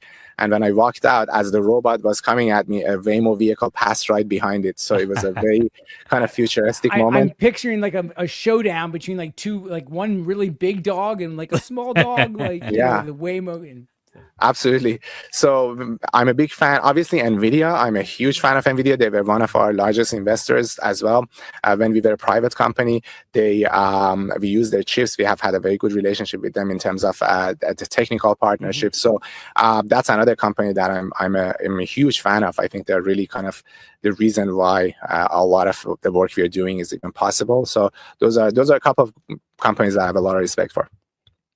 And back to my question about just misconception, because Tom and David Gardner, who founded the Motley Fool, entrepreneurs at heart.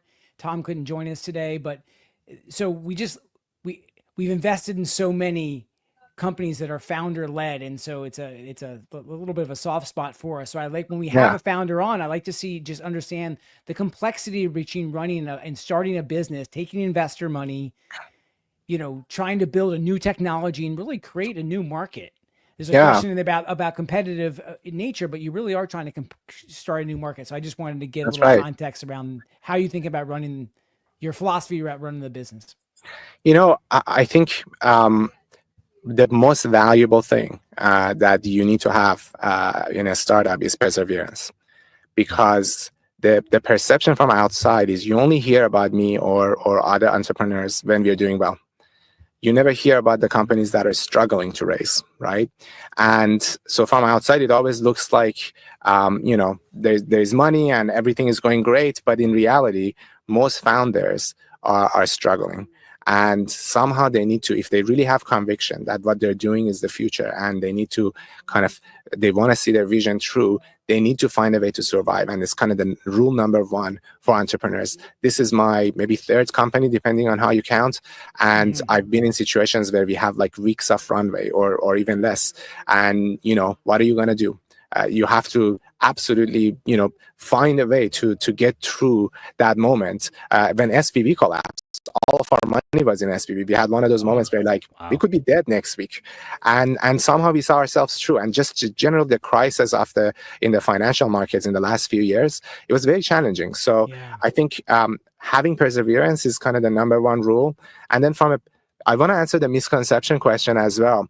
I would say, I think there's this concept that the most successful entrepreneurs are, jerks. Like they have this really rough personality and they're rude to everybody. And I really disagree with that. I think that, the best leaders I've ever interacted with are actually really good, decent people who are supporting everybody around them. And that idea of this kind of abrasive personality just doesn't bode well with me. And it's not the reality that I've seen, but I've seen some people emulate that and some people kind of have that perception, which I really disagree with.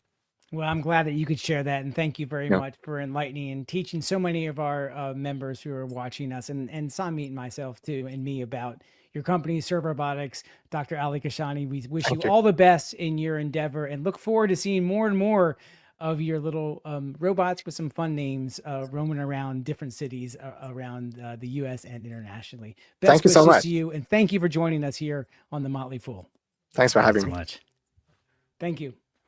Samit, outstanding. I really enjoyed that. I thought it's a very interesting technology, a very young, it's still a company finding its roots, right? It's still figuring out its business model as two key partners, like he mentioned in Uber and Marge, the other one. So, but there's so much sense of what he was saying about fulfilling that marketplace. Any quick reflections before we bring in the next group?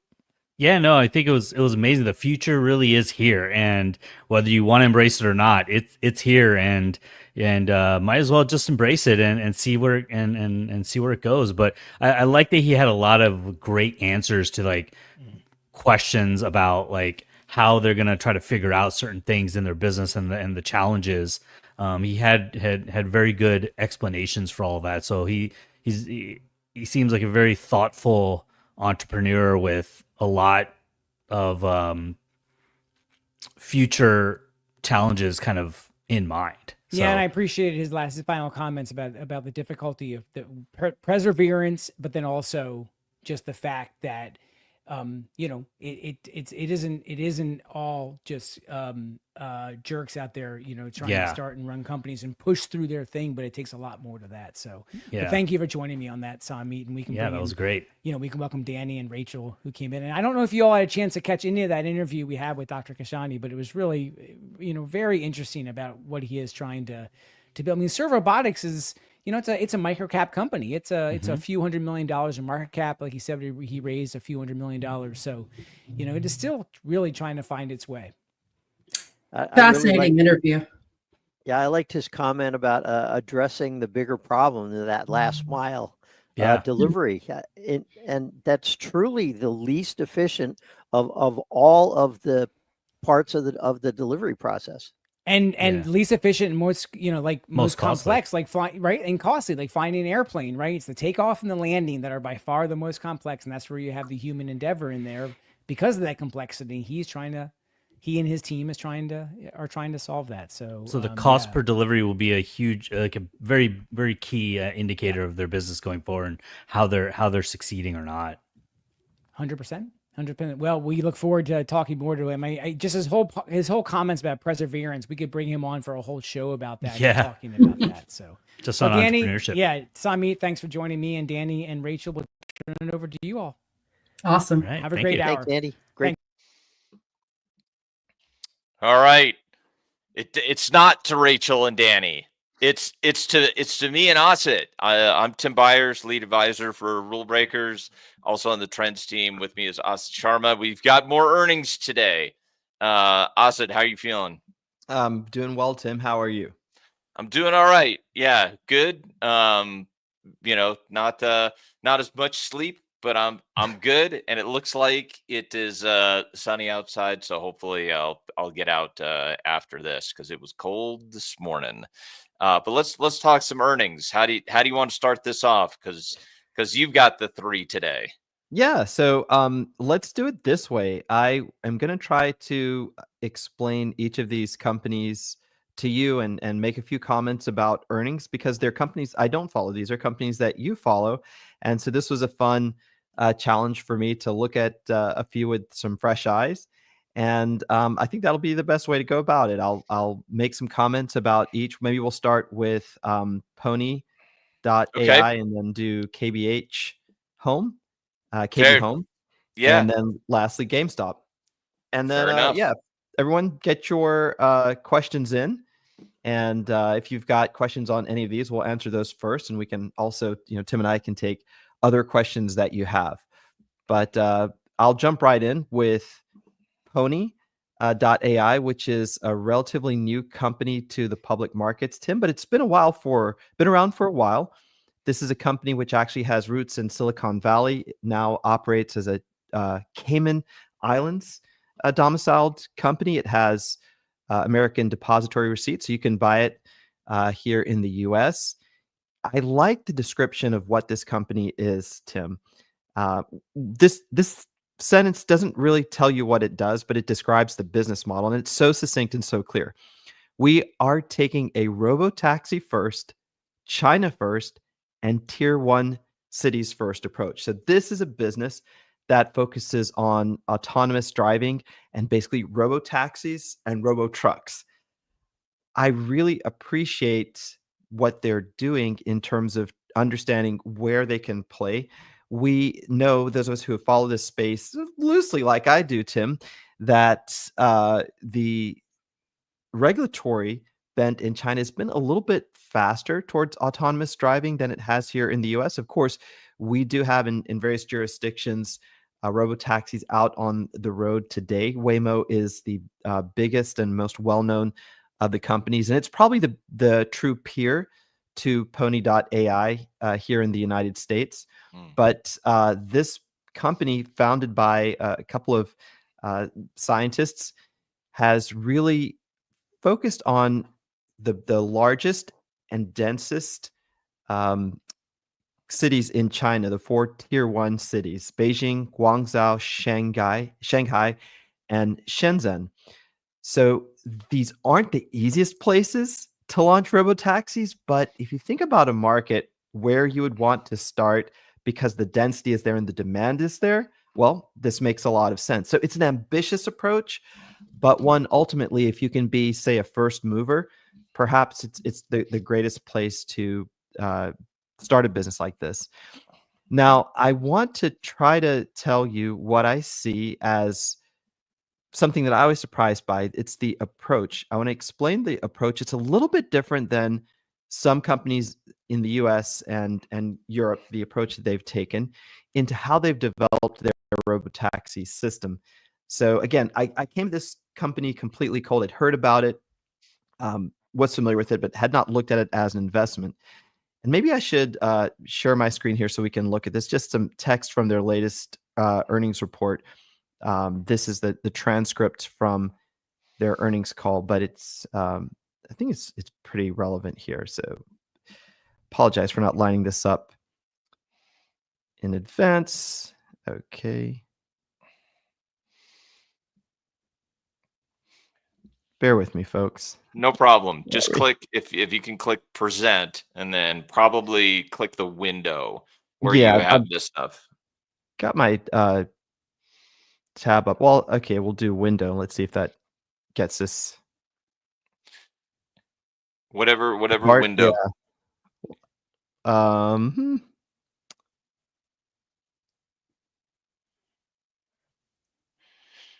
While you're doing that, I'm gonna keep working on it. I've got some other data on this that I thought was interesting for the latest quarter.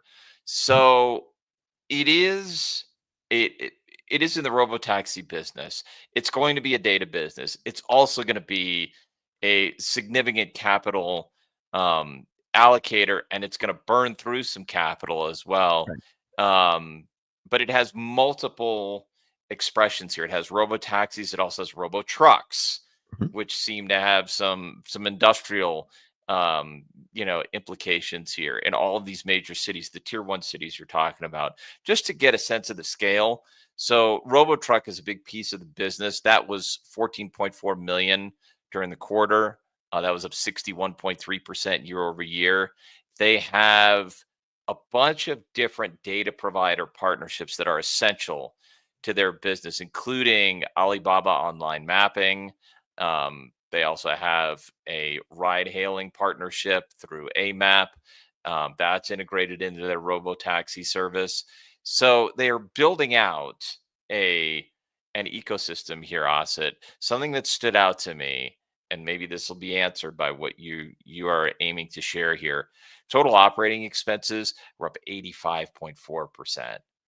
That's a lot. So we are very early in the process of scaling this company. So I am curious what you saw when you looked at this. Yeah, and so what I'm going to do is I'm just going to talk through this because I really don't need to share this. I'll come back to your question, Tim, from my perspective. But let's go back for a second to the approach. So this is a business that has a unique way of looking at how you get cars onto the road safely. They've got basically a world model. This is something that we hear NVIDIA talk a lot about, which is developing versions of our world that you can then have physics start to play within and then take learning from that. And I think this is really interesting because, as the company points out in various materials in their S1, in this conference call, Tim, most L2 systems, so if you think of levels of autonomy, there are a few different ways, different rating systems, but basically when you hit level 4 or level 5 in most of these rating systems, that's almost like fully autonomous driving. Level 2 is more entry level, driver assisted, the beginnings of going autonomous. The company says that most level 2 systems imitate driving patterns of us humans. And that's problematic to this company, to Pony.ai, because human driving is full of errors. Yeah. So what they've done is they've developed their software, which is called Virtual Driver. This is both hardware and software, Tim. Virtual Driver trains within the simulated world called Pony World, which also happens to be, I believe, an anime property, but probably beyond that. And it is really looking for patterns to improve through reinforcement learning. So it has a model which watches and makes predictions of how the software is going to perform within the modeled world. And then it sort of replays that and uses reinforcement learning to say, okay, software, you went through this traffic scenario. You thought that this is how you should move. You did pretty well, but here's where you could have improved your performance. So this is sort of a self-contained learning system, which isn't relying on a lot of human-centered data, which is actually the approach of Tesla, for example. Tesla takes a lot of telemetry from its vehicles, sees how people are driving and makes that a standard, throws that up into a supercomputer, and tries to iterate on that. So to me, this was really interesting and pretty powerful. They say that they've improved the virtual driver's safety by 16 times while improving comfort and driving efficiency. So I think this is something, when you've got a novel way to come at the driving, and it's potentially safer, even in an environment where the regulation might be a bit more lax than the United States. it sort of speaks to why they have so far a pretty good safety record. Now, they don't have huge fleets out on the road, but to give an example, we were talking about the robo trucks. Tim, they've got convoys of robo trucks. They're not the only ones. Actually, in Europe, I believe it's maybe Mercedes-Benz who's tested something similar, but they have a single human-assisted driver in front of the convoy, and they've been approved for at least one convoy, which the rest of it is all autonomous trucks. And I think this speaks a little bit to the power of this company. Now, they've got the data platform, as you said. They also have basically a pony ride-hailing platform already developed. So here in the US, we think about companies like Uber, which have developed a ride-hailing platform trying to do business with Waymo, so they can be the front end into Waymo, and Uber potentially doing the same thing for Tesla. This company has really a lot of that stack thought through. In addition, I think what surprised me is that they are partnering with different auto manufacturers. I think the most prominent one is Toyota, to basically put their systems on top of Toyota vehicles. And they have this sort of vision that they'll have thousands and thousands of their own robotaxis, but the proprietary stuff can be put on really anyone's vehicle. So they're working very closely with original equipment manufacturers in the auto industry to just team up. So you can see how they might get to scale quickly. And this takes us to the numbers. They don't really have a lot of revenue yet in terms of where they're looking to go, but it's substantial. I mean, I'm looking at the year ended December 31st of 2025, Tim, and they had $72 million in revenue. So not shabby at all. And so this goes to some of the data arrangements that you're talking about. Now, the company does expend a lot on research and development. It's $123 million in R&D in this past year just ended. Remember, I said $72 million in revenue, so you can sort of see where I'm going with this. It does run at a loss, but the thing that stands out is that it's pretty well capitalized. I almost, with companies like this, spend a little bit more time with the balance sheet up front, just to understand, okay, if you've got a certain amount of cash burn, how big is that balance sheet? How well established is it against the needs that are going to be there as you scale out and build the business? And with the offering of the American shares, I think in November of last year, Tim, it's a pretty solid balance sheet. Current assets of $834 million versus current liabilities of just $71 million, and really no long-term debt. They took out mezzanine equity when they went public, which is sort of, and I didn't look too deeply into this. You may have looked into it more, but usually mezzanine equity is equity that means someone can convert and dilute you. It's not cheap equity. If we think in terms of equity often being more expensive than debt, Tim, mezzanine debt and mezzanine equity are even more expensive. So it's a lot more better capitalized now versus, I think, just a few months ago after this last offering.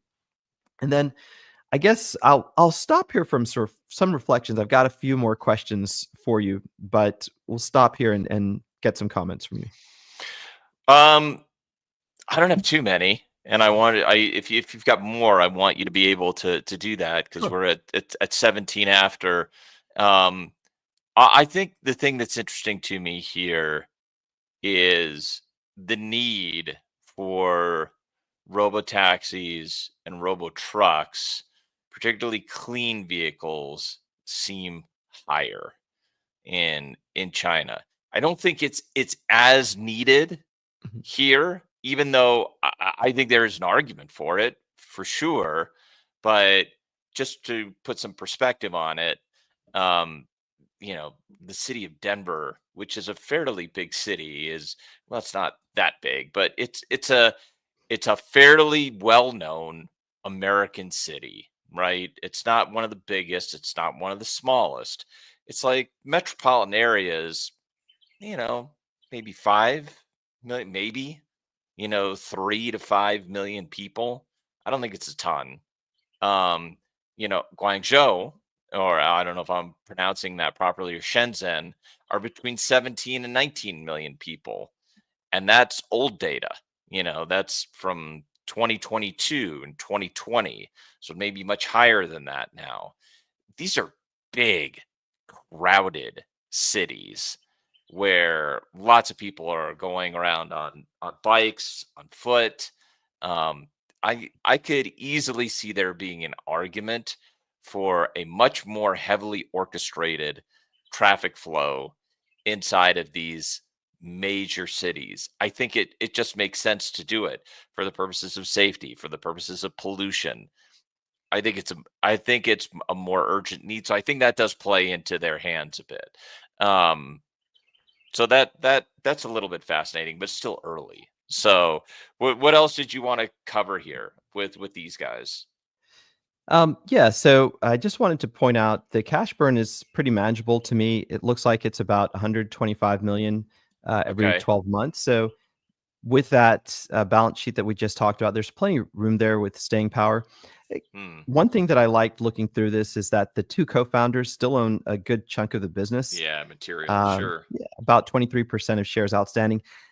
What are your thoughts on this being, again, even though it's domiciled in the Cayman Islands, it's basically a Chinese company. It has Yeah. that complicated variable interest ownership structure, the VIE structure, and it does have some appreciable ownership also with some private equity firms from China.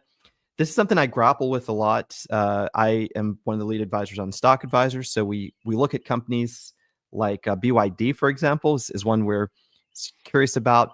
And this is almost like a hump you have to get over, Tim, when you are examining companies that are promising in a market where there's going to be demand. I mean, China has great demand, but there's always some risk in this market. So that was one of the questions I had for you is, as you look at something that technically is a promising proposition. I don't necessarily love it because I don't really love the variable interest entity structure. I think it doesn't do much to, you aren't really at that point, you aren't really an equity holder. You aren't really a partner with the business. Not really. But you do have a way to have some amount of economic exposure, but I don't really think you have, if I understand the VIE structure right, Asit, you don't really have like any genuine ownership interest as a foreign investor. You don't really have that. You have no rights. There's nothing like that, but you get some amount of economic exposure, not really an economic interest. So I don't love that part of it. Having said that, you have to decide whether or not this is, so to me, it creates a hurdle. So for me, the question with Pony AI is how big of an opportunity is this and how far along are we? Something that stood out in the quarter, I just copied this out of the call, that they are working on co-developed vehicles and OEM relationships with automakers, and that'll be sold to robotaxi operators. They're trying to take, I think here, Austin, if I understand it correctly, they're trying to generate a little bit of a take rate on all of the robo taxis that are deployed into China, on all of the robo trucks that are deployed into China, in addition to having some management and fee structures around the, I forget what it's called again. I think it's the virtual driver platform, in addition to that. So they do have some big partners in this area. I mean, I think that's interesting, but it's pretty early in the process. So personally, for me, I would like to see, because it's so early and I don't have any genuine equity interest, I'd like to see more provable work done, because I genuinely have no say. So in a market where there's just so much that's unknown and so little I have control over and interest in, this is a market where I prefer a slightly bigger economic interest or something that's a lot more provable, because if it could end up being transient here, and if it gets folded up because the Chinese Communist Party says, we don't need this anymore, that, my economic interests have suddenly gone to zero. So I don't really love that.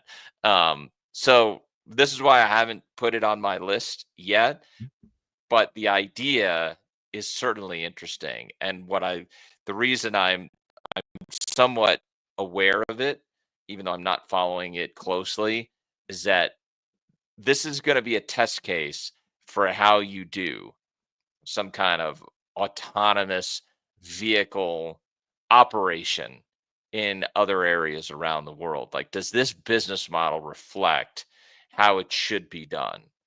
I don't know the answer to that.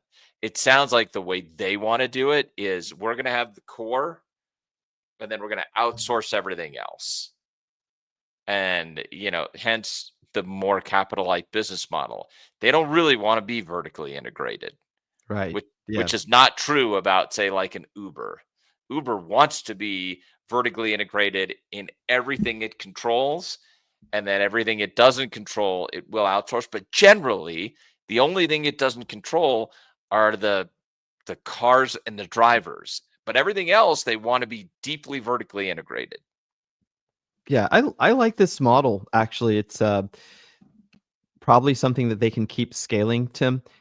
I like the emphasis on software and the hardware, but not trying to become, as you said, an integrator, and the data aspect of it.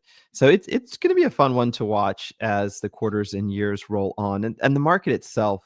We have to see ultimately, is there going to be large demand for this? What happens when the first accidents happen? What will insurance look like? So it's to me also an industry that is in early stages and is going to evolve, and it will be perhaps a bumpy ride, but the future looks like it will accommodate a lot of autonomous driving. So I'm glad we had the chance to take a look at this, and we can move on to the next one, KB Home. I think we've got a couple of questions we can get to a little bit later, which there are none yet on pony.ai. So we can move on to KB Home, is another company that I don't follow. I'll try to describe it first and then talk about the quarter. So this looks like, Tim, a company that focuses on building communities.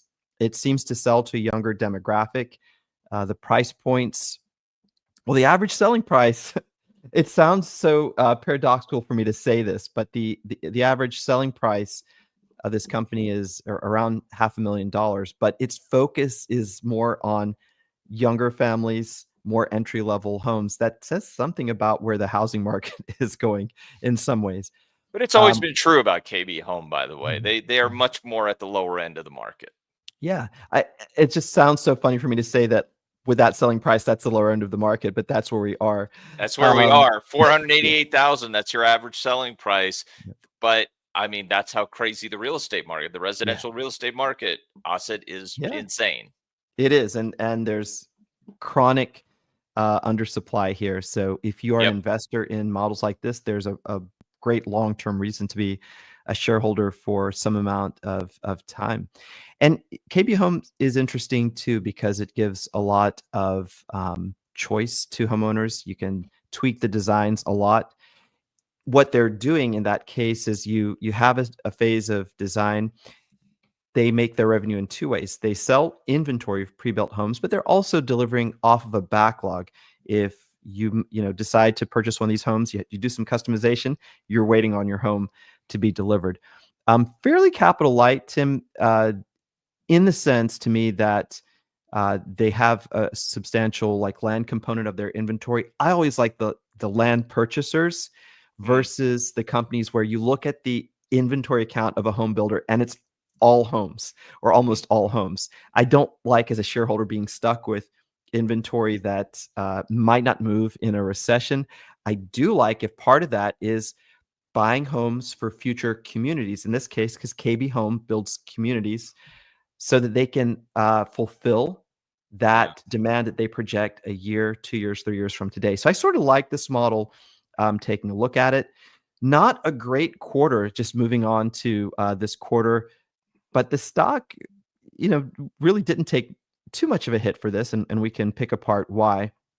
So they had revenues that they recognized of about 1.4 billion, and lots of stuff.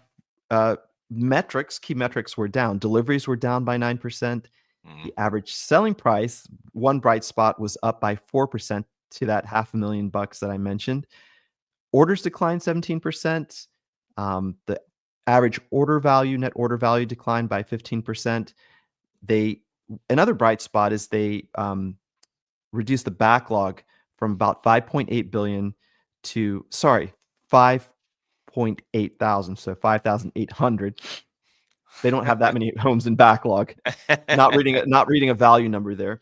To about 4,436 homes. The value of the backlog, here's the proper number, went from 2.8 billion to 2.2 billion. And for me, in a constrained market, I always like to see a nice interplay between leaning in and delivering homes, so pulling that backlog down, and then in alternate quarters or subsequent quarters, building it back up. So I thought that was pretty efficient. Nice liquidity on the books. They have a good representation on the West Coast, here in the Southeast, Tim.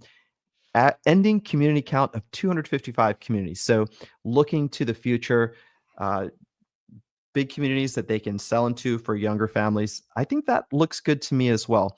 Now, why did the stock not react that much to really some numbers that were slumping? And before I'll ask him to opine on that, and then I'll give my opinion. Let me read this quote from the CEO. This is Robert McGibney. Is that right? Yeah. The president. He's the chief operating officer. I'm sorry. He said, at the time of our last earnings conference call, 6 weeks into our first quarter, net orders were down about 12% year over year. Historically, we begin to see net order momentum build in late January and early February.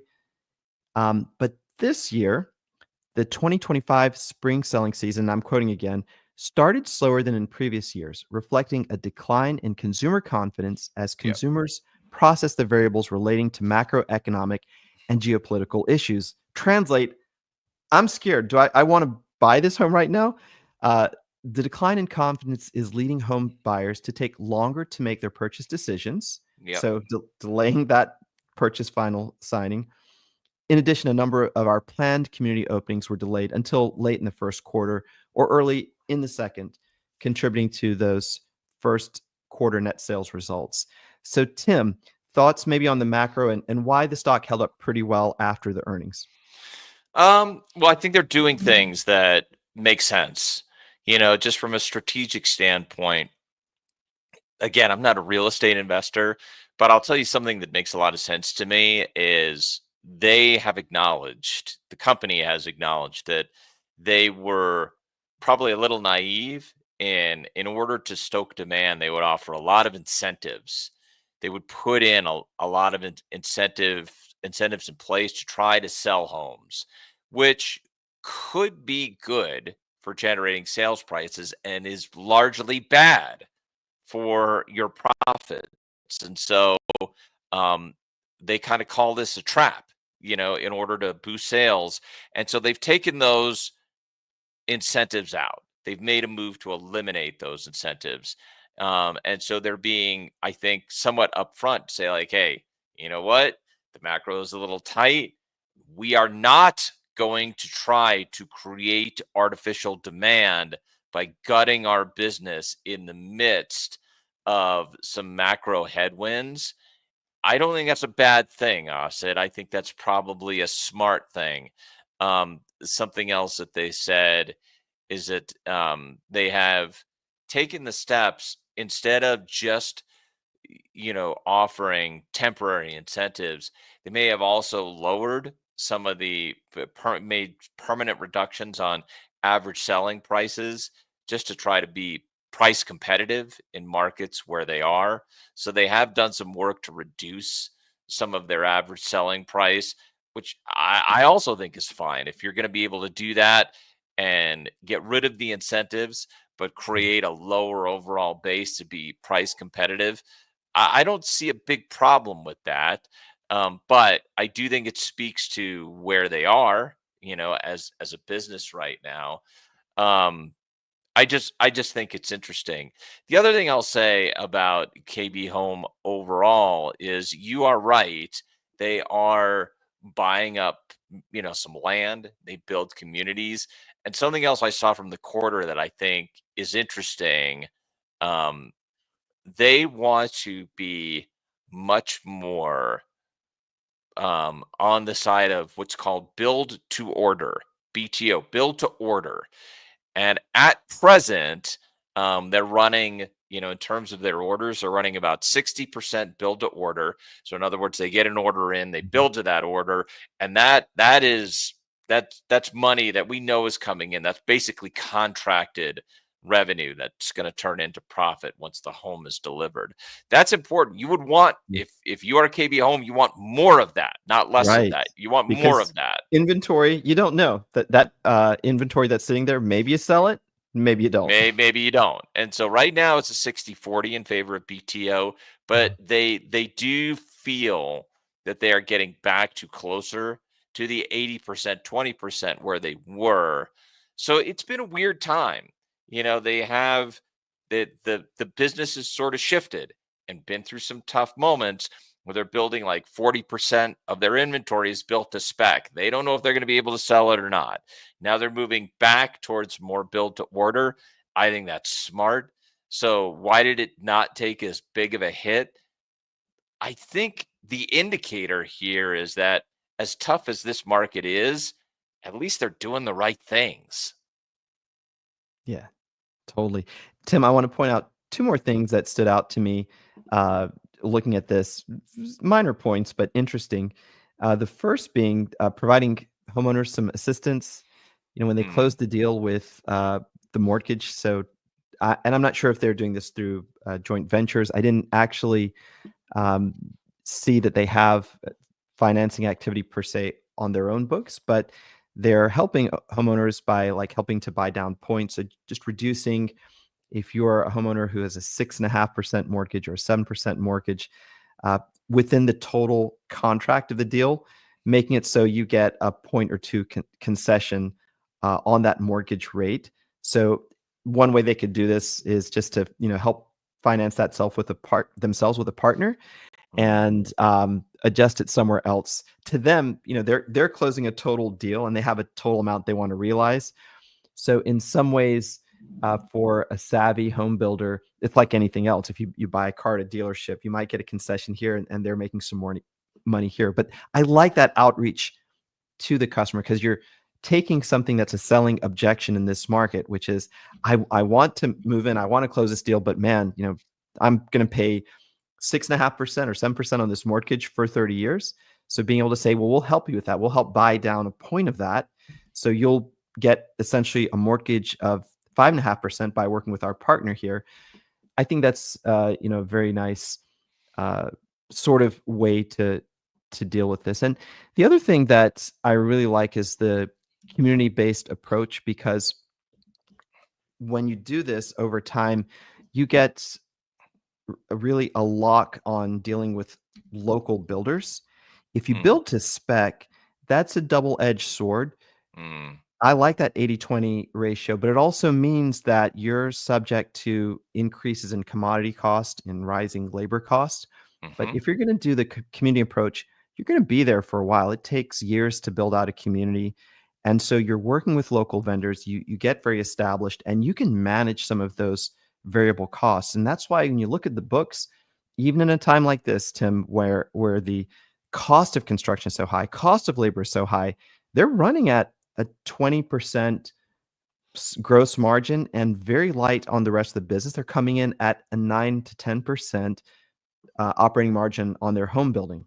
And I think that's pretty impressive. And I think that speaks to the approach they're using. It's not just, let's blanket a market in a whole region like the Southeast. Let's go community by community. I know there are a few other home builders who have this approach as well. I think that's smart. Yeah. All right. Good. Yeah, Sorry. I think so too. Quick question to answer on this. I would strongly, Roger, urge you to, this is from 11 minutes ago, have some mortgage rollover happening in the near future. Start to wonder what insights you have for investing in yield companies. That sounds like a great question for when Matt and Anthony are on for the dividend hour. I would say though that I personally, Roger, I like stable dividend players that I can be. So I tend not to hunt for yield. This is why I'm not the best person to ask about that. I like to hunt for maybe around 3% and then reinvest. And sometimes less than that's fine. I'm just more than content to have a very sturdy business that I know is going to keep paying a dividend and then reinvesting to grow that dividend over time. That's how I deal with it. But if you have a thought on that, Asit, that Roger is asking for yield company ideas. Yeah, I haven't looked at yield companies in a long time, so I'll pass too, rather than doing some damage by speaking of what I haven't looked at in quite a while. I used to be interested in those. Yeah. But yeah. All right, so we've got about 21 minutes. I'm going to try to do this last one in 5 or 6 minutes and get some commentary from Tim, and then we can take questions. This was a fun one. It's a company that many of you would know about because it tends to get a lot of press. The symbol is GME, GameStop. I have memified, Asit. It gets memified. It gets memified. I have not looked at this business. I'm looking fresh at it today, and here's what I see on the ground.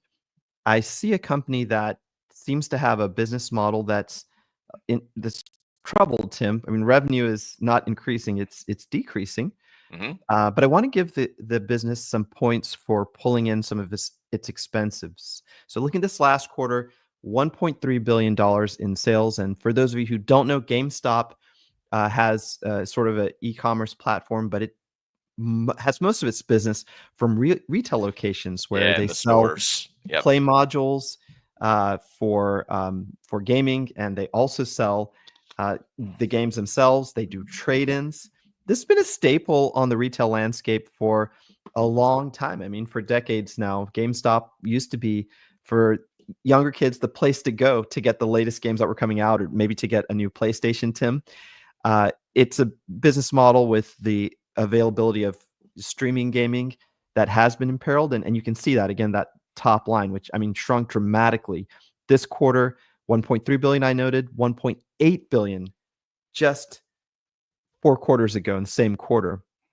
But the company is drawing in expenses. So lo and behold, we have net income of $131 million this quarter versus $63 million in net income in the prior year quarter.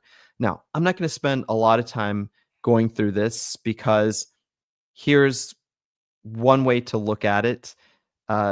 Maybe it's a value play because it's in turnaround.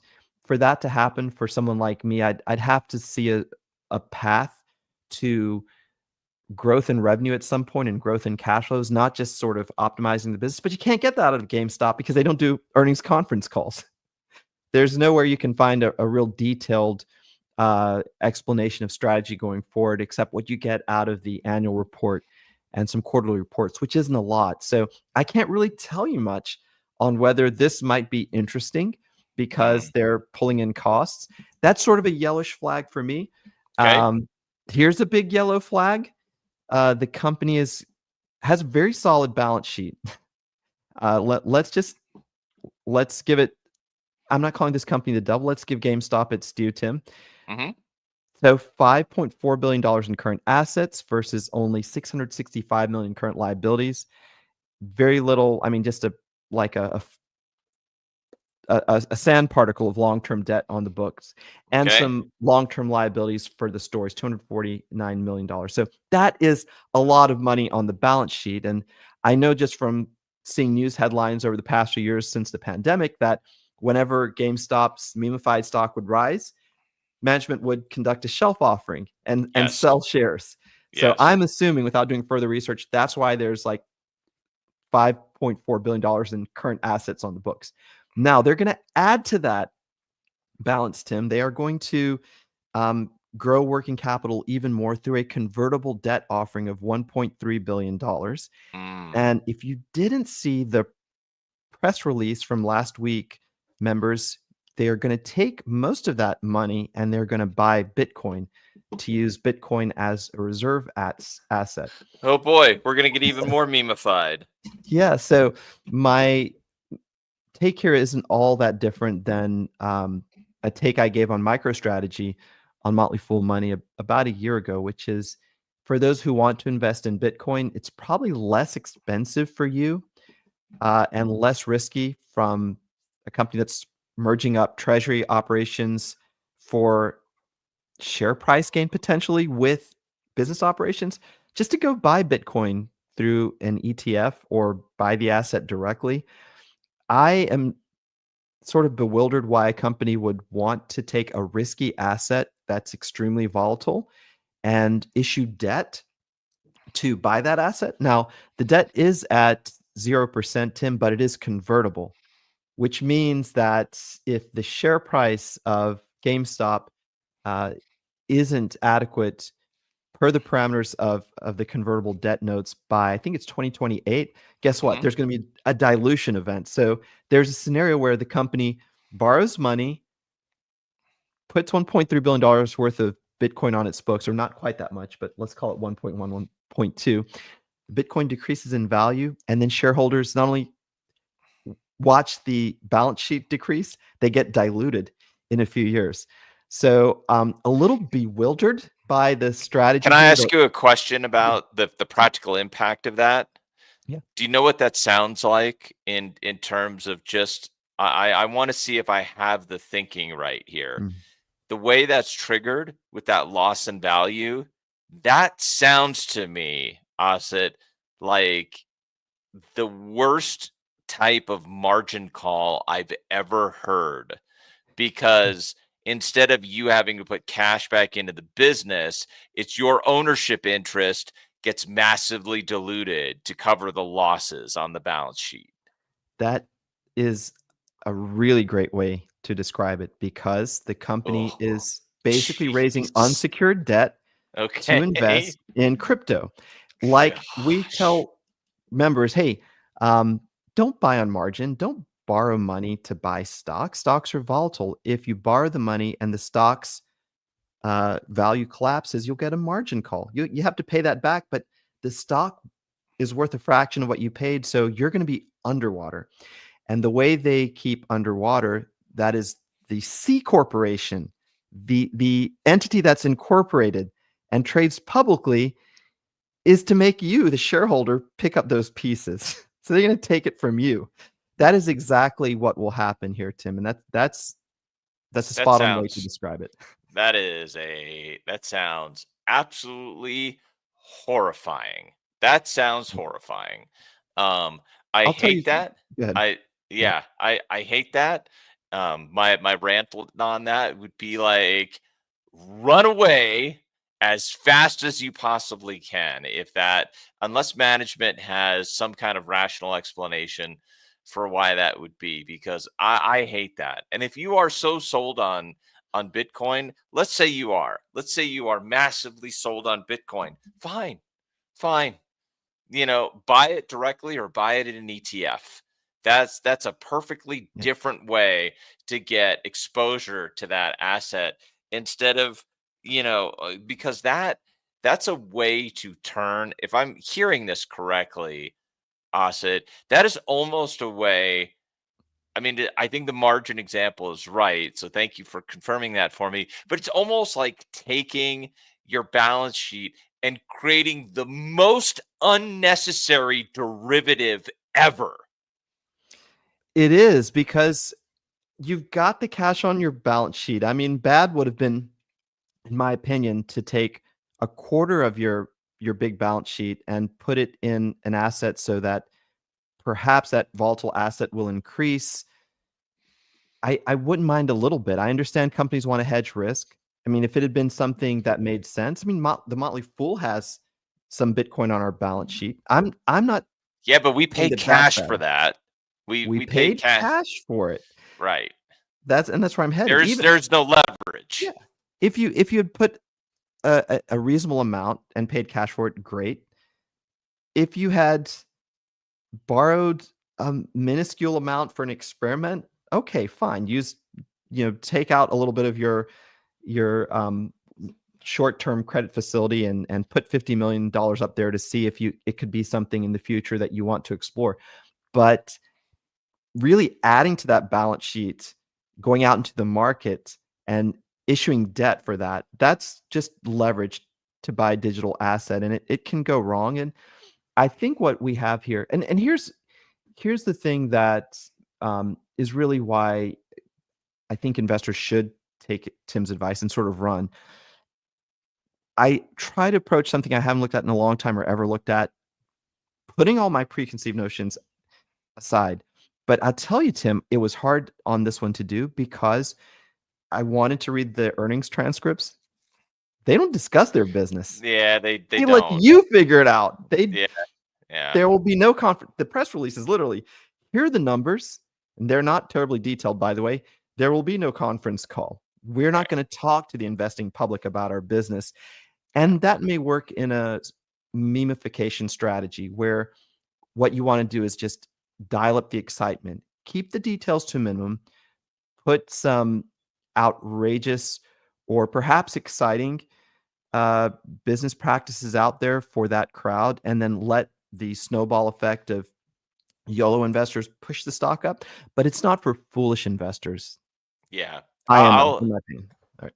I'll use the clean version of what this is, because we don't necessarily support this. A family show. We're not cursing on this show. If your kids are listening, we don't want to be like poisoning their ears here. We don't want to have to signal for everyone to go clamp the kids' ears. Yeah, no, so the clean version of this is when you small f fool around and find out. That's what this is. There's a harsher term for that you may have heard. Yeah, but this is when you small f fool around and find out. Like that's what I think what we're doing here. In addition to that, I think there is a distinction in this particular case. The distinction isn't, and then we should get some questions in here, Asit. The distinction isn't that they don't do a conference call. It's that they just don't give out very much information and don't do a conference call. Right. So you can be a company that just chooses to have a very short or really no conference call, or maybe like once a year. So like, and there are some that we admire, some businesses we admire that do it that way.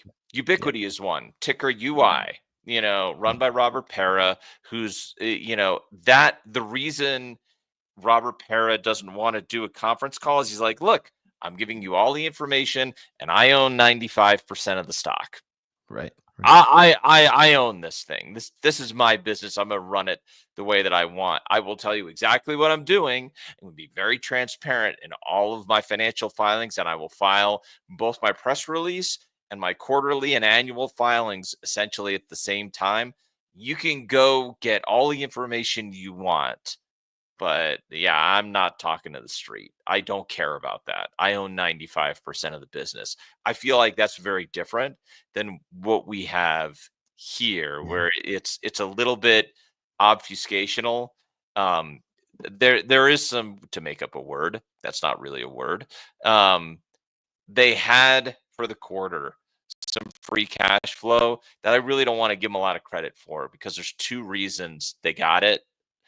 They cut their SG&A expense by about $200 million, and they more than tripled their interest income. So all of that money that they put on their balance sheet, that I think you are correct, Asit, they raised via equity and equity conversions. When they got memified, that's driving, some net profit right now. It's not because the business is better.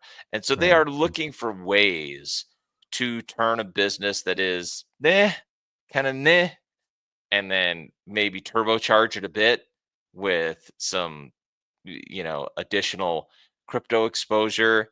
None of this feels great. It feels like, we're gonna small f fool around and hope we don't find out. And when you do that, more often than not, you get found out. You get found. You get found out. You get found out. Yeah. And so much so, Tim, another example that came to mind while you're talking is Constellation Software. They don't do conference calls There's another anymore, one. but you can ask questions of the management team, and they write very thoughtful letters about their business. Sure. So there's no real mechanism to submit They're the not question. hiding anything. They're not ducking anything. we should be able to just ask management, or Wall Street analysts should be able to ask, hey, why not just use cash on the balance sheet if this is what you want to do? But I suspect they have their reasons, which is to try to juice the excitement as much as they can. So with that, we can move on and take some questions. Do some questions. Yeah. Our pal Mike D, hope you're doing well, buddy. Asking what's the best value Same. right now for starter home sales. I will tell you, I don't know, Mike, but one that has been talked about quite a lot internally on the analyst team, particularly by investors that I think we respect, like Buck Hartzell, is Dreamfinders Homes, ticker DFH. So I'm not sure if that's right, but Dreamfinders has some internal fans. I could say that. Do you have any thoughts on that, Asit? And we could take that question down. Yeah, no, I haven't looked at Meritage in a while, but I believe it also had a pretty capital light model and is, again, in that class of well-run companies. And I also think they're one that I'll check while we're talking the few minutes we have, that manages its land inventory very nicely. So yeah, that's definitely something to consider in a time like this where mortgage rates are so high. There are home builders that load up on inventory, so they build a lot, they put the houses on their books, and you know that always, for obvious reasons, can work out very well, but you have to have the holding period. Yeah. So, but Meritage is very well run, and Dreamfinders Homes, as you note, has had a lot of great discussion on the analyst team. I'll look up Meritage really quick. Okay. Well, while you're doing that, just we could take down Roger's question here, but I'm just going to point you, Roger, to what our friend Luella posted about Matt and Ant's dividends nights. There's a link to the work that to the work that they have done in terms of the dividend nights. So maybe take a look at that. Thank you to our friend Luella for posting that. I think that's great. And then Mike D also asking about Pony, bought at 14-ish, sold half around 24-ish, I think. So sold half. I mean, great. If you were able to make a good profit on that, Mike, fantastic. For me, this is one, I feel like if you are going to make an investment in Pony, there's a classic case where just extend your time period for some additional years to give yourself enough runway to realize returns, because things are, that one seems like it's going to be very volatile, and there's going to be a long road of things, milestones that they have to achieve. So just bear that in mind, I think is fair. Asit, do you have an answer, or should I keep going on the other two here?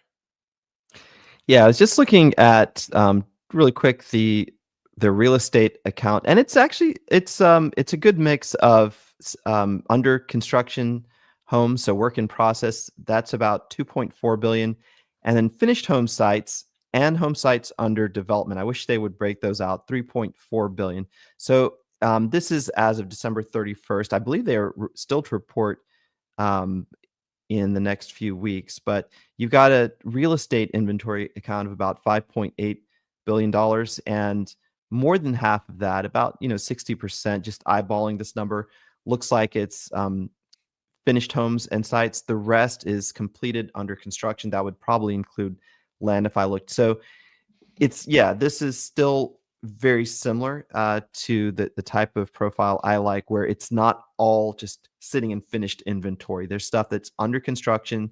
There's land that's being held. So that gives you sort of that forward path as economic conditions change. You can take advantage of that. You're just not locked in with trying to sell houses in an environment where, again, mortgage rates are so high. So still a good business model, I think. Nice. All right. 3 minutes left, and then we do have a replay in the next hour.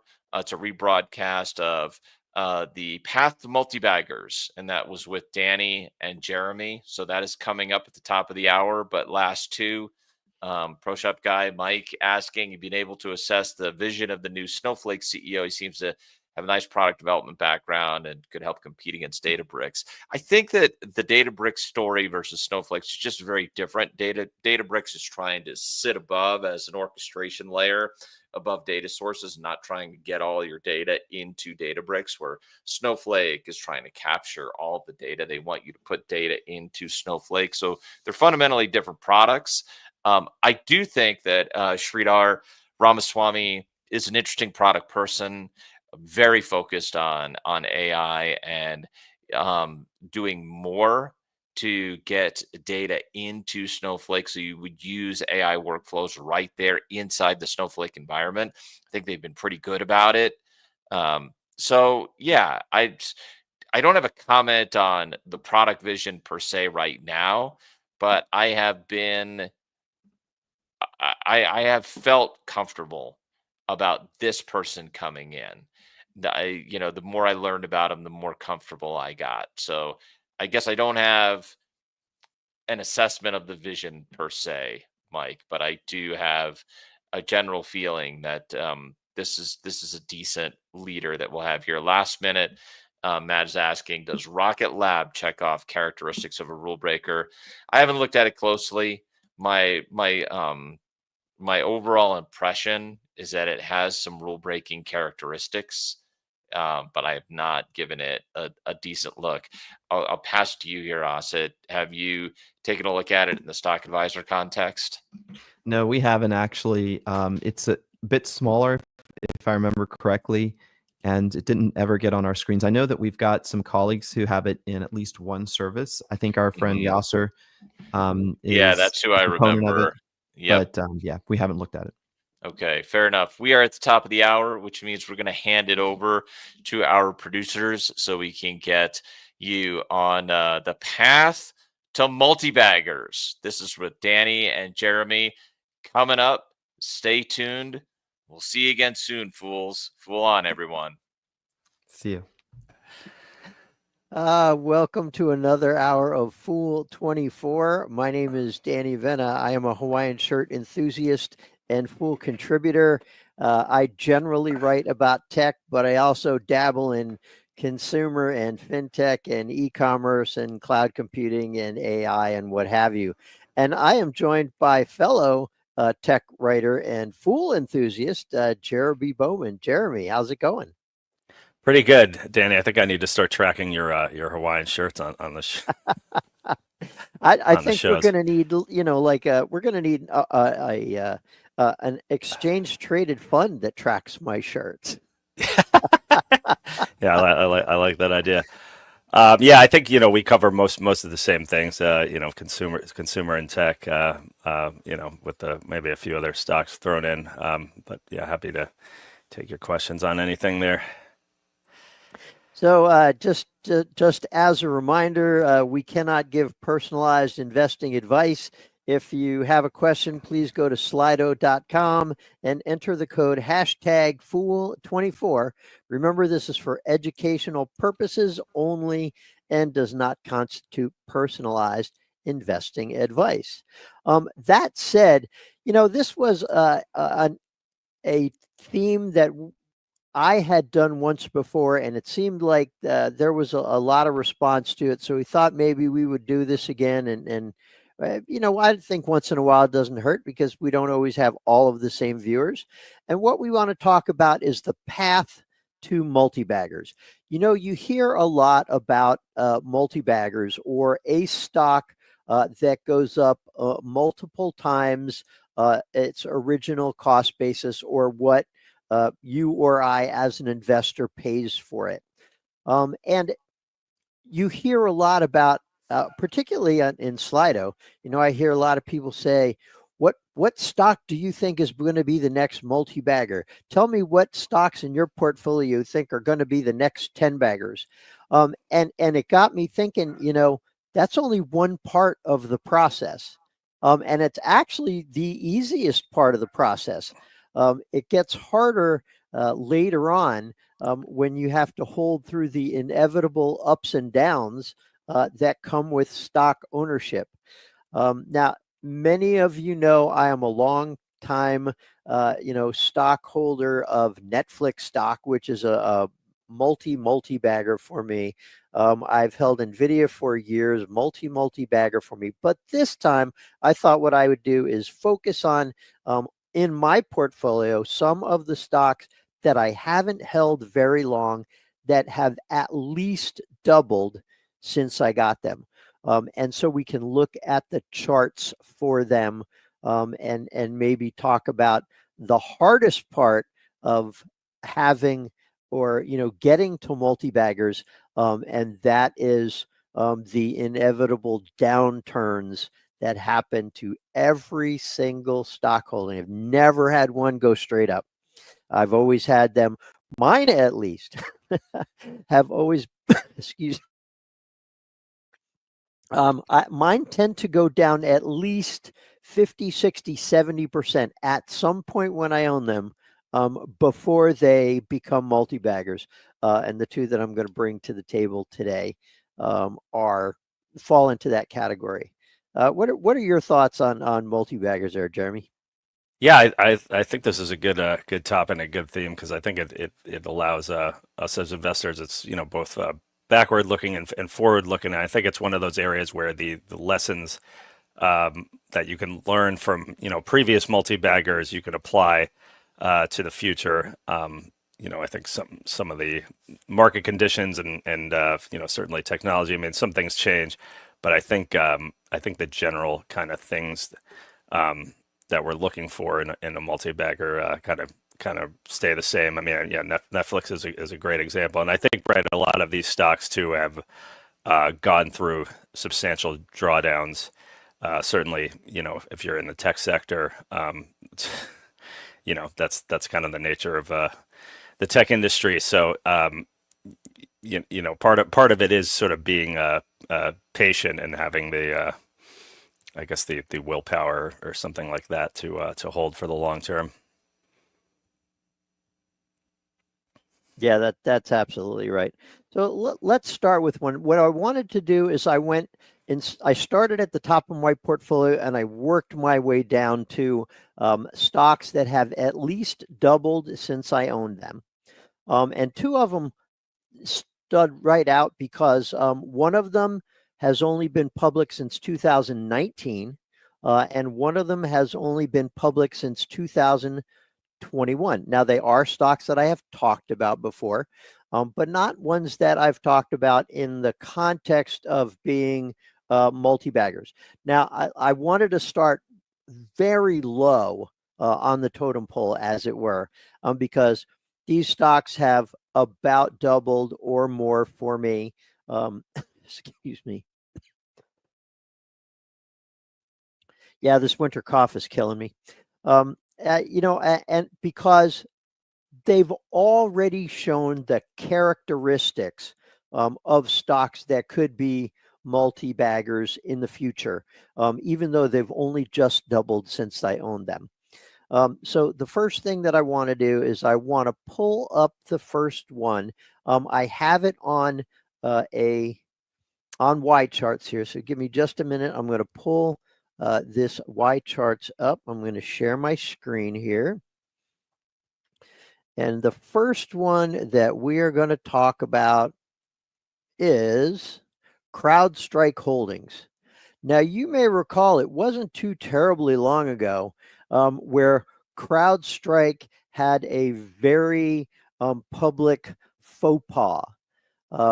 And you can see that probably right here in the middle of 2024. But before that, I mean, let's go back. CrowdStrike as a stock only went public back in June the 12th of 2019. June the 12th of 2019. Now, I did not buy it immediately when it went public because I generally don't. I generally look at the stocks and I give them a few quarters to marinate. I want to know if they're going to be able to hold up their end of the bargain, if they're going to be able to do the things that, made them attractive enough to go public in the first place. Now, as you can see from this, they went public in 2019. The market was doing okay, and it wasn't terribly long before we got to the end of 2021, beginning of 2022, and the stock market got a little dicey. And between 2022 and 2023, we had, rampant inflation. And look what happened to CrowdStrike Holdings stock.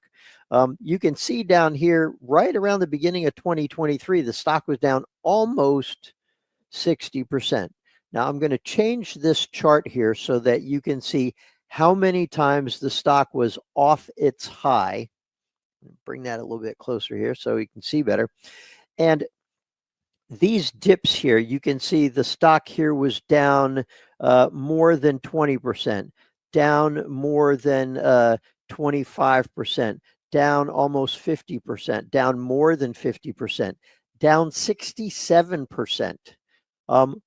It hit a new all-time high here. It stayed within the range of that all-time high. And then in mid-2024, when CrowdStrike essentially broke Microsoft, and you had, cybersecurity breaking, servers and systems around the world, the stock dropped again, in this case, about 45%. So, and I wanted to use this one because you can see look how many times and how far down this stock has gone multiple times since I bought it in April of 2021. So I've owned this stock for less than 4 years, and it looks like, oh my gosh, what was I thinking when I bought this stock? Yet if you go and look and see what it has done overall, the stock is up. Well, it's showing 72% from when I bought it. Now, I bought it multiple times. I bought it in August of 2021, but I also bought it. Oh, sorry. You know what? I've got the wrong data now. I don't know how that happened. Let me just change this date here. 08/18/2021. And that one's not the right date either. I do this so it keeps me humble. I set these charts up ahead of time, but I was doing them. So this is how much the stock is up since I bought it the second time. I bought it twice. One time it's up more than 70%. One time it's up 121%. So in all, since I bought the stock, my position has more than doubled. And again, you can see that, the number of times that stock fell and fell precipitously, really does help to illustrate, look at that. I mean, it's ridiculous how many times that stock has fallen, multiple times. So that's one of the key parts for me. I'm going to stop sharing this screen for now, is the fact that, you can have a portfolio full of potential multi-baggers. The hard part, even if you have them in your portfolio, is hanging on to them through the inevitable volatility that comes with owning stocks that could potentially be doubles or, in the extreme, 10 or 20 or 200 baggers. Jeremy?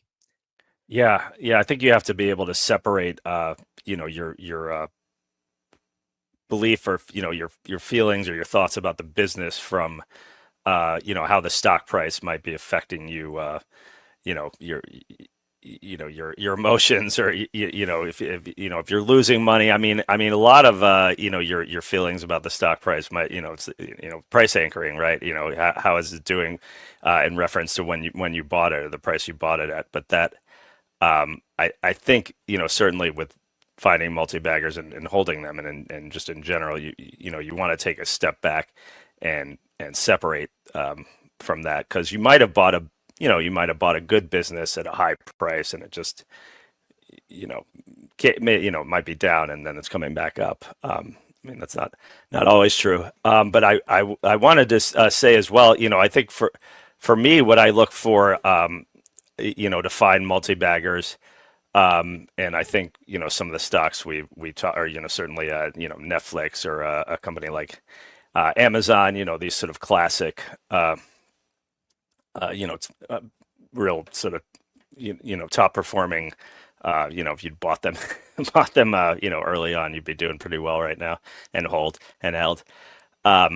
What I look for, I think, are three, maybe four things. I mean, first is revenue growth. Any business, any growth stock, it's going to need to show, and preferably consistent revenue growth. Profits, I think, can come later. The market has shown, willingness to be patient with profits, especially with a disruptive tech company like those two. But revenue growth really needs to be there to show that customer adoption is increasing, or even if you're not gaining new individual customers, the customers that you have are spending more money with the company. So that's one. The second thing is a large addressable market, which I think both of those companies are good examples of. Because I think we've seen other stocks grow well, but seem to have hit. There've been a few of these incidents with the pandemic. I think these companies just sort of hit a ceiling faster than I think the market anticipated. One we were talking about on here yesterday is Chewy. I think Chewy's done very well in the pet e-commerce sector. They're clearly the market leader there, but their growth has slowed down quite a bit because I think that, first of all, that market is pretty mature, right?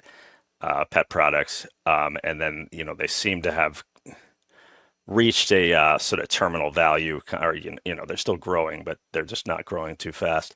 And I think Zoom too, to throw another one out there, is a good example of a company like that. So, what stage are they at in that addressable market? And if you look at those two companies, Netflix, I mean, video entertainment, huge market. And certainly Netflix, I think, has expanded it with the transition to streaming around the world, and Amazon, starting with e-commerce and then expanding beyond. Also, I mean, I think you could argue between e-commerce, cloud computing, and the other things that they do. They might have a bigger addressable market. And they started as a humble online bookstore. Yeah, exactly. Yeah, and I think. Another point there, which Amazon I think ties into, is optionality, which I know is something David Gardner looks for. That ability to, either through innovation or just expansion, to tap into new markets or introduce a new product that really the market, at a time that the market isn't valuing the stock based on that. I mean, at one point in time, right, nobody knew that Amazon was going to become basically invent the cloud infrastructure business. But so if you're in some ways that goes back to betting on the leadership or the culture of the company, or their ability to take some risks. So I think I don't think that's required, but it's a good thing to have. And then I think some kind of disruption is good. I think oftentimes, and those two stocks are good examples of this as well, the market kind of undervalues what the potential is in the kind of disruption. Or you see, I think both Netflix and Amazon, one stage in their lifetime sort of paled in comparison to, say, Walmart or an HBO or even Blockbuster in Netflix's earlier iteration. So I think there's that kind of skepticism about, all right, can this company really disrupt a large industry, and if they can, that's going to be pretty big returns. Indeed. So the next one that I wanted to share out of my own personal portfolio is a company that I have talked about on and off, and I'll go ahead and share my screen again. And investors and our viewers may remember that this is one I've talked about, is a company called Dutch Brothers. Dutch Brothers is a company that is taking on Starbucks. They are a small regional coffee company, and they are of a small niche market right now. They focus, rather than just coffee, they focus on fun beverages. They have a secret menu. They have limited time only offerings. They have their own line of afternoon drinks, in case, like energy drinks. So there's a lot of focus on their culture, on their employees, on having fun with customers. And so this is one that, I was kind of intrigued about early on. I bought the stock a while after. It looks like, let's see, Dutch Brothers went public in September of 2021. And I bought it in May of 2022 for the first time, which you can see here in the date range. And now the other thing that I wanted to point out of this chart, I mean, this is another one. It's up 171% right now from when I bought it, and that is an impressive range. But if you, I'm going to change the chart here. And look at how many times the stock has been down. For most of the time that I've owned it, it was down more than 20%. For a good chunk of the time that I owned it, it was down as much as 50%. And it's only recently regained those highs. I had to hold the stock for 2.5 years before it got back to what I paid for it. And now the stock is up 171%. So again, this kind of helps to illustrate, what you're dealing with here.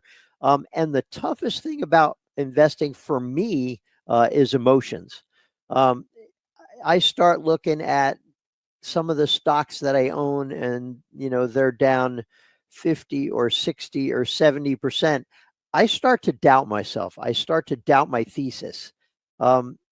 Particularly if it's not just the broader market. Now, we've been, over the past couple of years, the market has been extremely volatile. You don't necessarily know if a stock's falling because the market's down, or in the case of Dutch Brothers, we've got rampant inflation and customer adoption is just not happening as much as it needs to for the company to be wildly successful.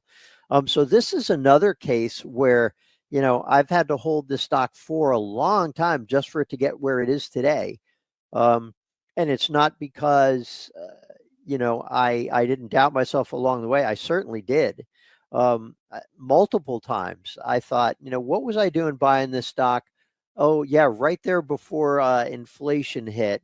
Now what am I going to do?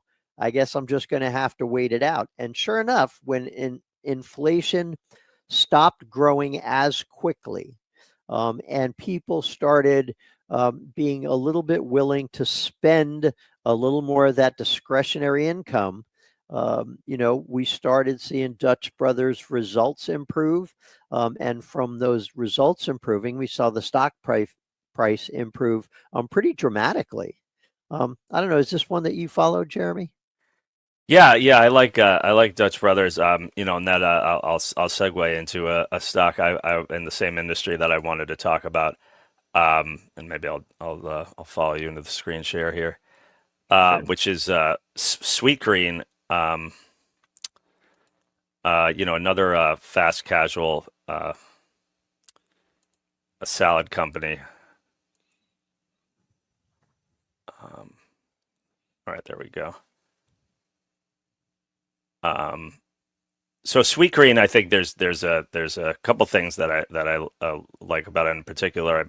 First of all, they're a leader in this niche in the restaurant industry, and I think we've seen certainly Chipotle is a good example, and we've seen other fast casual companies or Dutch Brothers in coffee. I think Kava is another one with a lot of potential. So I think there's a lot of growth in these kind of niche, parts of the restaurant industry, and no one's really doing. I mean, they're the largest fast casual salad chain. They have a little over 250 locations now, and I think it's a unique offering in the market. So I think there's a lot of growth potential there. Certainly, I mean, a large addressable market. I mean, anybody who eats lunch or at least is willing to eat a salad, and I mean, I think their food's very good in my opinion. And I'm not even. I don't think personally I'm the kind of person who might normally eat a salad for lunch, but I've always enjoyed Sweetgreen. So I think the business numbers have been pretty good. Growth has been maybe unsteady at times, but they have their average unit volumes or the average sales they generate from restaurants is about 3 million, which is pretty good for that industry. That's about on par with Chipotle. And then the other thing that is exciting about them, I think, is they're have this technology called the Infinite Kitchen, which is basically like a robotic or automated system in the kitchen that helps expedite orders. And they're rolling this out to more restaurants this year. So they kind of tested it in a couple locations, and they said, well, they found faster throughput, lower costs, higher average tickets, all these kind of benefits. So I think as far as certainly a company with exposure, restaurant company with exposure to technology, that's a new thing. And I think that has the potential to certainly drive their profitability and the ability of the individual restaurants to bring in more sales. So I'm excited to see how that plays out. So I think, Sweetgreen, you can see on the chart here, it was similar experience to Dutch Brothers, I think, with they went public right at the tail end of the pandemic boom in the stock market. So, I think bad timing there. And stock was even in, single digits for a brief period. And it's been a bit up and down over the last year, where I think it's a good example of. I think they do have disruptive potential there for the two reasons I mentioned, but I think the market isn't quite sold on it, so the valuation is still pretty reasonable. So I think they need those things I mentioned to go right for them. But I think if they do, it's certainly I think it's market cap around $2.5 billion or something. So reaching a valuation of 5 or 10 times that is certainly within reason in the restaurant industry.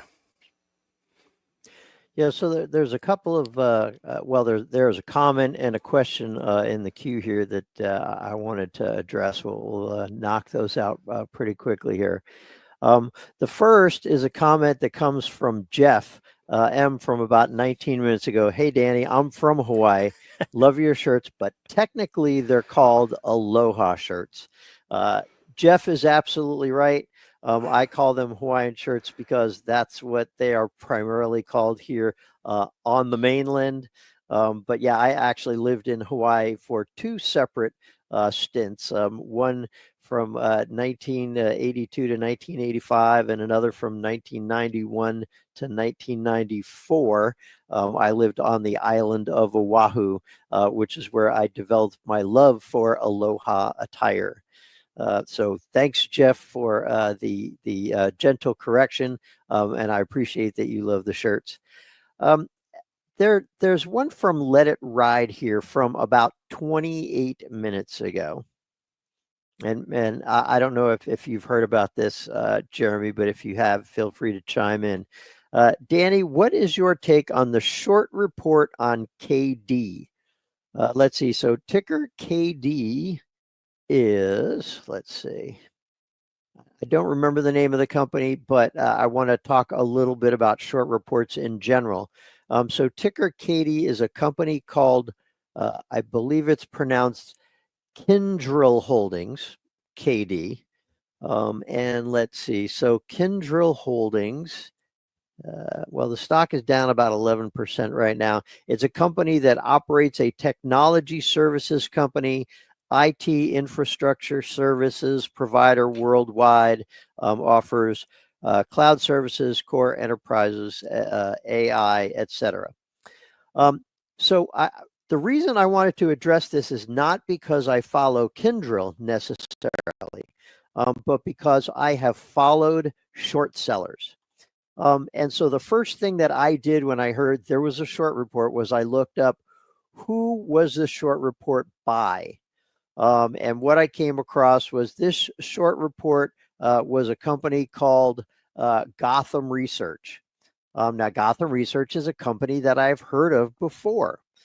In fact, if you go back earlier this year, Gotham City posted a short report about a company called Grifols, which is based in Europe.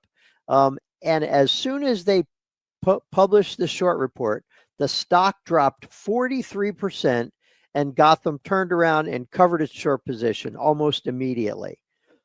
So when I see stuff like that, the first thing that I think of is that this is a money grab. But I wanted to do a little bit more research. Now, if you go back a couple of years ago, the United States Department of Justice did a probe on a number of short selling businesses. And one of the businesses, excuse me,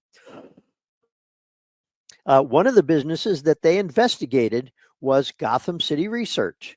They said that now there's an old saying that even a blind squirrel finds a nut every now and again.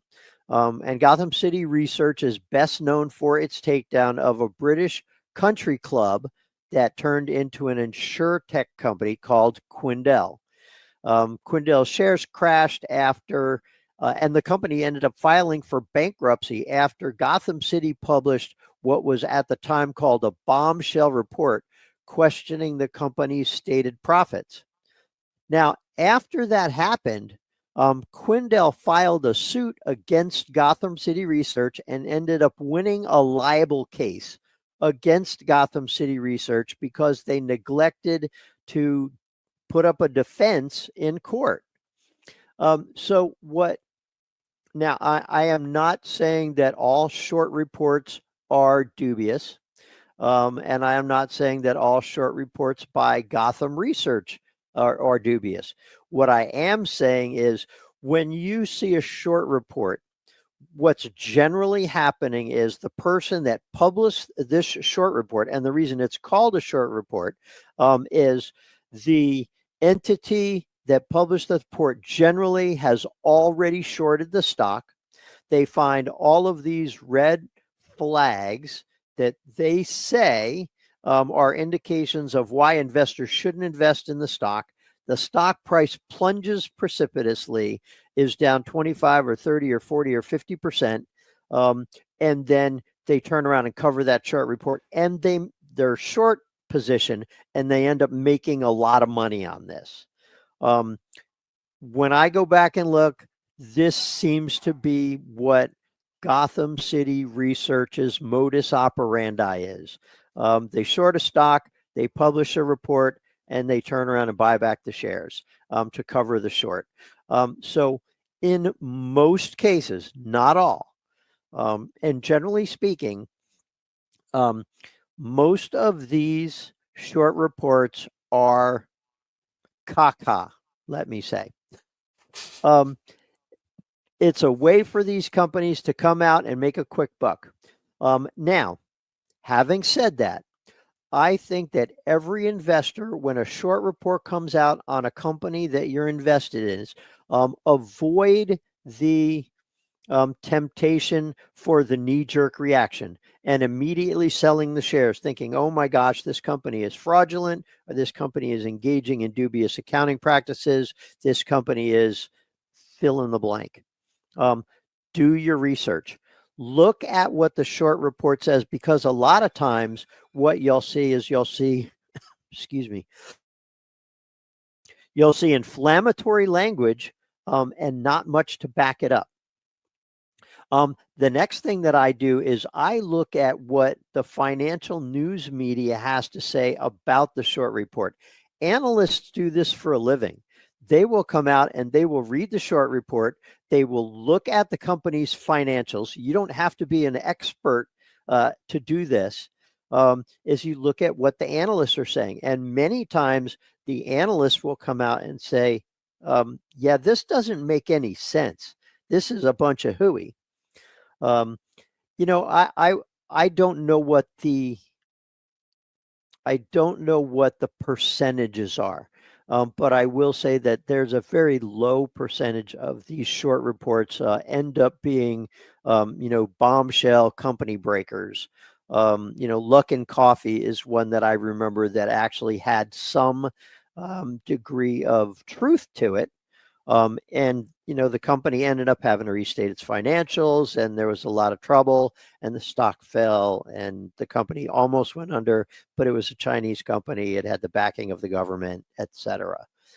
So my take, having not read the short report, is don't panic.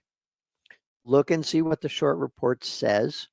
Look at what the analysts are saying, and then make a decision after you're an educated investor. Is this a excuse me? Is this a company that you follow at all, Jeremy? I don't. But I'll want to add a one or 2 points of what you were saying, and I definitely agree with you know, your discussion there of short sellers. Yeah, I'm not familiar with Gotham City Research, but yeah, often the knowing the short seller, the track record of the short seller is more important than the company involved. You know, we saw I think it was maybe in August, you know, with the super microcomputer, Hindenburg Research came out with a short report, and then you know, shortly after, I think Supermicro delayed its filings. I think they did finally get them out, you know, in February, and they didn't have to restate anything. But that, oddly enough, that short seller, you know, they quit after that. I mean, I think they had some success, but it was, you know, I think they found the stress or the pressure of the that business to be, you know, enough for them. But you know, I think it's worth considering the company involved, and I think, you know, Luck and Coffee, you know, a small Chinese, you know, small cap Chinese stock to me is more likely, I think, to be, you know, maybe, you know, doing some unseemly accounting rather than, you know, Kyndryl, which is, you know, a spinoff of IBM. I mean, you know, it's possible to find, you know, often we see these sort of undisclosed cost problem or undisclosed third party, you know, related party transactions, and yeah, often they're the similar set of accusations. So that you know, that makes me more skeptical. I remember Shopify was hit with a short report as well, which, you know, turned out to be nothing. So yeah, and I'm not familiar with Gotham City Research, but yeah, based on what you said, it is, you know, right, and it's the short sellers are incentivized by making the stock go down. So right, yeah, maybe if they do just buy it back after a double-digit sell-off. I mean, I guess that's a good business for them, but it seems pretty dishonest, at least if you know, if they do believe that, you know, there's some fraud going on or something to that effect. Yeah, so, you know, take it with a grain of salt and make sure, you know, you do your homework before you panic sell, because that is what the company is counting on. They're counting on investors to sell first and ask questions later, and that's how they make their money. So I would, you know, try to stay away from making any decisions based on a short seller's report. So we've got a question from Jorby here, and I think we probably both will have an opinion on this, and perhaps they are different. Jorby says 2 minutes ago, when hunting for multi-baggers, how important is capitalization size to you? Do you approach micro cap companies differently when evaluating? You know, I generally don't necessarily look at investments as saying, I want to buy this because I think it's going to be a multi-bagger. I generally look at an investment saying, I want to buy this because I think it's going to be a successful investment over time. And interestingly, market cap, as much as you think a market cap might come into it, think about Apple as an example. I remember the first time that Apple hit $1 trillion market cap. I believe that was in 2018, if I'm not mistaken. But I remember there was some market commentary saying it might be time to sell Apple. It hit $1 trillion market cap. There's not much further it can go from here. The company's growth is slowing. It's not going to gain any more market share, et cetera, ad nauseum. And today, Apple has a market cap of 3.3 trillion. So investors who bought Apple when it was $1 trillion company have tripled their money essentially. So now, mind you, it takes buying the right companies, and that's what I try to focus on. When I'm buying investments, is buying the right companies. Now, sometimes, Dutch Brothers was an example on the lower end of the spectrum.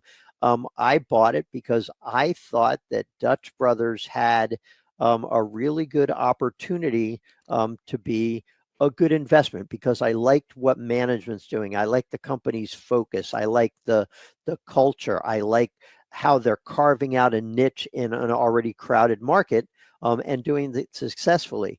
And I was able to buy shares, excuse me, between $24 and $30 a share. And this is a very small company still. So I do think this has the potential to be a multi-bagger. But that's not why I bought the stock. I bought the stock because I think it will be a successful investment. What about you, Jeremy? Do you focus much on market cap? Yeah, I think this is a good question. I did, when I was talking about Sweetgreen earlier, I did mention the market cap. But yeah, I think it's a bit of a trap to get too caught up in the market cap. It's very easy, I think, to sort of look at a small company and say, oh, well, this could be a much bigger company. Because it comes down to the elements of the business, and what we've seen. I mean, I think 5 years ago, or I don't know what was Apple, the first $1 trillion company, that was 5 or 6 years ago. But I think if you would ask investors around that time if we would have three, I guess, 3 trillion companies by now, most people would not have thought that would have happened. So I think there's this upper limit, certainly with AI technology now, on stock growth seems, or on market cap size, seems to keep going up. So I don't, would I expect Apple to be a 10 bagger or 5 bagger from here? No, but it's, the business is still growing. And I think, I mean, look at NVIDIA. NVIDIA went from 300 billion to 3 trillion, 10 bagger in less than 2 years, I think. So don't underestimate the growth of large companies. Certainly, especially when that optionality of a new technology, in the case of NVIDIA, comes into play. I mean, having said that, I do think a company like Sweetgreen and this a company of that size, there's more risk involved. I mean, I think there's more downside, risk for it, as if the argument I made doesn't pan out. But I do think, just based on that size, if for a company to say, be a 10 bagger or even more, getting in a small size is more helpful for the runway. Another thing that I think is sometimes helpful is if you're looking at a smaller company, look around that industry. So what's the biggest restaurant market cap? And I think, Starbucks and McDonald's have been, well over $100 billion probably are now, but it's certainly at various stages. And not, I don't expect Sweetgreen to be that big, but what's the room for growth in that market? I think is a good way of looking at it as well.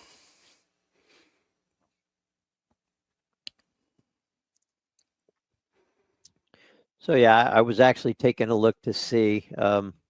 So I guess Starbucks now has a market cap of 113 billion.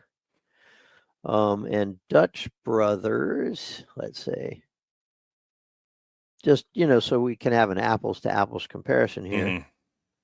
Let's see, Dutch Brothers has a market cap of, drum roll please,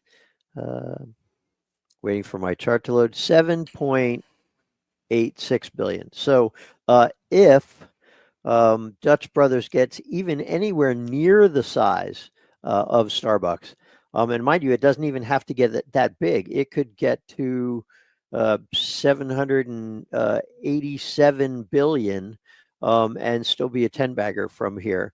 No, that's not right. I'm doing math in my head. You're saying it would be, if it got to 78.7 billion, that would be a 78.6 billion. It would still be much smaller than the 113 billion that Starbucks is, and still be a 10-bagger from here. So from 7.86 billion to 78.6 billion. There we go. So I've got another one in here. This is just a comment from Zaxafool. He says, I have been finding value in using large language models to quickly locate various analysts' reactions and commentary on short reports targeting the companies they follow. Your mileage may vary. That sounds like a shortcut to exactly what we were talking about here. Doing your homework. So kudos to you, Zaxafool, for finding an easier way to get the information. Good job. Yeah, those are very useful tools. Certainly if you're trying to learn about investing or new companies or any of that stuff, I recommend ChatGPT or whatever you have. Danny, I had a follow-up question from your commentary earlier. If I thought might be informative to the audience, but you talked about drawdowns with your multi-baggers. So how do you differentiate between say a stock that you now sell after something like that versus holding on for the hopeful comeback? A lot of it has to do with the environment and the reason the stock is falling. It's well known around Fooldom that I generally buy my stocks on the way up. I buy a stock, the price goes up, I buy some more, the price goes up, I buy some more. And that works until it doesn't. I wanted to throw an example of when that didn't work out.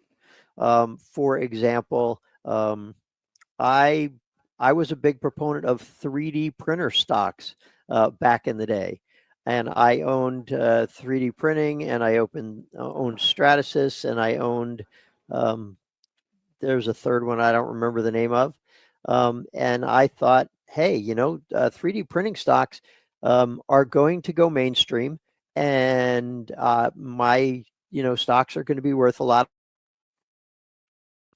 And that thesis turned out to be incorrect. So I lost quite a bit of money on that situation, but it was not a lot of money in terms of my overall portfolio. It was a lot of money in terms of a large percentage of what I had initially invested in that small corner of the market.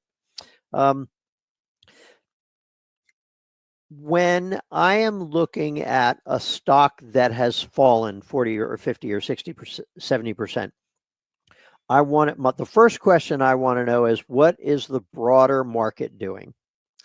And for instance, if you go back to the recession that happened between 2007 and 2009, because there's some numbers in there that I know off the top of my head. The S&P 500 fell 47% at its trough. And I had learned by then that when the market goes down overall, it takes down good stocks and bad stocks alike. So when I'm looking at companies that before the recession happened had been growing their revenue. They were increasing their earnings per share. Their earnings per share was growing faster than revenue. They had a large total addressable market. They had a competent management team. They had, they're expanding into new markets. They had optionality, like Jeremy was talking about earlier. If all of these things are true and the stock has fallen because the broader market's falling, I see that as an opportunity. Even as late as when the pandemic first struck, stocks were falling in unison.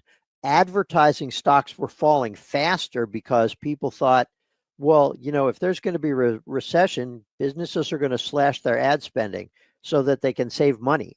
And for a short time, that turned out to be true. And the trade desk stock fell like a rock.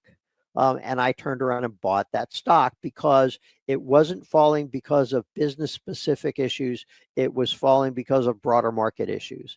And that's just one example of many. But generally speaking, I look at that. Now, if you're having a company specific issue, for example, when Supermicro Computer got hit with a short report, my first instinct was to just hang on to my shares and not do anything. And the stock fell and the stock fell and the stock fell. And I might have added to my position back then had it not been for the fact that then management delayed their financial filings. Then they missed or they were at risk of being delisted. Then their auditor quit in mid-audit. To me, those are things that are red flags as an accountant. I see stuff like that and I go, okay, this is not necessarily a stock that I want to add to right now, even though it may be an opportunity. It may also be a trap. And so I did not add to Supermicro Computer. The stock has more than doubled from its bottom, but I stand by that decision because it was the right decision to make. Yeah, the good points there. Do you have any? Did you have anything else you want to add? I wasn't sure if you're muting. Oh no, that was I was done. Yeah. Yeah, well, I think I definitely agree with you. Yeah, market sell-offs. Yeah, like you said, they tend to wipe out good companies and bad companies. So they're good buying opportunities for a stock, business that's doing well or stock that you like. I'll take. Well, you know what? I want to address since we're on. We've been talking about short reports. I'll address this question quickly. DF, I don't know if I'm saying that right. Says how when we're talking about short reports, that says, however, the short report on ELF in 2024 had better timing than the previous stock advisor buy, though it was likely another short research outfit. Yeah, I believe you're talking about the Muddy Waters report in November. Yeah, I think that that sometimes I think with the short reports too, often they target companies that look that have high valuations and sort of look overvalued. So I think this is an example of a report that didn't really uncover anything, any sort of financial shenanigans, but the timing with the broader market sell-off, and certainly ELF had already been they kind of soared on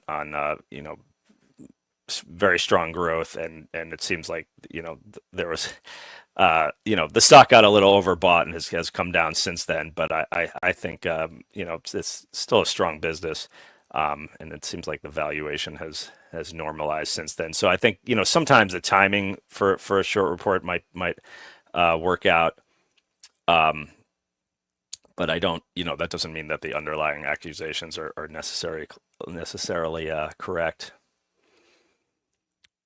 And then I'll grab one more. Yeah, so Jeff M about an hour ago, and similar to what you're talking about just now, Danny. What the heck happened to Broadcom? Very disappointing. Yeah, I assume you're talking about that drawdown as well, which again, I understand, if you bought Broadcom in its peak, and I didn't actually realize that it pulled back this much, but it's down. I think it's down about a third or 30%. Yeah, it looks like it's down about 31%. Yeah. So that we've actually seen this across the semiconductor sector. I mean, if you look at NVIDIA or Taiwan Semi, or there's other kind of flagship semiconductor bellwether semiconductor stocks, they've kind of all moved the same. One semiconductor ETF I like to follow is the VanEck Semiconductor ETF, which is a ticker SMH. It looks like that's down about 23% from its high. So this is a sector-wide sell-off. I don't really have any concerns about Broadcom based on that. Again, the stock, I think it had tripled or even more in the last year or two. So it had gone up a lot. But the company, they reported earnings earlier in March. Very strong numbers. Overall revenue growth up 25%. They said AI revenue in the quarter was up 77% to 4.1 billion. So I think they're, I don't have any concerns about the business. I think they're performing pretty well. So that could be one of those opportunistic buys, depending on where it goes from here in the valuation. And here's a chart just to back up what you just said, Jeremy. So this chart that I'm sharing right now shows the three of the stocks that we just talked about. Broadcom is down 31%. Taiwan Semiconductor is down 25%. NVIDIA is down 25%. And I'll go one more. Palantir Technologies, which is a company that had a pretty high valuation. And it's also down 26%. So that kind of shows that. I mean, look at they're all marching in unison on the way down, which shows that Jeremy's like right on the money. This is like the whole semiconductor space. So I don't see anything wrong with Broadcom. In fact, Broadcom's one of the ones that I let get away. And I have been considering buying. I just need to not talk about it. Oh, well, sorry for bringing it up in that case. Oh, you're good. That's why we're here. Let's see. Yeah, that's a tough one. We got about 3 minutes left. So Indy Farm D says, can you comment on ASML's current valuation and how much you think tariffs may impact its stock price? I think we need to take a step back from the tariffs for a minute and just maybe, look at, what the company does. ASML is a company that provides the ultraviolet lithography machines that are used in, making semiconductors. Taiwan Semiconductor Manufacturing that we just talked about is one of ASML's biggest customers. And actually, ASML is actually, over the past year, it's down about 37% off its peak. So this is, another one of those that has been adversely affected by the semiconductor industry drawdown. I'm pulling up the valuation right now to look at it because it's not something I knew off the top of my head.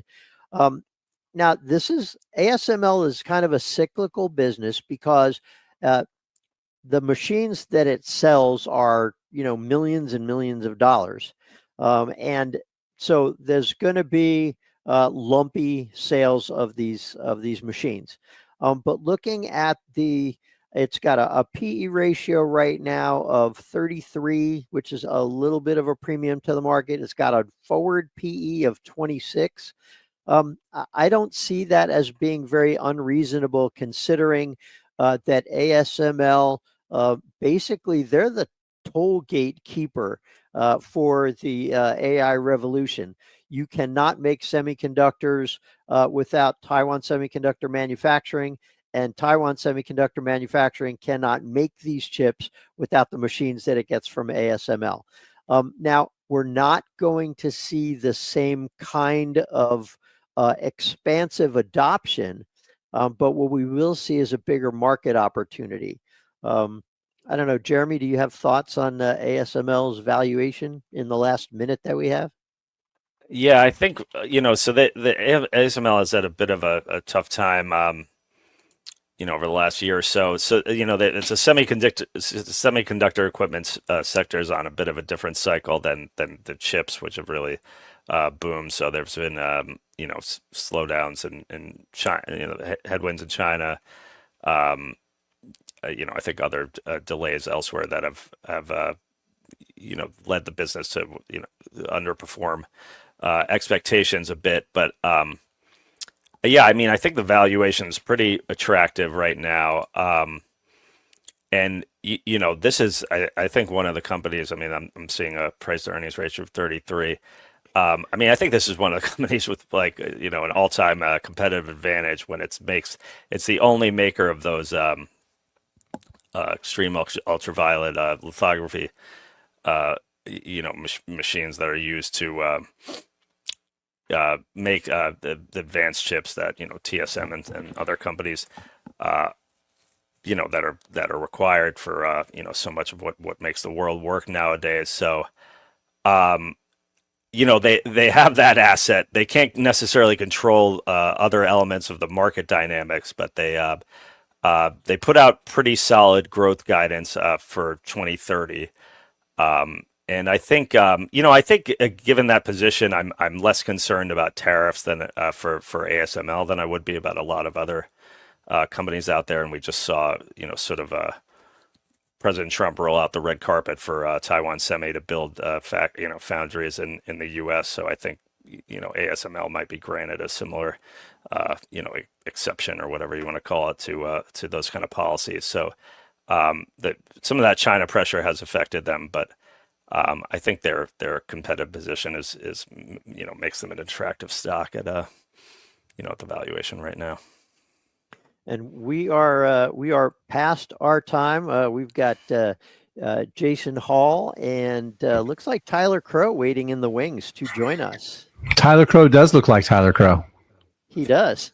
He does. Danny, Jeremy, Most of the time. Most of the time, that's true. All right, great hour, guys. We'll see you. We'll see you next time.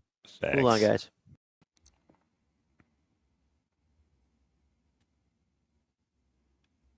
Hello, fools. Welcome back to another hour here, Full 24. I hope you all enjoyed that replay we just had. And we are going to be doing a live hour today. Actually, the next 2 hours are going to be live. Yep. Joined by myself, Jose Najarro, and Neil. Good morning, good afternoon, good evening, Neil. I'm not sure what time it is, wherever you're at right now.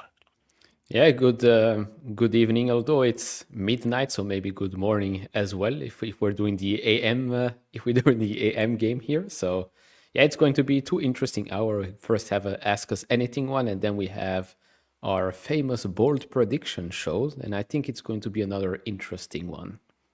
Yeah, Neil. So I see you're taking this full 24 to literal meaning. You're doing it even at midnight over there. I see. Exactly. I mean, we changed to summertime yesterday, so maybe it's the jet lag. So for those just joining us, what we're going to talk about today is just our own thoughts, not personalized advice. Neil and I, we both kind of focus a lot in the tech space, both in the semiconductor industry. Neil has a lot more knowledge in the fintech space. So if you have any questions, feel free to get that to us on Slido. Go to slido.com, code full24. And before we kind of start to get some, and even if it's companies we don't know, we'll take this live hour to do live research with everybody, trying to learn a little bit more about some companies that we've never heard of before. So Neil, starting off, This week's going to be an interesting week, I think, for the market. Interesting to say the least. Probably a volatile is what I mean to say. Probably it's going to be a volatile week, in my opinion. Just I know you tend to follow maybe the macro news a little bit more than me, Neil. So maybe a quick overview of what investors maybe might be expecting this week, or some things that we should be keeping an eye out for. What could be driving volatility this week? Yeah, so on April 2nd, that's the day where we're going to get hopefully more clarity on everything that's going on with the tariffs. So I hope that on April 2nd we get maybe a post on X, or a post everywhere actually, and some explanations and exactly what, who, how much, when everybody or all the countries are going to be impacted by tariffs. How much? Have you been making deals throughout the weekend? What are the talks like? Like what percent, what sectors, what companies, or what countries are getting targeted? April 2nd is, I think, that day where we get all of those answers. And I mean, Tom Lee, very famous perma bull, has been saying that the market is poised for a V-shaped type of recovery. I think, I mean, you might say he's been wrong in the last couple of weeks, because he thought the market would already have bottomed out, rebounded a little bit, although some stocks did. The overall market did not, although we did have a couple of green days already. But looking at the data, and if you look at the fastest 10% corrections in the past, we are in the top 5 currently. We are in the top 5 currently. And we are in the top 5 with what was there? I think the COVID crash, the first trade war back in 2018. I think you even had the Eisenhower heart attack. You had the Asian financial crisis. So we're in that top 5, and I don't see ourselves in such a bad scenario, just like the others that I've just mentioned. So we've had that huge pullback, record speed. Lots of companies are trading at very, very attractive valuations.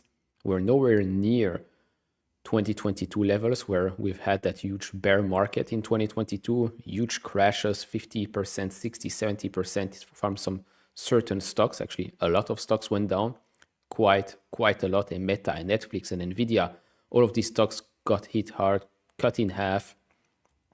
And I just don't see ourselves in that situation right now. And remember, back in 2022, we also had one quarter where GDP was negative. So everybody was talking back then about, oh, are we going to a recession? A recession, by definition, is 2 consecutive quarters of negative GDP growth. Now, some are saying that Q1 2025 is going to be that first quarter of negative GDP growth. You have one side saying, yeah, okay, but in that calculation, you have that very, very big spike and increase of imports that's impacting that GDP number. So that's why it's going to be negative, because people were basically importing heavily before the tariffs came into play. On the flip side, you have some other analysts, speculators that are saying that actually, no, GDP might be slowing down, but it's not going to be negative. I'm more on the bullish side, because currently, if you look at the data across the board, unemployment rate is not that high. It is a little bit higher than before, but still considerably low, close to full employment. I just don't see the Armageddon or the doomsday scenario just yet. So we'll see. I think April 2nd, we get more clarity. The market doesn't like uncertainty. So even if what gets mentioned on April 2nd, even if certain big countries, trading partners or whatnot are going to get hit by some tariffs, at least we know who and how much. And I think the big question marks, that's what the market just doesn't like. I think if you're also a Tesla shareholder, we have the production and delivery numbers coming out April 1st or maybe also April 2nd for Q1. I don't think we're going to have such a great quarter, which, let's be honest, makes sense. You have small political impact, and then you have a huge Model Y refresh. It was the best-selling car in the last 2 years. So when that's not producing anything anymore, of course, you're going to get impacted by that. So those are the two big events. I think that if maybe I'm missing something, Intel Vision tomorrow and the day after that as well. Neil, can you just repeat when is the Tesla's data information coming out? It's either on Tuesday, so I think Tuesday is April 1st, correct? April 1st or April 2nd. Usually it's Tuesday, but you never know. It's supposed to be this the upcoming week, so usually it comes out at Tuesday. Thank you for that, Neil. And it does seem like the futures did open up. I think it's usually 6 when they open up. And I was just looking online, and it seems right now that they are a little bit pulling behind. Some of them down around 0.5% at the moment for some of the major indexes.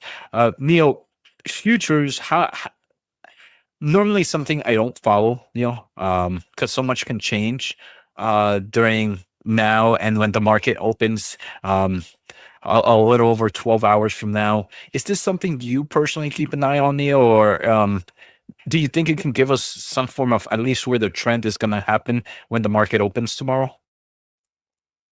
I mean, it depends, right? If we see futures down 1% or something like that, which is a big hit, then okay, then we probably know that we're going to open in deep red. But we've had futures that were green, we opened green, and then we end in deep red as well. So no, I sometimes it might hint as what could happen during a day, but I'm not really focused on that. I mean, even if you just want to look at the first hour of when the markets open, we've had such big swings. I mean, we've had market opens when things are red and suddenly it closes out being green, and then we've had green openings and it closes out to be red. So I'm not that focused on those types of things. I rather just focus on companies, to be honest. So Neil, we have a few questions here coming in. I like this one 6 minutes ago. The pessimist. What are top 2 or 3 reasons why one should not invest in semiconductor companies now? So I think pessimist, this is interesting, very interesting, because I think when most investors think of the semiconductor industry, they lump everything together. But the semiconductor industry, I feel like any other market, has various sectors, right? So in certain industries, you might be having a pull down, like we're seeing in the automotive space. In certain industries, you might be having like a pull up, like the AI space. And certain industries, you might have kind of the change around story where things are looking a lot better, like consumer tech. So just a quick, that the semiconductor industry as a whole is very diversified and can have different markets. Now, kind of with your question of 2 to 3 reasons why one wouldn't want to invest in semiconductor stocks right now. I think the first reason is just the market sentiment, Neil. I think right now the market only really cares about the AI space, and not every semiconductor company is really dealing in the AI space. And I think in the short term, the market sees it, if you're not doing anything in the AI space, it means you're weak, or it means you're not going to be a great semiconductor company. So I think just the market sentiment right now is pretty iffy for semiconductor stocks, and also very similar. Like if you hear demands of data center solutions going to go down, or demand for data center infrastructure, pretty much the whole market goes down with it. So I want to say overall volatility, I think it's a little bit bigger than it's normally been. It's a little bit more volatile than it's normally been, because for one of the first times, Neil, this new emerging market has really seen results in a lot of these companies' numbers, right? Like before, you kind of hear about the metaverse or all these other companies, but you don't really see that revenue driving into a lot of these semiconductor companies. Now, for one of the first times, you're seeing like this new emerging technology showing multiple double digits, in some cases triple digit revenue growth. So I think the volatility and with the uncertainty just makes the semiconductor even that much uncertain. In the short term, Neil, maybe things like tariffs, but me as a long-term investor, that's not something I really care too much about. In the short term, that could kind of impact the way management discusses margins in the short-term outlook. They might discuss how guidance might be a little bit more clouded in a short-term outlook. Things like tariffs and stuff like that, Neil, for me are more short-term based. And as a long-term investor, if I know I have plenty of years ahead, I really wouldn't worry too much about it. What would be, and with the tariffs, it would be tariffs and any form of geopolitical tensions as well. So I think from the top of my head, those would be two major reasons. But most of those reasons, Neil, are more short-term based. I'll pass it over to you, Neil, if maybe you have maybe 2 or 3 reasons why one wouldn't want to invest in the semiconductor space right now. I mean, wouldn't want or shouldn't. I think, yeah, maybe going specifically to the shouldn't part. Other than the points that you mentioned, why shouldn't you buy semiconductor stocks? Of course, by the way, this is not financial advice, just my personal opinion.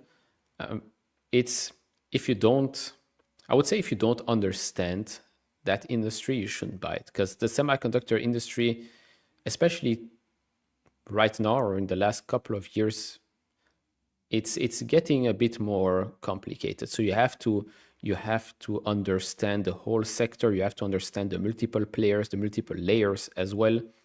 You have to understand that big tech companies can have now a big impact on semiconductor players, especially as they order chips from NVIDIA, chips from AMD. Do they increase CapEx? Do they decrease CapEx? You have to, there's a big semiconductor puzzle, and you have to know each and every piece where that goes. So if you want to follow it, if you like to do all of the research, then yes. If you do not, then probably look at another sector, or maybe just focus on an ETF that follows the semiconductor players like SMH. We've been talking about that a bit more in the recent weeks. But other than that, I mean, it's one of the hottest sectors out there. So I understand why people look at it and like it. Yeah. And Neil, I agree there with the semiconductor market being more tech oriented. And it's usually tech that the consumer doesn't see. They see kind of like the finished product. And like if you see a tech, you're like, oh, it's probably just one chip running this tablet or whatsoever. So I don't think it's impossible. I think anybody can learn the semiconductor market. But if it's getting started, it could get very scary at first just because you don't know where to start. And I think that's okay. Just like any investment in any market in general, right? I think any market, in the top level overview, it looks pretty simple, but once you start digging into all these companies, cybersecurity, a perfect example. You think all cybersecurity companies do the same thing, but they all hit different sectors. And in the top level overview, it looks simple, but once you start looking at them, you need to take some time and researching, taking a little understanding of what's the top level. You don't need to know the technical aspects or need to be an engineer or anything behind it, but you do need to have the time and the patience to be able that you're not going to learn everything the first week, the first month. It's something that you're going to learn over time. And maybe I am a huge advocate of the semiconductor industry, as I believe everything is going to be driven, at least for now, any type of innovation by the semiconductor space. So maybe if one is looking to start in the semiconductor industry, like you mentioned, Neil, start off with an ETF and then look at some of the top holdings and start your learning process throughout there to maybe try to understand the different markets within this industry.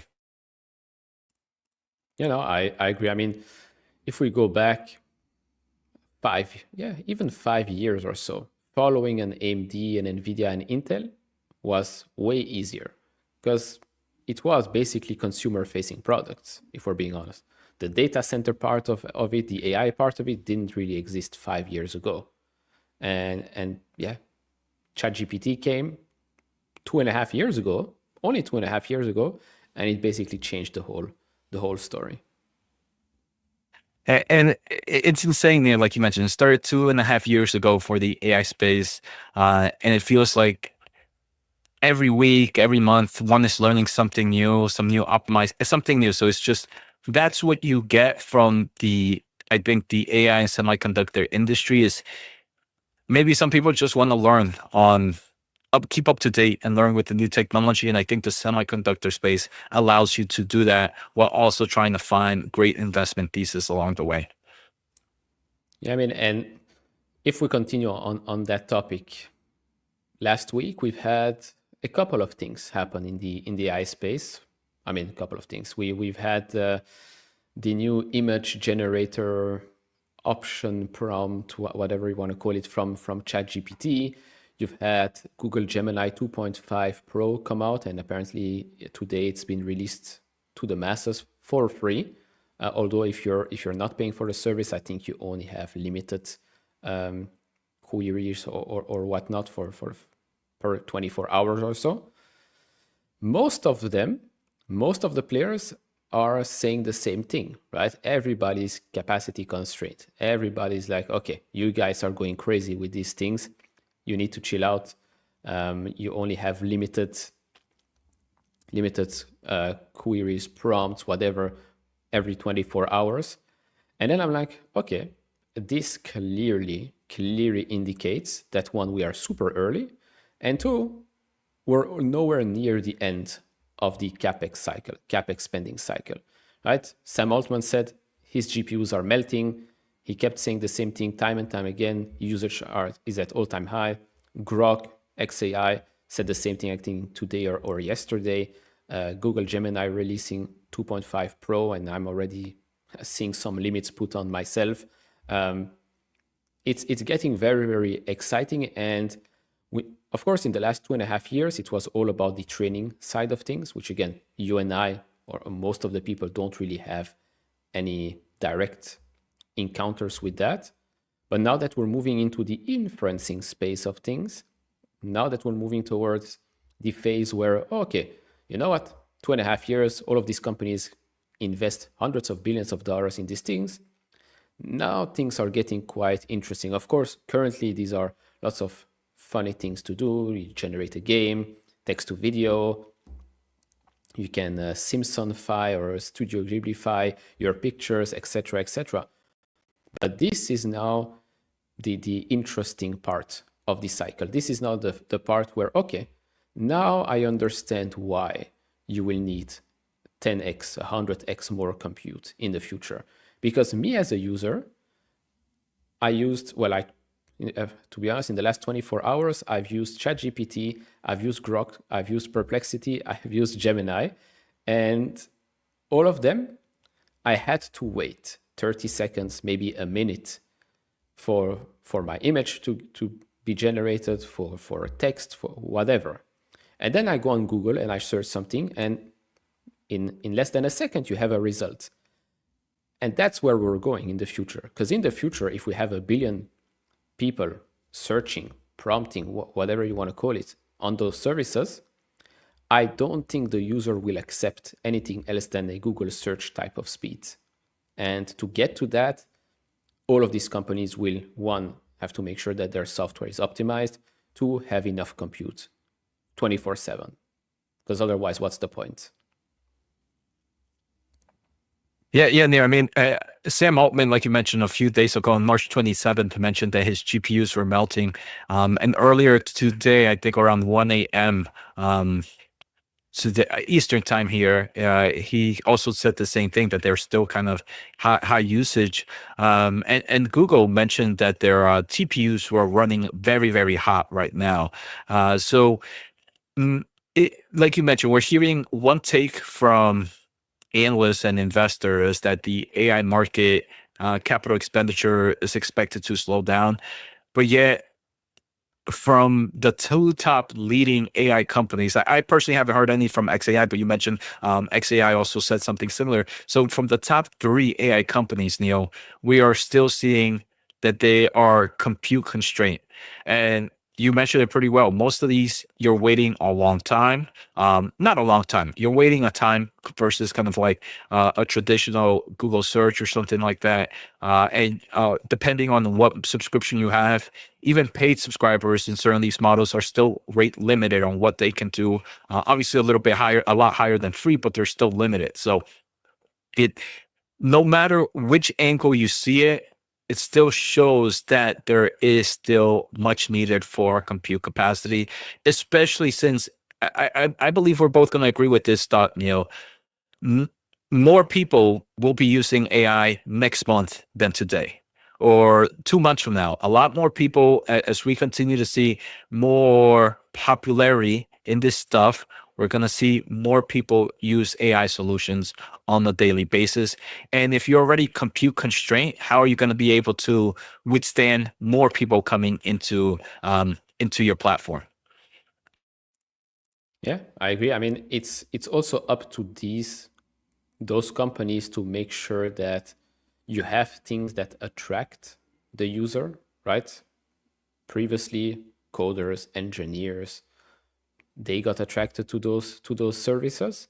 Now with these, maybe it's a trend, of course. Maybe a week from now, you will not see any pictures being Ghiblified or whatnot. But these are the features and services, gimmicky. Okay, I agree. But these are the things that attract millions of people to a certain service. Of course, at the same time, the fact that millions of people start generating these types of pictures, it's costing in OpenAI probably a lot in compute. But could also mean that they suddenly have 1 million extra users, free or not. That's up for discussion.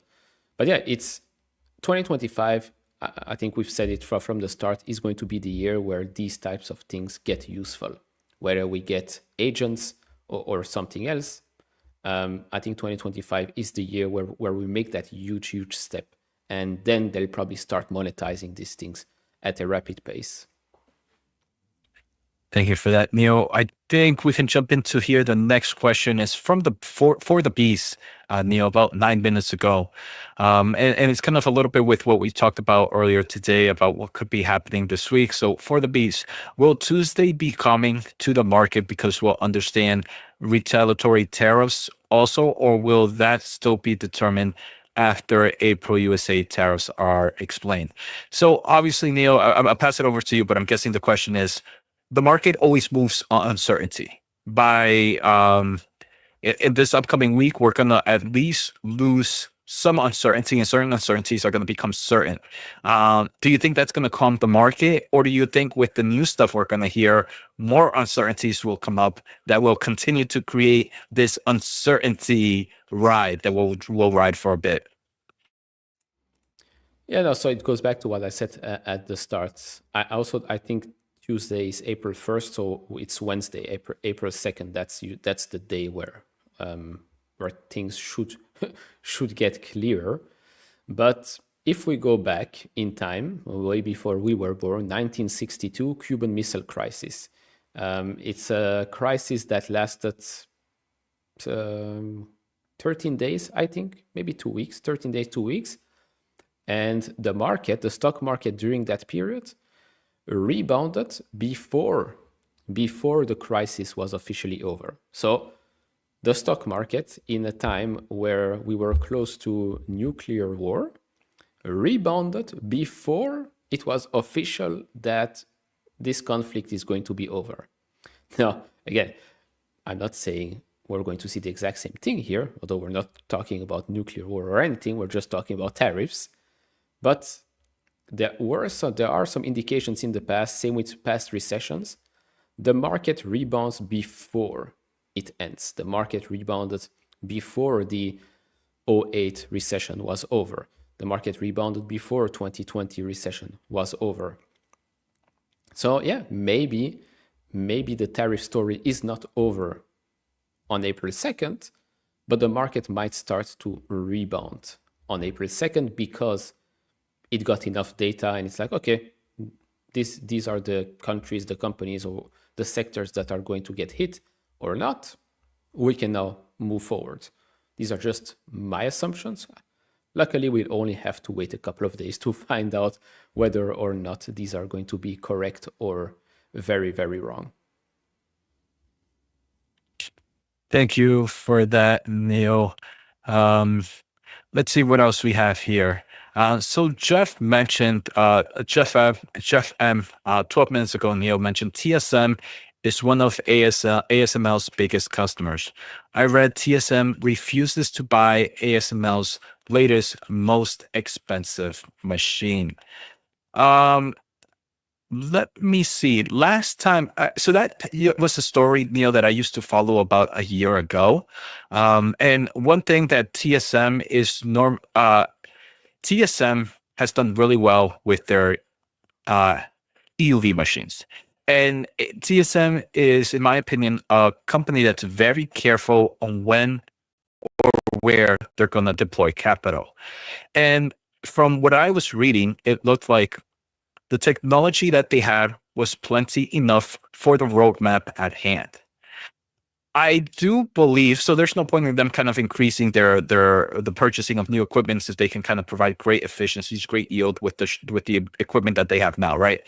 I do believe, though, Neil, that tone has changed a bit, at least with the new upcoming solutions. I do believe TSM has finally moved into purchasing some of ASML's high-NA EUV machines. And if they haven't, Neil, I would say this is something that will happen pretty soon, especially as you're trying to go to below that 2 nanometer solution.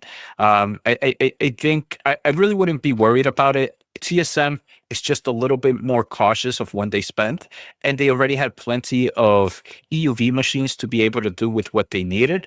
A reason why a company like Intel wanted to purchase a nice amount of machines versus they were somewhat easy to say they were lagging in the manufacturing space, and one way to be able to grow a little bit faster, improve maybe that the capabilities that they have, are buying way better equipment than they had before. So for one, it was a necessity to purchase as soon as possible, while for another player, it's okay for them to maybe wait out a few before. But I don't know if they've purchased, but I know they've been working with ASML testing the equipment, because even if they don't purchase it, ASML already has kind of like these research development solutions where TSM and all these manufacturing players send their engineers, they work with the machines, they understand how to work it, how to use it. So like that, when they do purchase it, it's not like a new thing for them. So I don't know if I wouldn't see that as a bearish thesis for ASML. And more importantly, Neil, TSM did increase their capital expenditure guidance for this year. I'm gonna guess some machines are put on order here from TSM. Yeah, so they did receive, or they already received the high NA EUV machines, I think late last year. Intel was the first one that received it finally, because Intel did skip the whole EUV revolution because they thought they knew better, which is why they are dead last right now. It was a big mistake from previous management.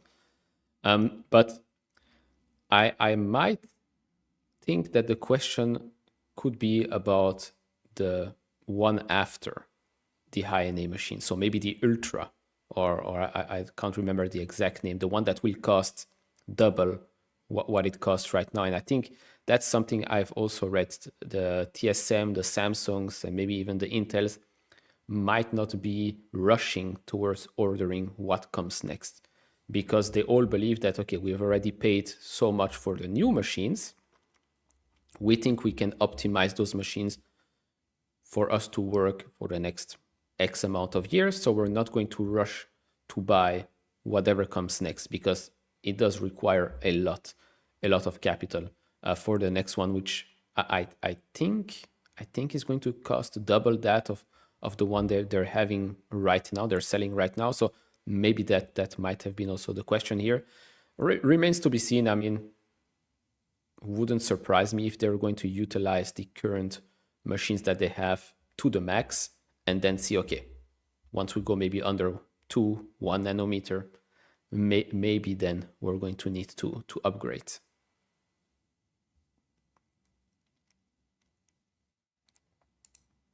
Yeah, sorry, I was just looking at some ASML to ship first, second generation high NA EUV machine in the coming months, aiming for 2026 production.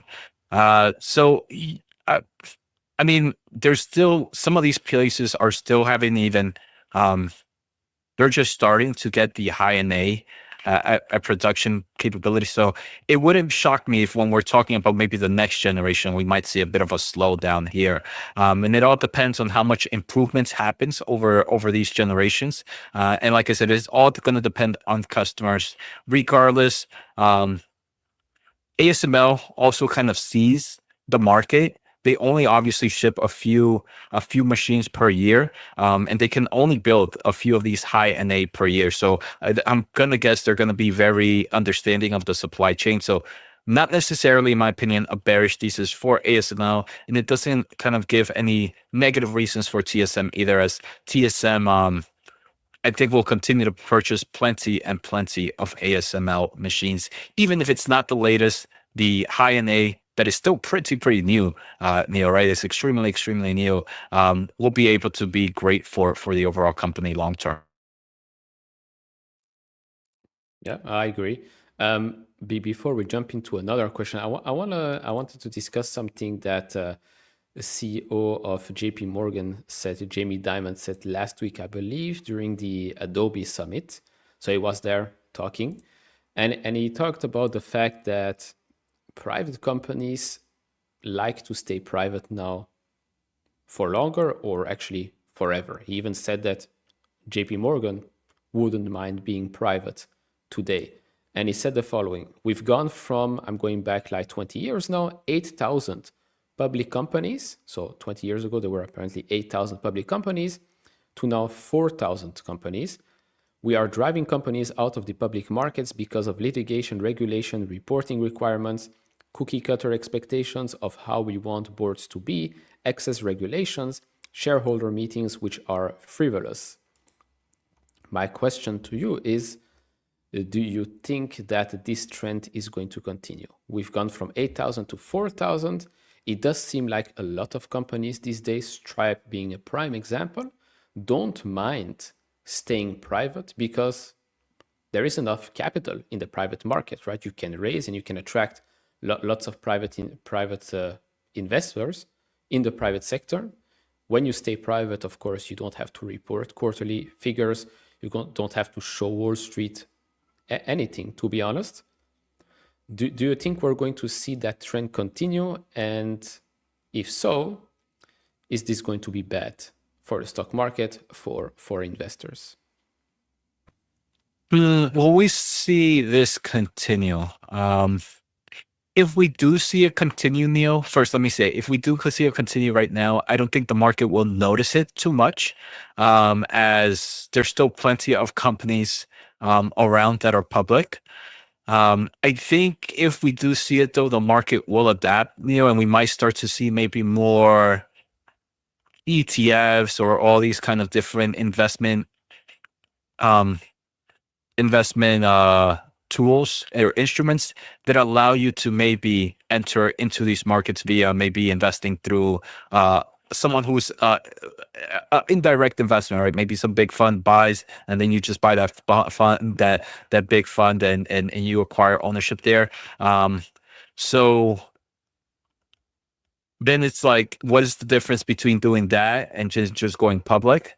Because we already have kind of like the publics in the private sector somehow. So I think the market will adapt to it if we start to go towards that direction. But yeah, I mean, we there's so many companies, especially at least right now, in the not only in the AI space in general, right? A lot of these companies, I'm like, oh, I wonder if that company is public, and I end up Googling, it's like, oh no, this one's still private. Or we're starting to see more companies also get purchased out into and enter the private industry. So it would suck. I'd love to have the opportunity to invest, but I do believe the market will adapt to it if it becomes very if it increases the friction of investment money going in. Okay, because I'm thinking that if that number continues to decrease, would be bad. because that basically forces investors to only buy select few companies. People do not get a share of successful companies that stay private unless that rule changes. Unless retail that are not accredited investors do get access to private companies, which, to be honest, we can have a whole discussion about it, because what is the minimum? You need $100,000 or something like that to be an accredited investor, or I don't know. So some big number. Does that make you an accredited investor? What's the big difference between that and buying a publicly traded company? One might say not much, although it's true that when a company is private, you might not have access to all of the financial data. But that's up to you, right? That's your decision whether or not you want to buy that. Of course, there is risk, but there is also risk buying publicly traded companies. I find it a shame that not more companies want to go public and share their success with others. There are some privately held companies that I would love to see go public. For example, Epic Games would be nice to see what's going on there. I know Discord might be going public maybe this year, maybe next year, although I do wonder how profitable that business is. Starlink is another one. Is there like a list that you have of privately held companies that you're like, if they were public, I would love to buy. Oh, Anduril is another one that I wanted to invest in it if it was public, but I don't know. I think they will go public when they will be worth $100 billion at this pace. A list of private companies that I would like to purchase. I don't think I have one right now, Neil, but I'm pretty sure if you give me like 10 minutes and I just walk all around my house, I'll be able to find a few or just look at through various apps. Another question I would have, Neil, is how has it changed where I feel like now a lot of companies that are out right now are just own a lot of companies within itself. Like, for example, Yum Brands, right? They a huge restaurant chain owns a variety of different restaurants. So I wonder also how maybe this market has also become more acquisitive, to say, or more okay, where a business itself, it's more like a holding firm as well, where they own multiple companies, right? I mean, Google is a perfect example, right? They have so many other bets, so many different companies within there that can go public. I'm pretty sure a lot of the big tech players, you can pretty much say the same, where is it just that not only are they worried about the regulations behind the public market, but has just the market itself become more acquisitive, and are companies just more holding companies versus individual companies that they might have been many years ago? Yeah, I think conglomerates, right? Like an Alphabet, like Berkshire Hathaway, LVMH, that luxury company that has been buying every other luxury player in the market, small or big company. But yeah, I could definitely see like big companies, just like an Intel, for example, bought Mobileye, then Mobileye went public yet again. I think they went public twice in the last 15 years or so. But yeah, I could see. I mean, I'm not going to reveal my bold prediction. That's going to be for 20 minutes, because there is one on that list. But yeah, maybe some of these huge companies that have like a separate or one of the business segments inside their company will just become too big, and that will be spun off into a separate publicly traded company. That could definitely happen. And Lego would be interesting if it was a publicly traded company. I would really like to see what's going on inside that company. I've read some fun fact. I don't know if it was correct or not, but they asked that question: do you know who's the biggest rubber maker in the world, or something like that? And apparently it's Lego, because of all the all the pieces. Yeah. I did not know that. That's definitely it sounds like something out of a Snapple top, Neil. Yeah, wouldn't surprise me. But I mean, yeah, the more you know, the more you know. Full 24. Neil, so we definitely have some other questions here. First, For the Beast, 8 minutes ago, For the Beast mentioned, I was born in 1957 in Oak Ridge, Tennessee, and spent time every week with siren prep for nuclear war in first grade elementary school. And like Market, I dislike uncertainty. For the Beast, I had never been in any situation like that, but very similar. I also do dislike uncertainties. I think most humans can follow suit with at least the uncertainty remark. And we have here, my apologies, Sergio.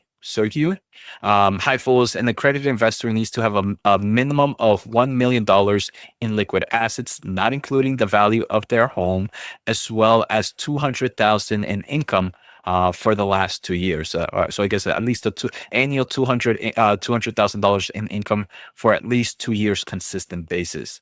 So yeah, it's definitely a little bit difficult for most retail investors to enter that accredited investing criteria. So I appreciate the knowledge drop there.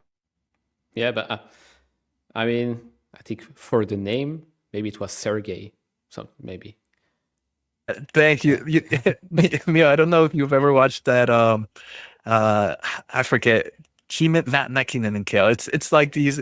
Oh man, I'll Aaron. Yes. Aaron. Yeah. I'm just horrible. I am horrible with names. But no, but you see, this is the minimum requirement, but it's a bit unfair when you think about it, right? It's a bit unfair that this is the minimum requirement. What if someone, I don't know, just had some luck and that's the amount of money that he has, but his knowledge of investing is not better than someone that doesn't have 2 million or whatnot, or 200K a year. Yeah, I don't know. It doesn't make that much sense. Maybe like pass a small test to see whether or not you really understand what you're doing. Sign at the bottom, and then bam, here you now have access to the private market. I think it would make more sense. And I think this is why I also believe if there is a market for it, the market will create a solution. I mean, very simple. I think 10 years ago, you could say that a regular investor that only wanted to invest $100 a week, it would be almost impossible for them to do it, because just 10 years ago, you were paying $10, $15, $10 per trade buying a stock. So if you were only investing $100, you were already losing 10% of your investment in just fees. And if you sold it a few days later, you lost another 10%. So in just a few years, we've kind of gotten into this no trading fee for, at least in the United States. I'm not sure how it is in other parts of the world. So I think if there is a market, and if the market starts to push more into private funding, somehow there's going to be a opportunity for a new company to enter and find a solution in that domain. Yeah, no, I agree. I think we've seen maybe SoFi and Robinhood start to test these waters where you have maybe early access to an IPO. They have some shares allocated to them, and then if you are in a certain tier on their platform, I think you get access to that, which, okay, that's already a pretty good start, I'd say. And I don't own this one, but I know ARK Invest has that ARK Venture ETF that does own kind of like some of the private companies. I think they own OpenAI, and I think it does seem like they own a lot of AI companies. And this, I think you can purchase only in selected brokers, but it is open to the public market within that selected broker. So maybe that's an early indication of what we might expect in the future. Yeah, I think that's one is available on SoFi specifically. if I remember correctly. So let's see. We have some other questions here coming in. 43 minutes ago from 307 full. What is a quantum company that isn't on most people's radar currently? Any thoughts, Neil, on any quantum stocks that no one is familiar with? Or any wild predictions, even though this isn't a prediction show, any wild thoughts within the quantum industry? I mean, I'm pretty sure that when people ask that question and you answer it by saying Microsoft, Alphabet, Intel, IBM, they will be surprised. So yeah, I'd still say those names, because those names are flying under the radar when you talk about quantum, right? When you talk about quantum, people directly go and look at what are those names? D-Wave, Rigetti, Quantum Computing Inc. or whatnot, maybe IonQ. But many investors forget that the big tech players are definitely in the quantum space as well. So yeah, again, when you look at the big tech players, it's very hard to justify a move that is, well, ignoring the big tech companies, especially at these levels. You're like, why risk? So why risk going with an unproven company when you can go and look at an Amazon, an Alphabet, at a Meta at these levels? Yeah, no, I agree completely here, Neil. You kind of stole my answer there. That I when it comes to under the radar, I would put those into play. And I think right now the quantum market is just too early to really kind of find anything. If I was really, really interested though in the quantum market, I would learn more within the quantum space, Neil. And I'm pretty sure there's problems within kind of just building the infrastructure and maybe try to see who's helping these quantum computers with some of their problems. And I think that might be like a lot of the under the radar plays. But even those, I think, will still be very small, as there's only a selected amount of quantum computing stocks. The overall market right now is very small for them. So you would expect those companies to also be super small. So for me, if I think leaders in the quantum space would be some of the leaders in the tech space already. Yeah, no, I agree. I think this is an interesting question. Where did it disappear? And Sergey says that I was correct. Thank you very much. Of course you were correct, Neil. You'll never let this down. Yeah, Pro Shop Guy asked, with VC money subsidizing AI compute and usage is subsidized, how do companies figure out a profitable business model? People love Uber. I mean, it's a good point. It's a good point, actually.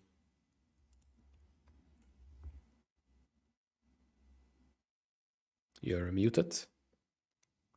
Yeah, sorry, Neil. I was just thinking. It was my thinking low voice going on there. And usage is right, because I mean, ProShop Guy has an example here, right? How if you're feeding something that's not working, right? If you're still feeding it and let it fatten up, it will never have that reason to go and try to find the answer itself. So I don't know if I'm overthinking this or if ProShop is wondering how, if we keep subsidizing these companies, will they ever find the real solution on themselves? I think right now the answer is, at least for some of these AI stocks, is hope. A little bit of hope, Neil, that that we'll eventually find a solution that can really. I don't know. I don't know, Neil. I mean, I think right now it's also just very difficult to understand the amount of capacity that you need to understand the right pricing that you're going to need. Because let's say you have, for OpenAI, for example, right? They're charging $200 a month, right?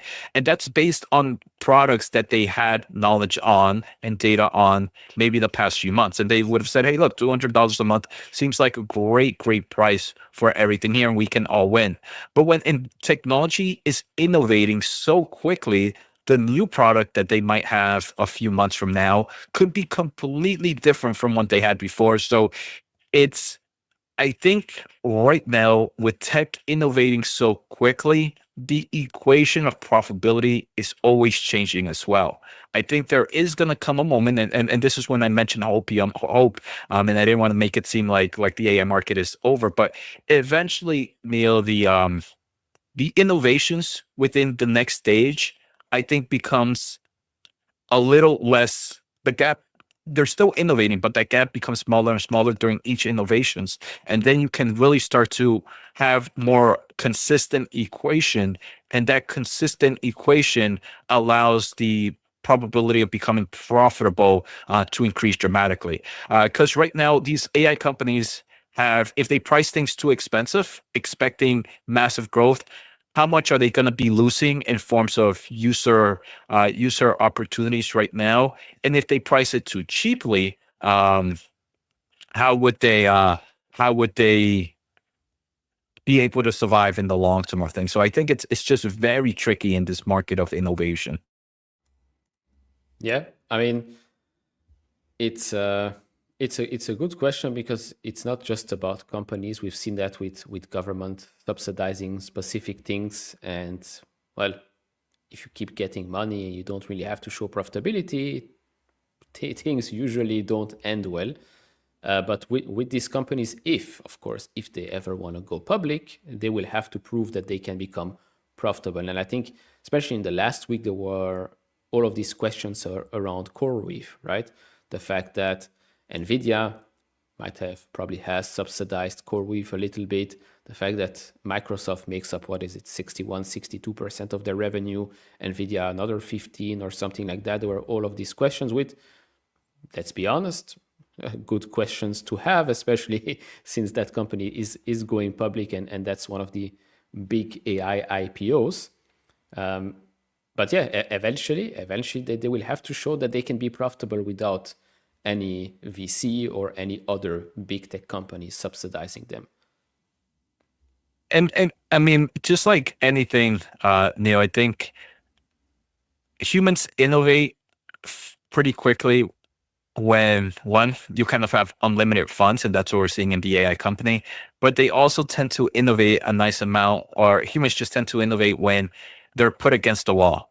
Like if humans need to find some survival thing in the next few years, I would bet on humanity finding a solution for whatever type of problem could exist for us. So if you start to see the draining of these subsidization for these industries, I would say that AI companies would start to find efficiencies, just like we saw with DeepSeek, right? DeepSeek, they had the lack of ability of not having mass amounts of superclusters. Maybe they did have some great NVIDIA GPUs, but nowhere near to the level that US AI companies had.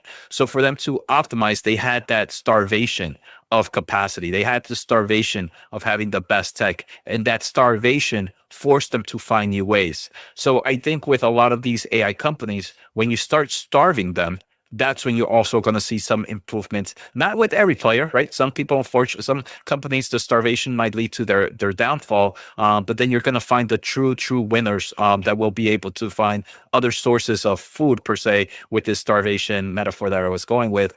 But I think right now there's just plenty of hands willing to give money out. I think Microsoft was a perfect example that maybe they were saying, hey, OpenAI, we're going to let you starve a bit. We're not going to invest too much on your AI infrastructure. But you saw kind of SoftBank and some other places say, hey, look, I know you're starving here. Let me come in and show you what how much more money I can give you. Yeah, so at least right now,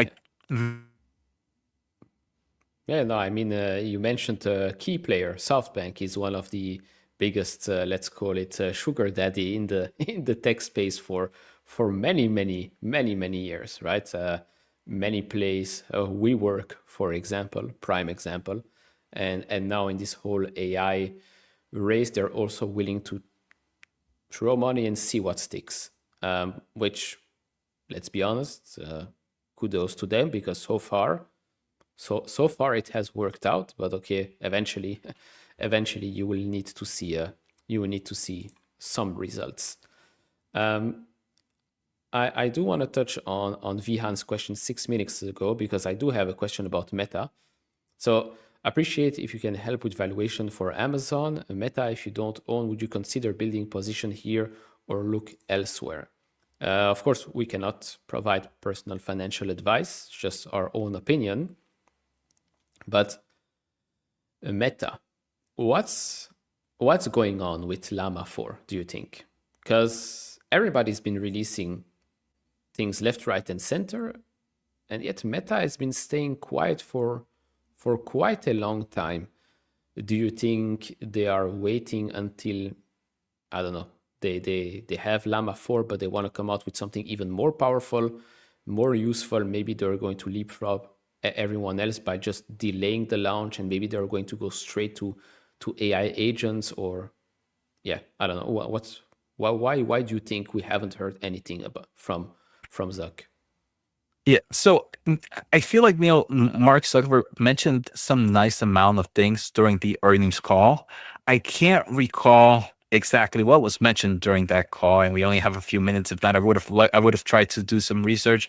But yeah, I agree. It's been pretty quiet from Meta the past few months, especially the past few weeks. Of a lot of these companies have really. I feel like in the past month or so, we've heard new stuff from Grok. We've heard new things from just this past week from OpenAI and Google. We've heard new stuff from Anthropic. So yeah, Meta has been extremely quiet here in the AI space, but I do believe Meta will be a big player in the foreseeable future within this industry. And I mean, do you own Meta? Yes, I do. And I was just pulling up something real quick, Neil. It's just expected that Meta is set for release in 2020, later in 2025. And it seems like some of the, I guess we'll have to look, but yeah, I mean, it's, at least as of right now, at least they're still on schedule. It's still not the end of 2025. But I would have expected the current market to push them maybe a little bit faster, like you were trying to mention. Yeah. Yeah, no, I agree. And then on the Amazon valuation side of things, I mean, Amazon is another one of those businesses that have great businesses inside their business. AWS could be a standalone company as well. Some people say that alone should be worth $1 trillion, which, let's be honest, annual revenue run rate above $100 billion, 37% operating margins. Why wouldn't it be worth $1 trillion? So, yeah, I mean, to answer the valuation side of things, for me, Amazon under $200 seems quite reasonable to me. But yeah, I own Amazon and Meta and Alphabet as the big cloud players.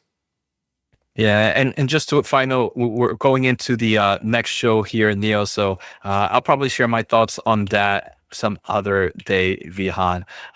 But so that comes into the end of Ask Us Anything, Neil. It was a pretty fun hour, and I think we're gonna have another fun hour here. So let me just do welcome back to any of the fools that just joined us. Neil and I are gonna be here for another hour, but this hour is going to be the bold prediction shows. If this is your first time here, I think every single day at 7 p.m. for the last hour, two fools join and try to create, and we each share 3 bold predictions for the overall market within some form of time frame. It could be something as stock price movement, new products, management shift. It's wild, it's bold. It's us pulling out the crystal ball. So Neil, would you want to jump in first with the since I did the intro, I'll let you go first with the first prediction. Okay, so I mean the last time we did this was a pretty good one, pretty bold predictions. So I'll start again with my first bold prediction. I predict that Alphabet stock price will double from its current levels by the end of 2027. So Alibaba at the moment is at $132 per share, has a market cap of $314.5 billion. Just an FYI, back in October 2020, Alibaba shares were worth $310. So from that peak, we are now down 57%.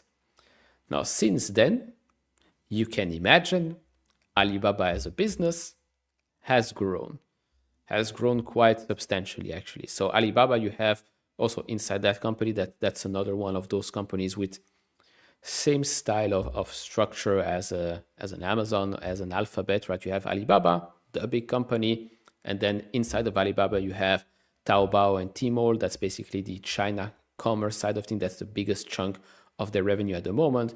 You have the international side of things. So AliExpress is part of that. You also have China, which is the logistics side. And then, of course, one of the big focus more recently, guess what? They also have a cloud side of things. So Alibaba Cloud, that is something that last quarter finally has started to reaccelerate. And that's something that has been lagging behind. Of course, China's economy during the pandemic, coming out of the pandemic, wasn't the best either. They're still struggling a little bit, and that's why the Chinese government is trying to stimulate that economy. I think a couple of weeks ago, there were reports that they were there is deflation there. Believe it or not, there is deflation in China. Now, actually, I'll make sure that I'm saying the correct pricing metrics here for Alibaba, because it still is quite cheap. It is also outperforming US equities year to date. So year to date, Alibaba stock is up 56%. Finally, I mean, the stock has been lagging for quite a while. But if we look at some forward metrics, so forward PE at the moment, 13.5 times. Price earnings to growth sits at 0.7. By definition, I'm not saying this, these are the rules. By definition, anything under 1 is considered undervalued. Now, a forward PE of 13.5 times for a company like Alibaba may sound extremely cheap, which, if I'm being honest, it is, but the 5-year mean sits at 15 times. So it has always been cheap, or it has always been priced as a cheap stock. Now, that's in the last 5 years. In the last 10 years, the last 5 years, you basically have a pandemic, and then you have a coming out of the pandemic. So that's why it is quite low, because the stock has been hit quite a lot. The business has been hit quite a lot as well. If we go to a 10-year period, well, the forward P, of course, stays the same, but the average, the 10-year mean, sits at 21.4. So here, if we get Alibaba back at 20 times PE, we will already see the stock be much higher than we are today. This is basically a multiple expansion. Now, it's true that Alibaba today is not growing as fast as it did previously, but Alibaba today is buying back a lot of shares, is now growing, sees accelerated growth when it comes to Alibaba Cloud. International side of the business is also growing quite rapidly. So imagine what will happen when their biggest segment, which is the China commerce, Tmall and Taobao, imagine what happens when that suddenly starts to reaccelerate, because, the Chinese economy gets some stimulus, and, the overall business starts to grow more and more. I think even though, like I said, year to date, we are up 56%, I think in the next year and a half plus, so by 2027, by the end of 2027, I think it's quite reasonable to assume that this could double from here. So this is, pretty intense.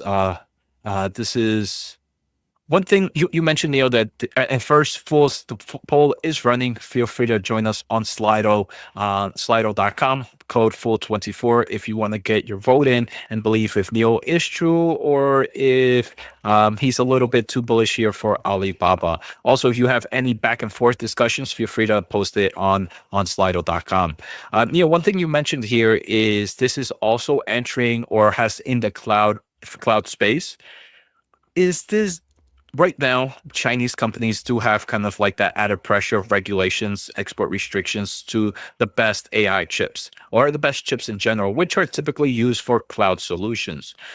Do you think this could be a negative headwind for the cloud space for Alibaba? And could other competitors maybe create data centers in surrounding regions outside of China and be able to kind of take maybe some of the become a competitor against Alibaba in the clouding space? And is that crucial for your prediction here?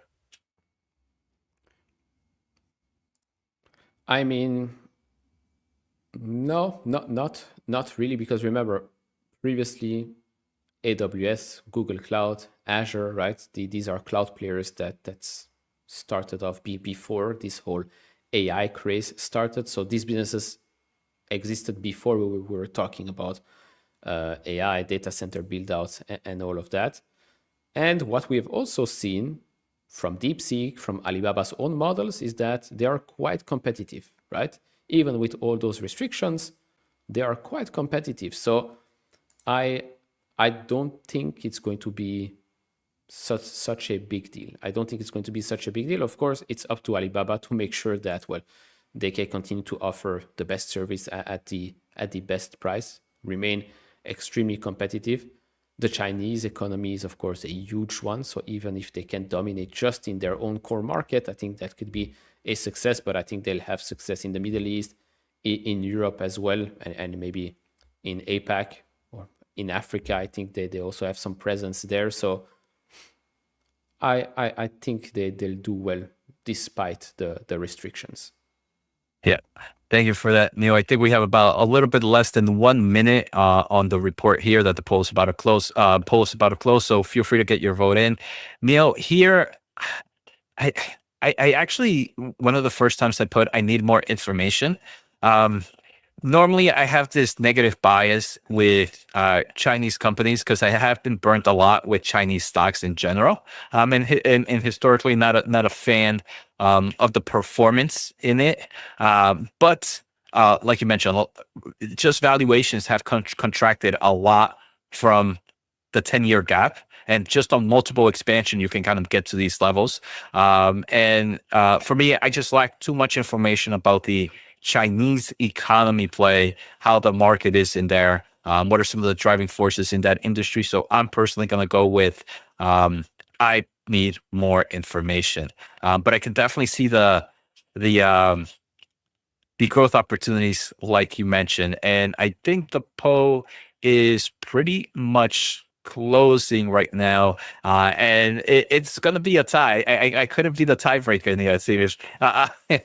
So we have 45% agree with Neil that Alibaba's stock price will double from its current level by the end of 2027. And we have another 45% that disagree. I decided not to be the tiebreaker and went with I need more information.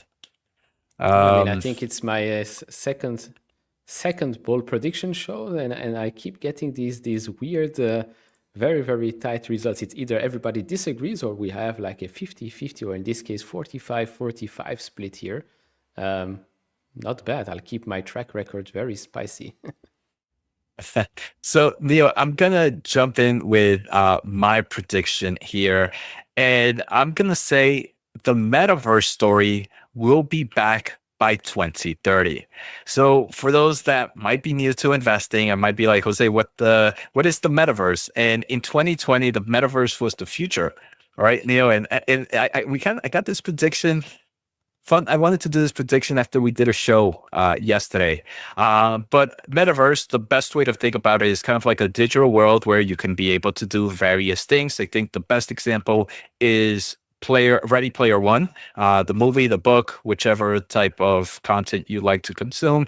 And it's kind of a digital world where you can act where you can act out as if you were in the real world. And the reason, Neil, I think it will be a story by 2030, it's actually going to be because of another trendy technology, and that is artificial intelligence. I think with artificial intelligence, you are creating this world where right now, if you see a lot of these AI companies, Neil, there's a lot of simulations happening in the digital world of autonomous driving, supply chain, and whatsoever. So you're kind of really seeing how the digital world is getting more and more data to become a real, to kind of act as the real world. And I believe this type of innovation that is happening with these types of simulations will eventually transfer over into some form of entertainment industry via the video game industry or some other form of entertainment industry, where they will be able to use this same type of data, this same type of technology to really be able to create this metaverse world, where it's actually going to be a lot closer to that Ready Player One that maybe we thought it was possible in early 2020. Okay, before I say agree or disagree, when you say the metaverse story will be back by 2030, does that mean that it's just a discussion, or are we going to have affordable products and services for the masses by 2030? And if so, which companies do you think are going to be the big players in that? So that's a lot of bold predictions within this bold prediction, Neo. I'm only going to take a few. So I don't know. On a top level approach, I think obviously Meta Platforms would be a big player if I was to guess one within here. And when I say this story will be back, I'm going to say it's a little bit more than just discussions of it. I don't believe it's going to be in the mass public, but I believe the technology will be there and it will be affordable for those that want to enter it. So if your typical gamer wants to enter kind of this digital metaverse world, there will be, it would be no more expensive than buying a gaming computer right now. So it would be within that price point of what it would cost to buy a gaming rig or kind of a high performant gaming console. So I think it will be within that price range. Consumer adoption, that's maybe a whole different bold prediction, but at least technology, at least the niche players would have it. Because I mean, Neo, if you're already running simulations of autonomous driving, how difficult would it be to kind of put a virtual reality and kind of be the driver in that simulation of kind of all these kind of vehicles happening with like autonomous driving, right? So I think the technology is getting closer and closer, and I think the metaverse story is going to come back in full swing. I mean, technically speaking, you have Google Maps, Apple Maps, you have NVIDIA's digital space, Omniverse, digital twins, you have Teslas. So you have all of these players that already have digital maps of plenty of places, and sometimes, I mean, the world, right? Google Maps is basically that, Apple Maps as well. So it wouldn't be surprising if we have these types of things. But will the metaverse story be back by 2030? I mean, I could see that happening, especially maybe after releases of AR glasses by a Meta, by a Snap, or maybe even by Apple, if they decided to start innovating yet again, right? Who knows? Maybe that might be a bold prediction for the next couple of years. But by 2030, that's 5 years from now, metaverse story will be back. Yeah. I agree. And maybe they might not call it metaverse anymore because maybe that name just didn't work out the last time. So they might be using something else, but it wouldn't be surprising. And I think Unity and Volvo, if I'm not mistaken, had that thing where you put on a virtual reality headset and you are in the car and you're driving in those simulations. So yeah, why not? Why not? I just don't know if it's going to be adopted by the masses, if it's going to be as affordable as it should be by 2030. In the 2030s, yeah. And there are a few other points I would like to make to maybe make this a little bit more actual, like for it to happen within the next few years. And Foles, the poll is running, if you want to agree or disagree, is I think for something like the metaverse, this digital world, perhaps where you can do a lot of things, you're going to need two major things. You're going to need intensive amount of infrastructure. The ability to run these digital worlds is going to be a lot of computes needed. We already see that the current generations of Blackwell and Hopper and AI chips are able to run digital simulations. So the technology right now, the infrastructure we're at, is already kind of capable of running such a world. So 4 or 5 years from now, if chips continue to innovate, I think the infrastructure would be there. The second thing is AI, in my opinion, right? I mean, AI, you can use AI to kind of create a lot of things in the digital space. Imagine kind of going to this 3D world where right now we're creating images. But what happens when AI gets smarter and you can kind of create these 3D digital pieces? Let's say you're in this digital world and you're like, hey, look, I want to drive my car now. A quick prompt, maybe not a prompt as we see it today, but a quick prompt of come out with a race car that I can drive in the streets. With AI innovating, it will be able to create that 3D solution.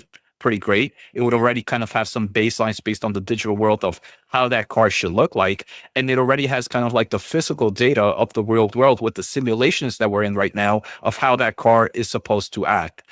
So I think AI at these levels within the next 5 years can help with that. And the infrastructure that we have right now will be able to support things like that in the future. Yeah, no, it makes sense. It makes sense. I mean, the AI is definitely helping the development, the acceleration of all of this. This is something that we didn't have in 2021, 2022.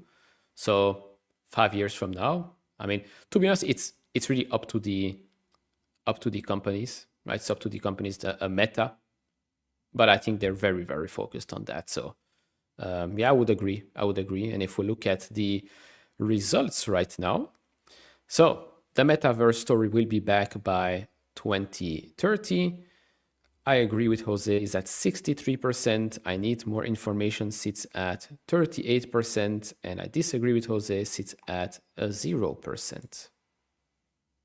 All right, so we need more information on this, and that's pretty interesting. We do have a comment here, Neil, coming in from Jeff. Jeff mentions, so does this metaverse story occur every decade? I don't know if it happened in 2010. If it did, then maybe yes. But I do think I do think a lot of these technologies become a very important topic until it becomes a reality. Right? I think smart homes and AI has always been the topic through every decade of having kind of like your personal robot be able to talk or back and forth. I think that's happening now. I think eventually kind of space travel is going to be the story of every decade. But I believe at least this provides that roadmap, at least for some innovation of some groups of engineers or group of smarty pants to go and create what we already kind of want to happen. So I think that's just how the world runs. But now that he asked that question, I'm like, yes, it did. Remember Second Life? Only reason I know Second Life is from The Office. I mean, the Second Life was probably that attempt, right? And not even the decade before that, so the early 2000s. I think it got released 2003, 2004 or something like that, and that was a early attempt at creating a metaverse, right? A a virtual world. So yeah, apparently yes, the metaverse story occurs every decade, and I mean, it's like throwing darts at a board. Eventually it will stick and eventually you will hit the bullseye. So yeah. All right, Neil. So I believe you mentioned you agreed as well here, and now we'll jump into your next prediction here, Neil. Okay, my next one is another big one, so get ready. Alphabet will be worth more than Apple by 2030. Okay, so Apple today, $3.28 trillion. Alphabet today, $1.89 trillion. So I'm saying by 2030, I think Alphabet will be worth, I mean, in my head, it should be worth more than Apple, but I think by 2030, the market will also agree with me, because if we just touch on the pricing metrics, the multiples, Apple today, 29 times forward PE, Alphabet, 17.3 times. Price earnings to growth, Apple, 2.71, Alphabet, just over 1.06. Then a price to sales, if you want that, 7.9 times for Apple for the next 12 months. For Alphabet, that's at 4.9 times. So here you can already see, if we compare both of them, just from the pricing metrics, an Alphabet is cheaper than Apple. Cheaper, not just, oh, we're looking at a PE. No, we looked also at price earnings to growth, which takes the growth rate into consideration, and was pretty clear that they are cheaper. Alphabet, compared to itself, the 5-year mean forward PE, it is also lower. Now, funny enough, Alphabet, the PE, the 5-year mean, was never that high. The 5-year mean sits at 24 times, and we're now at 17.3 times. If we now stop looking at pricing metrics, let's just look at the businesses. So Alphabet, in the last 5 years, has grown revenues at a compound annual growth rate of 16.66%. It has also grown free cash flow at a compound annual growth rate of 18.61%. I will now tell you what Apple has been doing in the last 5 years, where revenue has only grown at a compound annual growth rate of 8.48% in the last 5 years, and 13% free cash flow at a compound annual growth rate since 2019. So, to me, it makes 0 sense. It makes 0 sense. Apple is more expensive today and is growing slower than Alphabet today. I just don't understand what the market is, why the market is willing to price Apple at such a big premium, but keeps on punishing a company like Alphabet, which again is cheaper and is growing faster than Apple. I would also like to note something, that net income for Google Alphabet since 2019 has basically increased by 191%. Apple has increased by 69.64%. In 2024, I think this is the first time in maybe forever that Alphabet's net income was higher than Apple. It was at just over $100 billion, where Apple is at $93.7 billion, and that's actually decreased since 2022. So to me, Google today already should have been worth more than an Apple, because it is a business that is growing faster, and Apple is at the moment a business that has plateaued, to be honest, hasn't really grown that much, and yet gets a higher multiple. Okay, I could understand the fact that the market might be saying, yeah, but Google's core advertising business, their cash cow, is under attack, and maybe that's why we don't want to put a high premium on that company. While Apple, you have those recurring revenues and it's a free cash flow machine. But even that, I've just said that free cash flow for Google is growing faster than that for Apple. So I just don't understand why the market is punishing a great business like Alphabet today while rewarding a plateauing business that doesn't innovate like Apple. Thank you for that, Neil. So just a quick reminder, fools, we have probably about 4 minutes here, 3 minutes on the poll that Google Alphabet will be worth more than Apple by 2030. Neil, this one is one that you really don't have to convince me too much into, because I do kind of have similar thoughts. I also wonder right now, Neil, if the market is punishing stocks for investing too much in AI and rewarding those companies that might not be investing that much, as maybe this might be kind of like the AI bubble or something like that. But I think it was Microsoft. I don't know if it was Microsoft CEO or Google CEO, but one of them mentioned that the worst thing in this market is underinvesting opposed to overinvesting. Because if this AI technology is as crucial as many see it to be, underinvesting is going to be a more impactful to the negative trend than overinvesting. And in the past few weeks, Neil, we've heard that maybe that maybe Apple is finally joining and maybe making some form of AI investments. Now the market is going to say, hey, look, you are investing a lot in AI now. Your free cash flow is going to go down, and you started a little bit later than expected.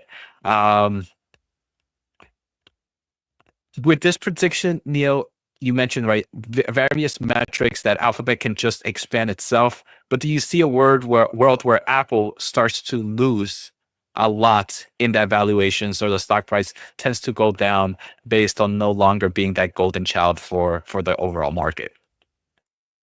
Yes, and I think we're already seeing it right now. I think with iPhone sales not really exploding or meeting the high expectations worldwide, and especially in China. I think in China, Apple is struggling a lot.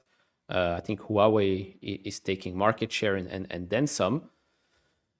I just don't know. I know the Apple services side of things is very profitable, and that's the segment of their business that is growing the fastest. But I mean, they'll have to come out with something new in order to see the whole business reaccelerate.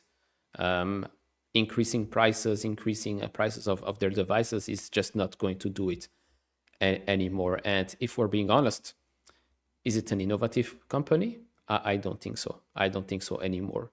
The Apple Vision, okay, cool, but in my eyes, it's a failed product. All right, Neil, we have like few seconds here on the poll, but right now it is, and I do agree with you, Neil. Like I mentioned, this is one of those, one of the few that I really didn't have to think too much. Very similar boat to you, Neil. I feel like Apple has not been the innovating machine, and eventually that will catch up. It's okay to play safe. It's okay to kind of just expand within your ecosystem.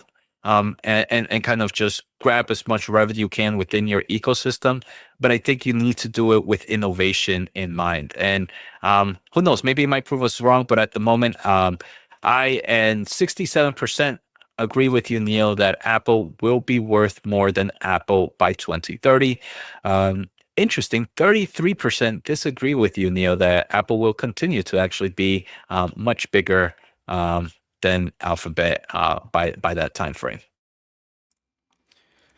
Yeah, I mean, well, I guess we'll see. There is one question here from Paulie D 1 minute ago. How much of Alphabet's revenue comes from the search engine? As someone personally starting to replace Google with ChatGPT, that feels like a risk to me. And yeah, that's definitely the risk, I would say, and maybe one of the reasons why the market is putting that stock under pressure, which is funny because their lawsuit, the DOJ lawsuit, is saying that, oh, you're a monopoly in search. So on one side, Wall Street is saying search is under pressure. On the other side, DOJ is saying you have a monopoly in search. So which one is it? But I'll just look at the data, yes, of course, the search side of the business is still the majority also of the operating income.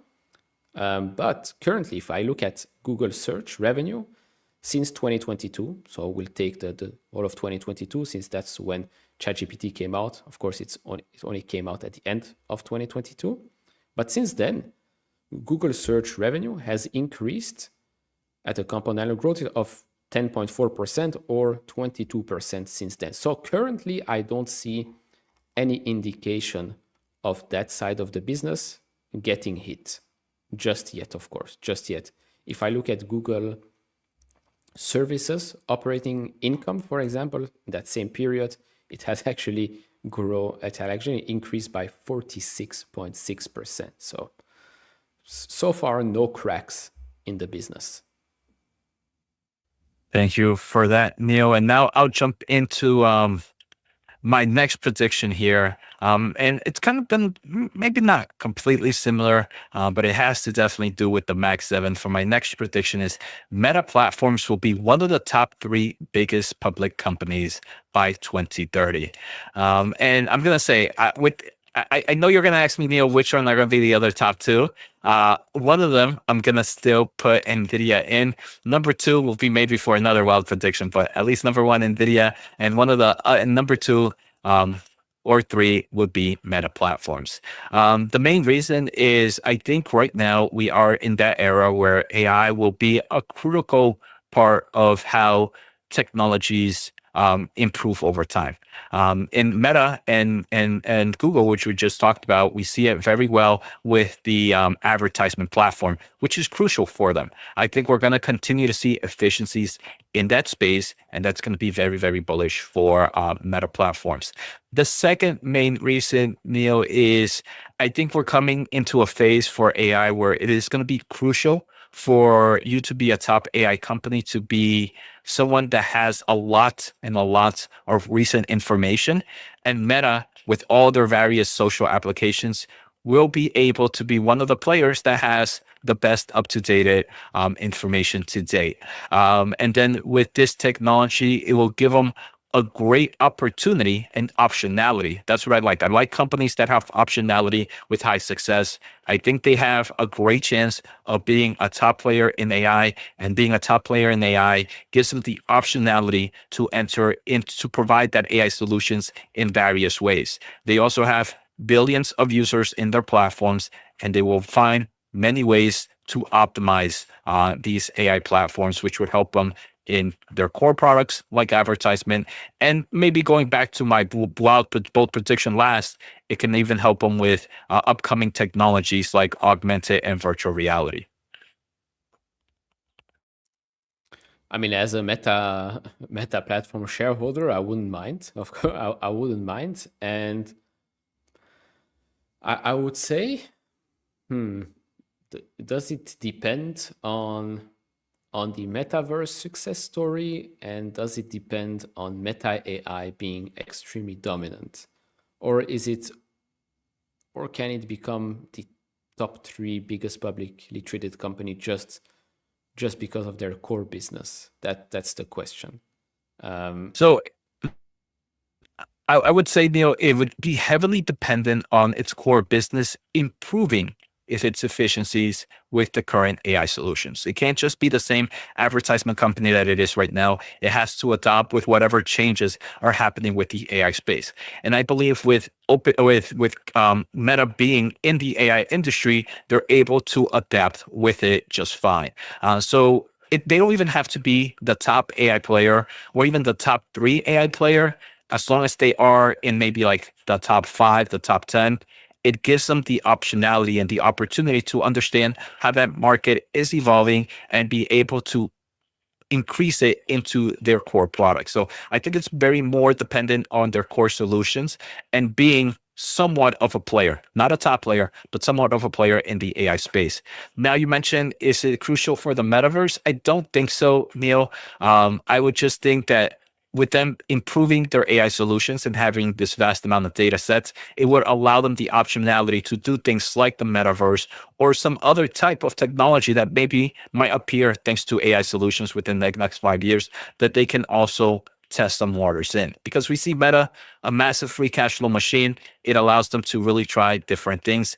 And they do have a very impressive engineering talent that we're seeing a lot of open source solutions and AI solutions, from robotics to large language models to 3D simulations to video, coming out from that AI team.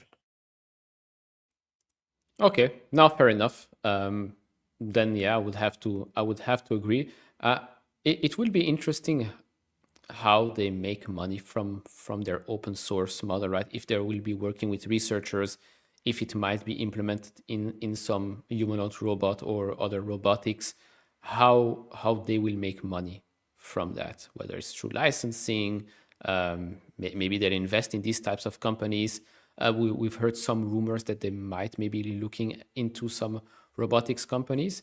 So it's going to be quite interesting. Of course, it's going to be a huge transformation from just a pure play social media company advertising to a social media, AR, VR, AI, robotics type of company in the future. And I mean, to me, Zuck is one of the all-time great CEO, even at his age already right now. He's still very, very young, all things considered. And yeah, his company is already one of the biggest, one of the most valuable companies on the planet. And they're now entering a new phase of Meta, of Facebook, the ex-Facebook. So yeah, I would agree, top 3 biggest. And if not, then that means that maybe one of the other companies started to change quite drastically, and maybe that's why they're still top 3. Because I mean, you said Nvidia is one, the other one could be a Tesla, could be an Alphabet. I think we can make the case for all of these. Could be an Amazon as well. So yeah, so it seems like a very easy prediction at first, right? You know, and the poll is still running for 2 minutes. But let's just remember, right now in the Max 7, you know, Meta is second to last, right? So second to last in valuations. For the lowest, right, the smallest right now is Tesla with about 850 million. Meta Platforms is at 1.5 trillion dollars. Tesla, I don't know if I said million, I meant 850 billion. So just quick correction if I did mess up there. Meta Platforms at $1.5 trillion, Alphabet at 1.8, and then you have Amazon, Nvidia, Microsoft, all in the 2 trillions, and you have Apple in the 3 trillions. So there's still 5 other, at least 2 or 3 other players that needs to kick out before entering. And those are some big players in that list there that it will have to do it. But I can see Meta Platforms being one of the top 3. Okay, so I had to recalibrate everything. I have to change my answer. I have to disagree now. Because at first I was like, okay, there is going to be Meta, there's going to be Nvidia, and maybe